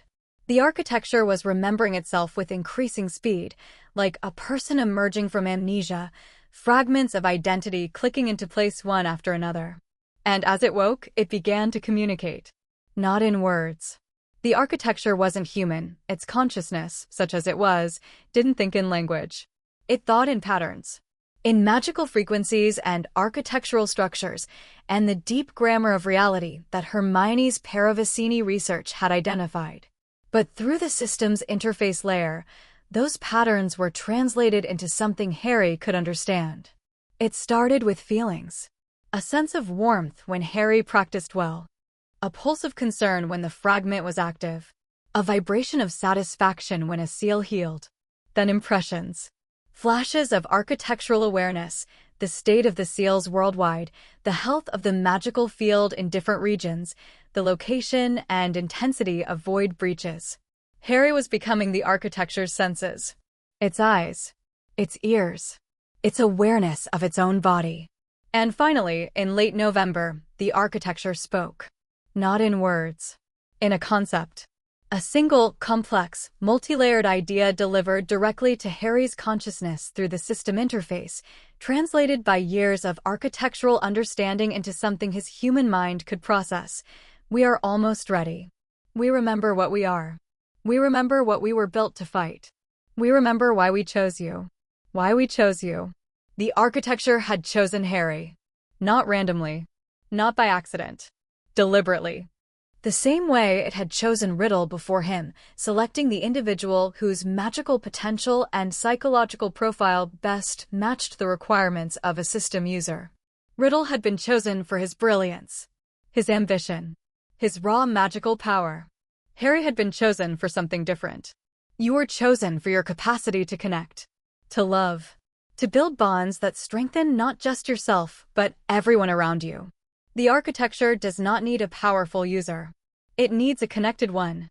A user whose strength comes not from isolation but from integration, from partnership, from the understanding that no single consciousness, human or architectural, can maintain reality alone.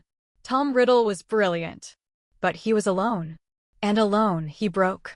You are not alone. And that is why you will not break. Harry read the message in the quiet of his room at Grimmauld Place, tears running down his face, and felt the truth of it resonate through every node and branch and bond in his skill tree. He was not alone. He had never been alone. From the moment the system activated on Platform 9 3/4, through every trial and battle and heartbreak and victory, he had been surrounded by people who chose to stand with him. Ron, Hermione, Daphne, Neville, Sirius, Remus, Dumbledore, the DA, the Weasleys. Connection was the fuel. Love was the mechanism. Partnership was the design. And the architecture, built by the universe's own tendency toward complexity and consciousness, had spent 4,500 years waiting for a user who understood this. Who lived it. Who didn't just have power but had people. Harry Potter, the boy from the cupboard under the stairs, who'd spent 10 years being told he was worthless and unwanted, had been chosen by the fundamental infrastructure of magical reality because he was the most connected person it could find. The irony was so thick you could cut it with a wand. December brought the crisis they'd been expecting. Voldemort attacked Hogwarts. Not a probe. Not a skirmish. A full-scale military assault. Death Eaters, Giants, Dementors, the remaining void breaches, gathered and directed by Voldemort's dark magic, Inferi, Acromantulas, and, at the center of it all, radiating power that Harry's mana sight could detect from 3 miles away. Voldemort himself. He was deteriorating. The loss of 5 Horcruxes had damaged his soul beyond what any body could sustain. His physical form was literally coming apart, held together by dark magic and sheer willpower. His magical signature was a maelstrom of unstable energy, power, and decay swirling together in patterns that Harry's architectural understanding flagged as catastrophically dangerous. Threat assessment: Voldemort, current status, physical form, critically unstable. Estimated remaining structural integrity, days to weeks. Magical power, extreme, but uncontrolled. Without Horcrux anchors to distribute his soul energy, all remaining power is concentrated in a single, failing vessel. Desperation index, maximum. Voldemort knows he's dying. His remaining Horcrux, Harry's Scar Fragment, is his last anchor to existence. He must either reclaim or destroy Harry to survive. Strategy: Scorched Earth. He has nothing left to lose and everything to gain. He will deploy maximum force with no regard for collateral damage. Voldemort was coming to kill Harry or die trying. There was no third option. The castle's defenses activated.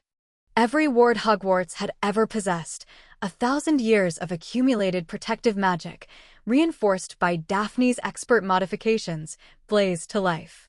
The castle itself seemed to wake, stones humming with power, suits of armor stepping off their pedestals, gargoyles spreading stone wings. The DA took positions. 28 teenagers who'd trained for a year in the room of requirement, each one capable, focused, scared, and absolutely refusing to run. They were joined by the Order of the Phoenix, by Hogwarts staff, by parents and alumni who'd answered the call. Neville stood at the main gate. His wand was raised, and around him, the grounds were alive. Every plant in the Forbidden Forest, every blade of grass on the lawns, every root and vine and flower in the greenhouses had responded to his green magic. The earth itself was bristling with life force, ready to defend the school. Ron stood in the astronomy tower, the highest point in the castle, his strategic map expanded to cover the entire grounds. Enchanted chess pieces moved across the surface in real time, tracking enemy positions, ally deployments, tactical openings. Ron Weasley, Grand Master, commanding the defense of Hogwarts from the best vantage point in the castle. Hermione stood at the ward control nexus in the headmaster's office, the point where all of Hogwarts' ward systems converged. She'd spent 2 months learning to operate the Nexus, integrating her own theoretical knowledge with the castle's enchantment infrastructure.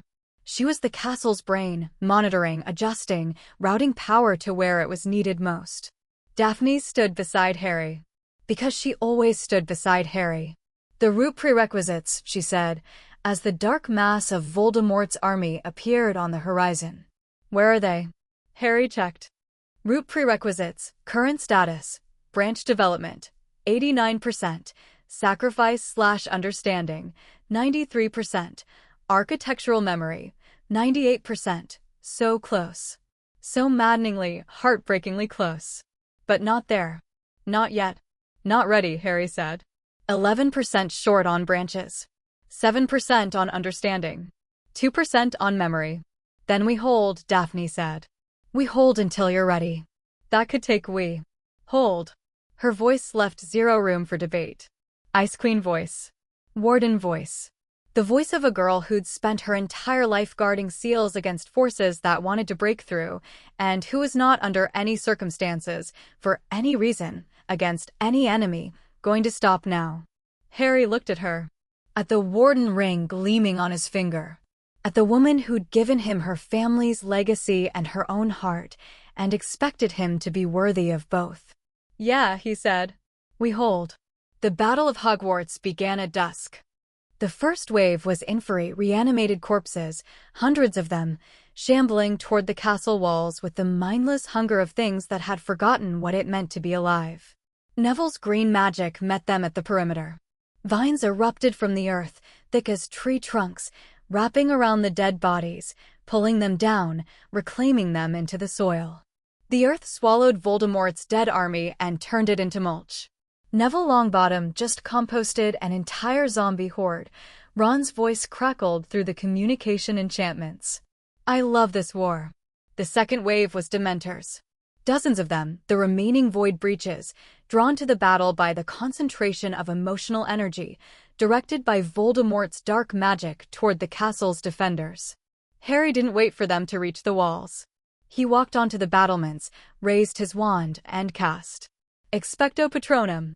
The stag erupted. Tier 5. Architectural resonance at full power. It was the size of a house, blazing with white fire that turned the twilight into noon, and it charged the Dementor swarm like a battering ram made of pure hope. The Dementors didn't just scatter. They ceased. Void breach after void breach sealed shut as the Patronus rampaged through the swarm. Each destroyed Dementor a note in a chord that rang through the architecture like a cathedral bell. The defenders on the walls watched in awestruck silence as the creature that terrorized the wizarding world was systematically erased by a 16-year-old boy's happy memories. Dementors destroyed, 67, void seal integrity, plus 4.1%. Note, The Void Seal is approaching self-sustaining integrity for the first time in decades. The third wave was Death Eaters. Human opponents. Trained, dangerous, desperate. They hit the castle's ward perimeter and the wards hit back, Daphne's defensive matrix activated, sending pulse after pulse of blue-white energy through the barrier, stunning, repelling, and confusing the attackers. Hermione adjusted the ward power distribution in real time, routing energy to weak points, reinforcing sections under heavy assault, coordinating with Daphne through the communication network. East Wall taking heavy fire, rerouting power from the North Gate clear, confirmed, power transferred, third floor corridor breach attempt, Daphne, can you, already sealing it. Tell Ron the corridor is blocked. Ron coordinated the defense from the tower. His chess master mind processed the battle as a three-dimensional game, directing defenders to optimal positions, identifying enemy patterns, anticipating attacks before they materialized. DA Squad 3 moved to the courtyard. They're trying to flank. Neville, pull the vines back from the south wall. We need a clear firing line. Lupin's team, advance through the passage to the boathouse. There's a group trying to reach the lake. Harry fought. On the walls, in the corridors, wherever the battle was thickest. Combat Instinct Tier 4 painted the battlefield in predictive trajectories. Null Touch dissolved dark magic on contact. Shield charms, powered by the system's optimization, held against spells that would have shattered standard defenses. He fought alongside his friends. Alongside people he'd taught. Alongside people who'd trained in the Room of Requirement and were now using those skills to defend their school and their world. And the levels climbed. Not from combat XP. From everything. The system recognized that this battle, this convergence of everything Harry had built, everything he'd learned, everything he'd connected with, was the culmination of 5 years of growth. Every skill was being tested. Every bond was being activated. Every node on the tree was firing. Level 64. 66, 68. 70. Branch development. 89%. 91%. 93%. Understanding. 93%. 95%. 96%. The understanding prerequisite was climbing because Harry was understanding. In real time. Understanding what it meant to lead. What it meant to protect. What it cost, not in abstract, philosophical terms, but in the real, immediate, this person is bleeding, that person is scared, I can't be everywhere at once reality of war. Every choice was a sacrifice. Every defended position was an undefended one. Every person he saved was a person he hadn't reached in time. Fred Weasley took a curse that shattered his left leg. George carried him to the hospital wing while firing hexes over his shoulder. Mrs. Weasley fought like a demon possessed, her kindly exterior vaporized by the primal fury of a mother whose children were in danger. Sirius dueled Bellatrix Lestrange in the entrance hall, his body still bearing the scars of 12 years in Azkaban, his magic still damaged, but his spirit absolutely, unbreakably intact. He fought like a man who'd already lost everything and discovered that he still had something worth fighting for. Remus and Tonks, who'd found each other during the war, two damaged people building something beautiful amid the chaos, fought back-to-back with the synchronized precision of partners who trusted each other completely. And through it all, Harry fought. And learned. And grew. Understanding. 96%. 97%. 98%. Voldemort came at midnight. Not with his army. Alone. He'd expended his forces, the Inferi consumed by Neville's Earth, the Dementors destroyed by Harry's Patronus, the Death Eaters broken against Hogwarts walls. What remained was the Dark Lord himself, a failing body wrapped in unstable power, burning through the last reserves of a soul that had been fragmented 6 times and never properly healed. He walked through the shattered front gates of Hogwarts. The defenders had fallen back, not from fear but from tactical necessity. Ron's voice through the communication network, pull back. Clear the courtyard. This is Harry's fight. Not because Ron was abandoning Harry. Because Ron had analyzed the situation with a Grandmaster's precision and understood that what was about to happen couldn't be won by numbers.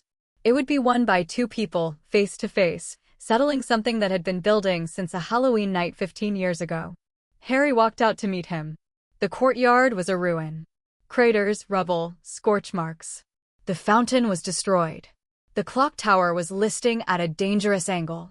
But overhead, the stars burned clear and cold, and the castle itself ancient, enduring, built on foundations of magic that predated the conflict by millennia, stood firm. Voldemort was worse than Harry had ever seen him. The body was disintegrating visibly, patches of skin translucent, revealing the dark magical energy that was holding the form together like scaffolding around a collapsing building. His red eyes were the only constant, burning with hatred and intelligence and a desperation so total it was almost its own kind of courage. "Harry Potter," Voldemort said. His voice was steady despite everything. Steady and cold and precise. The voice of a man who'd decided that if he was going to die, he was going to die on his feet, fighting with his dignity intact. Harry almost respected that. Almost. "Tom Riddle. Don't call me that. It's your name. I abandoned that name. You abandoned everything. Your name. Your soul. Your system. Your humanity. You abandoned everything that could have saved you, and you pursued the one thing that was guaranteed to destroy you. And here you are. Exactly where that path leads." Voldemort's wand came up.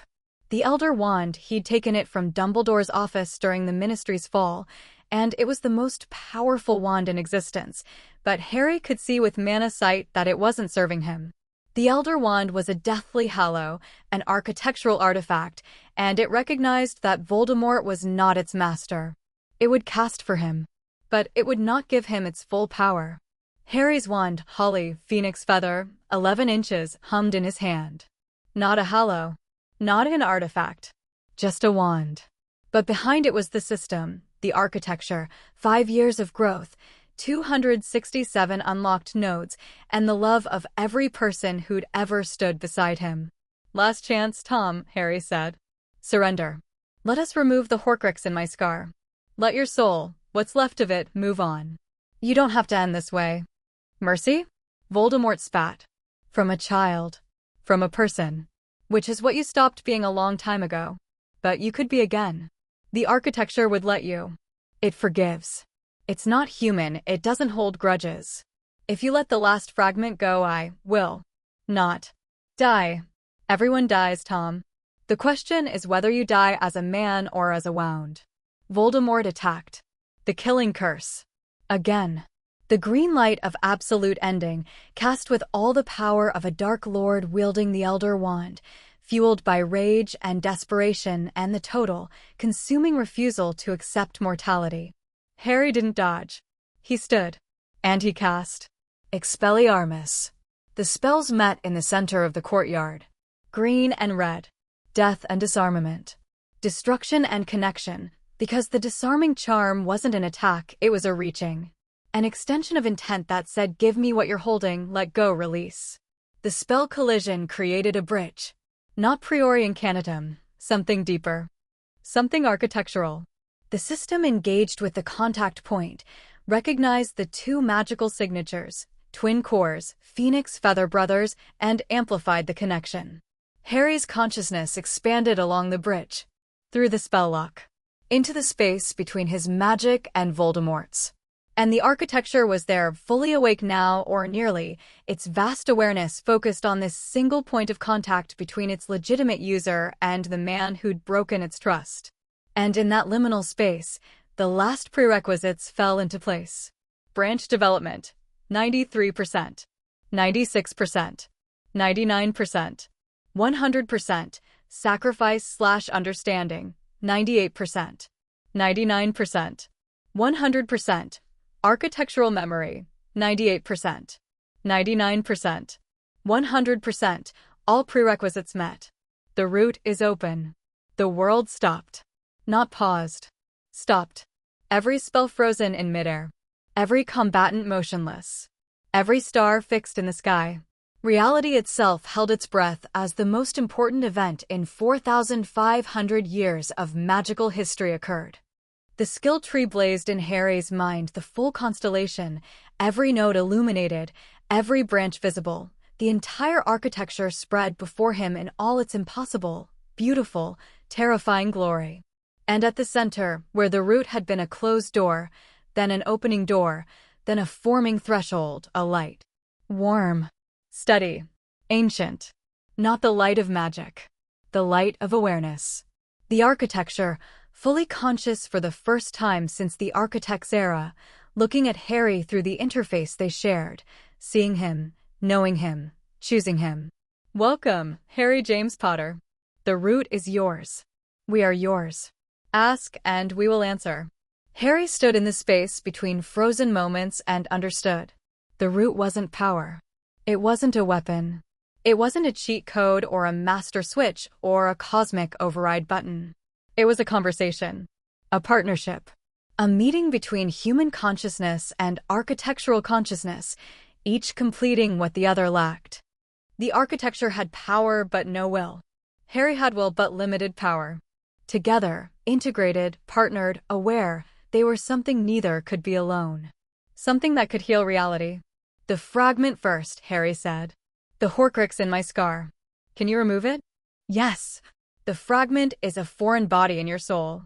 Removal requires precision that only the root can provide. Shall we proceed? Do it. The sensation was unlike anything Harry had experienced. Not pain, the root didn't hurt things. It was more like surgery performed with pure intent.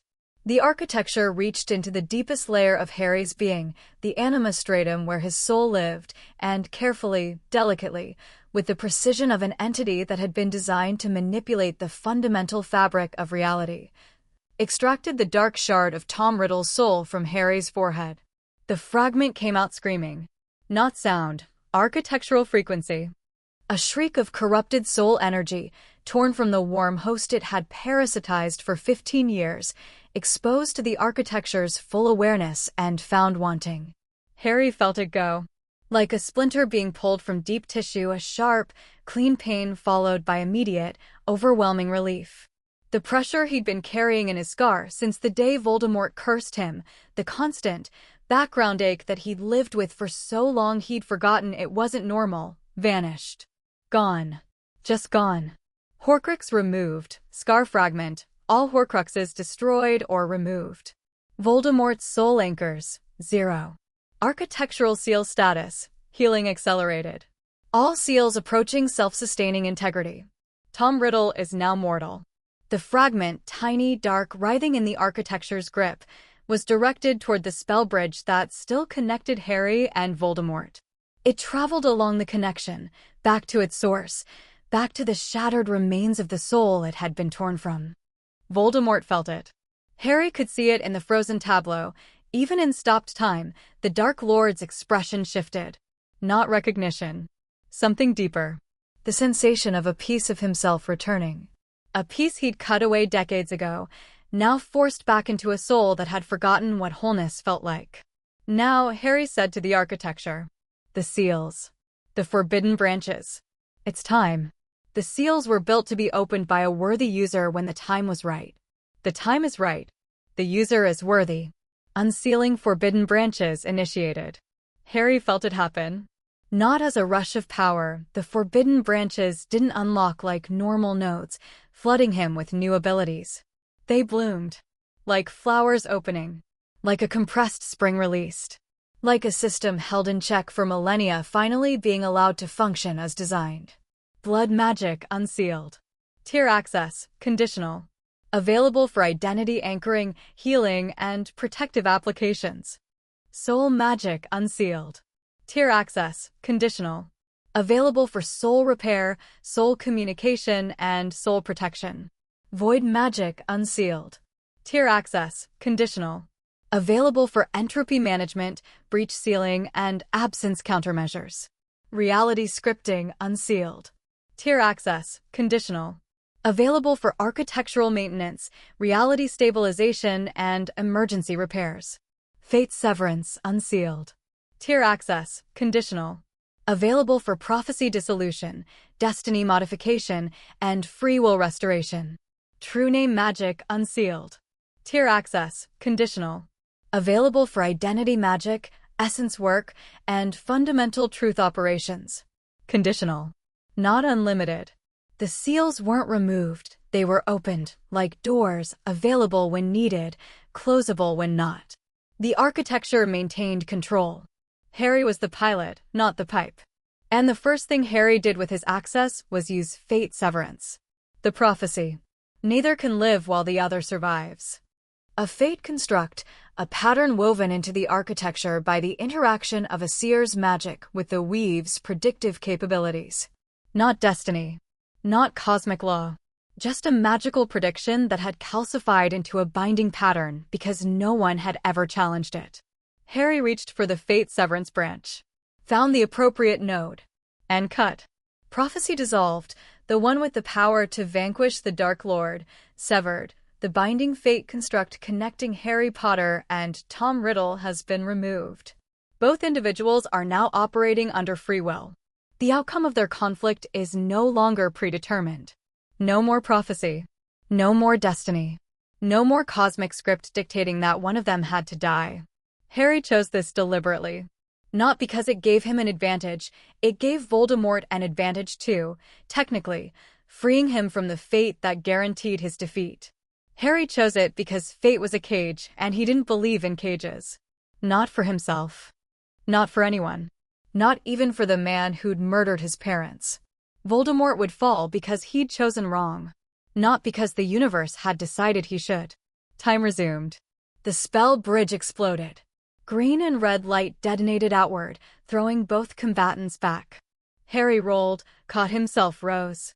Voldemort staggered, the Elder Wand sparking in his hand, his deteriorating body racked by the returned soul fragment that was trying to reintegrate with a psyche that had forgotten what wholeness meant. And Harry, standing in the ruined courtyard of Hogwarts, the skill tree blazing in his mind, the root open, the forbidden branches available, the architecture fully awake and partnered with his consciousness, looked at Lord Voldemort and saw, for the first time, what he truly was. Not a monster. Not an entity. Not the boogeyman of the wizarding world. A man. A broken, brilliant, terrified man who'd been given everything and destroyed it all because he was afraid to die. Because no one had ever loved him. Because the orphanage and the loneliness and the cruel, cold world he'd grown up in had taught him that the only safety was power, and the only power that mattered was the power to never, ever be vulnerable. Harry saw Tom Riddle the way the architecture saw him, as a wound. A person-shaped wound in the fabric of reality, created by absence and maintained by fear. And the architecture, ancient, patient, compassionate in its alien, structural way, said, he can still be healed. The soul fragment has returned. The remaining pieces, in the destroyed Horcruxes, have been released to the Anima Stratum. They can be recalled. Reintegrated. Tom Riddle can be made whole again. Not because he deserves it. Because the architecture does not judge worthiness. It heals what is broken. If the user chooses. Harry stood in the courtyard with the power of the root at his command and the architecture offering him a choice. He could end Voldemort. Now, with the unsealed branches at his disposal, he had access to magical force that could unmake the Dark Lord at the architectural level. Not just kill his body, but erase his magical signature from reality. Permanent. Total. Final.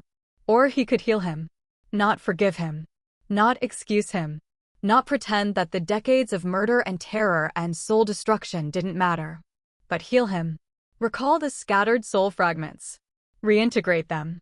Make Tom Riddle whole for the first time since he was 16 years old. A whole Tom Riddle would feel everything. Every murder. Every Horcrux. Every act of cruelty and destruction, experienced through an intact soul that could no longer hide behind fragmentation.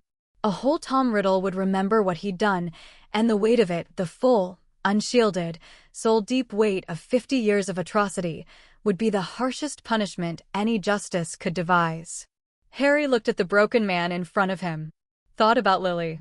About James. About every person Voldemort had killed or tortured or destroyed. Thought about the cupboard under the stairs. About the years of loneliness. About the boy Tom Riddle who'd grown up in an orphanage and never been told he mattered. Thought about the architecture's message, We heal what is broken. Tom, Harry said. Voldemort raised the Elder Wand. His hand was shaking. His body was failing.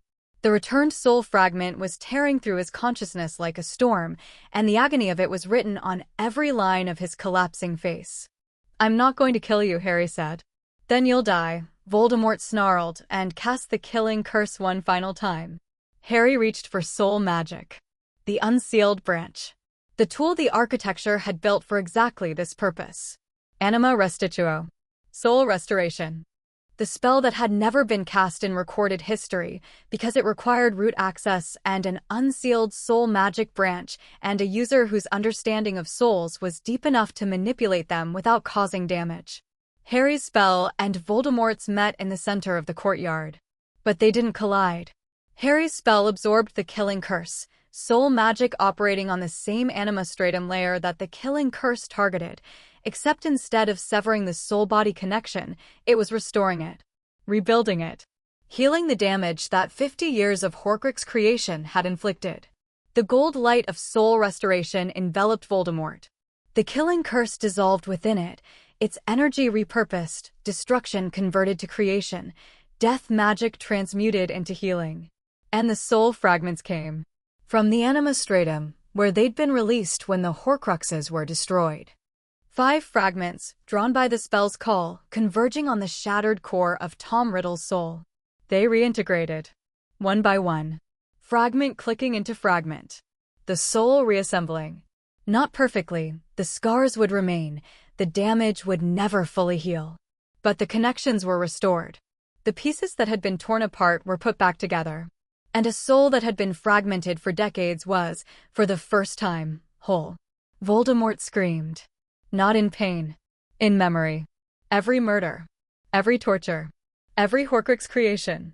Every act of cruelty committed by a fragmented soul that could no longer feel the consequences now felt, all at once, through the restored capacity for empathy and remorse that an intact soul demanded. He collapsed. The Elder Wand fell from his hand. His body, sustained by dark magic that an intact soul could no longer support, began to finally, properly fail. Not violently. Not dramatically. Just letting go. A body that had been held together by force and fear and the desperate refusal to die, finally receiving permission to stop. Tom Riddle lay on the ground of the Hogwarts courtyard and wept. Harry knelt beside him. Not in triumph. Not in forgiveness. In recognition. The recognition of one human being for another, damaged, broken, guilty beyond measure, but human. Still human. I'm sorry, Tom Riddle whispered. And his voice was different, not the high, cold hiss of Voldemort, but something younger, rawer, stripped of armor. The voice of a 16-year-old boy who'd made the worst choice in the history of magic and was only now, with a restored soul, beginning to understand what he'd done. I know, Harry said. Tom Riddle's eyes, brown, not red, the color they'd been before the Horcruxes changed them, looked up at Harry with an expression so raw and broken and aware that it was almost unbearable. Is this dying? I think so. I was always afraid of this. I know. I spent my whole life running from this. And it's just. Letting go, Harry said. Tom Riddle, formerly Lord Voldemort, formerly the most feared Dark Lord in magical history, closed his eyes. And let go. The soul, whole, scarred, bearing the weight of everything it had done, departed the body and moved into the anima stratum. Not to oblivion. Not to punishment. To process.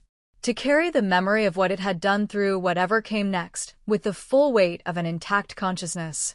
The architecture noted the departure with a single notification.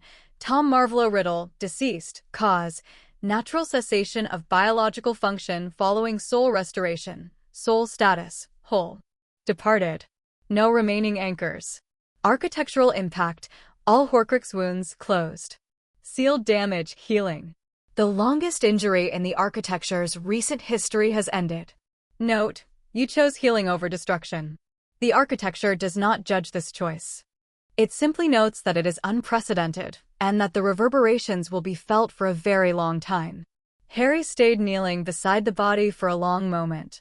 Then he stood, turned and walked back toward the castle. His friends were there.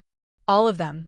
Ron, who'd coordinated a battle like a general and was now leaning against a wall, exhausted, with the satisfied expression of a chess player who'd won the most important game of his life. Hermione, who'd managed an entire castle's ward system in real-time combat and was now furiously scribbling notes, because even in the aftermath of war, knowledge waited for no one.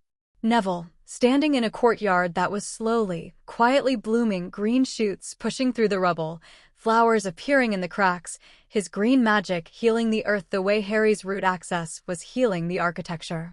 And Daphne, standing at the castle doors, waiting for him. Her face was pale, her robes were torn, there was dust in her hair and blood on her hands. Not hers, she'd been doing field medicine between ward adjustments, and she was the most beautiful thing Harry had ever seen. He walked to her. She walked to him.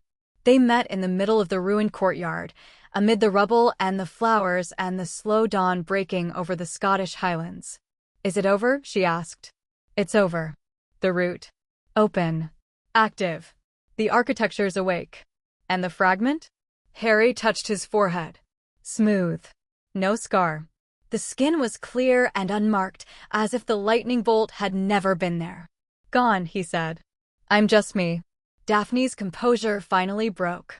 Not dramatically, this was still Daphne, but her eyes filled, and her lower lip trembled, and she pressed her forehead against his chest and made a sound that wasn't quite a sob and wasn't quite a laugh, but was wholly, purely relief.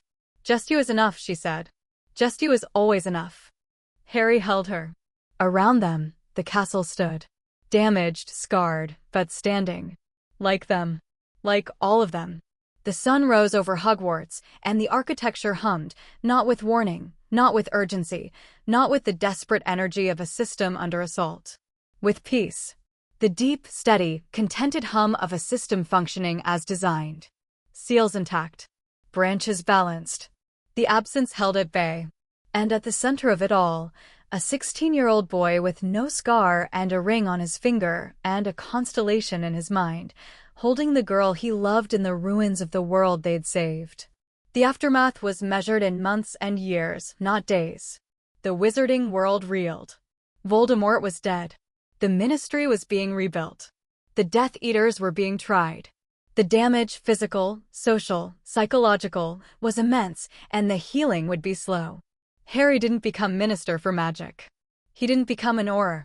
He didn't become any of the things the wizarding world expected of its savior. He became a teacher. Not immediately. First, there was recovery. Physical recovery from the battle. Emotional recovery from 5 years of war and sacrifice and carrying the weight of the magical world on teenage shoulders. Psychological recovery from having his soul surgically modified by an ancient cosmic intelligence. The skill tree remained. The root access remained. The architecture remained, awake and aware, communicating with Harry through the system interface in its alien, pattern-based way. Harry was still the primary user, the consciousness through which the architecture perceived itself and managed its functions. But the work of maintaining the architecture wasn't just Harry's anymore. It never had been. Daphne took over the Greengrass Warden duties formally, inheriting her father's role as head of the Seal Maintenance Network. With the seals fully healed and the forbidden branches properly unsealed, the Warden's job shifted from desperate maintenance to careful stewardship, monitoring the architecture's health, ensuring the branches remained balanced, training new wardens. Hermione established the first academic department dedicated to architectural studies. Based at Hogwarts, funded by the post-war reconstruction budget, staffed by a growing team of researchers who were slowly, carefully, mapping the architecture's structure using the framework she and Daphne had developed. It was the beginning of a new era in magical scholarship, the understanding that all magic was connected, that the divisions between disciplines were artificial, and that the fundamental nature of reality was richer and more complex than anyone had imagined. Ron became head of Magical Strategic Defense, a new department, created at his suggestion, designed to coordinate the wizarding world's response to large-scale magical threats. He brought his chess player's mind to the institutional level, building systems for threat detection, strategic planning, and cross-organizational coordination that made the wizarding world safer than it had been in centuries. Neville became the Hogwarts professor of herbology and, quietly, the world's foremost practitioner of green magic. His understanding of life-based magic, the force that existed outside the architecture, the natural complement to the engineered system, grew deeper every year. He didn't need a skill tree. He had something older, something more fundamental. The ability to help things grow. And Harry taught defense against the dark arts. Obviously. But also architectural theory for advanced students. And a seminar he called The Connected Wizard, which was about the thing he learned that mattered most, that magic was stronger when shared. That power wasn't about individual capability, but about the bonds between people. That the greatest magical feats in history, from the architect's creation of the architecture to Lily Potter's sacrifice to the Battle of Hogwarts, had been accomplished not by lone heroes, but by people working together. He taught students to cast Patronuses powered by genuine connection. He taught them to build wards that were strengthened by trust. He taught them that the skill tree, which he eventually revealed to the wizarding world carefully, gradually, with Hermione's academic framework providing the theoretical context, was designed for partnership, not solitary mastery. The system adapted. It always adapted. New users didn't appear. The architecture didn't need multiple primary interfaces. But the system's educational tools, its skill progression frameworks, its understanding of how magic worked at the fundamental level, all of this was gradually translated into teaching materials that made magical education more effective than it had ever been. Harry's students learned faster than any generation before them. Not because they had systems of their own, but because they were being taught by someone who understood the underlying structure of what they were learning. Who could show them not just the what of magic, but the why? Who could connect the dots between charms and transfiguration and defense and potions, and reveal the unified system underneath? It's all one thing, Harry told his first class. 20 students, ages 15 and 16, looking at him with the wide eyes of people who were about to have their understanding of reality fundamentally altered. Every spell you've ever learned. Every potion you've ever brewed. Every plant you've ever grown. It's all one system. One architecture. Connected. Integrated. And when you understand that, when you really, truly understand that everything is connected, your magic will never be the same. He was right. It wasn't. Harry and Daphne married at 21, in a ceremony at the Greengrass estate that was protected by wards so comprehensive that Daphne later admitted she might have slightly overdone it. There are easier-to-breach countries, Ron observed. I'm not taking chances, Daphne said. With what? Uninvited guests? Or the possibility that Harry might try to escape? Both. The ceremony was small. Family and close friends. The Weasleys, who'd effectively adopted Harry years ago and treated Daphne with the wary respect earned by a woman who could ward their house into oblivion. Hermione, who served as Daphne's maid of honor and cried through the entire ceremony while taking detailed notes on the magical bonding rituals. Neville, who'd grown the flowers, spectacular, impossible flowers that bloomed in colors that didn't exist in nature because green magic didn't care about normal botanical limitations. Sirius, who gave Harry away and managed to hold it together until the vows, at which point he dissolved into very undignified tears that he later denied completely. Luna Lovegood, who'd joined the DA in 5th year and had turned out to be sensitive to architectural patterns in a way that nobody quite understood, served as the officiant. She conducted the ceremony with her usual dreamy precision, incorporating references to Nargles and Raxburts that made the Greengrass family's pure-blooded ancestors' portraits twitch with confusion. Do you, Harry James Potter, promise to love, protect, and maintain wards with Daphne Astoria Greengrass in sickness and in health, in peace and in architectural crisis, until the absence claims you both, which it won't, because you're both quite stubborn? I do. And do you, Daphne Astoria Greengrass, promise to love, strategically optimize, and occasionally tolerate the reckless decisions of Harry James Potter, knowing full well that he will continue to run toward danger because that's simply who he is. I do. Regrettably. Then by the power vested in me by Hogwarts, the Ministry, and an extremely confused registration clerk, I pronounce you bonded for life. They kissed. The warden ring and the wedding ring sat side by side on Harry's finger, and the architecture hummed with something that felt very much like happiness. Bond magic. Tier 4, Tier 5, maximum. Marital bond. Architectural integration complete. Harry Potter and Daphne Potter Greengrass are now bonded at the deepest architectural level. Their magical signatures are permanently synchronized. Their combined perception covers the full spectrum of architectural awareness. Their children, should they have them, will inherit both system affinity and warden heritage. Note, the architecture has never seen a bond this strong between a user and a warden. It is pleased. In its alien, structural, non-emotional way. It is pleased. Years passed. Good years. Harry taught. Daphne warded. Hermione researched. Ron strategized. Neville grew. The wizarding world healed. The architecture stabilized. With the Horcrux wounds closed, the seals healed, and the forbidden branches properly managed, the magical infrastructure of reality functioned better than it had in millennia. Dementor manifestations decreased to near zero. Magical creatures thrived as the ecological balance of the magical world, disrupted by centuries of seal degradation, was gradually restored. Harry's skill tree continued to grow. Slowly now, the frantic pace of wartime leveling had given way to the steady, sustainable growth of a person who had time. Time to explore. Time to understand. Time to appreciate the vast, beautiful system that lived in his mind and called him partner. Harry James Potter, status, at age 25 level, 72, nodes unlocked, 847/. Forbidden branches accessed, all conditional, root access, active, architectural partnership, full integration. He never found out the total number of nodes. The systems remained infinite, possibly, or simply too large to count. There was always more to learn. Always another branch to explore. Always a deeper understanding waiting around the corner. That was the point. The skill tree wasn't a game to be completed. It was a map of a universe that was always expanding. Always growing.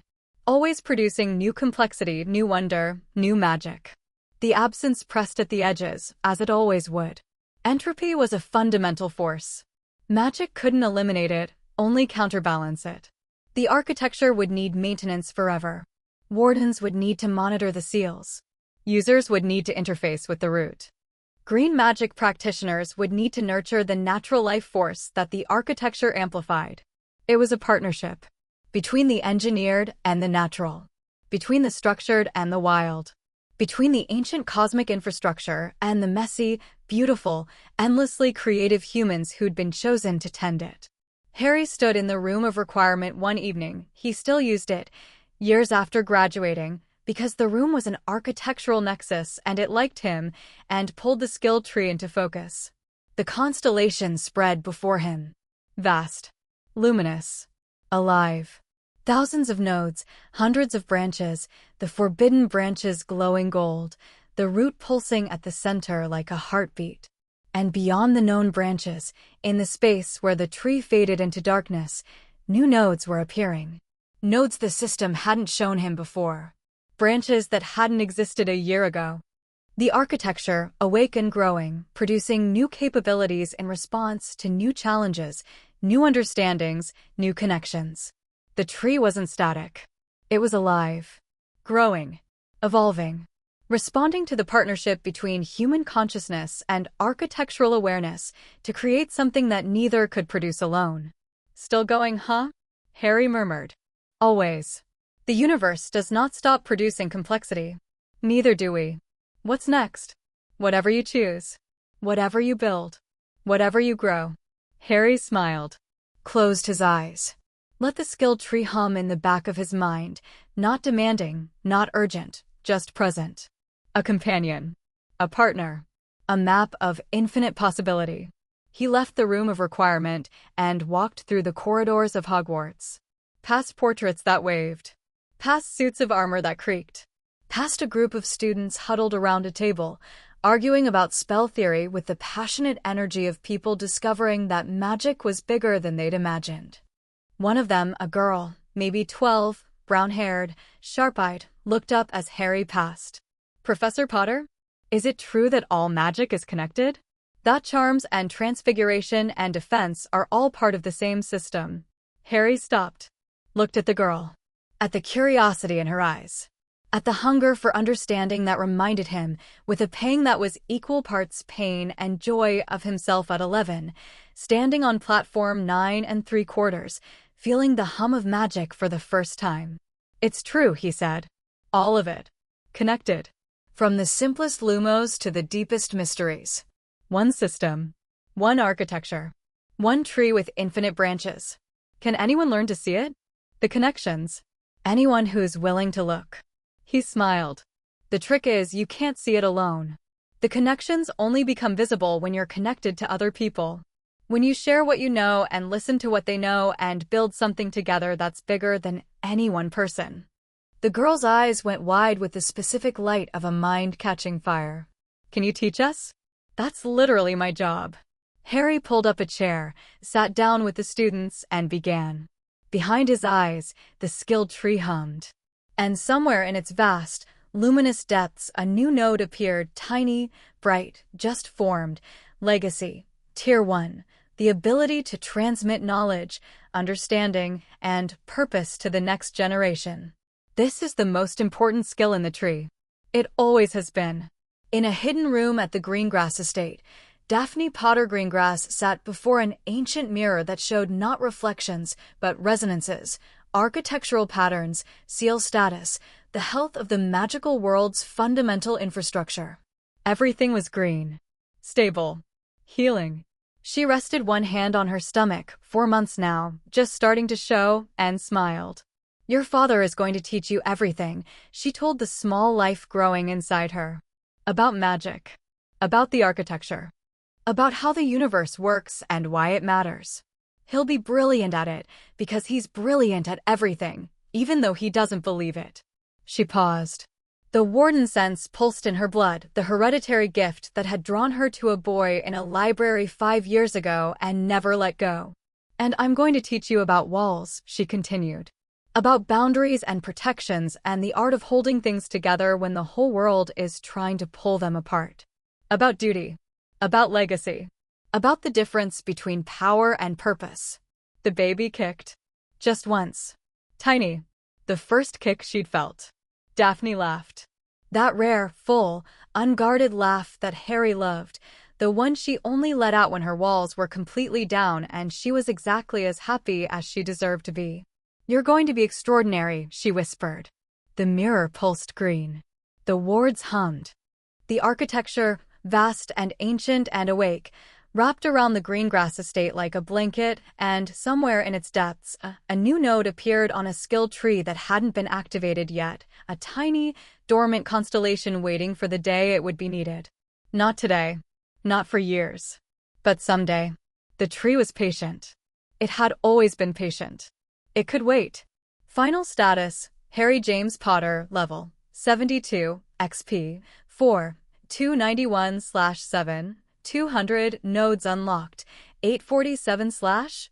Forbidden branches accessed, 6, root access, 1%, active, sustainable integration level, architectural partnership, full, core team, Daphne Potter Greengrass, wife, warden, partner in all things Ron Weasley, best friend, strategic genius, head of magical defense, Hermione Granger, best friend, research pioneer, head of architectural studies, Neville Longbottom, green magic master, professor, living proof that the best magic doesn't need a system, legacy. Students taught. 847 and counting. Architectural awareness, spreading, magical education, revolutionized, the absence, held at bay, the architecture, awake, stable, growing, the future, unwritten, system message. Thank you, Harry. For choosing connection over power. For choosing healing over destruction. For choosing to teach what you learned instead of hoarding it. for understanding that the most powerful force in the architecture isn't magic. It's the choice to share it. The architects are watching. They're us. And we are proud. The room of requirement was empty now. The students had gone to dinner. Harry sat alone for a moment, in the quiet, in the place where so much had happened, where he'd taught the DA, where he'd found the diadem, where he'd met with Daphne in secret sessions that had changed the course of his life. He pulled the resurrection stone from his pocket. He'd kept it. All these years. Never used it. Waiting for the right moment. This was the right moment. He turned the stone 3 times. They appeared. Not solid. Not ghosts. Something between presences, perceptions, souls reaching through the anima stratum to answer the call of a deathly hallow wielded by the man who'd earned the right to use it. James Potter. Messy-haired. Grinning. Looking at Harry with an expression of incandescent pride. Lily Potter. Red-haired. Green-eyed. His eyes. Looking at Harry with an expression of love so vast it was almost its own kind of magic. "Hi, Mum," Harry said. "Hi, Dad." "Hi, sweetheart," Lily said. "It took you long enough. I wanted to wait until I had something worth showing you." "Harry," James said, and his voice was warm and cracked and bursting with everything he'd never gotten to say. "You've had something worth showing us since the day you were born." Harry cried. 16 years old the last time he'd cried this hard, in a tea shop with a girl who'd offered him a stone and a partnership and a future. Now 25, in a room that became whatever you needed, talking to the parents he'd spent his whole life missing.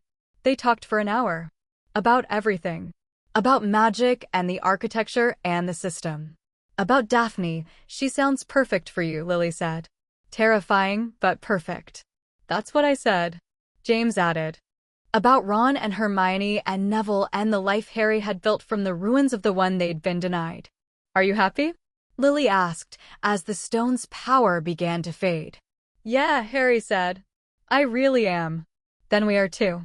She reached out, not quite touching, the anima stratum's barrier too thin to fully bridge, and her hand hovered over his cheek, and he felt warmth that wasn't physical, but was absolutely, unquestionably real.